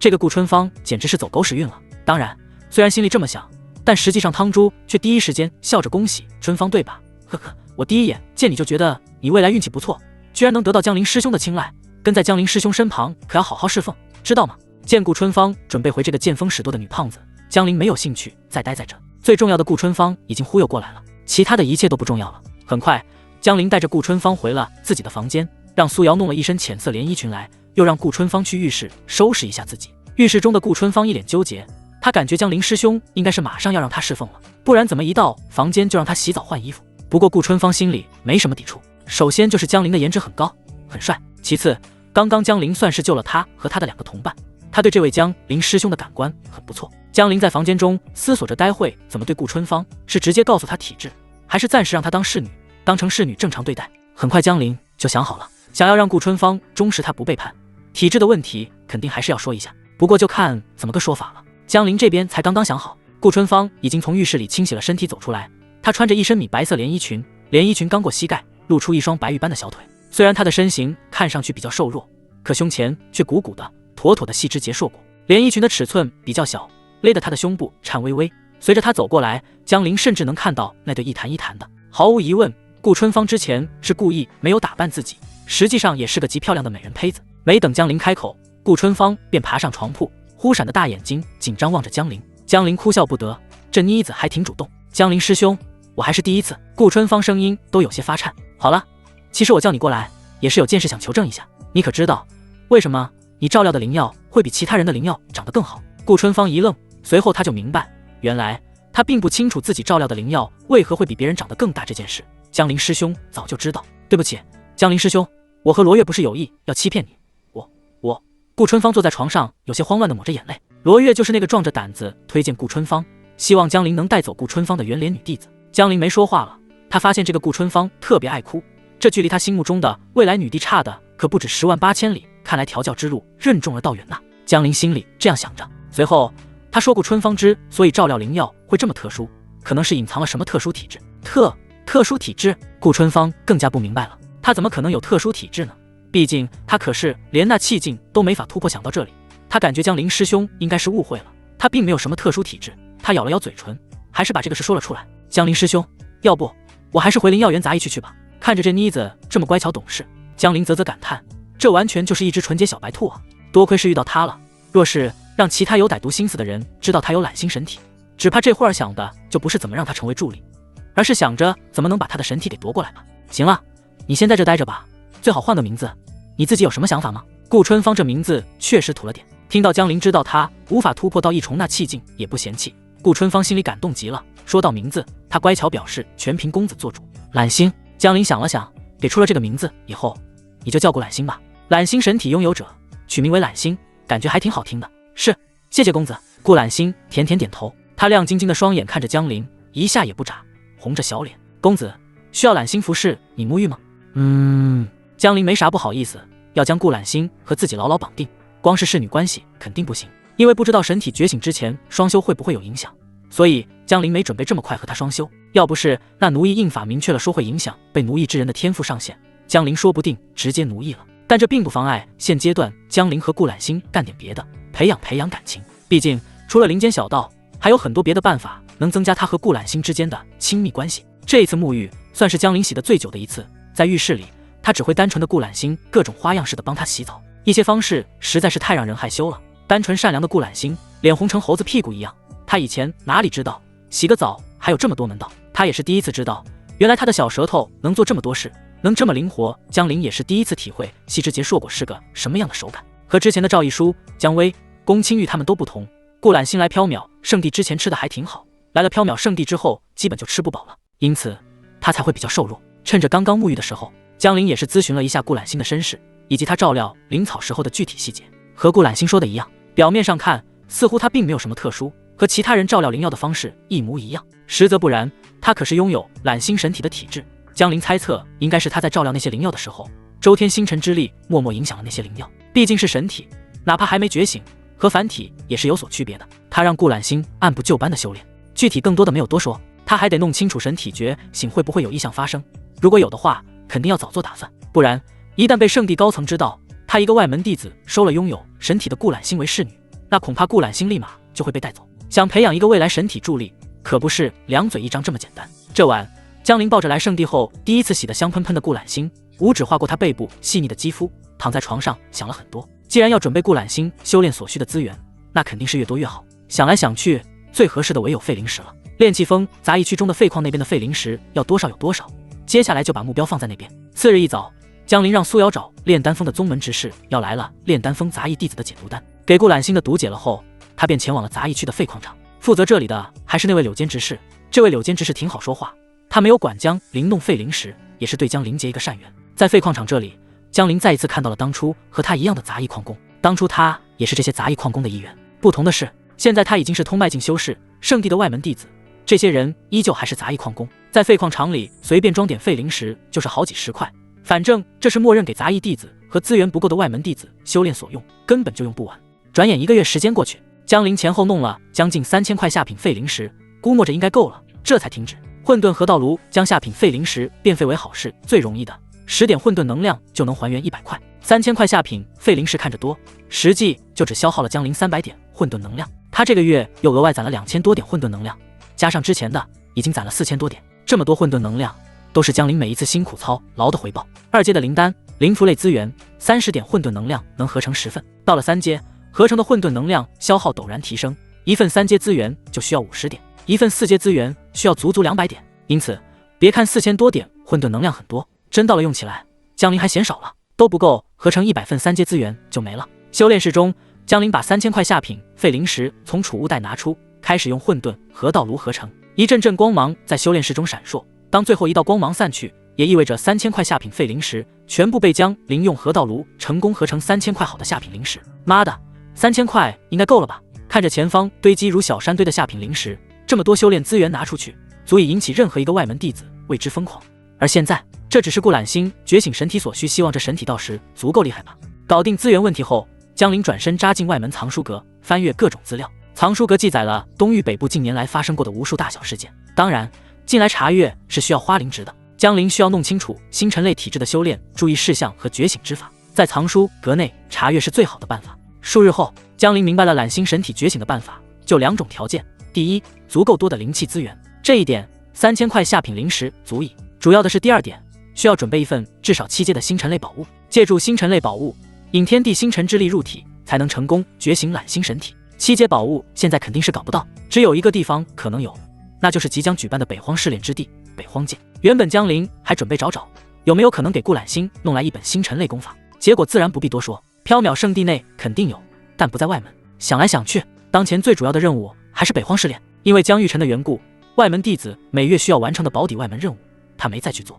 之前没问清楚，后来才知道不做外门保底任务虽然会扣除一定的灵值，还会影响晋升内门，但只要他有足够出色的战绩，照样能晋升内门。北荒试炼是东玄域北部地区最大盛事，只要在这里面表现得足够优秀，所有的难题通通迎刃而解。弄废灵石合成，购买修炼资源合成，修炼双修获得混沌能量，弄修炼资源。接下来的时间，江陵就这样周而复始。雷鸣心经修炼得越发熟练，星云9剑掌握到第3重，能释放出星陨6剑，威力爆炸。灵力修为也从5重通脉境开始突破，6重通脉境、7重通脉境、8重通脉境。在北荒试炼即将开始的前1个月，江陵依旧还在修炼室中修炼。8重通脉境并不是他的目标，体内8条灵脉被打开后，江陵未曾有丝毫停歇，继续冲击第9重灵脉。源源不断的灵力被他吸纳进体内，不断滋养灵脉，拓宽韧性。转眼又是5日时间，修炼室中的江陵纹丝不动，雷鸣心经在体内不停运转，雷鸣声更是在他体内轰鸣不断。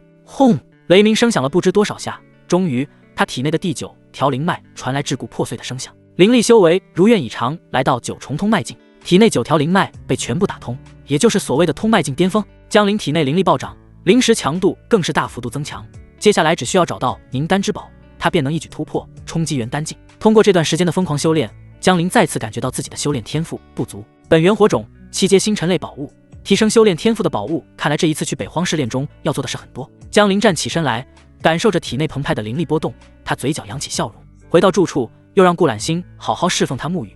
经过这几个月的相处，顾揽星的胆子比之前大了些，起码在侍奉江陵沐浴的时候，敢抬头看他的眼睛了。和唐瑜师姐约定好出发的日子就是明天。当天晚上，江陵难得的给顾揽星放了一回假，不用他侍奉睡觉，让他能回一趟炼丹峰，和之前帮助他的2个女同伴见面。顾揽星懂得感恩，之前那2个女同伴帮过他很多，因此要去见他们时，他壮着胆子小心翼翼地询问江陵，可不可以从江陵给他的修炼资源中拿出一点点分给他们。对此，江陵自然是大手一挥，准了。从这一点上也能看出，他决定培养顾揽星是正确的，起码不会忘恩。随后，他把苏瑶和春雨叫了过来。主人陈二，苏瑶和春雨乖乖跪伏在江陵面前，明天就要出发前往北荒界。今天晚上，江陵自然是想好好的放松一下，这段时间都没能好好玩一玩，只顾着获取混沌能量，因此他今晚特意让苏瑶和春雨2人穿着一模一样的衣服，发型打扮也一模一样。他将一些亲密的侍奉行为写成一个个小纸团，全部放在一个小盆中。苏瑶和春雨跪伏着，2人需要摇头子定输赢，赢了的从江陵准备的侍奉小盆中随机拿一个小纸团，按上面的侍奉行为照做。这个游戏当晚持续了很久，江陵的混沌能量一会儿获得95点，一会儿又获得150点，4次混沌能量都获取完了后，游戏才算结束。翌日清晨，神清气爽的江陵和唐瑜在炼气峰碰面，苗旗长老也在一旁。见江陵到了，唐瑜朝着他眨眨眼。他有段日子没和江陵双修了，说实话还挺想的，可惜师尊一直督促他修炼，根本没机会。这下能和江陵师弟一块去北荒试炼，大大咧咧的唐瑜心里面已经在想着有没有机会和江陵双修了。见过苗长老，见过唐瑜师姐。江陵过来后抱拳行礼。苗旗长老深深地看了一眼江陵，这个江陵的灵力波动增长的未免太快了些，不过这也是好事，毕竟江陵的实力越强，到时候帮他寻找到雷光玄灵草的概率也就越大。寻找2株雷光玄灵草是当初苗旗长老给江陵那颗雷灵果的条件。行了，不用多礼。苗旗长老袖袍一挥，带着2人便往缥缈圣地某座先锋处。本来我打算亲自送你们过去，你们运气很好，这一次东玄域北部的北荒试炼，我们缥缈圣地的玉宁圣女打算亲自带队，我先送你们2个去圣女那里集合。听到苗旗长老说完，江陵瞬间来了精神。圣女能够成为圣地的圣女，不论是颜值还是天赋，或者是修为，肯定都是一等一的高吧。一时间，他仿佛看见了大量的混沌能量在向他招手。江陵在疑惑，同样在圣地中，怎么去找圣女，还要乘坐灵力飞舟？结果离开外门范围后，整艘灵力飞舟陡然间加速，眨眼间就是几十里一闪而过，速度之快令人啧舌。玉宁峰是玉宁仙子的专属仙峰，仙峰上有远距离定向传送灵阵。你们2个上次进的遗迹是随机小传送灵阵，咱们缥缈圣地作为东玄域北部的唯一圣地，地域辽阔，外门和内门之间相差数千公里，小传送灵阵是传送不到的，只有实力达标的人才有资格享用远距离定向传送灵阵。苗旗长老解释给唐瑜听，一旁的江陵听了也有些感叹，作为东玄域北部的唯一圣地，缥缈圣地的内门和外门之差未免也太大了，甚至比外门和杂役之间的差距还大，难怪要用灵力飞舟过去，靠个人御剑飞行数千公里，个人飞行也要飞很久了，灵力飞舟的速度就快多了。小半个时辰后，在苗旗长老的解释下，江陵和唐瑜知道进入了内门地界。江陵震撼地看向远处，只见一座座仙峰拔地而起，直插云海，而玉宁峰悬浮于云海之上，上面琼楼玉宇错落有致，奇花异草遍地生辉，灵气浓郁的几乎化为实质。仙峰之上有一条银河飞流直下，水雾氤氲，缭绕升腾，天空之上更是有仙鹤翩跹飞来，宛如人间仙境，不愧是圣女专属仙峰，气派非凡。江陵目光扫过，心中暗叹，圣地底蕴果然深厚，圣子圣女竟能独占如此奇妙之地，在这种灵力如此充沛的地方，连修炼都能有事半功倍的效果。唐虞亦是面露惊艳，这般景象让他也目不暇接。玉宁峰下已聚集100余人，这些人身着各色宗门服饰，灵力波动强弱不一，都是缥缈圣地这一次前去北荒界参加北荒试炼的弟子，其中不乏内门弟子，他们气息沉稳，眼神锐利；也有外门弟子。和内门弟子相比，外门弟子的神色中同时具备紧张与期待。紧张是因为去北荒试炼的天才弟子很多，他们即将与这些天才弟子们进行厮杀和探索宝物；期待也是同样的原因，若能在北荒界中闯出赫赫战绩，传回缥缈圣地，他们也脸上有光。若是运气不错，探索到一件超强宝物，那么对他们的修行路也很有帮助。众多弟子目光各异，或是打量周围人，或是远眺其他先锋。苗旗长老收起灵力飞舟，带着江灵与唐虞落地，神色也变得恭敬起来。在外门，他是炼气峰的长老殿长老，在这内门，在这玉宁峰下，他这个外门长老就不起眼了。苗旗长老带着江灵和唐虞站在了一堆同样是外门长老的小团体中，随后笑着和其他长老打招呼。江灵则是趁机扫视四周，什么样的女修混沌能量最多？毫无疑问，这些即将一同前往北荒试炼的缥缈圣地弟子中，凡是女弟子，混沌能量都不会低。他很轻松就发现数位内门女弟子头顶的混沌能量竟都在300点以上，各个姿色都不错。可惜没发现能和许红熙这位内门师姐媲美的。许红熙师姐可是有500点混沌能量，其中一位紫衣女弟子身段比较丰满，眉眼带媚，头顶混沌能量320点，这是内门女弟子李清渊。另一位青裙女弟子看上去气质有点像宫清玉，都是清冷孤傲类，她是曾暮雪。曾暮雪裸露在青裙外的小腿和手臂肌肤呈银白色泽，头顶混沌能量是310点，和李清渊差不多。这2位内门师姐的混沌能量最高。江灵心中琢磨着，这次北荒界之行，不知道有没有机会和这2位内门师姐双修。要是能把他们发展成类似宫清玉和孔欣师姐的关系，那他积攒混沌能量的速度就会更快了。除了李清渊和曾暮雪以外，还有一些其他的内门师姐的混沌能量也不低。忽然，江灵感觉到那位曾暮雪师姐似乎用目光扫了他一眼，这让他心头一跳，下意识望过去，却发现他的目光并没看自己，这让江灵眉头皱了皱。是错觉吗？呵呵，不错的敏感度，难怪能让江玉晨那家伙主动找我出手。提前收回目光的曾暮雪有些惊讶，短暂的惊讶后，他淡淡一笑。来这里集合之前，江玉晨曾经专门来找他，希望让他帮忙出手对付一个外门弟子。曾暮雪当时就感觉到奇怪，江玉晨何许修为，居然专门找他对付一个外门弟子。不过江玉晨和他实话实说了，理由是江灵和许红熙打过交道，这让曾暮雪心中不禁为这个名叫江灵的外门弟子感到可惜。长得这么帅，惹谁不好去惹江玉晨？江玉晨许诺了一件不错的宝物，让他为之心动，于是他答应了下来。不过他只会在碰巧遇见的时候出手，不会专门花时间去找江灵的麻烦。他的主要心思还是放在北荒试炼上。若是这个江灵运气好，在北荒界一直没有遇到他，那就只能可惜江玉晨拿出的那件宝物了。若是碰见了江灵，那江灵就只能自认倒霉，他会顺手拿下江玉晨的那件宝物。据说那个江玉晨还派人找了其他人出手，希望这个江灵能坚持到和他碰面吧。不止江灵在打量其他人，其他人也在打量新到来的江灵和唐虞。由于第一次见江灵和唐虞，不少人面露好奇，低声和身旁认识之人议论起来。这2位新来的弟子是谁？面孔比较陌生，之前从未见过，不太清楚。有认识的吗？嘻嘻，这位师弟蛮帅的呢，师妹的颜值和身段都不错。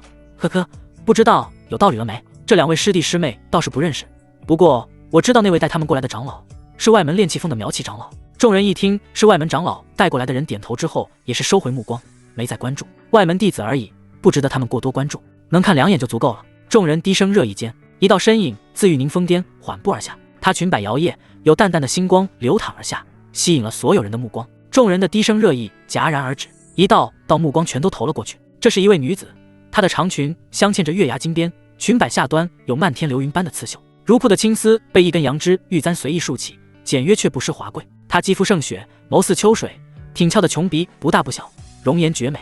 这就是被称为玉宁仙子的皇甫玉宁。苗旗长老的声音再次响起，咱们缥缈圣地的2位圣女之一，看2眼得了，别盯着看，惹恼了她，连我都得被你们连累。江灵眨眨眼，这皇甫玉宁确实漂亮，气质也是超绝，以天空和背后仙锋为背景衬托。皇甫玉宁缓缓而降，哪怕没有其他动作，举手投足间自带圣洁气息，那窈窕身姿和玲珑的曲线也时刻在吸人眼球。他周身灵力波动缥缈难测，明明站在那，却恍若隔着一层灵雾。苗旗长老和其他带着后辈弟子过来的长老们不约而同，一个个躬身抱拳行礼，见过玉宁仙子。这便是缥缈圣地2位圣女之一，皇甫玉宁的尊崇地位。外门长老、内门弟子能被他正面看一眼都是给面子了。皇甫玉宁目光淡淡扫过诸人，嘴角勾起一抹浅淡笑容，清脆悦耳的声音响彻在每个人耳旁，不用多礼。他明明是笑，但笑容中却带着与生俱来的高贵和圣洁，让人见了忍不住心生敬畏。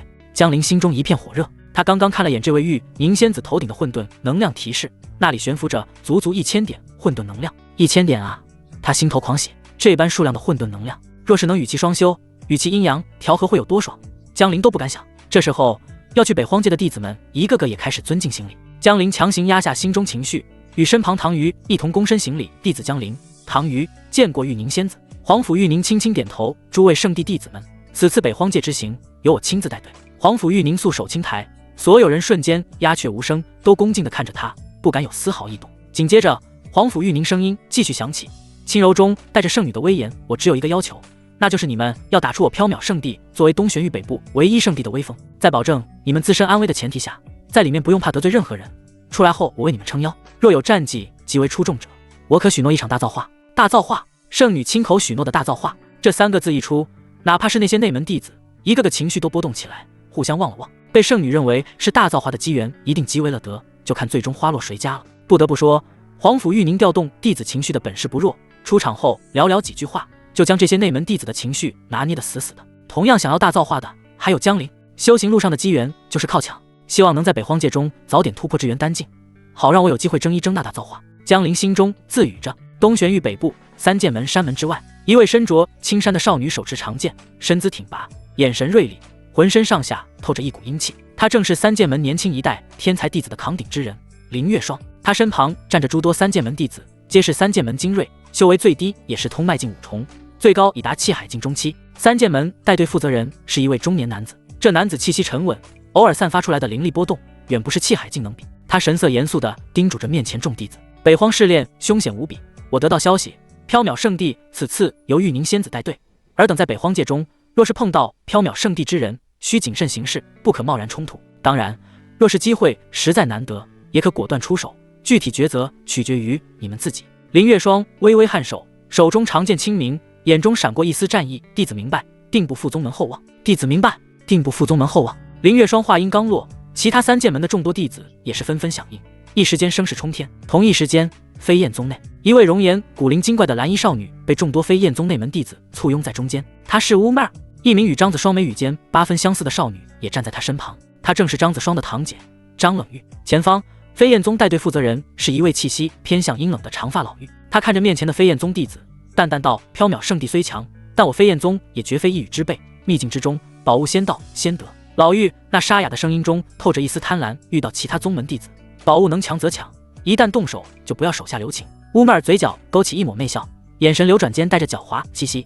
长老放心啦，我晓得怎么做。妹儿师姐，我们都追随你的脚步。没错，这一次一定要打出我们飞燕宗的名声。妹儿师姐的仙媚诀已经炉火纯青，其他宗派的男弟子遇见咱们妹儿师姐就惨了。那还用说，望月宗那边同样是人声鼎沸，属于望月宗的天才弟子整装待发，带队负责人是一位中年美妇，她神色温和，却难掩周身强者气息，对众弟子叮嘱道：此次试炼，我望月宗弟子当以保命为上，量力而行。望月宗弟子齐声应是，但他们一个个也是满眼期待。这几年来，望月宗在东玄域北部渐渐式微，宗门和长老们在与其他头部宗派的碰撞中，基本采取保守模式。作为望月宗的弟子，他们若是能在北荒界中得到对望月宗有帮助的重宝，到时望月宗的高层们肯定对他们刮目相看，这可是扬名立万的好机会。北荒试炼，北荒界中的机缘，足以让任何修士为之疯狂。东玄域北部以缥缈圣地、3剑门、望月宗、飞燕宗为首的宗派领队负责人给弟子们勉励一番后，纷纷启程。其中以缥缈圣地的队伍速度最快，因为皇甫玉宁从储物戒中取出一张特殊灵符，这灵符通体呈银白色，表面还流转着晦涩难懂的符文能量，灵气逼人。巴掌大小的灵符却散发着令人心悸的波动，显然等级极高。皇甫玉宁将灵符拿出来后，那些外门长老低语着给自己带来的弟子们解释，玉宁仙子手中灵符并非一般灵符，而是极其珍贵的传送灵符。我原本以为玉宁仙子会用灵力飞舟载你们前行，没想到她竟这般大手笔，直接动用一张传送灵符，这可是连我都未曾体会过的宝物。江陵和唐虞身旁，苗旗长老在介绍那灵符的时候，声音有着羡慕。传送灵符，传送的距离越远越珍贵，定向传送灵阵布置后就是固定的，而这种超远距离传送灵符却是能随身携带的。传送灵符本就稀有，能一次性传送100余人的高阶传送灵符，对修士来说更是无价之宝，被当成保命底牌都不为过。然而如今却被皇甫玉宁随手拿出来用。缥缈圣地果然是底蕴雄厚，此传送灵符可直接将大家传送至北荒界的北荒之丘。皇甫玉宁轻声解释，玉指一夹，灵力注入灵符，瞬间传送灵符爆出璀璨白光，白光笼罩整个广场。众弟子只觉身体一轻，被一股柔和的力量包裹，强烈的失重感充斥着每个弟子。大家眼前的景象飞速变换，江陵运转灵石，发现无法挣脱这股力量，忍不住心中暗叹：这传送灵符的力量霸道得很。他想用灵石感受一下传送的力量都不行，只能乖乖收回来。北荒之丘，这里是北荒界的入口处。此时这里已经汇聚了众多拥有北荒是炼令，准备进北荒界探险寻宝的修士。突然间，北荒之丘上方空间动荡，一道璀璨白光撕裂虚空，空间扭曲。皇甫玉宁带着缥缈圣地弟子现身。北荒之丘四周有怪石嶙峋，空气中弥漫着古老而荒凉的气息。许多第一次来北荒之丘的人下意识用力呼吸了2口，只感觉灵力波动杂乱。提前抵达北荒之丘的修士们看到缥缈圣地众人出现后，纷纷投来目光，有敬畏，有羡慕，也有隐藏极深的敌意。北荒界中资源有限，竞争在所难免，但他们都不想与缥缈圣地的弟子相遇，谁都想挑软柿子捏，和缥缈圣地的弟子硬碰硬，吃亏的大概率是他们自己。妈的，这就是背靠圣地的好啊！没猜错的话，刚刚出现的空间扭曲波动应该是传送灵阵吧？我们辛辛苦苦赶路了半年时间，他们轻轻松松瞬息抵达，没法比，根本没法比。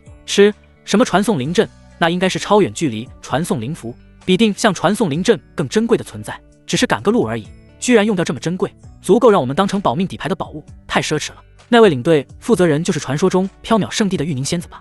果真是仙子般的人物。在北部地域，缥缈圣地走到哪里都自带话题，这也是为什么那么多人挤破头皮，哪怕是天赋不够也要往缥缈圣地去的原因之一。皇甫玉宁抬脚轻轻一踏，灵力震荡，震慑住所有讨论的修士。他淡淡的目光扫过四周，无人胆敢和他对视。作为缥缈圣地本次的领队负责人一出场，他理所应当的为缥缈圣地的弟子们立了一次威，效果出奇的好。随后他轻柔的声音清晰传入每位缥缈圣地弟子耳中，此地便是北荒界能量结界的入口，北荒之丘。等北荒界开启，就是你们为期1年的北荒试炼。他顿了顿，继续道：北荒界中不仅有天才地宝，还有强大的灵兽与其他宗门弟子，更重要的是，我可以明确告诉你们，北荒界藏有108火种榜上排名第99的青莲星火，想炼化本源火种的弟子，就看你们有没有这个机缘了。话音落，皇甫玉宁手一挥，100余枚玉简精准落在每位弟子手中，玉简上能量闪烁，玉简内有北荒界中的简略地图，也是到时候离开北荒界的令牌，里面有你们需要完成的任务，切记不可丢失。江陵接过玉简，入手冰凉，他能感受到其中蕴含的柔和能量，显然是品质极佳的玉简。这种特质玉简不需要捏碎，灵石扫进去就能获得里面的信息，方便极了。唐瑜也将玉简收好，凑到江陵身边，低声道：江陵师弟，你看那边。唐瑜示意了个方向，江陵望去，见到是内门那位有300多点混沌能量的曾暮雪师姐。见江陵看来，曾暮雪玩味的笑了笑，眼神有些意味深长。这女人果然想帮江玉晨的忙。江陵心中冷笑，这挨千刀的江玉晨根本不知道，他带着4位侍女去找曾暮雪的事，早就被春雨告知给江陵。如今见曾暮雪打量自己，江陵心中提高警惕，凡是对他出手的人下场都好不到哪里去，尤其是女人，若是有机会，他不介意多一位内门女奴。此时其他弟子纷纷开始组队，内门弟子实力强大，信心十足，一个个全部选择独行，一部分和唐瑜一样的外门弟子则是相互拉拢，形成一支小队。李清渊目光流转，落在江陵身上，他没感觉错的话，曾暮雪看了这个帅气的外门弟子2次，这让他不禁有些好奇。作为曾暮雪的死对头，李清渊对曾暮雪的一切行为都很在意。哼，曾暮雪，我倒要看看你和这个外门弟子之间有什么关系。李清渊暗暗想着。时间眨眼即过，三剑门、望月宗、飞燕宗的弟子们也纷纷抵达，4大宗门弟子齐聚，气氛紧张起来。三剑门的林月霜看到皇甫玉宁时，眼中闪过一丝战意。他早就听说过缥缈圣地有这么一位绝美圣女，今日终得一见。给他时间，他相信自己迟早有机会能挑战这位玉宁仙子。为了达成目的，他林月霜能付出其他人想象不到的决心。乌妹儿则是眨着古灵精怪的眼神，在其他所有人身上打量。随即他转向皇甫玉宁，眼底深处藏着嫉妒。同为女子，差距却如此之大。皇甫玉宁神色平静，对其他宗门弟子的目光视而不见，和其他宗门的负责人点头致意后，压根没有和他们商量的想法，玉指掐动，朝着北荒之丘的上方虚空一点，天地灵力不停钻入其中。轰！整个北荒之丘颤动起来。紧接着，所有人都看到原本紧闭的天空上忽然间泛起能量涟漪，一道虚空入口被缓缓打开，一股浓郁的灵力扑面而来，那就是北荒界。随意一眼就能看到数百米的参天古树，哪怕隔着能量结界，众人似乎也能听到灵兽在其中的嘶吼声。皇甫玉宁轻声道：“北荒界已开，诸位，北荒试炼开始吧。”下一刻，刷刷刷，等待不及的修士一个个踏上飞剑，冲向天空中的虚空入口。江陵赫然也在其中。到底是更高级一点的地方，这里的传送并非随机传送，只要踏入能量结界的时候连接在一起即可。最简单的连接方式自然是牵着手。江陵牵着唐鱼并肩御剑而入，踏入能量结界的瞬间，二人只觉眼前景象一变。当丢失的失重感重新回来时，四周的灵力一下子浓郁起来。来到陌生的地方，江陵第一时间展开灵识，仔细探查四周。如今他9重通迈进修为，灵识直径范围已达上10里地，能清晰感知到周围的动静。得益于他的灵识天生较强，几乎是3倍于普通9重灵迈进的灵识。如此强劲的灵识，再配合雷鸣心经，让江陵对危险的感知极为敏锐，任何风吹草动都难逃他的察觉。唐鱼也是握紧手中长剑，神色警惕。他知道北荒界里处处都是危机，稍有不慎便可能殒命。二人刚刚落地不过几息的时间，江陵示意唐鱼向左侧山林看去，一头獠牙外露的猪类灵兽扑向二人，獠牙和利爪皆泛着寒光，他目光里竟是对血肉的饥渴。只可惜他还没过来就被江陵发现。唐鱼的灵识其实也发现了，不过没有江陵那么快。现在江陵提醒他，体内灵力覆盖长剑，娇喝一声，出手了。忽如这猪类灵兽浑身仿佛披着战甲，看上去厚实无比，唯二的弱点在双眼和双耳。唐鱼跟随苗旗长老学习炼气术，对常见的灵兽种类辨别能力也很强，知道这种防御拉满的灵兽要如何对付。很快，费了一番功夫的唐鱼成功将这一动起来像是小山丘的猪类灵兽杀死，一剑刺进其眼睛后斜挑，绞碎大脑。不一会儿，唐鱼从这灵兽脑子里掏出一颗泛着灵光的晶核，这是灵兽体内的灵核。江陵师弟，这地甲猪在外面非常罕见，没想到我们在这北荒界遇到的第一只灵兽就是地甲猪。把玩着地甲猪的灵核，唐鱼脸色有些慎重地说着。江陵随意点点头，先看看御简里圣地的任务吧。说是圣地的任务，实际上这应该是皇甫玉宁给他们的任务。二人取出御简，灵识探入其中，很快得知了任务内容竟出奇的简单，简单到二人甚至有些面面相觑。玉宁仙子是不是出错任务了？就只是让我们收集灵核？唐鱼忍不住开口道。而且这御简居然还被特别炼制了，能当简单的储物袋来用。把这御简空间装满，估计要几百颗灵核吧。没错，任务就是收集灵核，而且是收集一阶灵兽的灵核，没有其他要求，也没有灵核的具体数量。江陵师弟，这任务你怎么看？怎么看？我站着看。江陵想了想，皇甫玉宁既然出了这个任务，那应该是有什么深意。反正他暂时没有目的地，到处逛逛，遇到一阶灵兽就杀了，把灵核取出来丢进御简空间就行。唐鱼倒是有不同看法，他认为皇甫玉宁出这个任务就是简单的走走过程，实际上没想着让弟子们完成什么，专心在北荒界中探索寻宝即可。不然的话，怎么会说只要一阶灵核？一阶灵核自然只有一阶灵兽能产出，而能进北荒界的修士们遇到一阶灵兽，谁不是随手即可杀死？江陵和唐鱼觉得不正常的地方就在于一阶灵兽，哪怕被他们杀死了，那种等级的灵核，他们甚至都不屑去收。对唐鱼的说法，江陵不置可否。他抬眼望向东边，身怀初等雷灵体的他，在那个方向隐约感觉到有雷属性灵力涌动，契合雷灵体修炼需求。江陵看向唐鱼，东边山林颇多，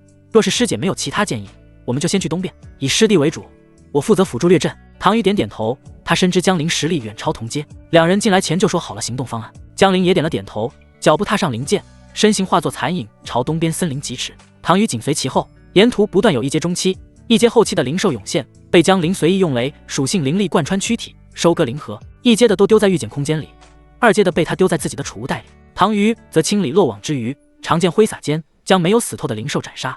两人配合极为默契，越靠近山林，雷属性气息渐渐浓烈起来。江陵的雷灵体运转愈发顺畅，仿佛来到了雷灵体本该存在的环境。前面便是山林，进了山林后应该会出现2阶和3阶灵兽。江陵放缓脚步，低声对唐鱼道。唐鱼扫视四周，灵石散开，奇怪，为何听不到半点灵兽嘶吼声？两人加快脚步穿过灌木丛，眼前景象让他们皱眉。刚刚走进山林没多久，一片空地上横七竖八躺着好几具修士尸体，这些尸体的衣衫破碎，伤口狰狞，显然经历过惨烈厮杀。地面残留的血迹还没干，灵力波动杂乱，破碎的武器落到各处都是，没有储物袋，一看就是被抢走了。看来这些人运气不太好，进来就遇到强敌了。服饰各不一样，应该是好运获得了北荒试炼令的散修们。这些尸体上的伤口是戾气造成，残留灵力驳杂，不是灵兽所为。江陵运转雷灵体感知，空气中除了争斗余波，还萦绕着一丝精纯的雷属性波动。这些人大概率是为雷属性宝物而来，厮杀后宝物已被人夺走。江陵沉声推测，他目光投向森林深处，里面雷属性气息更浓郁，或许我们进来就碰到宝物了。他心中一动，若能弄到新的雷属性宝物，应该能进一步淬炼他的雷灵体。下手者实力不弱，师弟要深入吗？江陵嘴角勾起冷笑，眼中闪过战意，有宝物自然要争。他如今虽然是9重通迈境，但有初等雷灵体傍身，并且杀手锏星云9剑已经被他完全掌控4重境界。论真实战力，元丹境中期的弟子都不是他的对手，元丹境后期都可以战。若是再算上他准备的那些3阶灵符，只要不是遇到气海境弟子，碰见谁江陵都不怕。他转头叮嘱师姐，你跟在我身后，注意随时警惕。唐宇点头，握紧长剑，运转灵力，随时准备应对突发状况。两人小心翼翼踏入山林，脚下落叶堆积，发出沙沙声响，四周静得可怕，连虫鸣都销声匿迹。江陵的雷灵体感知着每一丝波动，突然停下脚步，眼神锐利地望向左侧密林，滚出来。话音刚落，几道身影从树后走出，他们身着3剑门服饰，气息凌厉，修为皆是通迈境后期。为首的男弟子一袭青衫，没想到还有缥缈圣地的弟子赶来，不过可惜这森林的宝物你们没资格碰。左侧修士冷笑，识相的赶紧滚，否则别怪我们3剑门弟子不客气。看得出来，他们多少还是有点忌惮江陵和唐瑜穿的缥缈圣地弟子服。江陵向前一步，半句废话都没有，周身雷光闪烁，雷鸣心经运转，低沉雷鸣声在3剑门弟子心头响起。几人脸色微变，只觉心神震荡，灵力运转都慢了半拍。这是什么诡异手段？枪！云风剑被宫青玉加强了，如今已经是一柄凡阶高等灵宝。云风剑出鞘，剑身萦绕雷电寒光，为首修士眼中闪过狠厉，抽出长剑劈来，剑气裹挟杀意，直逼江陵面门。江陵身形一闪，追风拿月步展开轻松避过，同时森罗雷影凝聚，轰向修士胸口。砰！雷灵力之力爆发，修士惨叫一声，倒飞出去，胸口焦黑一片。8重通迈境修为的气息瞬间萎靡。另外2几名修士见状脸色大变，不敢置信，通迈境9重怎么可能这么强？有2名不信邪的3剑盟弟子对视一眼，他们同时挥剑攻来，催动剑法武学，用剑气交织成网，试图联手压制江陵。江陵神色不变，云风剑挥洒间雷电纵横，与2道剑气碰撞，火花四溅。当的一声巨响，2名修士被震得连连后退，手臂发麻，眼中满是惊骇。另外1名修士当场被吓得逃窜。唐瑜见状上前一步，长剑直指3剑门弟子，也不过如此。左侧修士怒吼一声，再次挥剑攻来，招式愈发狠辣，显然是想拼命。江陵冷哼一声，身形一闪出，现在他身后，云风剑架在其脖颈上，剑锋冰冷刺骨。你只有一句说话的机会。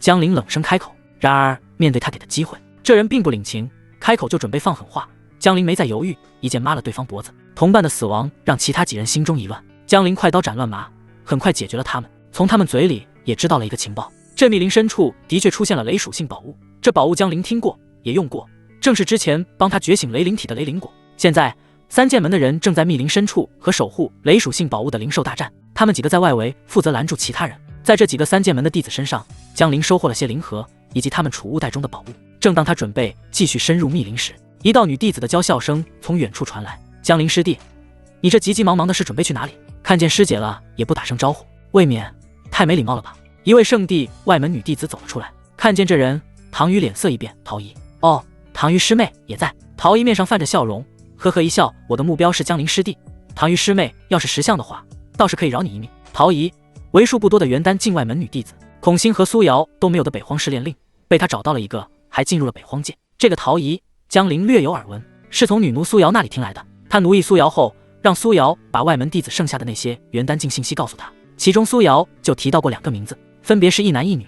英男陶姨，这2人是外门弟子中唯2的元丹境后期，其他外门弟子均不是他2人的对手。陶姨师姐，这其中是不是有什么误会？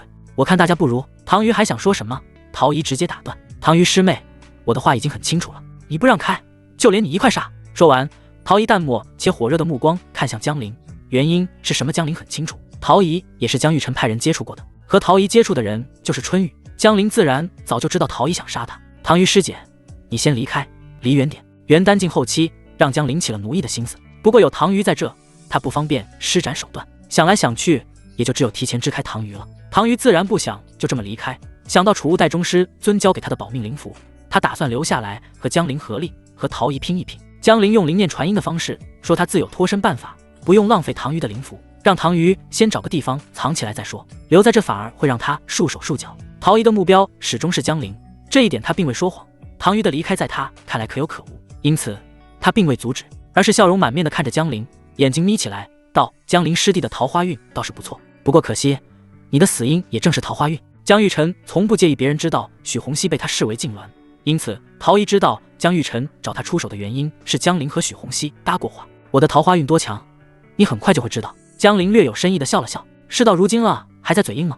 陶仪嗤笑一声，他元丹境后期修为，距离元丹境圆满也仅有一步之遥，而江陵连元丹境都不是。这种情况他想不到自己怎么输，他只能想到自己杀了江陵后，在江玉成这位内门师兄那里领取到资源宝物，心中就一片火热。等我将你四肢打断，再看看你是不是还这么嘴硬。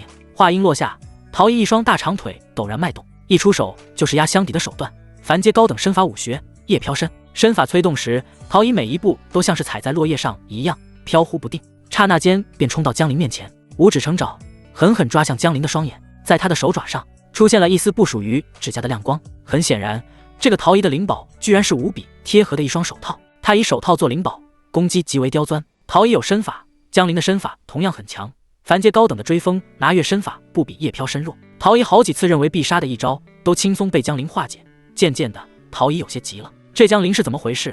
明明只是个通脉境，身法领悟居然这么强。一记手爪抓向江陵的喉咙，被江陵用云风剑格挡开来。陶仪将攻击化为去抓云风剑，想将江陵的云风剑弹开。江陵没让他如愿，自己率先在云风剑的剑身上重重弹指。枪！雷灵力灌输间，云风剑的剑身发出剧烈颤音，配合着雷灵力滋滋的电流声响起。陶仪想避开，江陵眼睛猛地一瞪，雷鸣心惊，轰咔！雷鸣声响彻在江仪心头，让其身体陡然间颤僵在那。江陵猛地一记飞膝撞，狠狠撞在陶仪的肚子上，将他整个人撞飞。撞飞的同时，他双手抓住陶仪手臂，将贴合在他手臂上的手套灵宝取了下来。噗！陶仪只感觉自己似乎被一座大山撞到了。在元丹境内，他还从没遇到过肉身这么恐怖的人，张嘴喷出一口鲜血。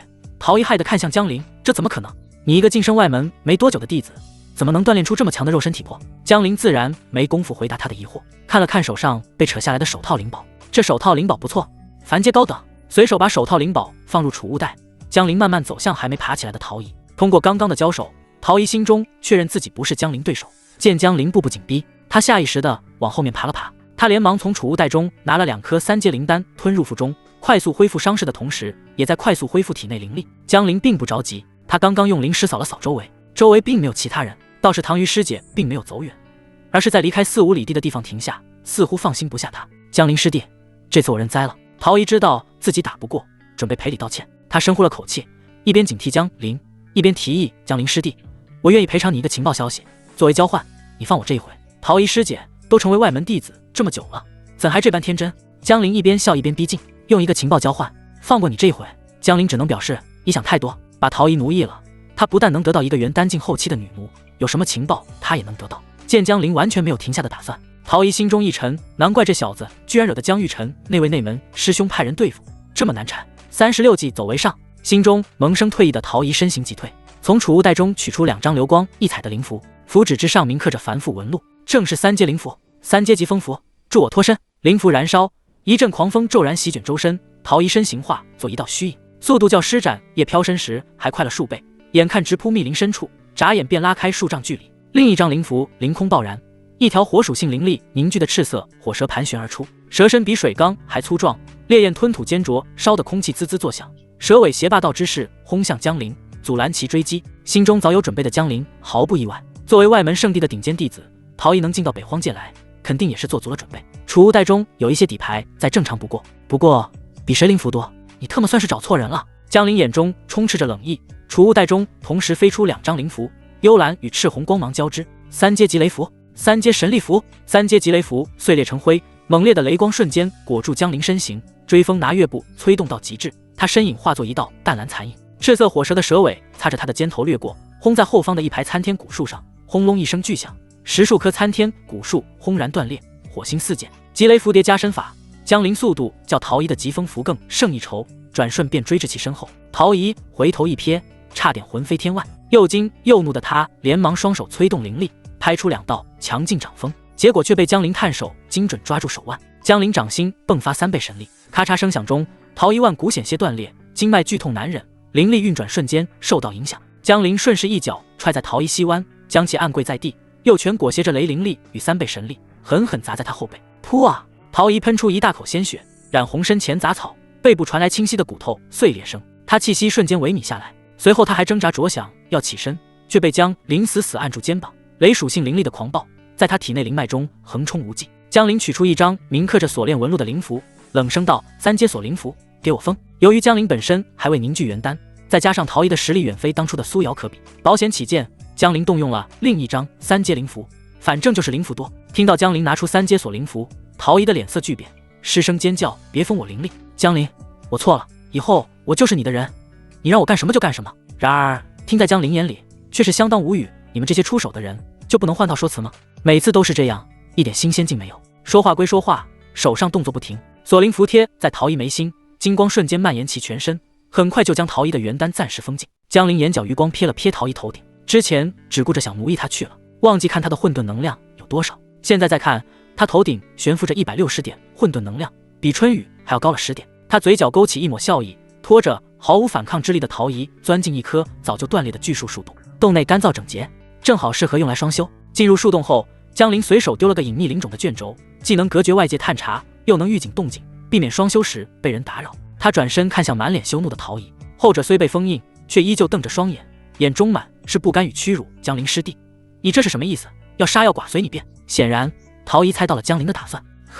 陶仪师姐之前不是好奇我的桃花运到底怎么样，现在轮到你就退缩了。随口说了几句后，江陵懒得理会他的反抗。这种敢对他下杀手的女弟子，被他擒拿后只有2个下场，要么死，要么被奴役。既然决定对他出手，那就要做好失败后的心理准备。在这个实力未尊的玄幻世界，圣母可当不得。阴阳调和，双修开始。撕拉！对待陶仪，江陵没有丝毫怜香惜玉的打算，抬手直接就撕碎衣衫。别说，陶仪的身材和颜值都很不错。江陵打量之后，封住陶仪的嘴，然后开始吸取混沌能量。1个时辰后，混沌能量加160，1个时辰显然是不够让陶仪完全失去反抗，因此江陵没有犹豫，也没有休息。第2次阴阳调和直接开始，这一次是1个半时辰。陶仪本就被打成重伤，又经过2个半时辰双修，终于是扛不住了江陵指尖凝聚奴役法印。陶仪没有意识的身体剧烈一颤，周身光晕闪烁。片刻后，清醒过来的他缓缓抬头看向江陵，眼中已无半分敌意与羞怒，只剩全然的顺从与敬畏。奴婢陶仪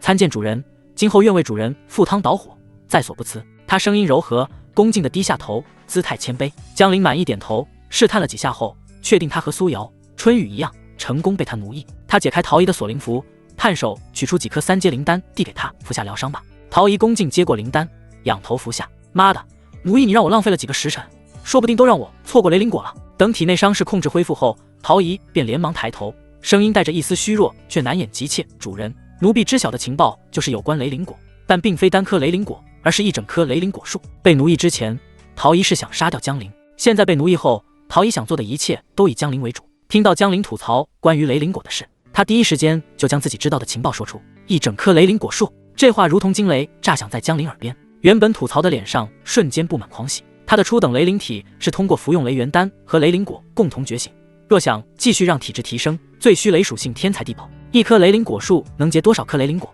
此话当真？江陵上前一步，抓着陶仪肩膀的力道不自觉加重，眼中满是炽热。陶仪疼得蹙眉，却不敢有丝毫反抗，态度依旧恭敬，不敢欺瞒主人。此前过来寻找主人时，碰巧遇见3剑门的人在那边围攻守护雷灵果树的灵兽，那灵兽应该达到了4阶，相当于我们人类的气海境。3剑门的那些人没那么快解决。主人，我们现在过去，说不定正好赶上捡漏的好机会。江陵心中激荡，雷灵体的好处他早已体会，只是初等雷灵体就有这么强，等晋升到中等或高等雷灵体时，又是何种威力？他深吸一口气，压下激动，即刻带我前往雷灵果树所在地。3剑门他知道是东玄域北部地区实力仅次于缥缈圣地的宗派势力，踏上修行路，一切资源都靠抢，北荒界中的宝物都是无主的，现在被他碰上了，该抢就要抢。江陵以最快的速度撤掉隐匿阵，先带着陶仪前往唐鱼等待他的地方，结果这里并没发现唐鱼的身影。江陵鼓动灵力，扬声喊道：“唐鱼师姐！”呼喊声在林间回荡，却迟迟没有回应。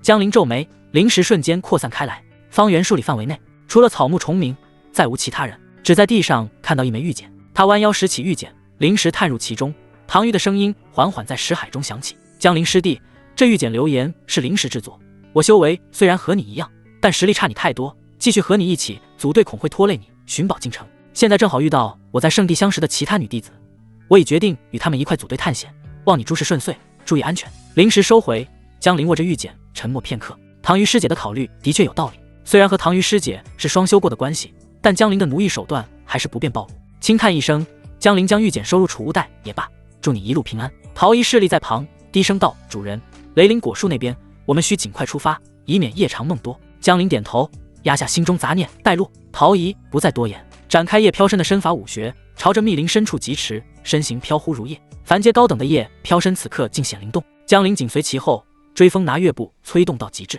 虽然夜飘身和追风拿月都是凡阶高等身法武学，但江陵早就完全吃透了追风拿月，在武学境界上比陶仪更高。雷光环绕间，他能游刃有余地追上陶仪，沿途残留着浓郁的灵力波动，还有不少灵力炸裂痕迹，显然此前经历过多次厮杀。陶仪一边疾驰一边解释：“主人，三剑门弟子早已在此地布局，之前你遇到的那3个三剑门弟子的任务就是阻拦其他人。”江陵点点头，雷灵果是5阶雷属性宝物，既然前方有雷灵果树，那让人在周围守着也是正常。两人奔行小半个时辰，前方雷属性灵力越发浓郁，甚至化作肉眼可见的淡蓝色光雾，隐约间似乎还能听到兵器碰撞与兽吼声。显然三剑门和守护灵兽的战斗尚未结束，这对江陵来说是个好消息。陶仪放缓脚步，压低声音：“主人，前面便是雷灵果树所在的山谷，三剑门弟子正在与守护灵兽死战。”江陵点头，示意他晋升。两人悄然摸到山谷边缘，藏身于巨石之后，望向谷内。山谷中央，一棵仅有丈许高的小树傲然挺立，树干布满淡蓝色雷电纹路，枝头挂着9颗让江陵眼熟的果实。这果子江陵已经吃过一回，正是5阶雷属性宝物雷灵果。果实散发着精纯的雷属性波动，让江陵的初等雷灵体忍不住躁动起来。妈的，居然一次性出现9颗，这雷灵果必须弄到手。江陵心中暗暗给自己规划着。而在果树旁边，一头身形庞大的4阶灵兽正疯狂咆哮，犀牛角闪烁着骇人的雷光。这灵兽全身布满类似雷灵果树的雷电纹路，是种名为雷纹摩西的罕见雷属性灵兽。摩西周身8名身着三剑门服饰的弟子结成剑阵，剑光交织成网，不断轰击着摩西的防御。这剑阵颇为玄妙，8人各司其职，剑光时而凝聚成一点，时而扩散成面，正是三剑门中颇为出名的八荒所剑阵。三剑门弟子个个手持长剑，灵力灌注间，剑身泛着寒光，皆为剑修，功法武学皆以用剑为主，再加把劲。这头雷纹摩西已经油尽灯枯了，耗死他就能得到雷灵果。一名身着青色劲装的女弟子娇喝一声，剑光暴涨，正是三剑门内门弟子元丹境后期的雷属性修士凌雪。凌雪也是这批三剑门弟子中的领头者，她容颜娇美，身形高挑，肌肤胜雪，一双凤眸锐利如剑，手中长剑挥舞间，凡阶高等奔雷剑法威力尽显。另外3名元丹境中期的内门弟子紧随其后，施展三剑门的烈风剑法，剑气纵横，不断在摩西身上留下伤口。其余4名通脉境的外门弟子则负责补位，剑阵运转的愈发紧密。江陵看得清楚，雷纹摩西最出名的是那层受到攻击会反弹的摩西皮，它是4阶灵兽不假，但偏偏遇到的是以剑为主的三剑门弟子。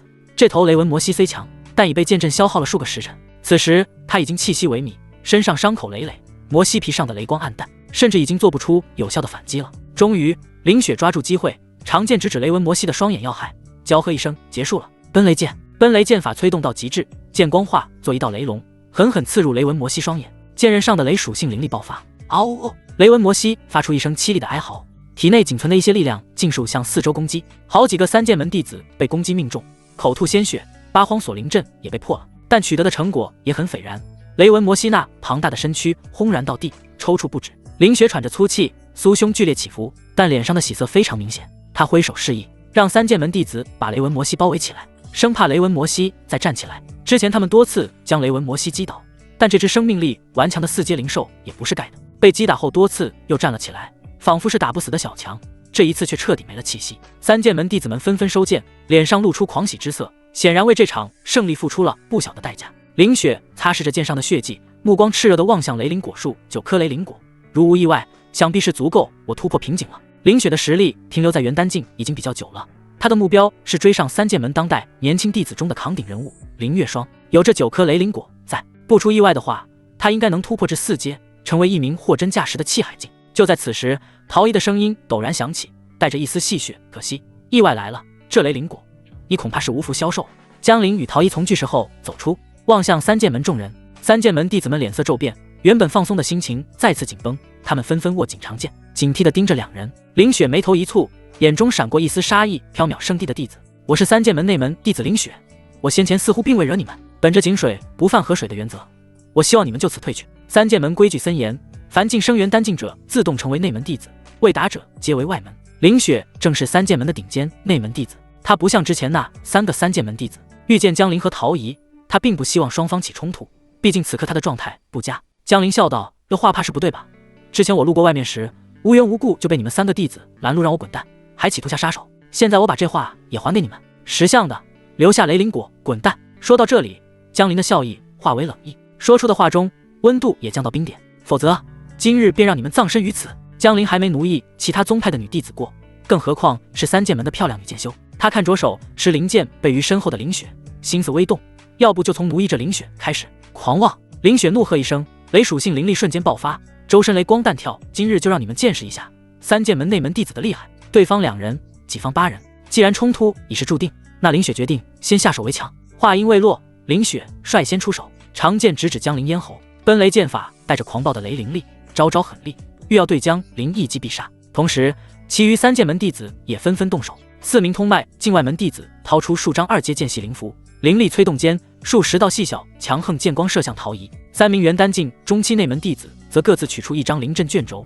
灵力注入，卷轴展开，3道剑形阵纹升起，化作3杀剑阵，准备封锁陶仪退路。然而，陶仪身形一闪，挡在江林身前，凡阶高等爪法幽冥鬼爪骤然施展。江林之前拿了他的手套法宝，此刻又戴在了他的双手上。他指尖泛着幽光，爪锋凌厉如刀。他身着紧身衣裙，身形曲线玲珑，出招时腰肢扭动，既有狠厉之感，又不失妩媚。手套灵宝，林雪声音中带着丝丝讶然。手套灵宝的确罕见，不过更让他讶然的是陶仪的实力。爪影攻击间，林雪的崩雷剑法竟被陶仪尽数破解。随后，面对漫天剑光，陶仪从储物袋掏出1张灵符，灵力催动间，符纸炸开，2道厚重剑罡横扫而出，将细小剑光尽数击碎。江林根本还没出手，有女奴了，打架自然就让女奴上。叮叮叮当，爪尖与林雪剑尖碰撞，火花四溅，金铁碰撞声不绝于耳。林雪只觉一股巨力传来，手臂发麻，竟被震得后退半步。林雪酥胸起伏，她看着陶仪，深深地吸了一口气，不愧是缥缈圣地弟子，论战斗经验，论功法和武学，她林雪修炼的境界都不差，在3剑门的内门弟子中，她更是顶尖。碰上对面这个缥缈圣地的女弟子，居然一时间拿她不下。不过让她放弃9颗雷灵果是不可能的。想到这，她再次催动剑法杀去。这时3杀剑阵已然成型，3道剑形阵纹不断收缩，剑气呼啸，朝着陶仪绞杀而去。配合林雪的奔雷剑法，攻势猛烈。林雪他们也看明白了，要对江林出手，首先就要解决掉陶仪。陶仪毫不畏惧，幽冥鬼爪施展的愈发迅猛，爪影翻飞，每次出击都精准无比。他的身材在激战中越发凸显，裙摆翻飞间露出一双修长白皙的玉腿，却丝毫不影响其攻势的狠辣。1名元丹境中期内门弟子不慎被爪锋扫中肩头，衣衫瞬间破碎，皮肉撕裂，鲜血喷涌而出，惨叫一声倒飞出去。这女人的爪法好狠！另1名弟子惊怒交加，连忙催动更多灵力。林雪抓住机会，奔雷剑法威力再生，剑光如暴雨般倾泻而下，同时掏出1张3阶雷剑符，灵力注入后，一道粗壮雷剑朝着陶仪轰去。陶仪脸色微变，侧身避开雷剑轰击，却被3杀剑阵的剑气扫中手臂，衣衫破碎，一道血痕浮现，气息微微紊乱。他虽然厉害，但毕竟只有1人，被围攻露出破绽是迟早的事。4名3剑门的通脉境外门弟子见状，心中大喜，再次掏出数张2阶剑系灵符，齐齐催动，剑光交织成网，朝着陶仪笼罩而来。陶仪面对1名元丹境后期、3名元丹境中期以及4名通脉境弟子的联手，再加上他们的灵符与灵阵加持，渐渐落入下风，额头渗出细汗。眼看陶仪快支撑不住，江林不再旁观，灵念一动，碎星弓出现在他手中，9支凡阶高等碎星剑搭在弓弦上，江林体内雷灵力疯狂涌入，初等雷灵体的力量全力运转，弓弦被拉至满月。星云9剑，江林低喝一声，松手瞬间，9支碎星剑带着狂暴的雷灵力，化作9道璀璨雷光，朝着8名3剑门弟子疾驰而去。这是极难修炼的玄阶高等武学，越难修炼，威力自然越强。剑使的速度快到极致，空气被撕裂，发出刺耳的呼啸声，蕴含的威力足以跨越境界斩杀强敌。林雪脸色巨变，感受到剑雨的恐怖威力，连忙催动灵力防御，同时向其他弟子们提醒喊道：“快躲！”然而星云9剑的速度远超他们反应，4名通脉境外门弟子甚至来不及做出反应，便被雷剑贯穿身躯，鲜血飞溅，当场殒命。3名元丹境中期内门弟子拼死催动灵力与剑阵防御，却依旧被轰碎防御，2人当场死亡，仅剩1人重伤倒地，气息奄奄。一共有9支剑矢，林雪单独被2支碎星剑照顾，他勉强用奔雷剑法劈中其中1支碎星剑，让其攻击轨迹偏离，从脖子旁擦过。然而他来不及防御另1支碎星剑的攻击了，剑气擦中他肩头，在他肩膀处射出一个血洞，他只勉强将剑矢上的能量湮灭。随后林雪的身体被碎星剑的力量惯性带着插向地面，她惊骇地望向江陵，眼中满是不敢置信。只是略微出手，便秒杀4名通脉境，2名元丹境中期，还打伤了元丹境后期的他。这等实力太可怕了。那剑使到底是什么等级的武学？一剑射来，让人连反应的时间都没有，威力也是恐怖至极。江陵收起碎星弓，身形一闪，来到林雪面前。这位师兄。林雪知道自己技不如人，想和江陵说些什么话，然而江陵没搭理他，半句话都没说，江森罗雷印凝聚，狠狠轰出，轰在林雪饱满的胸前。砰！林雪惨叫一声，雷属性灵力萎靡，再也无力反抗。陶仪趁机上前，幽冥鬼爪探出，抓住那名重伤的元丹境中期内门弟子，爪尖刺入其咽喉，结束了他的性命。山谷内瞬间安静下来，只剩下受伤的林雪。他捂着肩膀，眼神惊恐地盯着江陵和陶仪，不敢再轻举妄动。江陵缓步走到林雪面前，居高临下地看着他：“你们3剑门的内门弟子行事如此霸道，大家都来北荒界探宝，你们还整上拦路这一套？”说着，江陵摇了摇头，相当无语。要拦路也不是不可以，前提是你得有相应的实力才行呀。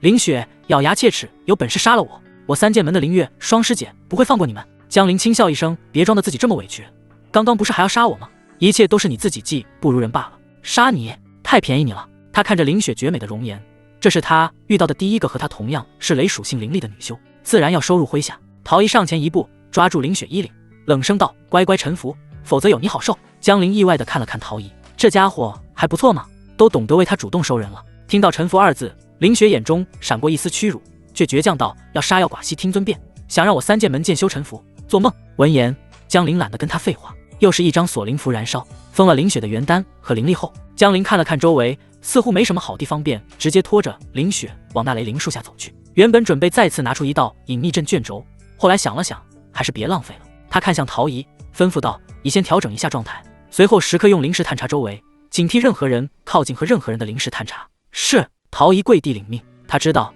这位3剑门的女剑修接下来也要和他一样了。林雪被固定在雷灵树下，雷灵树树干的雷电纹路能量延伸到林雪身上，滋滋的电流将她电得整个人冒黑烟。江陵在一旁没有任何怜悯，这林雪出手时也是招招要人性命，既然如此狠辣，那就要做好付出代价的准备。撕拉，衣衫撕碎的声音，这林雪不愧是娶了雪为民的女剑修啊，这不是一般般。江陵必须狠狠教训林雪，让她长长记性。旁边的陶仪看得心中发紧。半个时辰后，本就重伤的林雪坚持不住这种教训，混沌能量加150。江陵原本还犹豫着要不要继续教训，结果重伤的林雪就挡不住了。这样正好，江陵直接再次施展奴役印法，成功给这名3剑门的女剑修中下印记。1个时辰后，给林雪疗伤后，原本咬牙切齿绝不屈服的林雪缓缓跪倒在地，声音柔和而恭敬：“林雪参见主人。”江陵满意点头，示意陶仪松开他：“起来吧，今后你便与陶仪一样。”是。林雪恭敬起身，站到陶仪身旁，目光中已无半分敌意。搞定林雪，江陵不再耽搁，看向树上的雷灵果，9颗雷灵果挂在枝头，散发着诱人雷光。他探手摘下1颗，入手温热，精纯的雷属性灵力透过掌心涌入体内，让初等雷灵体阵阵悸动。接连摘下9颗雷灵果，江陵将其收入储物袋，转身对陶仪和林雪道：“你们在此为我护法，别让任何东西打扰我，我要冲击中等雷灵体。”2人齐声应道：“是。”陶仪和林雪迅速散开，分别守住山谷两侧，灵石扩散开来，警惕着任何可能出现的危险。江陵找了块平坦的巨石坐下，他取出2颗雷灵果握在手中，深吸一口气，开始运转雷鸣心经。精纯的雷灵果能量被缓缓吸入体内，顺着9条灵脉涌向丹田，再扩散至4肢百骸，不断滋养着初等雷灵体。江陵能清晰感觉到，这新鲜现摘的雷灵果能量精纯度比之前苗旗长老给他的雷灵果要更猛。他体内的雷灵体正在快速蜕变，身体发出轻微的咔咔声，灵脉似乎都被雷属性能量拓宽，肉身强度在缓慢提升。随着第3颗雷灵果的能量被完全吸收，江陵体内的雷灵体骤然爆发，蓝紫色雷光冲天而起，笼罩住他的身形。主人，这新来的女剑奴林雪的瞪大眼睛，吃惊地望着这一幕。看来你也猜到了。一旁的陶仪双手抱胸，看了林雪一眼，咱们的主人居然拥有修士中万里挑一的特殊体质。没错，林雪重点头，眼神中有着意外之色，而且看这样子还是特殊体质中超强的雷属性体质。特殊体质是所有修士梦寐以求的东西，这东西大多数都是天生的，只有极少数修士才能在后天通过机缘觉醒。同样的修行天赋和悟性，哪怕只是灵体，都比凡体修士的上限要高很多。只可惜特殊天赋太难得，无论是陶仪还是林雪都不具备。而拥有特殊天赋的天才弟子，在宗门中迟早都会声名鹊起，比如林雪所在的3剑门中的林月霜，又比如陶仪所在缥缈圣地的部分内门弟子。在他看来，连部分内门弟子都能有灵体，那在缥缈圣地成为圣子圣女般人物的就更别提了。他们能够获得现在的地位和修为，特殊体质绝对功不可没。陶怡和林雪两人互相惊叹着主人江灵的天资，打发着时间。不知过了多久，雷光散去，江灵缓缓睁开双眼，他眼中闪过一缕蓝芒，体内雷属性灵力波动比之前强上了数倍。初等雷灵体成功晋升为中等，体质对雷属性灵力的亲和度大幅提升，灵力运转速度翻倍，肉身强度显著增强。感受着体内澎湃的力量，江灵心中愉悦，这北荒界真没白来。中等雷灵体的威力远超初等，他的真实战力提升不止一个档次。江灵还尝试吸收第4颗雷灵果，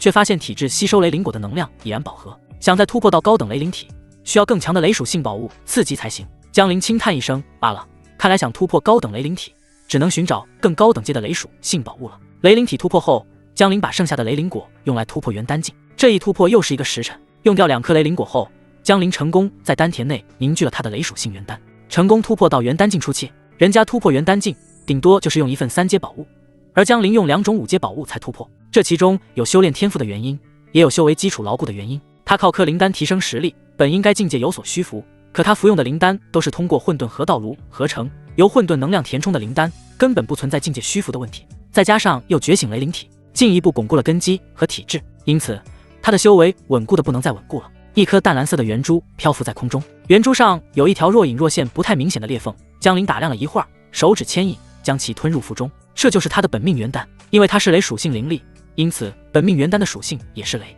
通脉境修士要做的是将体内9条灵脉打通，元丹境修士则是壮大体内的元丹。当体内元丹上出现一条裂缝的时候，就是稳定在元丹境初期；出现第2条裂缝时，就是中期；元丹出现第3条裂缝是后期。那时候就该准备突破到气海境了。江灵站起身来，陶怡和林雪连忙上前恭喜主人成功突破，特别是女剑奴林雪，她的灵力也是雷属性，她同样也能吸收雷灵果。突破到元丹境后，江灵的实力大涨。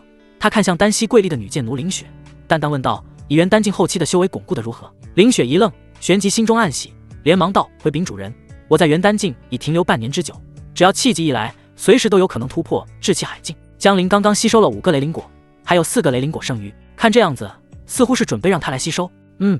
那这3颗雷灵果就交给你，尽量突破实力吧。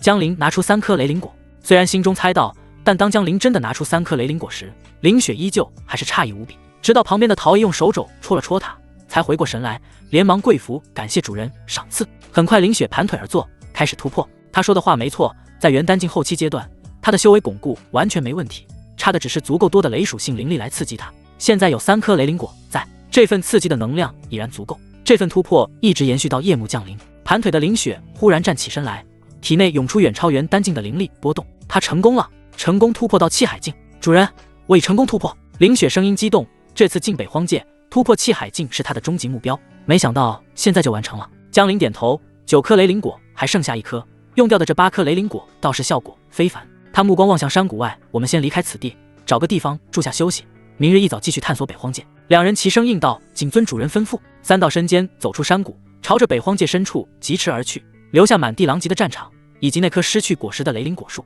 很快夜幕来袭，3人找到个干燥山洞钻了进去。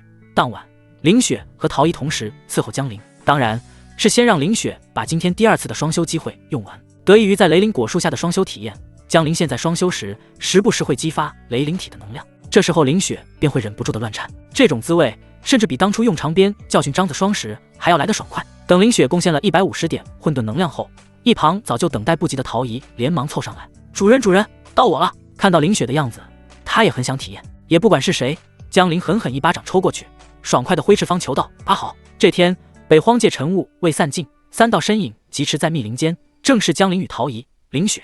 这3日来，3人一路深入，遭遇的灵兽皆被两女联手斩杀，灵盒被尽数收取。江灵则是全程不用动手，只偶尔会用灵石探查周围，碰到不开眼朝他们动手的散修或小门小派弟子。陶怡的幽冥鬼爪撕裂对方防御，林雪的奔雷剑法直取对方要害，反杀对方后将对方的储物袋带走。偶尔江灵也会出手对付3阶灵兽。感受着元丹境初期的澎湃灵力，他心中感慨：通脉境时我还需全力出手才能应对的3阶灵兽，如今轻而易举便能杀死。元丹境的灵力储备与灵石强度，让他的战力实现质变，星云九剑的威力更是再上一层。不过3阶生命已经不足以让他动用星云九剑了，玄阶高等的剑术武学，在他手中能绽放出足以威胁到4阶生命的威力。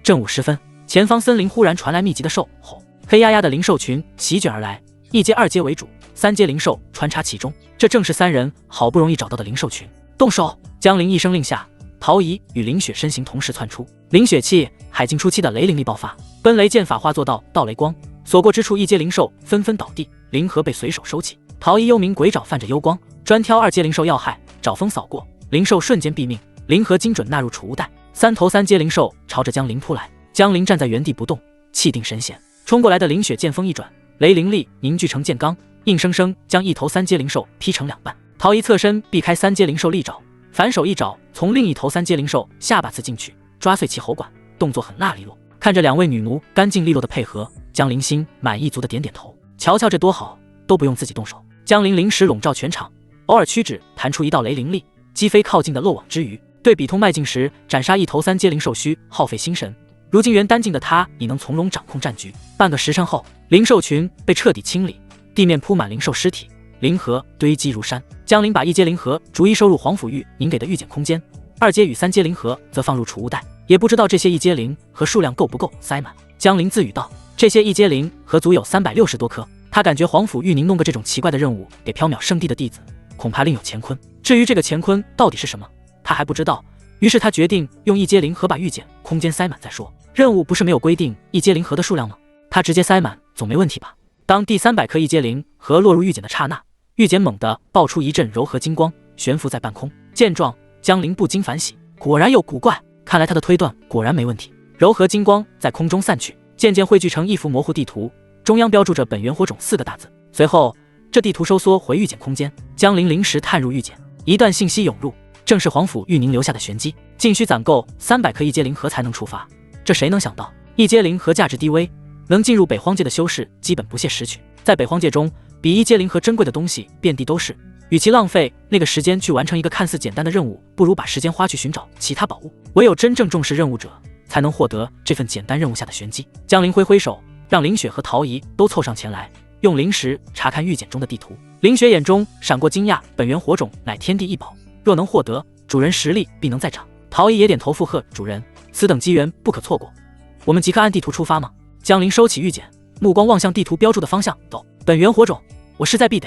这本源火种是什么，就不用猜了，必然是青莲星火。青莲星火在本源火种榜上排名才99，但那特殊的进化之能让江林比较好奇。本源火种这种东西，哪怕他现在还没有学习副职业，搞到手也是大赚。3道身影再次疾驰而去，朝着北荒界更深处进发。循着地图指引，江林3人踏在灵剑上，御剑飞行了足足2个时辰。地势逐渐开阔，前方是一堆乱石滩，乱石滩上有水汽氤氲。乱石滩另一侧，张冷玉正率5名飞燕宗弟子休整，他盘膝打坐，冰灵力缓缓流转恢复着。其余5人或擦拭兵器，或清点储物袋，显然刚经历过一场厮杀。江林3人在空中未曾停歇，只想尽快赶往本源火种所在地。没管乱石滩的人，他们从另一个方向径直御剑飞去。就在他们从张冷玉6人上空飞过时，张冷玉恰好收工睁眼，他目光无意间扫过远处天空，原本只是随意一瞥，他的灵识自然察觉到有人靠近，不过对方没有来找他们麻烦，他也懒得搭理对方。可这一瞥却让张冷玉一愣，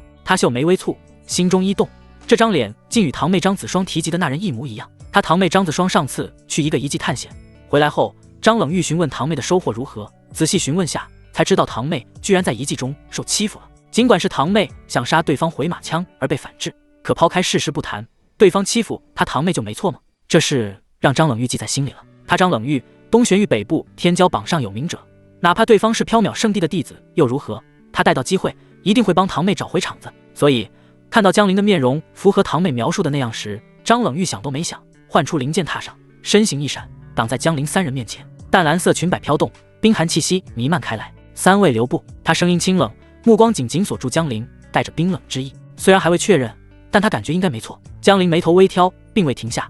陶仪与林雪也只是眼神戒备，显然不想理会。3人准备绕过张冷玉。这时候，张冷玉的其他5个同伴也纷纷御剑而来。见3人无视张冷玉，一旁的林峰顿时怒了。他是张冷玉的追求者，和张冷玉一样，都是气海境初期修为。这次和张冷玉一块组队，就是想看看有没有机会讨张师姐的欢心。现在机会送上门了。林峰身形一晃，拦在江林3人前方，双手抱胸，气焰嚣张的喝道：“没听见张师姐的话，给我站住！”江林眼神一冷，他现在只想赶紧找到青莲星火，没想到有人要自寻死路，临时锁定对方6人，随时准备出手。林峰见江林3人没说话，他厉声骂道：“不知死活的东西！”说完后，他脸色变化，看向张冷玉，柔声道：“张师姐，你尽管问他们，他们要是不识相，我待会就废了他们修为。”张冷玉眉头微蹙，并未阻止林峰的说法，他盯着江林问道：“我问你，你是否认识飞燕宗的张子双？”张子双，江林心中讶然，他当时没有杀掉张子双，便是打算放长线钓大鱼，看看以后有没有机会通过张子双来见到张冷玉。没想到现在直接就见到了，眼前这容貌绝美的冰属性女修，眉宇之间和张子双有6、7分相似，定然就是张子双的堂姐张冷玉，北部天骄榜排名96。他尚未开口，林峰不耐烦的一瞪眼：“小子，还不乖乖回答张师姐，否则我先废了你们！”江林眼中寒光一闪，灵念传音，直接动手速杀元丹镜。陶怡与林雪早有默契，在张冷玉拦住他们时，他们2个就在等待江林的命令。现在收到江林指令的刹那，他们身形顿时如鬼魅般爆射而出。陶怡直扑2名元丹境中期修士，幽冥鬼爪撕裂空气，直指咽喉要害。那2人猝不及防，刚要运转灵力防御，爪尖已穿透胸膛，心脏被当场捏碎，尸体掉了下去。林雪则是冲向2名元丹境后期，奔雷剑法催动到极致，雷光裹挟着剑气，瞬间洞穿其中1人眉心，另1人反应快些，躲开了致命一剑。电光火石间，3名飞燕宗弟子殒命，剩下3人脸色巨变，没想到对方竟如此狠辣，敢杀我飞燕宗的人！林峰怒喝一声，气海境初期的灵力爆发，手中出现一柄战刀，朝着林雪轰去。林雪身形一晃，雷灵力缠身，长剑迎上林峰的战刀，两者碰撞，爆发出剧烈的能量冲击。剩余的那个元丹境后期修士挥剑扑向陶怡，灵力灌注剑身，欲要为同门报仇。陶怡冷笑一声，幽冥鬼爪招招狠厉，爪影将对方的攻势尽数化解，反手为攻。张冷玉眼神冰冷，杀意毕现，你果然就是欺辱子双的那个登徒子，今日我便为他讨回公道。他冰属性灵力暴涨，身形化作一道残影，朝着江林急射而来。江林站在原地，脸色讥讽：“公道，分明是你那堂妹先动手，你这女人是非不分，不愧是那张子双的堂姐。”话音落下，元丹境初期的灵力缓缓运转，碎星弓悄然出现在手中。陶怡与那名元丹境后期修士激战正酣，爪锋不断撕裂对方防御，使其节节败退。林雪与林峰缠斗在一起，双方的武学碰撞此起彼伏，2人都是气海境初期，一时难分高下。张冷玉逼近江林，口中娇喝：“寒金刺！”寒金刺，玄阶中等武学，这是张冷玉赖以成名的绝技武学。正是凭借这招，他才能站稳北部天骄榜第96名的位置。无数冰棱凝聚成形，带着刺骨寒意射向江林，封锁其移动范围。陶怡见状想要支援，却被身前修士死死缠住，只能全力寻找破局之机。江林追风拿月步在空中遇剑也能展开，身形在冰棱间灵活穿梭，避开冰刺，同时拉满碎星弓。就在此时，那名元丹境后期修士露出破绽，陶怡抓住机会，爪尖刺穿其心脏，使其当场殒命。陶怡顾不得喘息，转身朝着江林赶来，周身灵力紊乱，显然消耗不小。张冷玉见陶怡支援，寒金刺威力陡增，冰棱数量翻倍，朝着2人同时笼罩而去。陶怡挡在江林身前，幽冥鬼爪凝聚灵力，击碎部分冰棱，却被寒气侵入体内，动作一致，扑哧，数道冰棱刺穿陶怡防御，他喷出一口鲜血，身形踉跄后退，气息瞬间萎靡。虽然他是元丹境后期，但他和拥有中等雷灵体的江林相比，还是差太多。江林趁着张冷玉全力攻击陶怡的间隙，9支碎星剑凝聚，狂暴雷灵力。星云9剑，江林低喝一声，9道雷光划破空气，带着刺耳呼啸，直指张冷玉。玄阶高等武学，星云9剑，4重境界，9剑齐放。张冷玉脸色巨变，这人居然会威力这么强横的武学。玄阶武学不是所有人都能学的，这种层次的武学对悟性要求非常高。张冷玉自诩悟性不错，所以才能领悟玄阶中等的冰晶刺。没想到今天遇到个悟性这么变态的，他仓促间指，来得及在身前凝聚出一面冰盾防御，然而冰盾被雷剑瞬间穿透。当，这是软甲。张冷玉携带的宝物自然不少，他身上穿着一件玄阶初等的软甲灵宝。江林面色不变，反而透着火热，竟是玄阶灵宝，不错，归我了。他对自己的星云9剑有着绝对自信。要知道，4重境界的星云9剑，其威力远超寻常玄阶高等武学。当当当，又是接连3箭射在张冷玉身上，每射一次，张冷玉脸上就白1分。当当当当，又是4箭，张冷玉终于扛不住，喷出一口鲜血。软甲还在身上，并未洞穿，可雷剑那恐怖的冲击力，哪怕有着软甲削弱，依旧让他挡不住。鲜血飞溅，他身形倒飞出去。这时候最后一剑，也是威力最强的一剑，江林依旧还是射在老位置。张冷玉浑身冰灵力萎靡，捂着伤口，满脸惊骇，不敢置信江林剑术如此霸道。林雪与林峰的战斗仍在继续，2人都已负伤，灵力碰撞声不绝于耳。江陵看着重伤的陶仪，又望向倒地的张冷玉，这北部天骄榜96名，似乎也没什么了不起。他再次举起碎星弓，雷灵力涌入剑身，准备让张冷玉伤得再重一点，好方便他接下来的奴役操作。林峰见状怒吼，爆发全身灵力化逼退林雪，朝着江陵冲来，就伤张师姐。林雪身形一闪，紧随其后，口中娇喝：“哪里走！”江陵的星云九剑碎再次射出，速度快如闪电。不过这一次只有3剑，因为目标临时换成了这个林峰。气海境初期的威胁大了点，但有林雪配合，3剑足矣。林峰哪里想到江陵会临时调转攻击对象？星云九剑讲究的就是一个攻击力足够强，速度足够快。3支碎星剑破空而来，林峰只来得及用手中战刀劈开第1剑。正当他准备格挡第2剑时，林雪的剑斩了过来。作为3剑门的剑修，林雪的攻击力毋庸置疑。此刻林峰若要格挡第2支碎星剑，就要被林雪的剑命中要害。若选择格挡林雪，那第2支碎星剑就设定他了。没有时间思考，林峰下意识选择了挡住同样是气海境初期修为的林雪。战刀与灵剑对碰，碎星剑击穿林峰左肩，在他左肩上炸出一个血洞。林雪抓住机会，长剑刺穿林峰胸膛。正当林雪要杀掉林峰时，江陵心中一动，叫停了他。他想看奴役印法能否把林峰也奴役，只要把林峰打成濒死状态即可尝试。如果能成功，他身边的战力就更多了。至于如何处置张冷玉，自然是和陶仪还有林雪一样，解决掉林峰。林雪转身冲向张冷玉，剑光闪烁，欲要斩草除根。张冷玉眼中闪过绝望，没想到自己带着5名飞燕宗高手也会落得如此下场。林雪，你疯了！陶仪抱着受伤的胳膊挡住林雪。林雪一愣，不明所以。陶仪灵念传音：“你啊，要记住，这种好看的女修命运如何，要看我们主人的命令。主人明显是想让她像我们这样，都成为主人的女奴，为主人效力才对。”林雪这才急忙看向江陵，想解释什么。江陵摆摆手：“行了，退下。”江陵拍了拍陶仪的屁股，也让她让开。陶仪乖乖退到一旁。江陵来到张冷玉面前，居高临下问道：“张子双是你堂妹？”张冷玉咬牙切齿，姣好的容颜上满是不甘，以欺辱我堂妹，如今又打伤我，杀我飞燕宗弟子。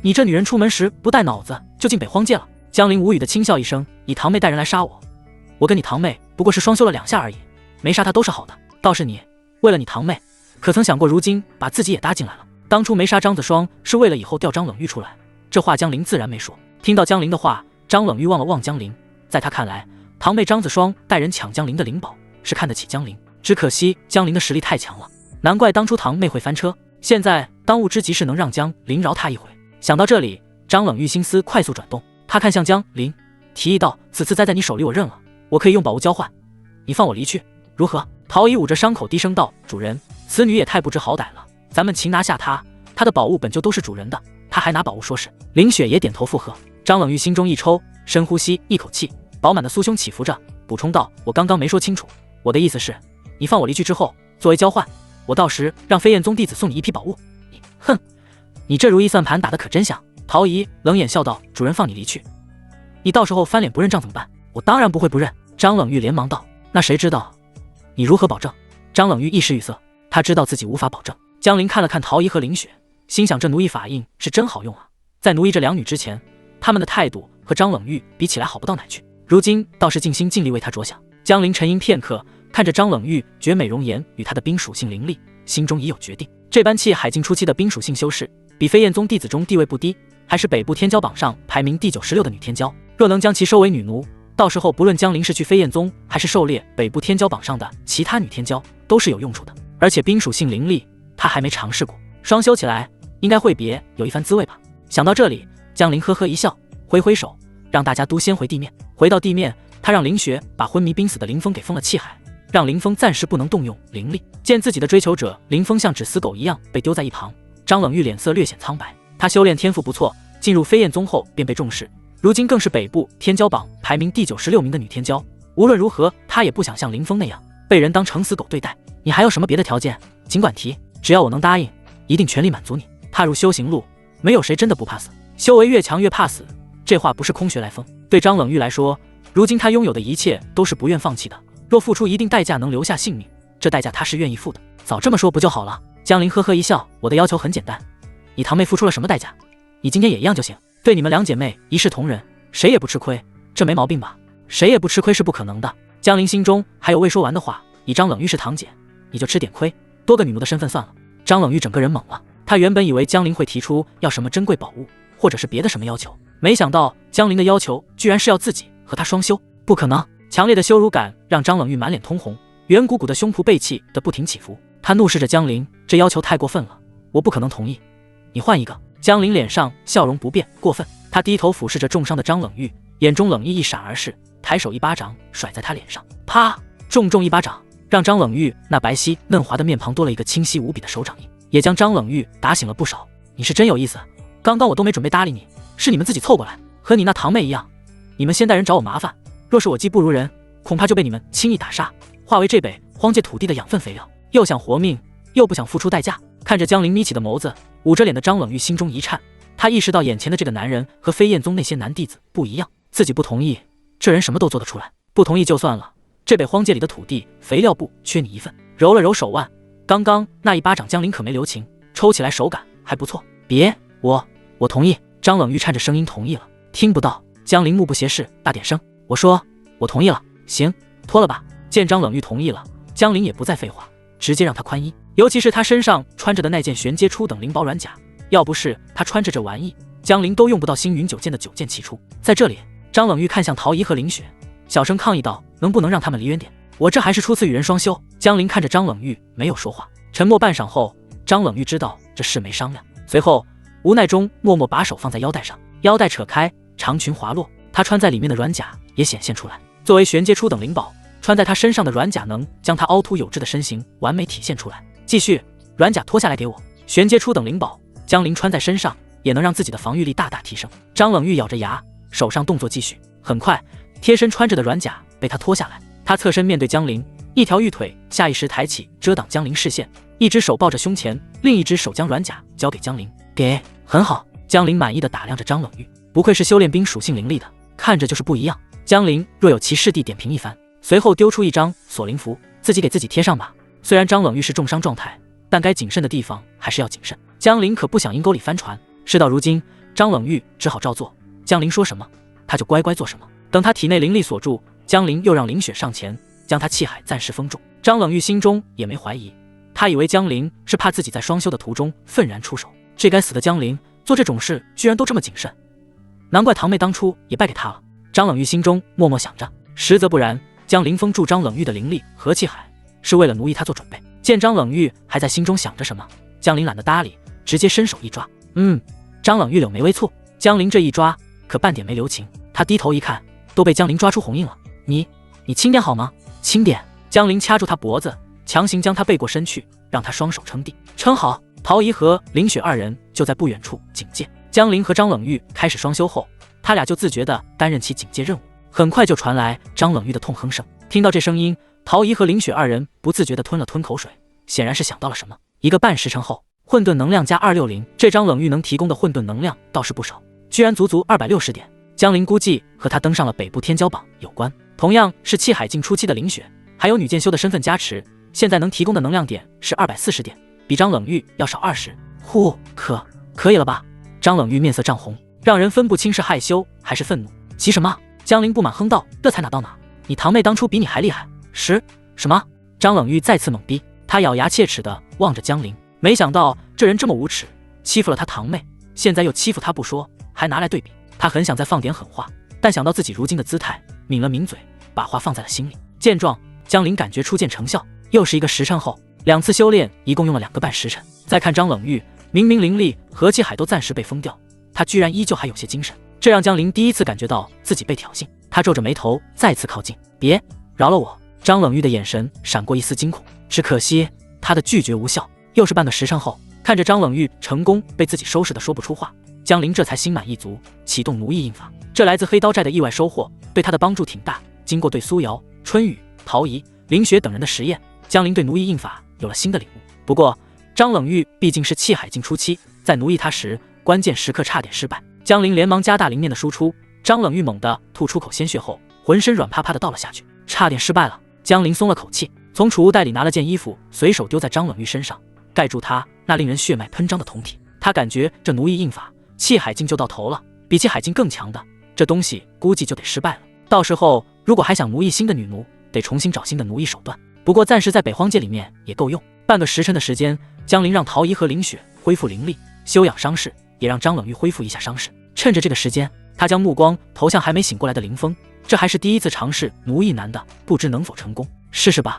很快，林峰身体忽然僵直，整个人直挺挺倒了。没错，江林失败了，这也是他第一次失败。灵念还是不够，下次奴役不能这么频繁，吸取教训。看了看倒在地上的林峰，江林手掌一吸，将他的储物袋吸走。虽然林峰死了，不过也算是做了贡献，让江林奴役他人的经验多了点。旁边经过半个时辰的休养和灵丹辅助，张冷玉的伤势得到控制，体内灵力也恢复了一部分。他俏生生地站在旁边，对江林恭敬行礼道：“张冷玉，见过主人。你们状态如何了？”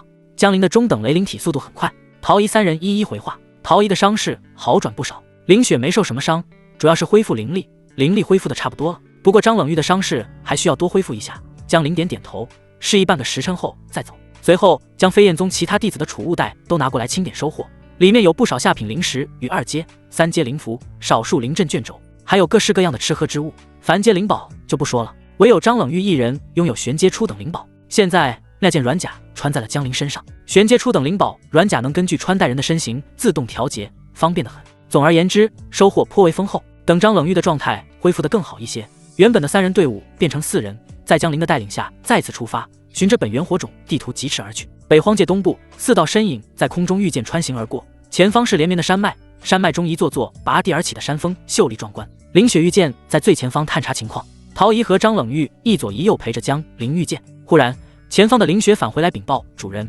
前方有几十位修士的灵力波动，他们似乎发现了什么东西，看来运气来了挡也挡不住。”江林笑了笑，让林雪带路。在北荒界中发现的任何修炼资源都是宝物。4道身影陡然加速，化作一道道流光，飞快冲进群山中。群山中某处山峰上有着瀑布落下，瀑布下方一汪氤氲着白雾的池水静静流淌，池中水流并非普通池水，而是透着一股淡蓝。显然这池子底下有什么东西影响了池水颜色，也顺带影响了池水质量，让这原本应该是普通池水的池子变得不一样了。池边围聚着数十名修士，个个气息强横，正满脸通红的争论不休，剑拔弩张。在那些争论不休的人之外，最靠近池子的还有好几位气息强横的修士，这几位都是已经确定好能有资格进入池中浸泡的人选，其中就有3剑门弟子扛鼎弟子，手持一柄纯黑色灵剑的林月霜，还有一位是飞燕宗进入北荒界的最强弟子乌妹儿，还有另外2位实力强大、气息波动在气海境中期的男子。嘻嘻，林月霜，你说我们的运气怎么这么好？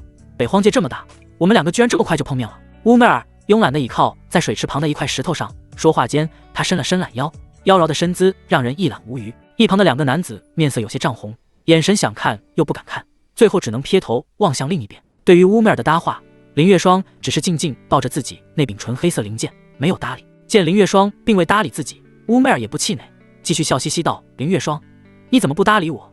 是怕看我眼睛中我的媚术吗？放心啦，你的实力这么厉害，我的媚术对你不起作用呢，不用这么担心。”见林月霜依旧没搭话，乌妹儿撇撇嘴，无聊，像个哑巴。自说自话了一会儿后，乌妹儿将目光投向一旁的2位气海境中期男子，招招手，眼中带笑的开口：“2位实力不弱呀，等吸收完灵池中的灵髓后，要不要和我一起双修啊？我知道一种双修之法，修炼过程特别美妙哟。”说完还朝着这2人眨眨眼。乌妹儿的声音中似乎带着某种魔力，听到他的话语，2个男子感觉身体都有反应了，面色有点涨红，心中暗骂一声：“妖精！”林月霜敢不搭理乌妹儿，他们2个可不敢，眼睛看向别处，双手抱拳，笑道：“妹儿姑娘说笑了，我等哪里能入你的眼？这双修之法，妹儿姑娘还是寻找他人吧，我也不太适合。”见2人这么说，乌妹儿哼笑一声，有色心没色胆的家伙。这时候江林4人也来到了池子附近，灵念已经扫到了那特殊池子，那是灵髓池。张冷玉低声惊呼，美眸中闪过炽热，灵髓乃天地精华所化，修炼效果远超灵石。陶仪也面露惊色，主人，传闻灵髓池浸泡1刻钟，抵得上苦修1月，难怪那些人都在争抢。林雪握紧长剑，皱眉道：“看这阵仗，怕是池水中浸泡的名额成了争抢的焦点。”江林微微颔首，灵石扫过灵髓池，发现池水表面萦绕着一层无形屏障，这无形屏障上看样子顶多能供10人上去修炼吸收，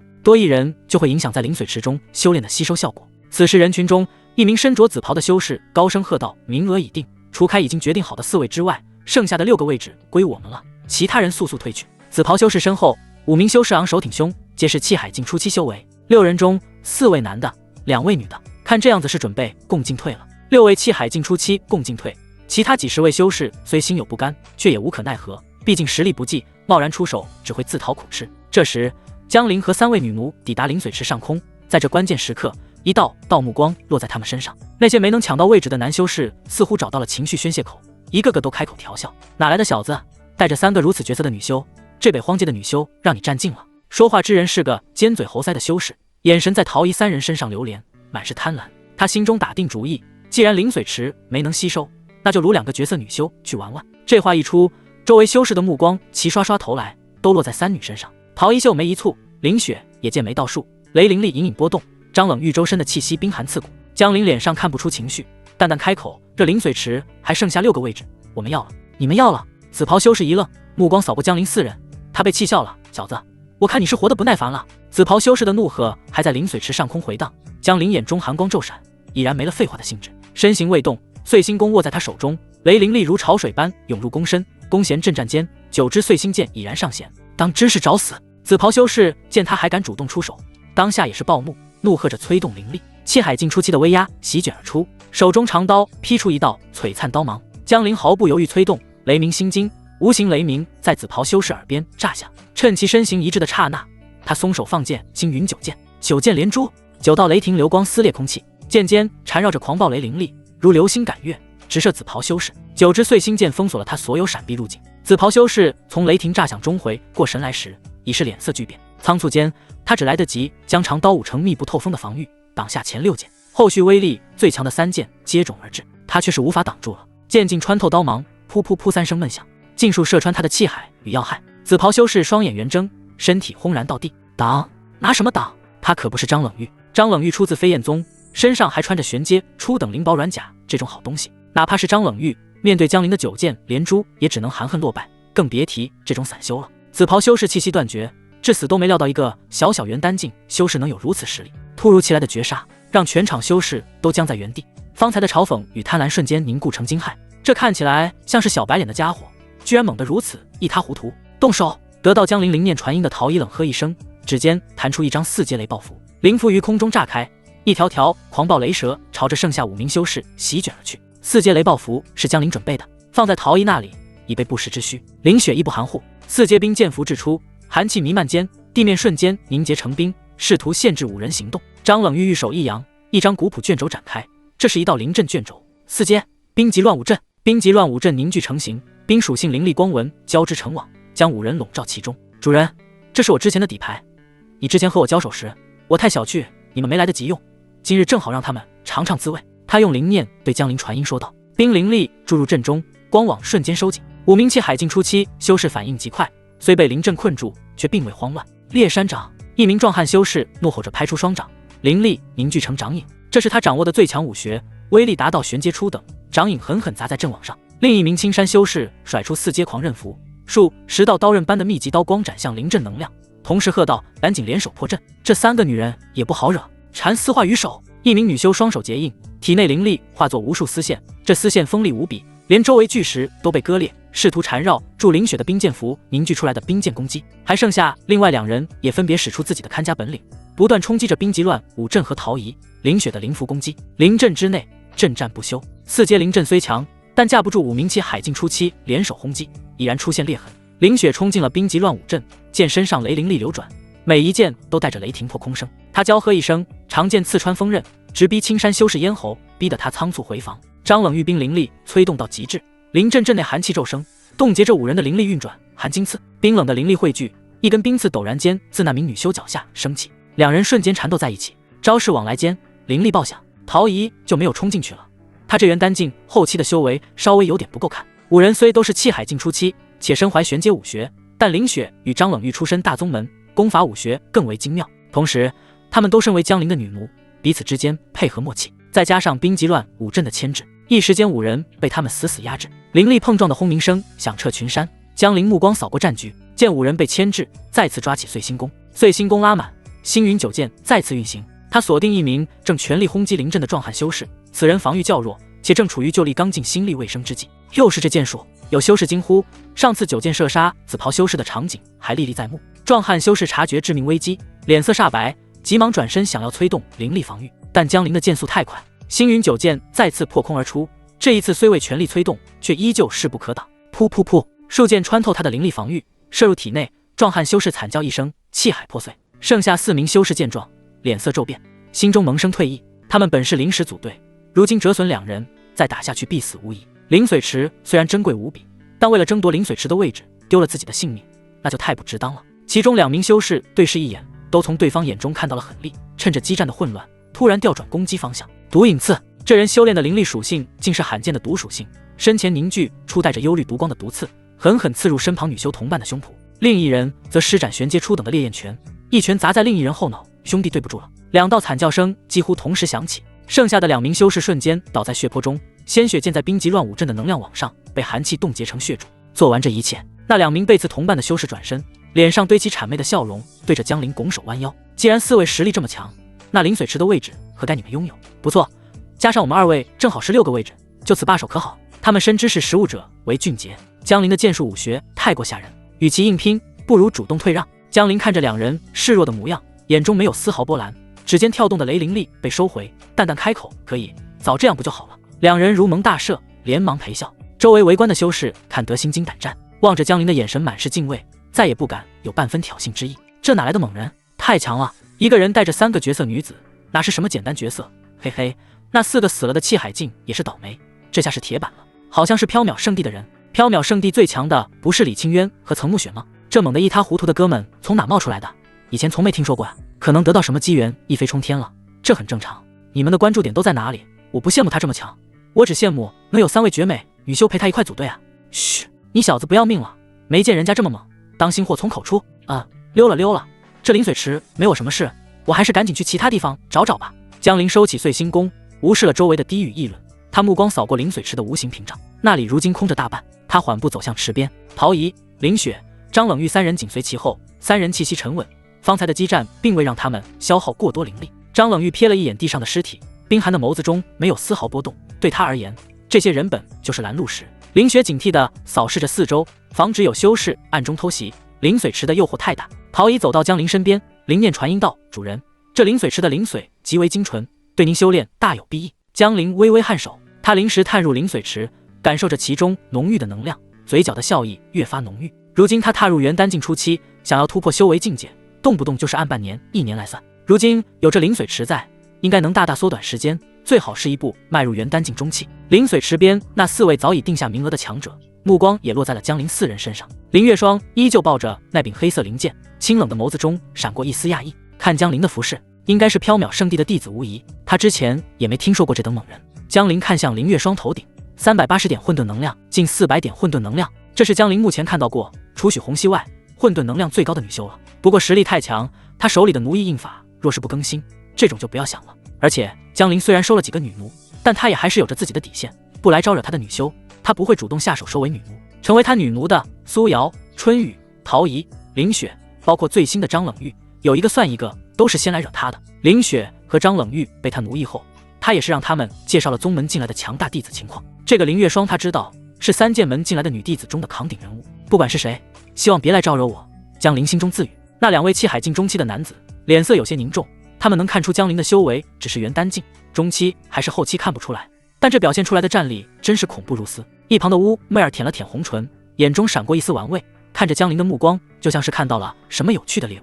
嘻嘻，和这种小帅哥双修，体验应该会相当不错呢。江陵4人占据灵水池4个位置的举动，并未引来林月霜等人的反对，毕竟实力为尊，江陵4人足以配得上这名额。周围残留的修士见大势已定，一个个也不再停留，纷纷踏上灵剑，施展御剑术，化作流光离去。他们倒是想留在这里，但接下来拥有吸收位置的10人肯定要开始修炼了，他们再留在这里就是逼他们出手。与其把时间浪费在这里，不如去其他地方看看有没有可能再找到一些资源。于是灵水池很快便恢复了平静。灵水池上空的无形屏障在10人盘膝坐下后，缓缓亮起一层淡淡的光晕，将浓郁的灵水能量锁在池中。乌妹儿慵懒地伸了个懒腰，她本就穿着一身紧身的红衣，此刻动作间更是将曼妙的身姿展现得淋漓尽致。她瞥了一眼身旁正襟危坐的林月霜，笑嘻嘻道：“月霜姐姐，这小子倒是有趣，元丹境的修为却能斩杀气海境初期。”林月霜眼皮都没抬一下，清冷的声音带着一丝疏离：“能进北荒界的人卧虎藏龙，有此战力不足为奇。”对于乌妹儿，林月霜保持警惕，别看她称呼自己为姐姐，一旦有下手的机会，恐怕乌妹儿会毫不留情。乌妹儿撇撇嘴，她对林月霜的冷淡有些不满，转而将目光投向江陵，眼中媚光盈盈。“喂，小帅哥，你叫什么名字？要不要姐姐罩着你啊？”乌妹儿的声音柔媚入骨，带着一丝蛊惑之意。江陵缓缓睁开双眼，目光落在乌妹儿身上，原本没打算搭理，不过看在她头顶上有360点混沌能量的份上，还是笑了笑，说出了名字。这女人修炼地功法有点特殊，说话时让人有点想入非非。张冷玉和他说过，乌妹儿修炼地功法是魅惑类，好在江陵修炼了奴役印法，对魅惑类手段天然有很强的抵抗力，这算是那奴役印法天然的好处吧。毕竟是邪修手段，有些特殊之处很正常。他的目光再次从乌妹儿身上一扫而过，那300多点混沌能量格外刺眼。乌妹儿见江陵居然敢直视自己，眼里有些诧异，毕竟大多数男人在他的注视下都会忍不住脸红心跳，尤其是修为不如自己的男子。江陵，乌妹儿轻念着这个名字，笑容越发妩媚。好名字，姐姐叫乌妹儿，飞燕宗的，和冷玉妹妹还是同门呢。张冷玉听到这话，眉头微不可察地皱了一下，却并未开口，只是暗中用灵念传音给江陵主人。这乌妹儿修炼的仙魅诀非常可怕，尤其是对男子来说，据说能无形中引导男子做出一些事来。江陵让张冷玉稍安勿躁，张冷玉没出声，乌妹儿也不在意，她扭动着腰肢，缓缓朝着江陵的方向挪了挪，声音压得极低：“江陵小弟弟，姐姐有个好提议，要不要听听？”江陵心中一动，知道这女人定然没安好心，却还是淡淡道：“说来听听。”嘻嘻，乌妹儿凑近江陵，吐气如兰：“等我们吸收完灵髓能量，不如找个安静的地方，切磋一下双修之术。姐姐的双修之法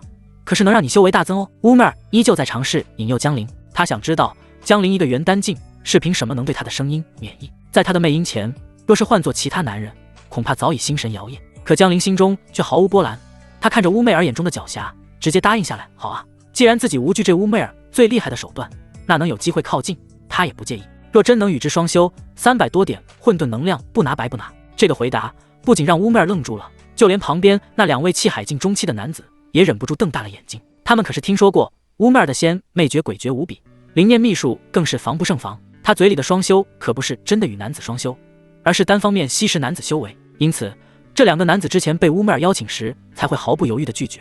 此刻见江陵答应得如此干脆，心中皆是暗道：这小子怕是要栽了。他们不会出声提醒。看到江陵身旁3个绝色女子陪伴，他们心里嫉妒，很期待看到江陵殒命。若是江陵死了，那他身旁的3个绝色女子，他们就不客气了。想到这里，他们2人心中升起一抹邪淫之意。林月霜听到2人的对话，清冷的眸子中终于闪过一丝波动，他缓缓转过头看向江陵，这是他第一次正眼打量江陵。江陵一袭青衫，身形挺拔，面容俊朗，眉宇间带着与年龄不符的沉稳，嘴角噙着一丝自信微笑，这让林月霜心中疑惑，他没道理没听过乌妹儿的手段，居然如此干脆的答应。想了一会儿，想不明白，他的目光转而落在林雪身上，清冷的声音用灵念传给林雪：“林雪师妹，你怎会与这些人组队？”2人都是出自3剑门，林月霜是知道林雪的，也知道林雪一直以他为目标。没记错的话，林雪好像是有队友的。林雪闻言也是用灵念回应：“林师姐，我之前在抢夺资源时遇险，幸得江陵出手相救，他实力强横，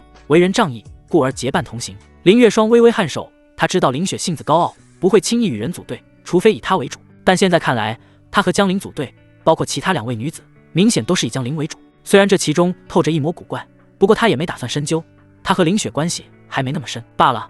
林月霜淡淡道：“既然没和同门师兄妹组队，那你多加小心，谢师姐关心。”林雪想了想，主人好像有多收女奴的打算，他在想能不能为主人创造将林月霜收为女奴的条件。不过想了想后，他放弃了。林月霜的实力太强，恐怕都快气海境后期，而且他生性比较谨慎。这时，其中一位气海境中期的男子站起身，对着众人抱拳道：“诸位，我们马上就要吸收灵髓能量，既然大家有缘在此修炼，当以和为贵。”他顿了顿，继续说道：“我提议，在吸收灵髓期间，任何人不得擅自出手，否则其余9人联手共诛之。”此言甚合我意。另一位气海境中期男子立刻附和，他可不想在修炼时被人偷袭。乌妹儿笑嘻嘻道：“没问题啊，姐姐我最好说话了。”林月霜依旧闭着眼睛，只是淡淡吐出2个字：“同意。”江陵也点了点头：“可以。”见众人都无异议，那名男子满意的点点头。10人的目光再次投向灵髓池。这时，灵髓池的能量似乎有沸腾之势，这正是最适合吸收的时机。灵髓池中的能量已经满到外溢了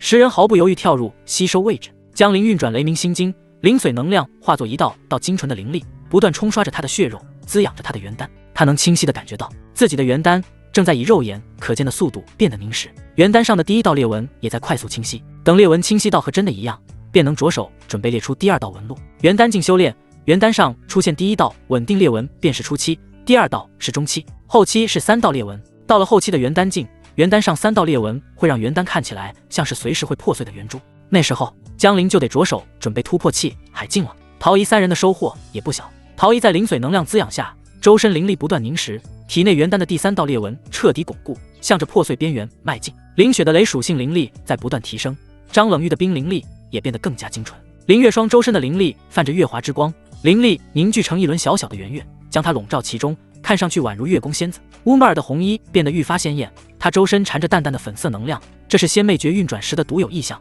魅惑人于无形之中。那2位气海境中期的男子也在贪婪吸收着更多能量，冲击更高的境界。不知过了多久，乌麦尔悄然睁开了双眼，他的目光在众人身上扫过，最后落在江陵身上。江陵之前的星云九剑给他很深刻的印象，这是一门威力超强的剑术武学，而且江陵似乎还能左右另外3位女子，自己要找人暂时合作，江陵就是最合适的人选。他缓缓站起身，池水没过他的腰肢，湿哒哒的红衣紧贴着肌肤，将其凹凸有致的身材勾勒得若隐若现，妩媚之意体现得淋漓尽致。他悄无声息地游到江陵身边，俯下身，在他耳边柔声道：“小弟弟，姐姐有个好主意，要不要听听？”江陵睁开眼，乌麦尔舔了舔嘴唇，声音带着一丝诱惑：“我们联手，把那2个气海境中期的男的干掉。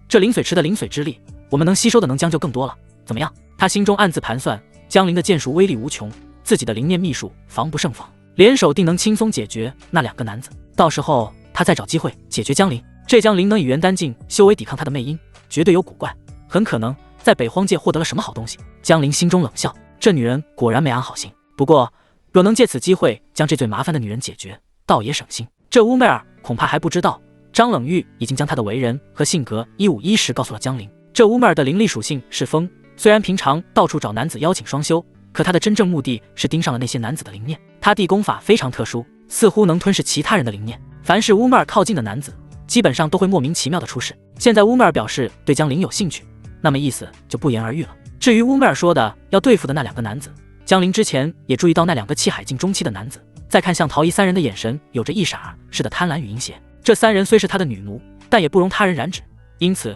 在这灵髓池内，自己迟早要和他们对上。既然乌梅尔主动送上门来，正好可以借他的手先引爆这场冲突，因此江陵面上不动声色，淡淡吐出2个字：好啊。乌梅尔见他答应得如此干脆，眼中闪过一丝得意与轻蔑。在他看来，江陵虽然对他的魅音有所抵御，但却又被他的容貌折服，正好可以利用。表面和乌梅尔委以虚舌，实际上江陵已用灵石将他的计划传给陶仪3人，待会听我命令，准备动手，目标乌梅尔。江陵声音在林雪和张冷玉脑中响起，3女心中一惊，表面上依旧闭目修炼，气息平稳，暗中却已将灵力运转到了极致。乌梅尔见江陵点头，不再犹豫，他悄然后退半步，双目微沉，仙魅诀全力运转，灵念之力如潮水般涌出，化作一条无形的灵念巨蟒。那2位男子本该有着警惕心，可这是他们第一次用灵髓修炼，如此爽快的修炼体验让他们下意识有所疏忽。直到灵念巨蟒缠住了其中一个男子，男子浑身一颤，他的灵念似乎看到了什么极为美好的事物，可紧接着脸色骤然惨白，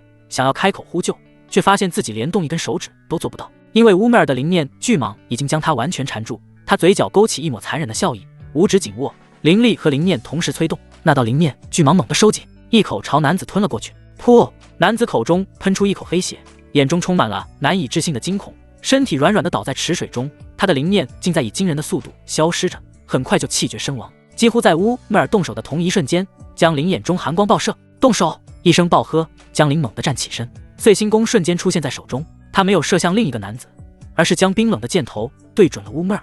雷灵力疯狂涌入，9支碎星剑凝聚成型，狂暴的气息让池水都为之沸腾。星云9剑，9道裹挟着毁灭气息的雷光撕裂空气，直扑乌梅尔面门。乌梅尔脸色巨变，他完全没料到江陵不按套路出牌，明明说的让他对付另一个男子，结果他居然突然对自己动手。这一剑的时机、角度都妙到颠毫，正是他灵力外放，就离刚劲心力未生之际。你！乌梅尔又惊又怒，仓促间根本来不及凝聚防御，电光石火间，他只能从储物戒中抓出一张黄色符箓，灵力灌入，4阶灵符，风之壁垒。他娇喝一声，身前涌现出一面由无数青色锋刃交织而成的旋转壁垒，防御力惊人。噗噗噗噗噗，碎星剑接连撞在风之壁垒上，狂暴的雷灵力与锋刃剧烈碰撞，发出一连串刺耳的爆响。风之壁垒剧烈震颤，无数锋刃被雷电摧毁，但也成功挡下了前5支剑。然而后续4剑威力不减，轰然炸碎了风之壁垒，最后威力最大的2支于是未决，狠狠射穿乌梅尔的肩膀。啊！乌梅尔惨叫一声，鲜血瞬间染红了他的衣襟，身形被巨大的冲击力带得倒飞出去，撞在灵髓池的无形屏障上。几乎在江陵动手的同时，陶仪、林雪、张冷玉三人也发动了雷霆攻势。幽冥鬼爪，陶仪身形如鬼魅般凄劲，漆黑的爪芒抓向乌妹儿的丹田气海。冰魄掌，张冷玉玉手拍出，极致的寒气瞬间冻结了乌妹儿周围的池水，数道冰刺封锁他所有退路。雷破剑，林雪的长剑则化作一道璀璨的雷光，后发先至，直指乌妹儿的咽喉。这突如其来的围攻让乌妹儿魂飞魄散，她终于明白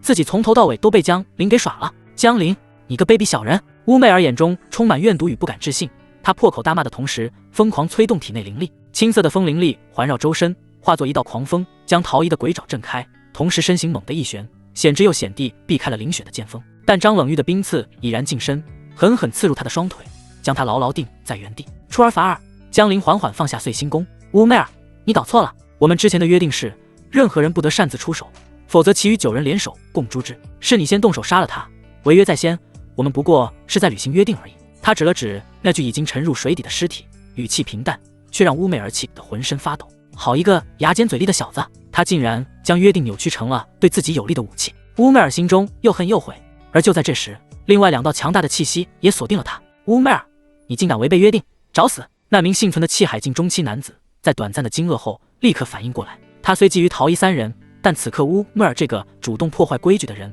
才是最大的威胁。他怒吼一声，一拳轰出，炽热的拳风化作一尊火焰巨拳，狠狠砸向乌妹儿。与此同时，一直沉默的林月霜也动了，他睁开双眼，手中那柄纯黑色的灵剑瞬间出鞘。灵剑通体漆黑，没有任何多余的装饰，却散发着一股令人心悸的死寂气息。玄阶高等灵宝，寂灭灵剑，月影无痕。林月霜脚尖一点，身形化作一道虚幻的月影，悄无声息地出现在乌妹儿身后。寂灭灵剑上没有华丽的灵力波动，只有纯粹到极致的锋锐与死寂。一剑刺向乌妹儿的后心，这一剑仿佛能斩断世间万物，连光线都为之暗淡。前后夹击，上中下3路全被封锁，想杀我没那么容易。乌妹儿眼中闪过一丝疯狂，她猛地一拍胸脯，一口精血喷在另一张青色的灵符上。风行万里，灵符瞬间爆发出刺眼的青光，狂暴的风灵力将它包裹，形成一道巨大的青色龙卷风。龙卷风的威力极强，将林月霜的寂灭灵剑震开，同时也吹飞了那名男子的火焰巨拳。陶仪3人的攻击也被尽数化解。借着这股推力，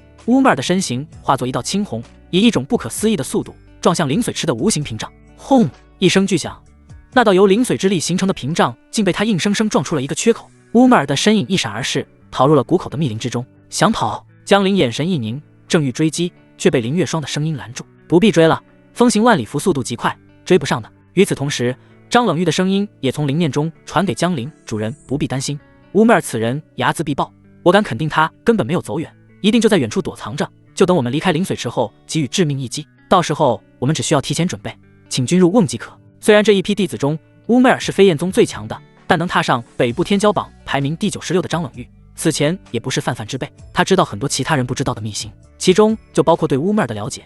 听到张冷玉这么说，江陵倒是不急了。刚刚他的灵念一直在注意被乌妹儿攻击的那个男子，确定他的灵念有古怪，这种能吞噬他人灵念的手段着实让他眼热不已。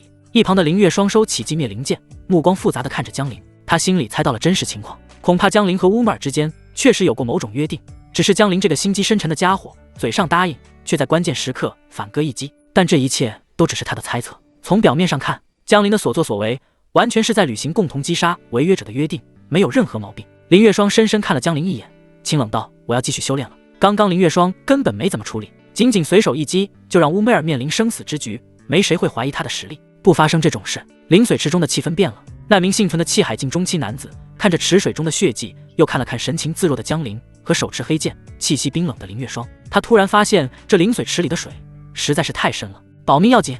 他深吸一口气，对着江陵和林月霜抱了抱拳，沉声道：诸位，这灵髓池与在下无缘，先行告辞了。说完，他不再犹豫，转身化作踏上灵剑，头也不回地离开了灵髓池。和他同样修为的气海境中期被乌妹儿那样秒了，给他心里打出了退堂鼓。眨眼之间，原本10人的灵髓池只剩下了江陵4人以及林月霜，气氛一时间有些诡异。江陵缓缓走到池边，将那名死去男子掉落的储物戒捡起，灵石一扫，脸上浮现淡淡的笑容。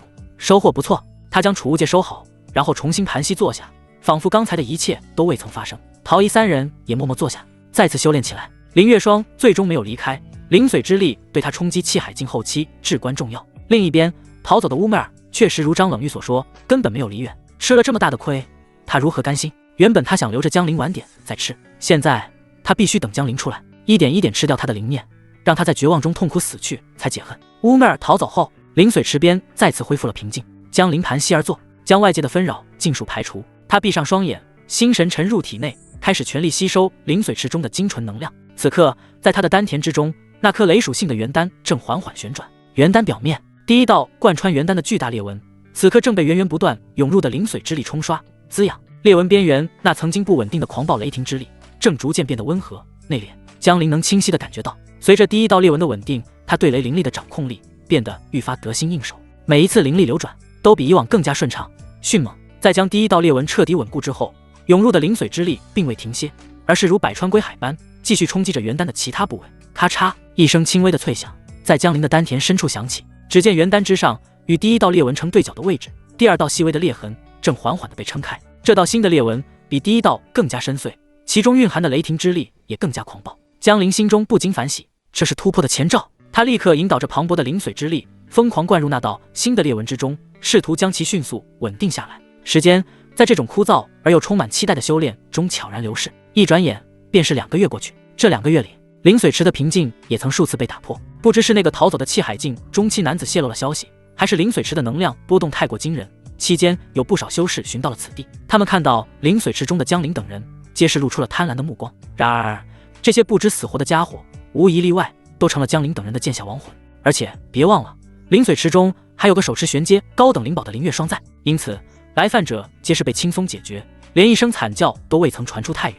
随着一次次战斗，江陵4人的气息也在发生着翻天覆地的变化。这一日，灵水池上空的天地灵气忽然变得狂暴起来，疯狂地朝着江陵体内涌入。他周身环绕的雷光由原本的淡蓝色逐渐转变为深蓝，散发着令人心悸的威压。这股气息远超同阶元丹境。丹田之中，那颗雷霆元丹上的第2道裂纹终于被彻底稳固下来。2道裂纹相互辉映，元丹的体积虽然没有增大，但其内蕴含的能量却比之前翻了不止1倍。元丹境中期成了。江陵缓缓睁开双眼，眸中闪过一丝精芒，感受着体内暴涨的力量，他露出满意笑容。他能感觉到此刻的自己，即便是面对气海境中期的修士，也有信心一战。与此同时，旁边的陶仪和张冷玉也相继睁开了双眼。陶仪身上的气息沉稳而强大，显然已经成功突破到了气海境初期，而张冷玉更加恐怖，他周身的寒气几乎要将空间冻结，一股比之前强横数倍的冰灵力波动扩散开来。他竟是从气海境初期一举突破到了气海境中期。唯有林雪气息虽然比之前更加凝练，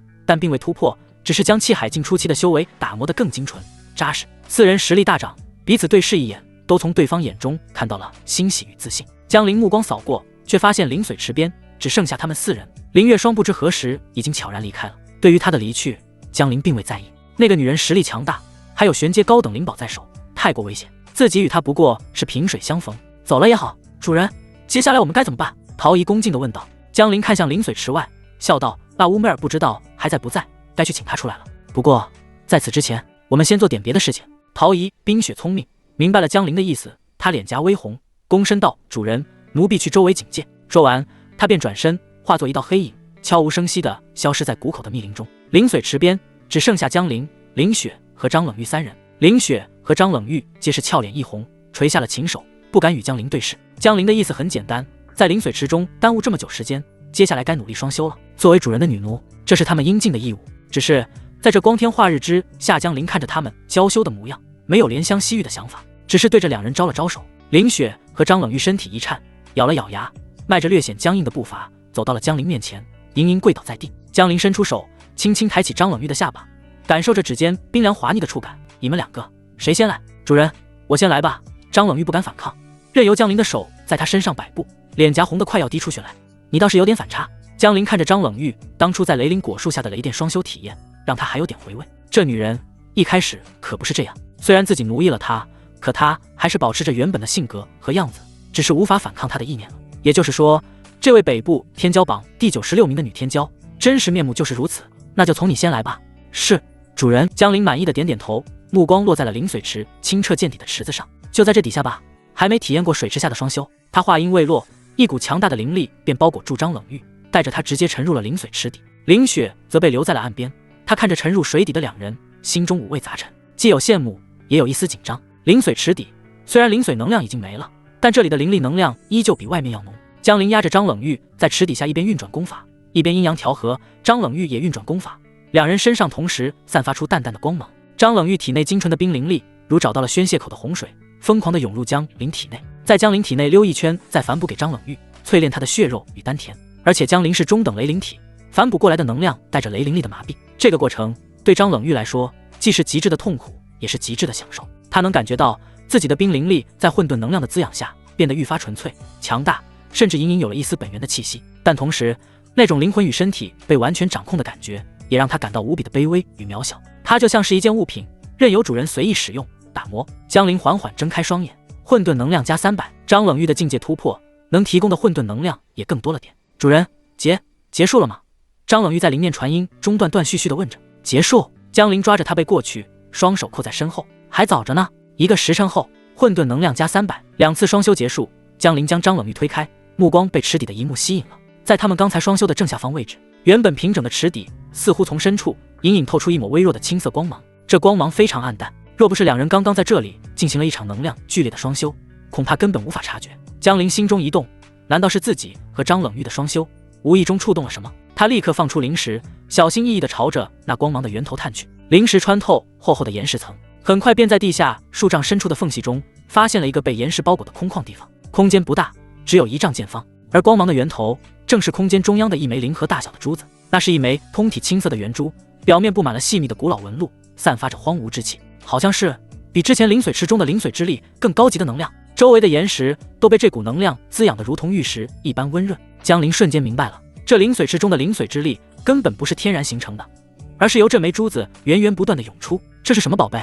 江林心中大喜，他立刻运转灵力，对着身下的岩石轻轻一震，轰隆，那个被包裹的空间和其中的青色圆珠缓缓漂浮起来。江林探手一抓，将那枚圆珠射入手中，入手温润，一股精纯至极的能量顺着掌心涌入体内，让他精神一振。好宝贝！江林心中赞叹，就叫你灵髓珠吧。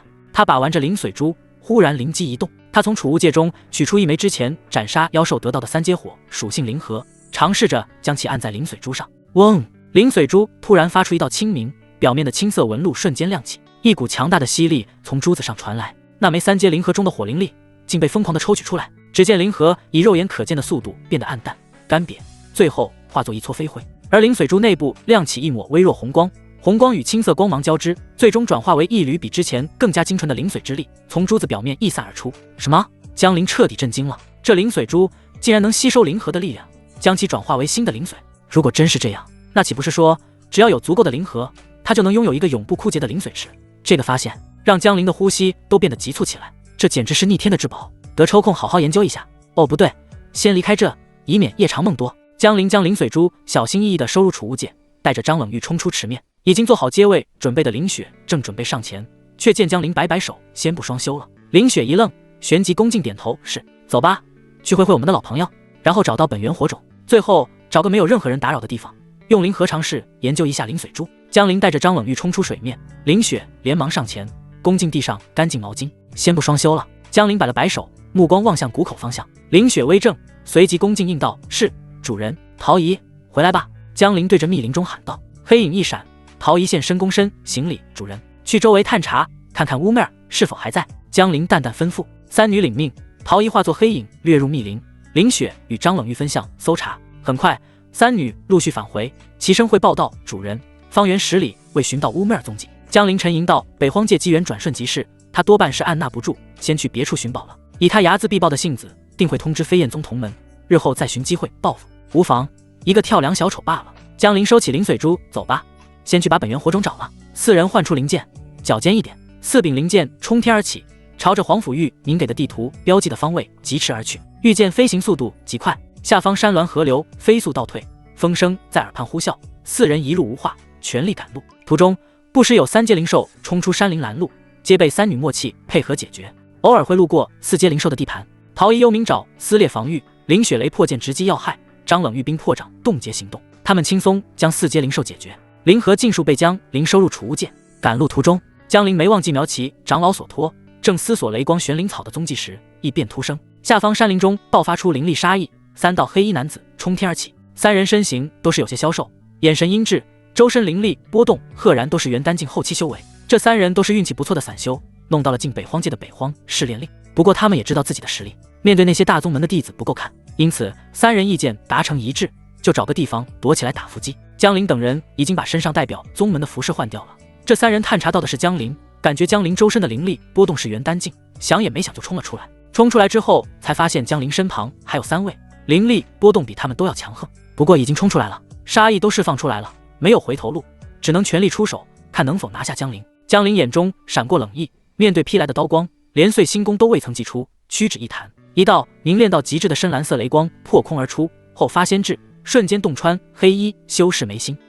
修士身体僵在半空，眼中满是难以置信的惊恐，以及元丹境后期竟被同阶元丹境一个弹指给秒杀了，尸体重重坠落山林。江林掌心一吸，将其储物戒射入手中，灵石探入后面漏惊喜。储物戒内除了些许灵石，还有许多炼丹的灵药，其中有6株雷光玄灵草，雷光玄灵草泛着淡紫雷光。除了炼丹的，还有不少炼器的材料，比如3阶材料赤阳铁，4阶材料紫阳石，皆是比较稀有的难得好物，得来全不费功夫。江林心情大好，苗齐长老只需2株，剩余4株是赚的。收起储物戒，4人继续赶路。好几天后，灵剑上的江林忽然皱眉，前方修士怎么越来越多了？陶仪凝神感应主人所言极是，已遇到15波修士，皆朝着同一方向行进。张冷玉补充道，晋北荒界的多是元丹境，气海境已是凤毛麟角，我们遇到的修士中却有不少是气海境，这般聚集实属异常。江林拦下别人问问，林雪抱拳领命。很快他拦住好几个赶路的元丹境，这几个元丹境被拦路的林雪给吓了一跳，感受到林雪的灵力波动比他们都要强横后，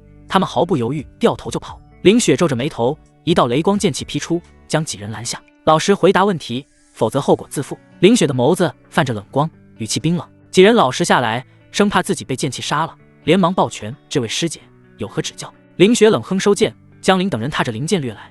江林问道，为何这么多修士往这边赶？几人这才明白，原来画室人是江林。他们又轻轻扫了一眼陶仪和张冷玉，心里对江林羡慕的同时，嘴上却第一时间回话，是青莲心火。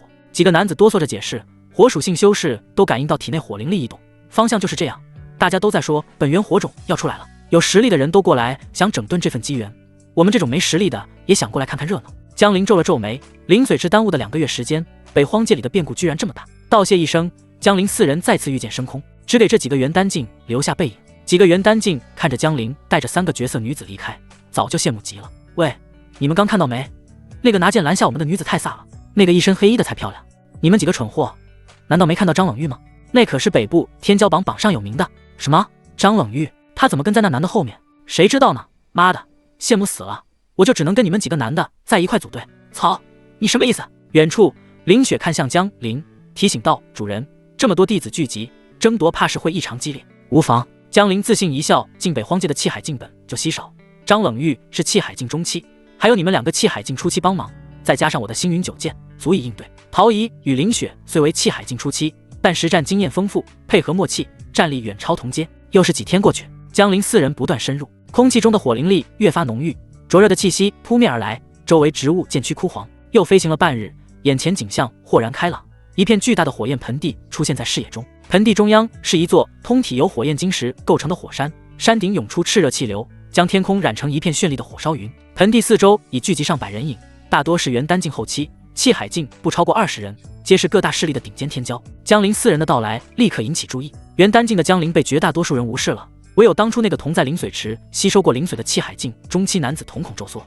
想了想，他没有出声，他巴不得其他人招惹江林，然后被江林杀了，这样能少很多潜在竞争对手。众人更多的目光是落在张冷玉身上，气海境中期的灵力波动可是很强的。江林的目光穿过人群，瞥见了3道熟悉的身影，皆是缥缈圣地弟子。左侧，李清渊身着一袭贴身的白色长裙，身姿窈窕，肌肤胜雪。他长发披肩，发间仅簪一只白玉簪，气质有些空灵。看到江林时，李清渊柳眉微蹙。他还记得自己的死对头曾暮雪当初特别关注过江林，没想到这江林在北荒界中不但没死，连这里都找来了。曾暮雪就在李清渊不远处，一袭粉衣裹身，体态丰腴婀娜，似一朵带刺玫瑰，美艳却暗藏锋芒。瞥见江林时，曾暮雪很是惊讶，心中暗道：这小子居然还没死，那正好。他想起江玉晨的嘱托，只要在北荒界杀了江林，便能得到丰厚报酬。原本他没准备专门寻找江林，毕竟机缘要紧，不值得专门去找江林。如今遇到了，那顺手杀了倒是不错。江林见曾暮雪的眼神，便知道这娘们绝对在考虑怎么对他下手。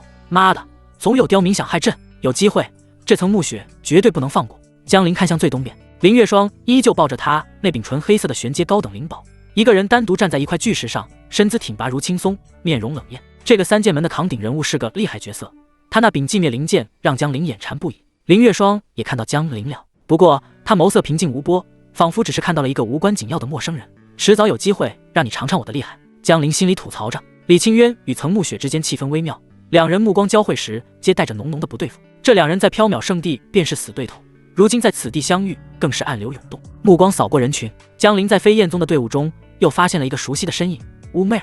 他原本的红衣换成了飞燕宗弟子服，站在众多飞燕宗弟子前面。乌媚儿目光怨毒地盯着江陵。之前江陵重伤他，让他花了很多时间来疗伤，导致根本没时间去寻找宝物。如果有机会，他肯定也会毫不犹豫地对江陵下杀手。江陵对此毫不在意，他是仇多不压身，当时不对乌媚儿出手，这乌媚儿绝对也会对他出手。他的视线紧紧锁定了那座火焰山，青莲星火就在那里面。江陵心中暗道，皇甫玉宁给的地图终点正是这座火焰山。这时乌媚儿忽然站出来，看向四方修士，他盈盈一笑，各位，既然大家都到这里来，想必是对那火种榜排名99的青莲星火感兴趣，我有个建议，大家听听如何？乌媚儿的提议立刻引起了在场不少修士的附和。媚儿师姐有话，但说无妨。一名元丹境后期的青年高声喊道，眼中满是献媚。不错，媚儿师姐乃是北部天骄榜第73名，实力强横，飞燕宗的实力更是毋庸置疑。不知媚儿师姐有何高见？众人纷纷响应，显然对乌媚儿颇为信服。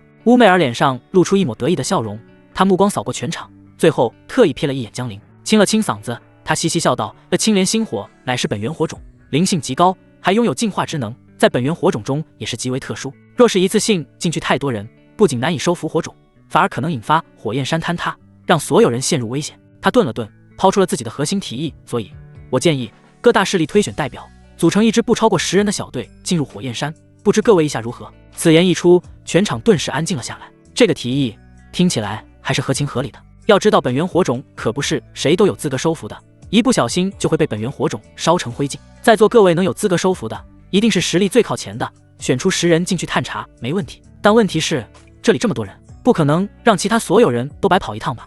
李清渊思索片刻，感觉没问题。岑暮雪脸上有着微笑，他巴不得江陵和另外3个女子分开，到时候他对付江陵就容易多了。因此他也同意，以他的实力，必定是在10人之中。林月霜也没有反驳，我同意媚儿师姐的提议。一名来自烈火门的气海境青年率先表态，人多确实碍事，10位实力最强的修士才有资格进去收复青莲星火。我也同意。又一名气海境修士附和道，就这么办吧，早点选出人选，免得夜长梦多。众人你一言我一语，大多都同意了乌媚儿的提议。这些同意的基本都是拥有气海境中期修为的，认为自己能进入前10之列。那些气海境初期以及元丹境后期的修士则是面面相觑，感情他们白来了吗？乌媚儿自然不想走在所有人对立面，他笑着补充道，进入火焰山的10人，有任何1人收复了青莲星火后，其他9人不得在火焰山逗留。火焰山中的火属性宝物全归其他未进入火焰山的人凭实力抢夺。这个补充说明一出，基本上就没什么人有意见了。本来大家也只是过来看看热闹，现在居然还有抢火属性宝物的机会，那又何乐而不为呢？本源星火藏身之地，周围必定会诞生出大量火属性宝物。见众人都同意自己的建议，乌媚儿得意洋洋地瞥向江陵，哼哼，江陵，我直接拆散你们，让你没有帮手，到时候乌媚儿对江陵下手就容易多了。乌媚儿的想法，江陵的3个女奴第一时间就察觉到了，她们连忙灵念传音，主人，乌媚儿，这是专门针对我们来的，我们还要进火焰山吗？慌什么？江陵一点不慌，他装作没看到乌媚儿的挑衅眼神，径直走到一块平整的岩石上坐了下来，闭上眼睛养精蓄锐。陶怡、林雪、张冷玉3人对视一眼，也在江陵附近找了块石头坐下来。这一幕让乌媚儿脸上的笑容一降，江陵这是直接放弃进入火焰山了，他这是搬起石头砸自己的脚。他费尽心机提出这个方案，就是为了让江陵无法和3个女伴一起进入。可江陵倒好，直接选择不进去了。乌媚儿心中又气又急，却又无可奈何，他总不能强拉着江陵进去吧？江陵，你……乌媚儿忍不住开口，想刺激他一下，江陵却连眼皮都没抬一下，仿佛他只是一只聒噪的苍蝇。乌媚儿气得银牙紧咬，最终只能冷哼一声，不再理会他。他心中暗道，哼，装模作样，等我拿到青莲星火，看你还能不能这么淡定，到时候我第一个就来收拾你。想到这里，乌媚儿不再犹豫，让自认为实力在前10的气海境站出来。烈火门那名青年以及其他几位气海境中期修士站了出来，但也有人不服他们，不服他们的当即提出挑战。于是一场大战就此展开。江陵带着他的3个女奴在一旁作壁上观看热闹。达到气海境中期的修士本就不多，不出1刻钟，10人名额选出，岑沐雪就在其中。他临走前深深地看了江陵一眼，他认为江陵没有站出来是对的，只可惜江玉晨那边的报酬他没准备错过，就让你再活一段时间吧。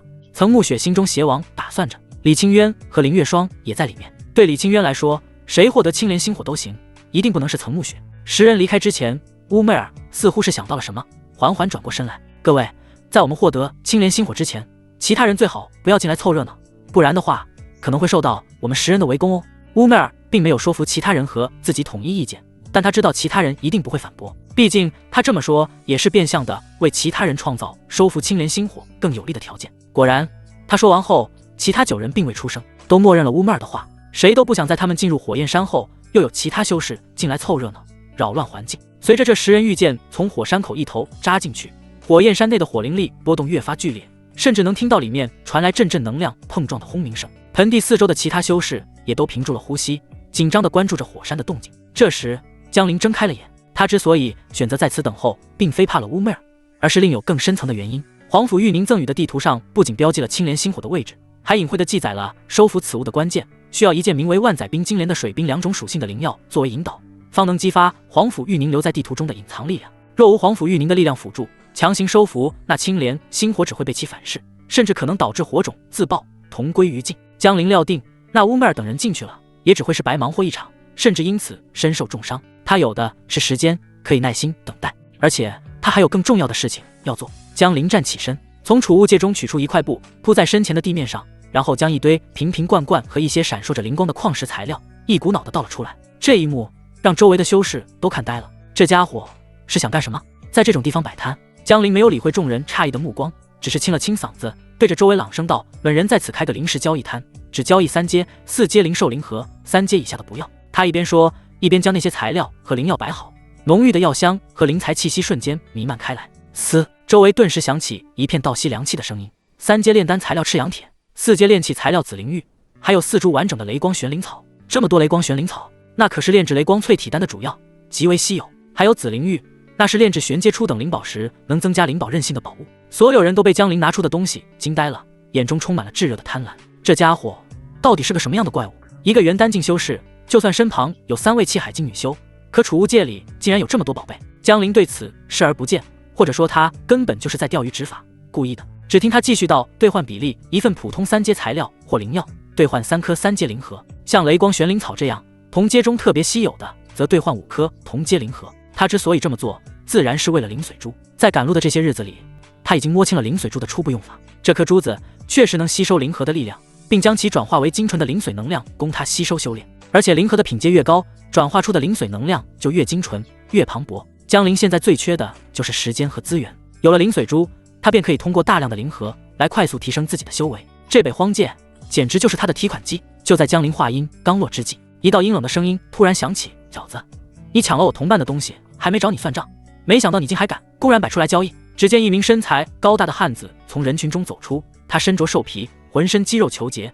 散发着强大的气息，赫然是一名气海境中期的修士。这是一位散修，他的实力足以抢夺前10名额，但他根本没站出来，因为他本来就没打算燃指青莲星火，而是准备在这里抢夺其他人的宝物。他看着江陵面前那堆宝贝，眼中的贪婪几乎要溢出来，狞笑道：“这么多好东西，赶紧还给老子，把东西都乖乖还出来，再让你身后那3个小美人陪老子乐呵乐呵，或许可以考虑饶你一命。”他还知道动手找个借口。此言一出，全场哗然，这家伙竟然想明抢。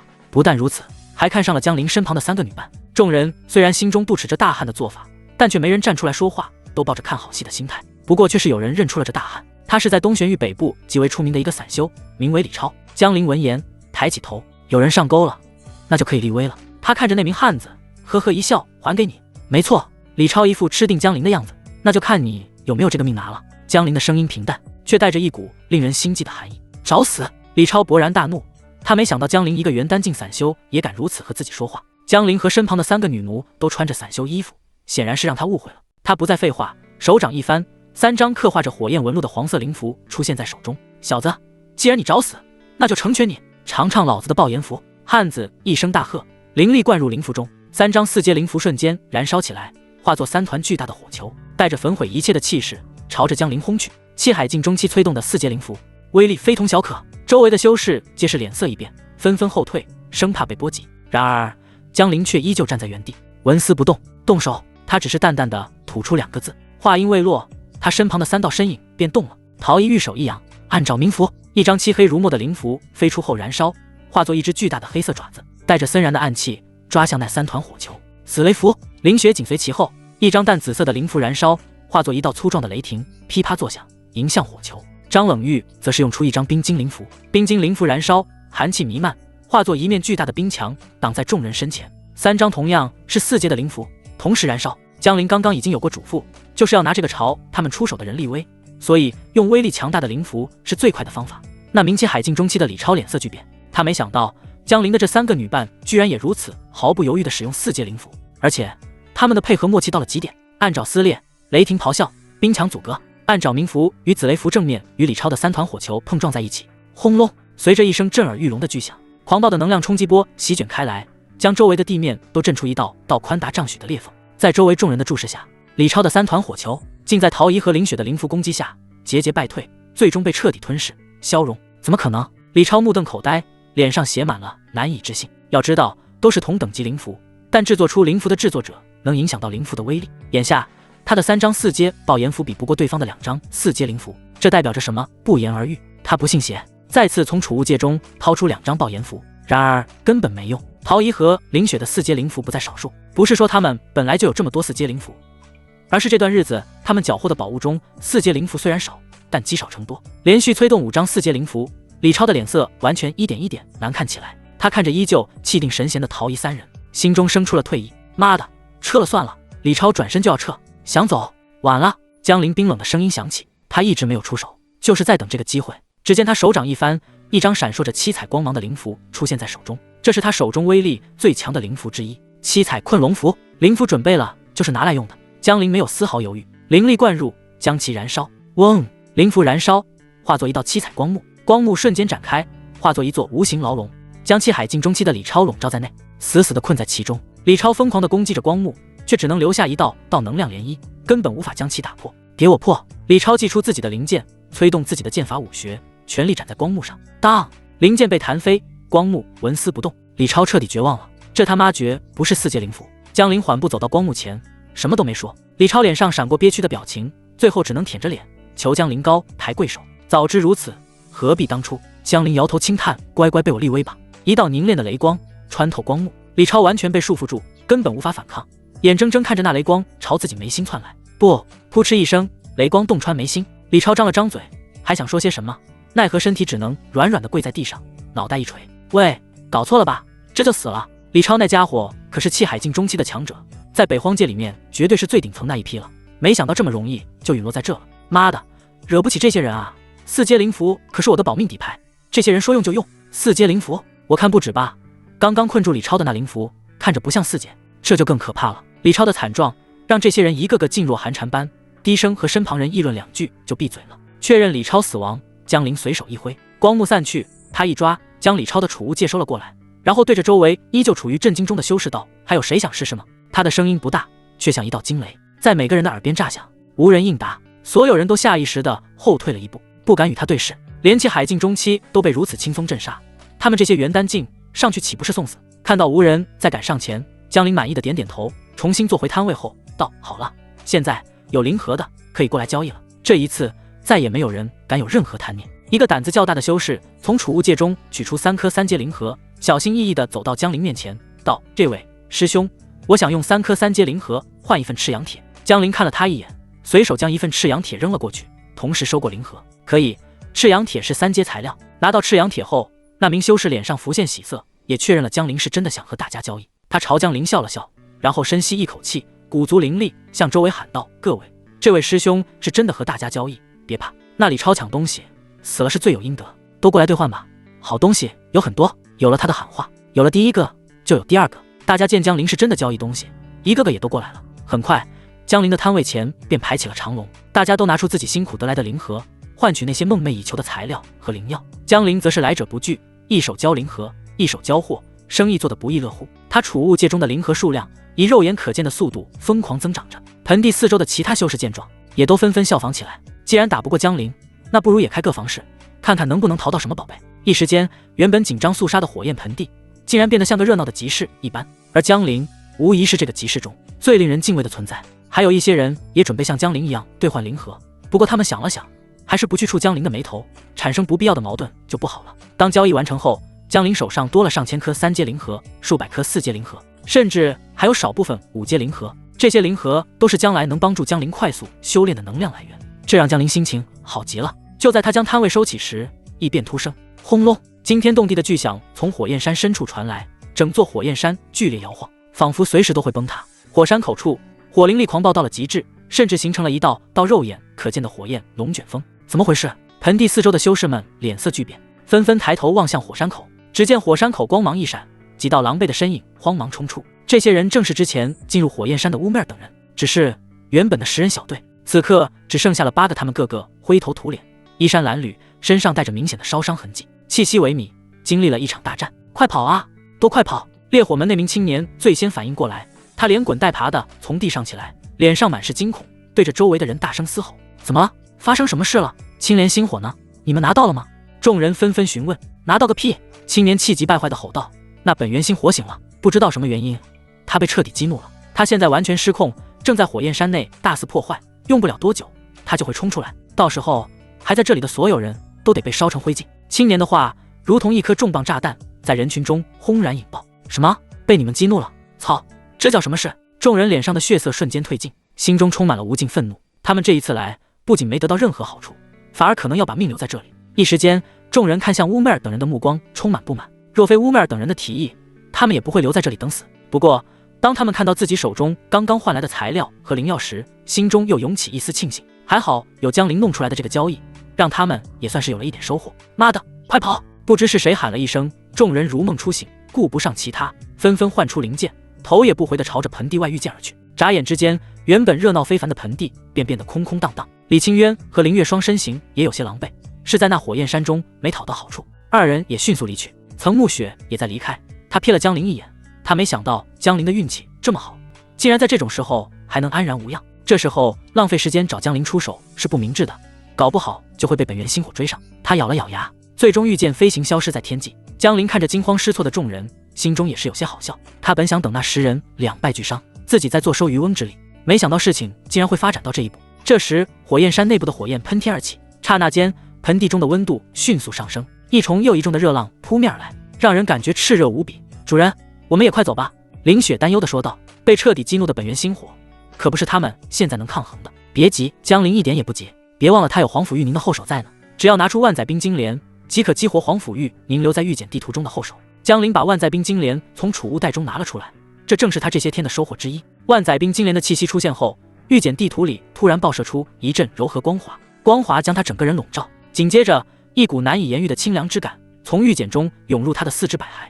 原本让他觉得炙热无比，甚至有些难以忍受的火灵力，此刻在他感觉中竟然毫无温度。不仅如此，在这极致的热度下，他甚至感觉浑身舒畅，体内的灵力运转都加快了几分。就在这时，一道空灵而熟悉的女子声音在他脑海中响起：缥缈圣地弟子，当你听到这段话时，想必已经遇到了本源星火失控的情况，这正是皇甫玉宁的声音。不必惊慌，御简地图中有我为你留下的能量，这道能量是我专门留下，需以万载冰晶莲气息激活，能暂时隔绝并转化本源星火的狂暴能量。有它在，你不仅不会被本源星火所伤，反而能借此机会成功炼化它。若你能成功炼化青莲星火，出北荒界后可成为我麾下得力助手。话音落下，御简上的光芒越发璀璨，化作一道光桥，径直通向火山口。江陵看着眼前的一幕，心中惊叹无比，这皇甫玉宁竟然早就处理好了青莲星火的归属。主人，我们也快走吧。林雪的声音带着一丝无法掩饰的焦急，陶怡和张冷玉也是一样的想法。周围的空气被扭曲得如同浪花，灼热的气浪一波接一波冲击而来，连灵力护罩都感到阵阵吃力。江陵却仿佛没有听到一般，他负手而立，目光平静地凝视着那座如同巨兽般咆哮的火焰山。你们先走，他淡淡的开口。他现在当然不可能走，皇甫玉宁的后手都留了，不用白不用，错过这一次还不知道什么时候能再有收复本源星火的机会。主人，陶怡、林雪、张冷玉3女皆是大惊失色，脸上写满了不解与担忧。主人，您这是打算？张冷玉忍不住上前一步，急切地问道。江陵没有直接回答，而是将目光转向他们，下达了明确的指令：你们离开后，密切注意乌梅尔和曾暮雪的踪迹，同时为我留下只有我们才能看懂的记号，免得我出来后找不到你们。去吧。闻言，三女心思各异，她们与江陵之间是主仆关系，一荣俱荣，一损俱损。江陵若是死了，她们作为女奴，灵念会瞬间消散。此刻，江陵要独自一人走向那座连其海境中期强者都望而却步的火焰山，在他们看来，无异于以卵击石。然而，主人的命令，他们又岂敢违抗？最终，三人只能强行压下心头想法，恭敬地用灵念传音：“是主人。”他们深深地看了江陵一眼，然后不再犹豫，迅速朝着盆地外飞去。这一幕恰好被刚刚飞出不远的乌妹儿等人看在眼里。乌妹儿回头瞥见江陵竟然独自一人朝着那座炼狱般的火焰山飞去，先是一愣，随即脸上爆发出一抹毫不掩饰的讥讽笑容。这家伙是疯了吗？他几乎要笑出声来，竟然想自己去收服那失控的青莲星火，简直是不知死活。乌妹儿心中畅快无比，江陵这是自寻死路，省去了他日后动手的麻烦。只可惜不能亲手将他踩在脚下，这让他感觉有些遗憾。他冷哼一声，不再多想，加快速度，与其他人一同逃离了这片是非之地。刹那间，整个原本热闹非凡的火焰盆地只剩下了江陵一人，而那座火焰山此刻已然化作炼狱。火山口如同火焰巨兽的血盆大口，疯狂地喷涌出数10丈高的岩浆瀑布，喷涌的岩浆如火龙咆哮，沿着崎岖的山体倾泻而下。炽热的岩浆所过之处，坚硬的岩石瞬间融化成赤红的液体，古老的参天大树瞬间化为灰烬，空气中弥漫着呛人的硫磺味和焦糊味。恐怖的高温扭曲空间，放眼望去，整个世界都在燃烧，连光线都变得扭曲不堪。然而，江陵却仿佛置身另一个维度，皇甫玉宁留下的那道能量将他牢牢护在其中，那足以将任何元丹境气化的恐怖高温，在他感觉中竟如春风拂面，让他感到舒适。他深吸一口气，感受着体内灵力在清凉能量的滋养下前所未有的活跃，不再有丝毫犹豫。江陵身影一动，逆着狂暴热流，径直朝着那吞噬一切的火山口飞去。扑通！江陵的身影一头扎进火焰山，没有激起丝毫波澜，消失在了那翻滚着岩浆的火山口之中。火焰山内部，整个山体内部是一个巨大的难以想象的中空洞穴，仿佛是被生生挖空。洞穴的底部是一望无际的岩浆湖，湖面上巨大的气泡不断翻滚破裂，喷发出一股股足以气化万物的热浪。然而，诡异的一幕发生了，当那些四处飞溅的岩浆和游离的火焰即将触碰到江陵身体时，却仿佛遇到了什么无形的屏障，自动向两旁绕开，不敢近身。江陵行走在这片足以焚毁万物的火焰山之底，周围竟形成一圈诡异的真空地带，没有一丝火焰能沾到他的衣角。这副玄妙的景象让江陵心中对皇甫玉宁留下的手段叹为观止。这圣女的实力究竟是何等境界？他心中不禁猜测，不愧是双修后能提供1000点混沌能量的女人。他正愁没有理由和借口靠近皇甫玉宁，现在炼化青莲星火就能接近皇甫玉宁，靠近后就能想办法和他双修了。他收敛心神，目光穿透热浪，投向岩浆湖的中央，那里正悬浮着一朵巨大无比的青色莲花，莲花高达数丈，通体由流动的火焰构成，花瓣叠嶂，每一片花瓣上都流淌着古老而玄奥的青色火焰纹路，散发着一股源自生命最原始的威严气息。在莲花的中央，一团人头大小的青色火焰正静静地悬浮着，这团火焰便是青莲星火的本体，它的颜色是那种深邃到极致的青碧色，火焰跳动间没有任何声音，却给人一种极致毁灭的感觉。而更让江陵震惊的是，从那朵巨大的火焰莲座上散发着一股极其纯净的能量，这股能量并非火焰的毁灭之力，而是一种净化之力。任何靠近火焰莲座的狂暴火灵力，在接触到这股能量之后，都会被瞬间抚平，变得温和而精纯，如同被洗涤过一般。这青莲星火果然与众不同，它的特殊之处在于，除了本源火种本身蕴含的恐怖力量外，凝聚诞生出它的火莲座也拥有着强大的净化之力。只要能收服炼化青莲星火，就等于同时拥有了本源火种和这拥有净化之力的火莲座。虽然在火种排行榜上仅仅99名，可这特殊的净化之力却远胜其他本源火种。江陵不再犹豫，在皇甫玉宁留下来的力量庇护下，缓缓朝着岩浆湖中央的青莲星火飞去。他盘坐在火莲座前，小心翼翼地将自己的灵力化作一缕细丝，探向那团青色的火焰。收服炼化正式开始。与此同时，火焰盆地之外千里处的一座山峰上，陶仪、林雪、张冷玉三女以及大多数逃离的修士都停了下来，因为他们发现身后那股令人心悸的高温已经完全消失，取而代之的是北荒界正常的带着一丝凉意的空气。这证明那失控的青莲星火并没有追出来。众人皆是松了一口气，脸上露出劫后余生的庆幸。若是那青莲星火追过来，他们这些人基本上要死掉7、8成吧。呼，总算安全了。妈的，差点就把命丢在那里了。这次真是惊心动魄呀！老子决定了，就找个地方好好修炼，修炼到期满再离开北荒界。还真是，这太刺激了，有点受不了。众人七嘴八舌的低声议论着。人群中，曾暮雪看着后方逃离过来的方向，心中有些无语，真是个被宝物迷了眼的蠢货。他毫不掩饰自己的不屑，声音不大，却足以让周围的人都听得一清二楚。之前将林反其道而行之的做法，也被他看在了眼里。真不知道这种没头脑的家伙是怎么能和许红熙师姐搭上话。江玉晨师兄还专门让他出手，现在根本不用他出手，江林自己就陨落了，没费什么功夫就能拿到江玉晨师兄许诺给他的报酬，倒是一件轻松事。我们10个人，个个都是气海境中的佼佼者，联手都搞不定的东西，他一个小小的元丹境，竟然妄图自己去收服。乌梅尔没有出声，但他心里也是认同曾暮雪的看法。在他看来，江林此举与自杀无异。李清渊心中却感觉有些古怪。他虽然也觉得江林此举太过冒险，甚至可以说是自寻死路，但不知为何，他觉得事情没这么简单。江林虽然只是个外门弟子，但从他能让那3个女伴以他为首来看，这可不是什么简单之事。特别是飞燕宗的张冷玉登上北部天骄榜之人，都气海境中期了。而一旁的林月霜，那双清冷眸子中也闪过一丝深思。他和江林在灵水池打过交道，江林心思缜密，绝非表面这么简单，否则当初无法让乌木尔吃那么大的亏。这事恐怕没这么简单。他心中暗道，目光深深地看了一眼火焰山的方向，若有所思。而陶怡、林雪、张冷玉3女此刻已经没有了一开始的担惊受怕，因为他们还活着。如果江林已经死了，他们作为被江林用灵念控制的女奴，也会瞬间死去。既然他们还安然无恙，就证明江林还活着。他们听到曾暮雪如此嘲讽江林，眼中皆是有着玩味之色浮现。他们没有说话，只是在心中冷冷地想到，等主人出来，这个女人只怕也会和我们一样，成为主人的女奴。到时候看你还能不能笑得出来。时间在众人的等待和议论中悄然流逝，半日时间一晃而过，那座恐怖的火焰山已经恢复平静，不再有岩浆喷吐，仿佛之前的一切只是一场幻觉。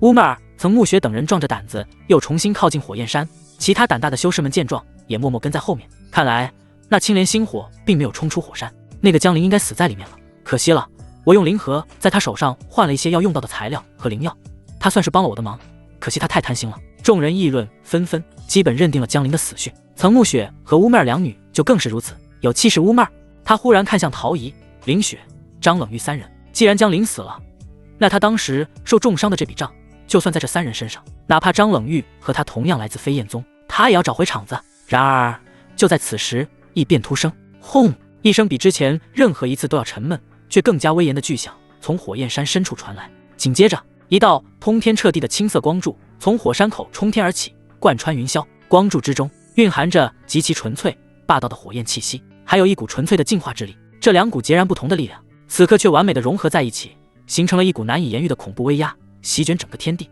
所有人的脸色在这一刻都变得无比精彩。曾暮雪脸上的笑容僵住了，乌媚儿脸上的冷笑凝固了，李清渊和林月双眼中更是充满了震惊和难以置信。这是怎么回事？这股气息是青莲星火！我操，快点跑！青莲星火要出来了！不是，这不是青莲星火要出来了，这分明是他已经被人炼化了呀！有人成功了！一个荒谬却又无法抑制的念头在所有人的心中升起。之前所有人都逃离火焰山，唯有江林反其道而行之。难道说江林成功了？这个念头一出，所有人的目光都死死地盯住了那道通天彻地的青色光柱。青色光柱渐渐散去，一道人迎脚踏灵剑，凌空而立。他的黑发中掺杂着几分青色，眉眼睁开，双眼瞳孔中好似有一朵青莲旋转，一闪而逝。没错，这正是江林。青莲星火被他炼化成功了。睁开的双眼看向火焰山下的众人，江林目光落在其中2个女的身上，曾暮雪和乌妹儿。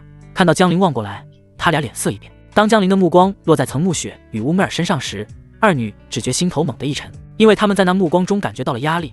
这江林炼化青莲星火后，似乎实力大涨。你们2个留下。江林的声音平淡无波，却带着不容置疑的语气，响彻在每个人的耳边。其他无关人等可以走了。此言一出，周围修士们脸色也有点不自然。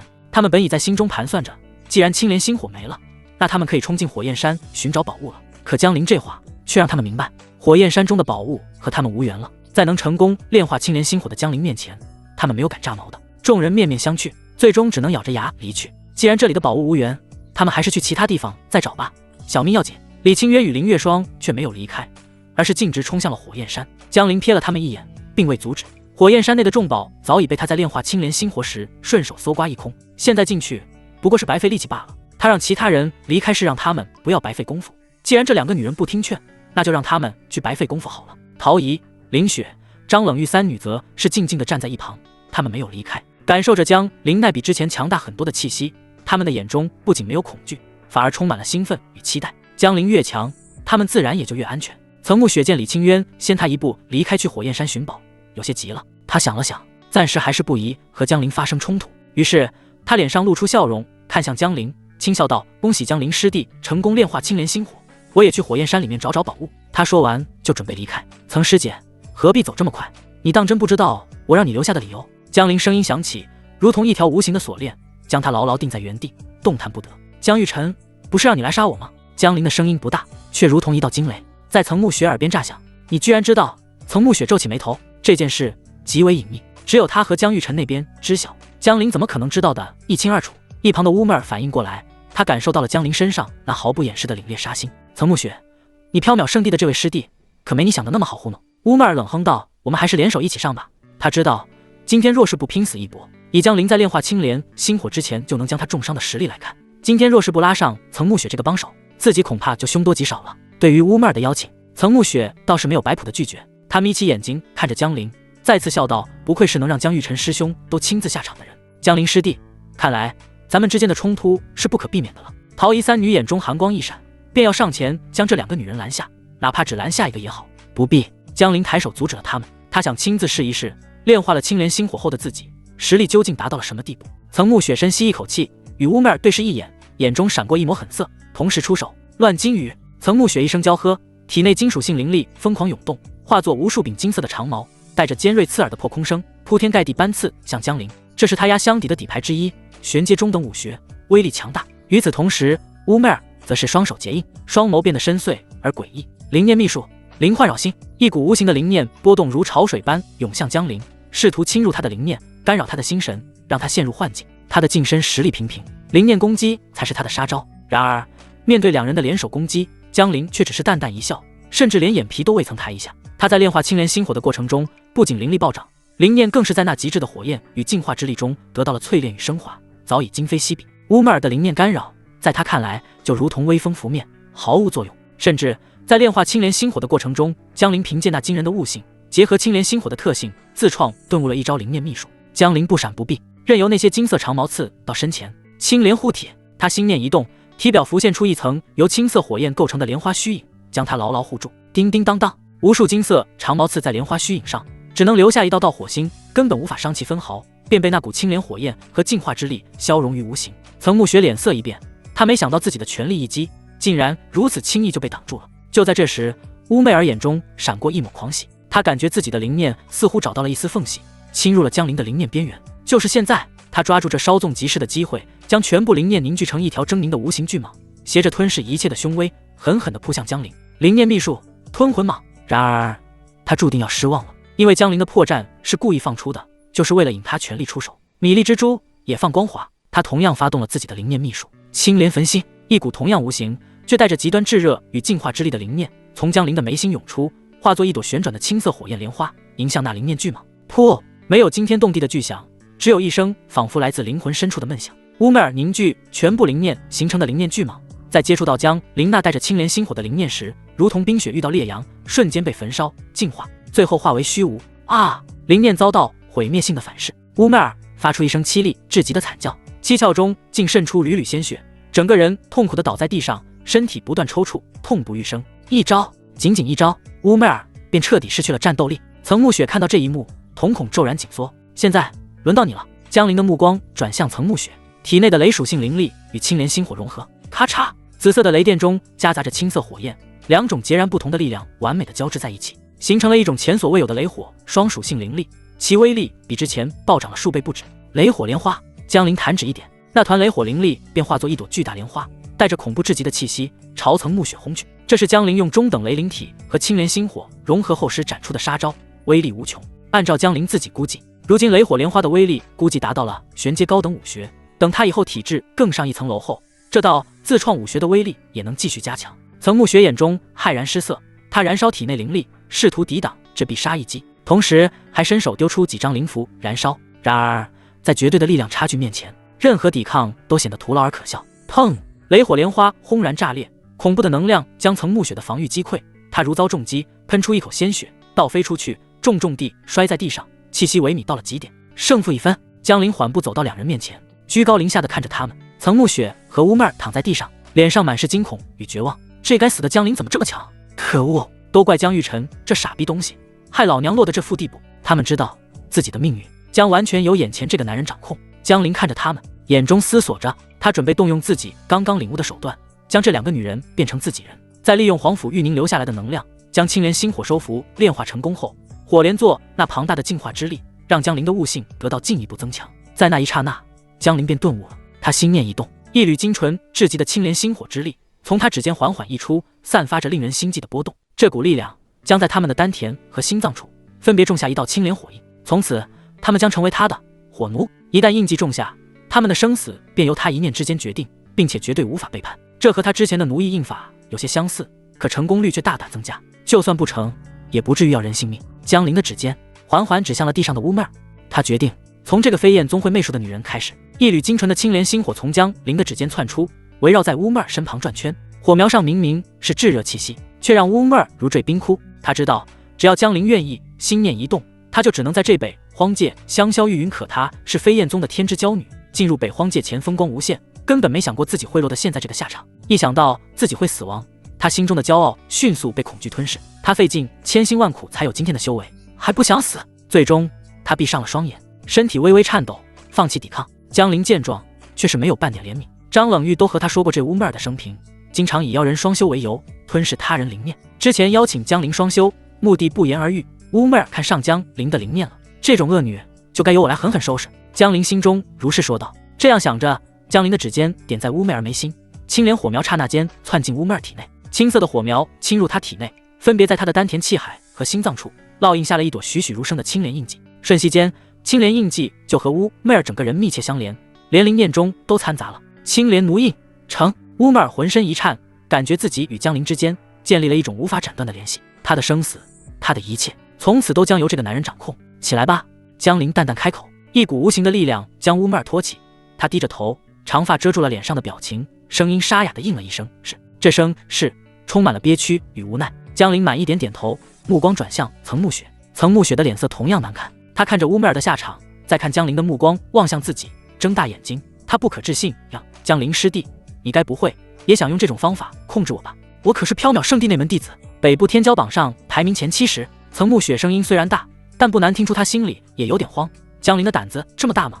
同为缥缈圣地弟子，他一个外门居然想着控制内门，让他岑沐雪像乌妹儿一样被他强行控制，他不甘心。江林摇头，岑师姐，你想多了，我是不会对同门弟子下手的。听到这话，岑沐雪心中松了口气。然而不等他完全放松，江林便摇头叹道，只可惜当你们向我出手的时候，你们就默认自己不再是我的同门弟子。凡是晋升为缥缈圣地外门弟子的人，在外闯荡冒险时都默认不对同门弟子下死手，而岑沐雪却是要杀江林的。这种情况江林动手无可厚非，况且他这次出去就有皇甫玉宁这位圣女作为强大靠山了，谁敢逼逼赖赖？岑沐雪还想说什么为自己辩解，江林没再给他机会，闪电般一直戳在他眉心。你没得选，要么放弃抵抗，要么死。原本想抵抗的曾沐雪动作一僵，死还是算了吧罢了，他认栽。于是江林以同样的手法在岑沐雪丹田和心脏处也种下了青莲奴印。岑沐雪身体一软，差点瘫倒在地。他看着江林，眼神复杂到了极点。今后他的生死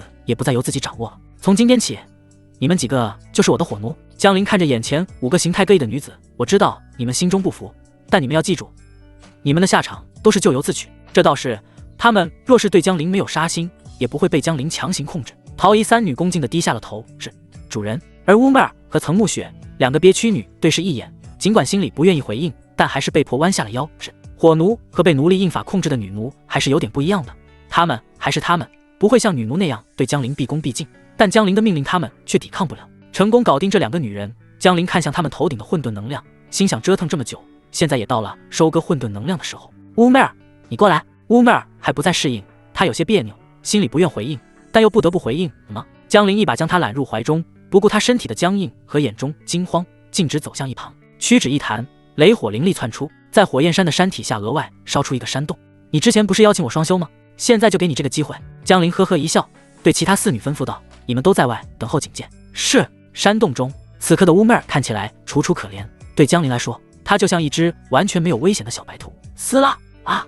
你干嘛？乌妹儿惊呼的声音在山洞中回荡。见乌妹儿还敢在言语上挣扎，江林也不客气，狠狠一巴掌没你说话的份，给我站好！乌妹儿吃痛下又反抗不了，只能听话照做。混沌能量加360，因为乌妹儿这女人之前想吞噬江灵的灵念，江灵几乎是没有丝毫留手。别看这乌妹儿长得一副魅惑模样，实际上她根本未曾与人这样切磋战斗过。邀请人切磋只是她的伪装，目的是让人放松警惕，好被她偷袭吞噬灵念。不过这一次她可是切磋到了，原本还想继续在乌妹儿身上汲取第2次的混沌能量，不过江灵看了看，还是放过她了。算了，先让你休息一下。丢下这样一句话，江灵走出山洞。山洞里的乌妹儿听到待会儿居然还要继续切磋，吓得连忙吞了吞口水，喉咙里的腥味让她下意识皱眉。不过这不是主要的，现在最主要的是赶紧运转功法，多恢复一点体力，不然她真怕她会死在江灵身下。曾暮雪，你也进来。江灵的声音落在曾暮雪耳中，曾暮雪心中一沉，看来自己是躲不过了，罢了，就当是被狗咬了一口。带着这样的想法，曾暮雪走进山洞，刚进去就看到满脸红润的乌妹儿在运转功法恢复体力，她心中升起疑惑，这乌妹儿怎么回事？进来不是被这江灵欺负的吗？这么快就在运转功法修炼了？江灵来到她身后，双手放在她的香肩上，别急，曾师姐，你可是内门师姐，我保证你待会儿会比乌妹儿更想修炼恢复。语毕，江灵双手往下一拔，对这个想杀自己的同门师姐，江灵心中的情绪比乌妹儿更强。乌妹儿好歹不是缥缈圣地的，曾暮雪却是缥缈圣地的内门师姐，居然来残害同门师弟，不可饶恕。江灵伸手压着她，跪下。曾暮雪认命般的跪下。2个半时辰后，混沌能量加420，曾暮雪和李清渊一样，在北荒界中都突破到了气海境后期，身上的混沌能量也从300多提升到420。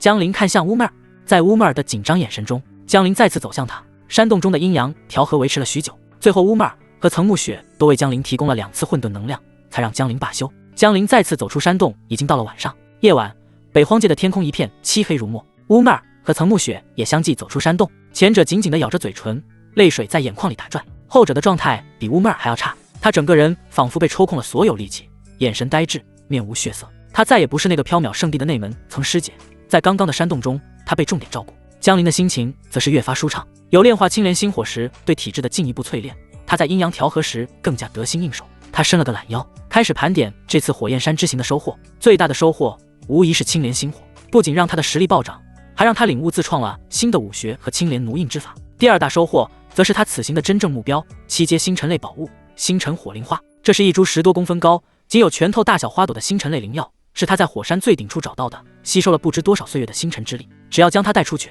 就能让顾揽星觉醒揽星神铁。除此之外，还有其他诸多宝物。可以说，这次火焰山之行，他赚得盆满钵满。接下来，我将在这里闭关。江灵对着舞女说道，他打算直接就在这火焰山闭关，利用灵髓珠和海量的灵核，让自己的修为更巩固。炼化青莲心火后，他的修为暴涨至元丹境后期，得好好巩固一下。林雪、张冷玉，你们2人一队；陶怡、曾暮雪，你们2人一队。你们离开这里，去北荒界的其他地方寻找机缘，提升实力。江灵下达了命令。陶怡和林雪、张冷玉恭敬领命，是主人。曾暮雪点点头。乌妹儿，你留下，伺候我闭关。江灵最后看向乌妹儿，长相最妩媚的乌妹儿被他留下来。闭关之余，时不时能和乌妹儿双修，获取混沌能量。闭关和混沌能量两不耽误。乌妹儿身体一颤，红着眼睛低着头，不敢反抗。是次日清晨，其他4女都已离开。江灵一边让乌妹儿咬她，一边屏息凝神，看向自己的详细信息。混沌河道炉拥有者江灵，修炼天赋5品，1品最低，9品最强，体质中等雷灵体，在有雷属性的地方修炼雷属性功法。武学都会是半功倍，雷灵力质量比寻常的雷属性威力更强。体质划分凡体、灵体、王体、神体。修为元丹境后期，纳气、通脉、元丹、气海、通玄、神府、神通、至尊。本源星火、青莲心火，火种榜排名第919。主修功法雷鸣心经，4品雷属性功法。与人交手时，能在敌方心中引起雷鸣轰声，达到出其不意的效果。主修武学森罗雷印，凡阶高等；崩雷拳，凡阶高等；追风拿月，凡阶高等身法；星云九剑，玄阶高等剑术。自创武学可成长青莲护体，自创灵念秘术可成长青莲焚心。混沌能量6440点，与人阴阳调和可获得混沌能量。江灵是很少看详细信息的，因为短时间内查看没什么变化。这次不同，他很久没看到自己的详细信息后，他心中也是忍不住感叹：妈的，不愧是我！和他第一次查看比起来，现在的信息无疑是琳琅满目了，尤其是积攒了高达6000多点的混沌能量。进北荒界前，他就攒了4000多，在北荒界中又攒了2000多。最值得一提的便是修炼天赋，从当初用雷元丹提升修炼天赋后，再到现在炼化青莲心火，江陵的修炼天赋也从一开始的1品变为现在的5品，可谓是真正的逆天改命。5品修炼天赋意味着他在达到5阶修视通玄境之前，不用再为修行速度烦恼。一旁的乌妹儿不知道江陵发生什么事这么开心，他在一旁战战兢兢的。江陵让他弄点简单的早餐。早餐我不太会啊。听到江陵的要求，乌妹儿有点懵。以他平常在飞燕宗的身份，哪里需要自己弄什么早餐，都是醒来便有现成的。江陵不在意，只是随意摆摆手。他淡淡道：那是你的事，弄不好今天双修次数翻倍。双修次数翻倍？乌妹儿吞了吞口水，急忙道：别，我试着做就是了。很好。江陵笑了，在飞燕宗别人怎么伺候你的，现在你就怎么伺候我。不会没关系，没弄好没关系，双修次数翻倍即可。魔鬼，你是魔鬼吗？乌妹儿欲哭无泪，他在心中大骂江陵王八蛋。昨天双修了2次后，他现在还是痛的，这混蛋一点不心疼。不过他也就只敢在心里自语，老老实实的准备起早餐。江陵盘腿而坐，五心向天，雷鸣心经运转起来。如此对待乌妹儿，他心里没有丝毫负担。比起那些被乌妹儿吞噬灵念后死掉的人，乌妹儿现在幸福多了，好吧？接下来的日子就比较简单。江陵一开始是让乌妹儿单独伺候他，其他4女组队闯荡，继续搜寻宝物。过了一段时间后，4女的闯荡告诉他，北荒界中的大多数机缘被找得差不多了，大家都在寻找地方修炼。毕竟在北荒界中修炼，比外界修炼的效果要强很多。江陵也没犹豫，带着5女找了个雷属性充沛的地方，依旧还是让4个女的闯荡寻宝，留下一个在身边伺候他，偶尔还会换人。江陵一边修炼巩固修为，一边研究青莲心火的运用，同时还要双修，积攒混沌能量。江陵虽然没在闯荡，但关于他的传说却已在北荒界传开。听说了吗？缥缈圣地的一个外门弟子独自一人收复了青莲心火。什么？真的假的？那可是连其海境后期都束手无策的本源火种啊，千真万确。当时有好多人都看到了，那家伙叫江陵，简直是个怪物。当时火焰山那边还发生了什么事吗？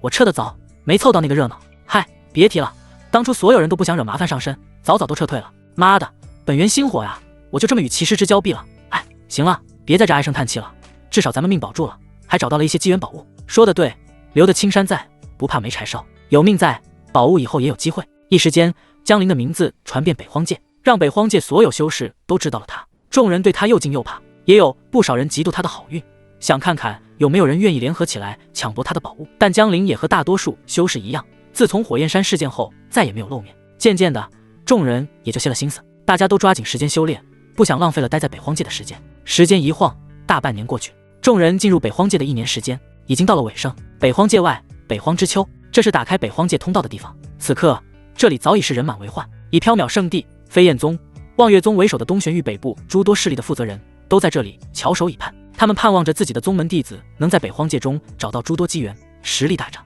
为宗门争光。人群前方几道身影尤为引人注目，一位身穿淡雅白裙、容颜绝世、气质空灵圣洁的女子成了所有人的中心。这正是缥缈圣地的圣女皇甫玉宁。她还是那般简单打扮便夺人目光，一身出尘的气质，无论何时何地都让人忍不住侧目。她静静地站在那里，如同9天玄女下凡，让周围的一切都黯然失色。她的目光平静地望着北荒界的入口，似乎在等待着什么。她能感应到自己的力量被触动了，就是不知道是哪位弟子。在她不远处，一位老妪一身灰袍，满脸皱纹，正是飞燕宗的负责人。他身旁则是3剑门的负责人，一位眼神凌厉的中年男子。望月宗的负责人，位位风韵犹存的中年美妇，她正与身旁的人谈笑风生。皇甫圣女，这次贵宗派出的弟子阵容强大，想必贵宗的任务不简单吧？中年美妇笑着对皇甫玉宁说道。皇甫玉宁淡淡一笑，没有回答。那飞燕宗的老妪冷哼一声，说道：我飞燕宗的弟子个个都是精英，此次北荒之行定能满载而归。3剑门的中年男子也点头道：我3剑门的弟子最擅长在逆境中磨砺剑道，想必他们的实力也提升了不少。各大势力的负责人言语之间都透着一股自信与骄傲，他们都在期待着自己宗门弟子能拿到此次北荒界之行的最终机缘。然而他们并不知道，这一次的北荒界之行收获最大者早已确定。如此又是一段时间过去，距离众位弟子进入北荒界1年之期已满，今日便是打开北荒界入口之时。时间在北荒之丘的等待中悄然流逝。当最后一缕夜色退下，清晨的朝阳开始吐露，一直闭目养神的皇甫玉宁缓睁开了双眸，目光清澈如水。1年之期已到，准备开启北荒界。他轻声开口，声音不大，却清晰地传入每一个人耳中。飞燕宗的负责人万枯、3剑门的剑臣以及望月宗的李月华3人皆是心中一凛。这位缥缈圣地的圣女果然还是一如既往的我行我素，连一句商量都没有。但他们也不敢有什么异议，因为缥缈圣地的这位皇甫玉宁修为比他们要高。皇甫玉宁莲不轻移，他并未结印，也未念咒，只是抬起那白皙如玉的右手。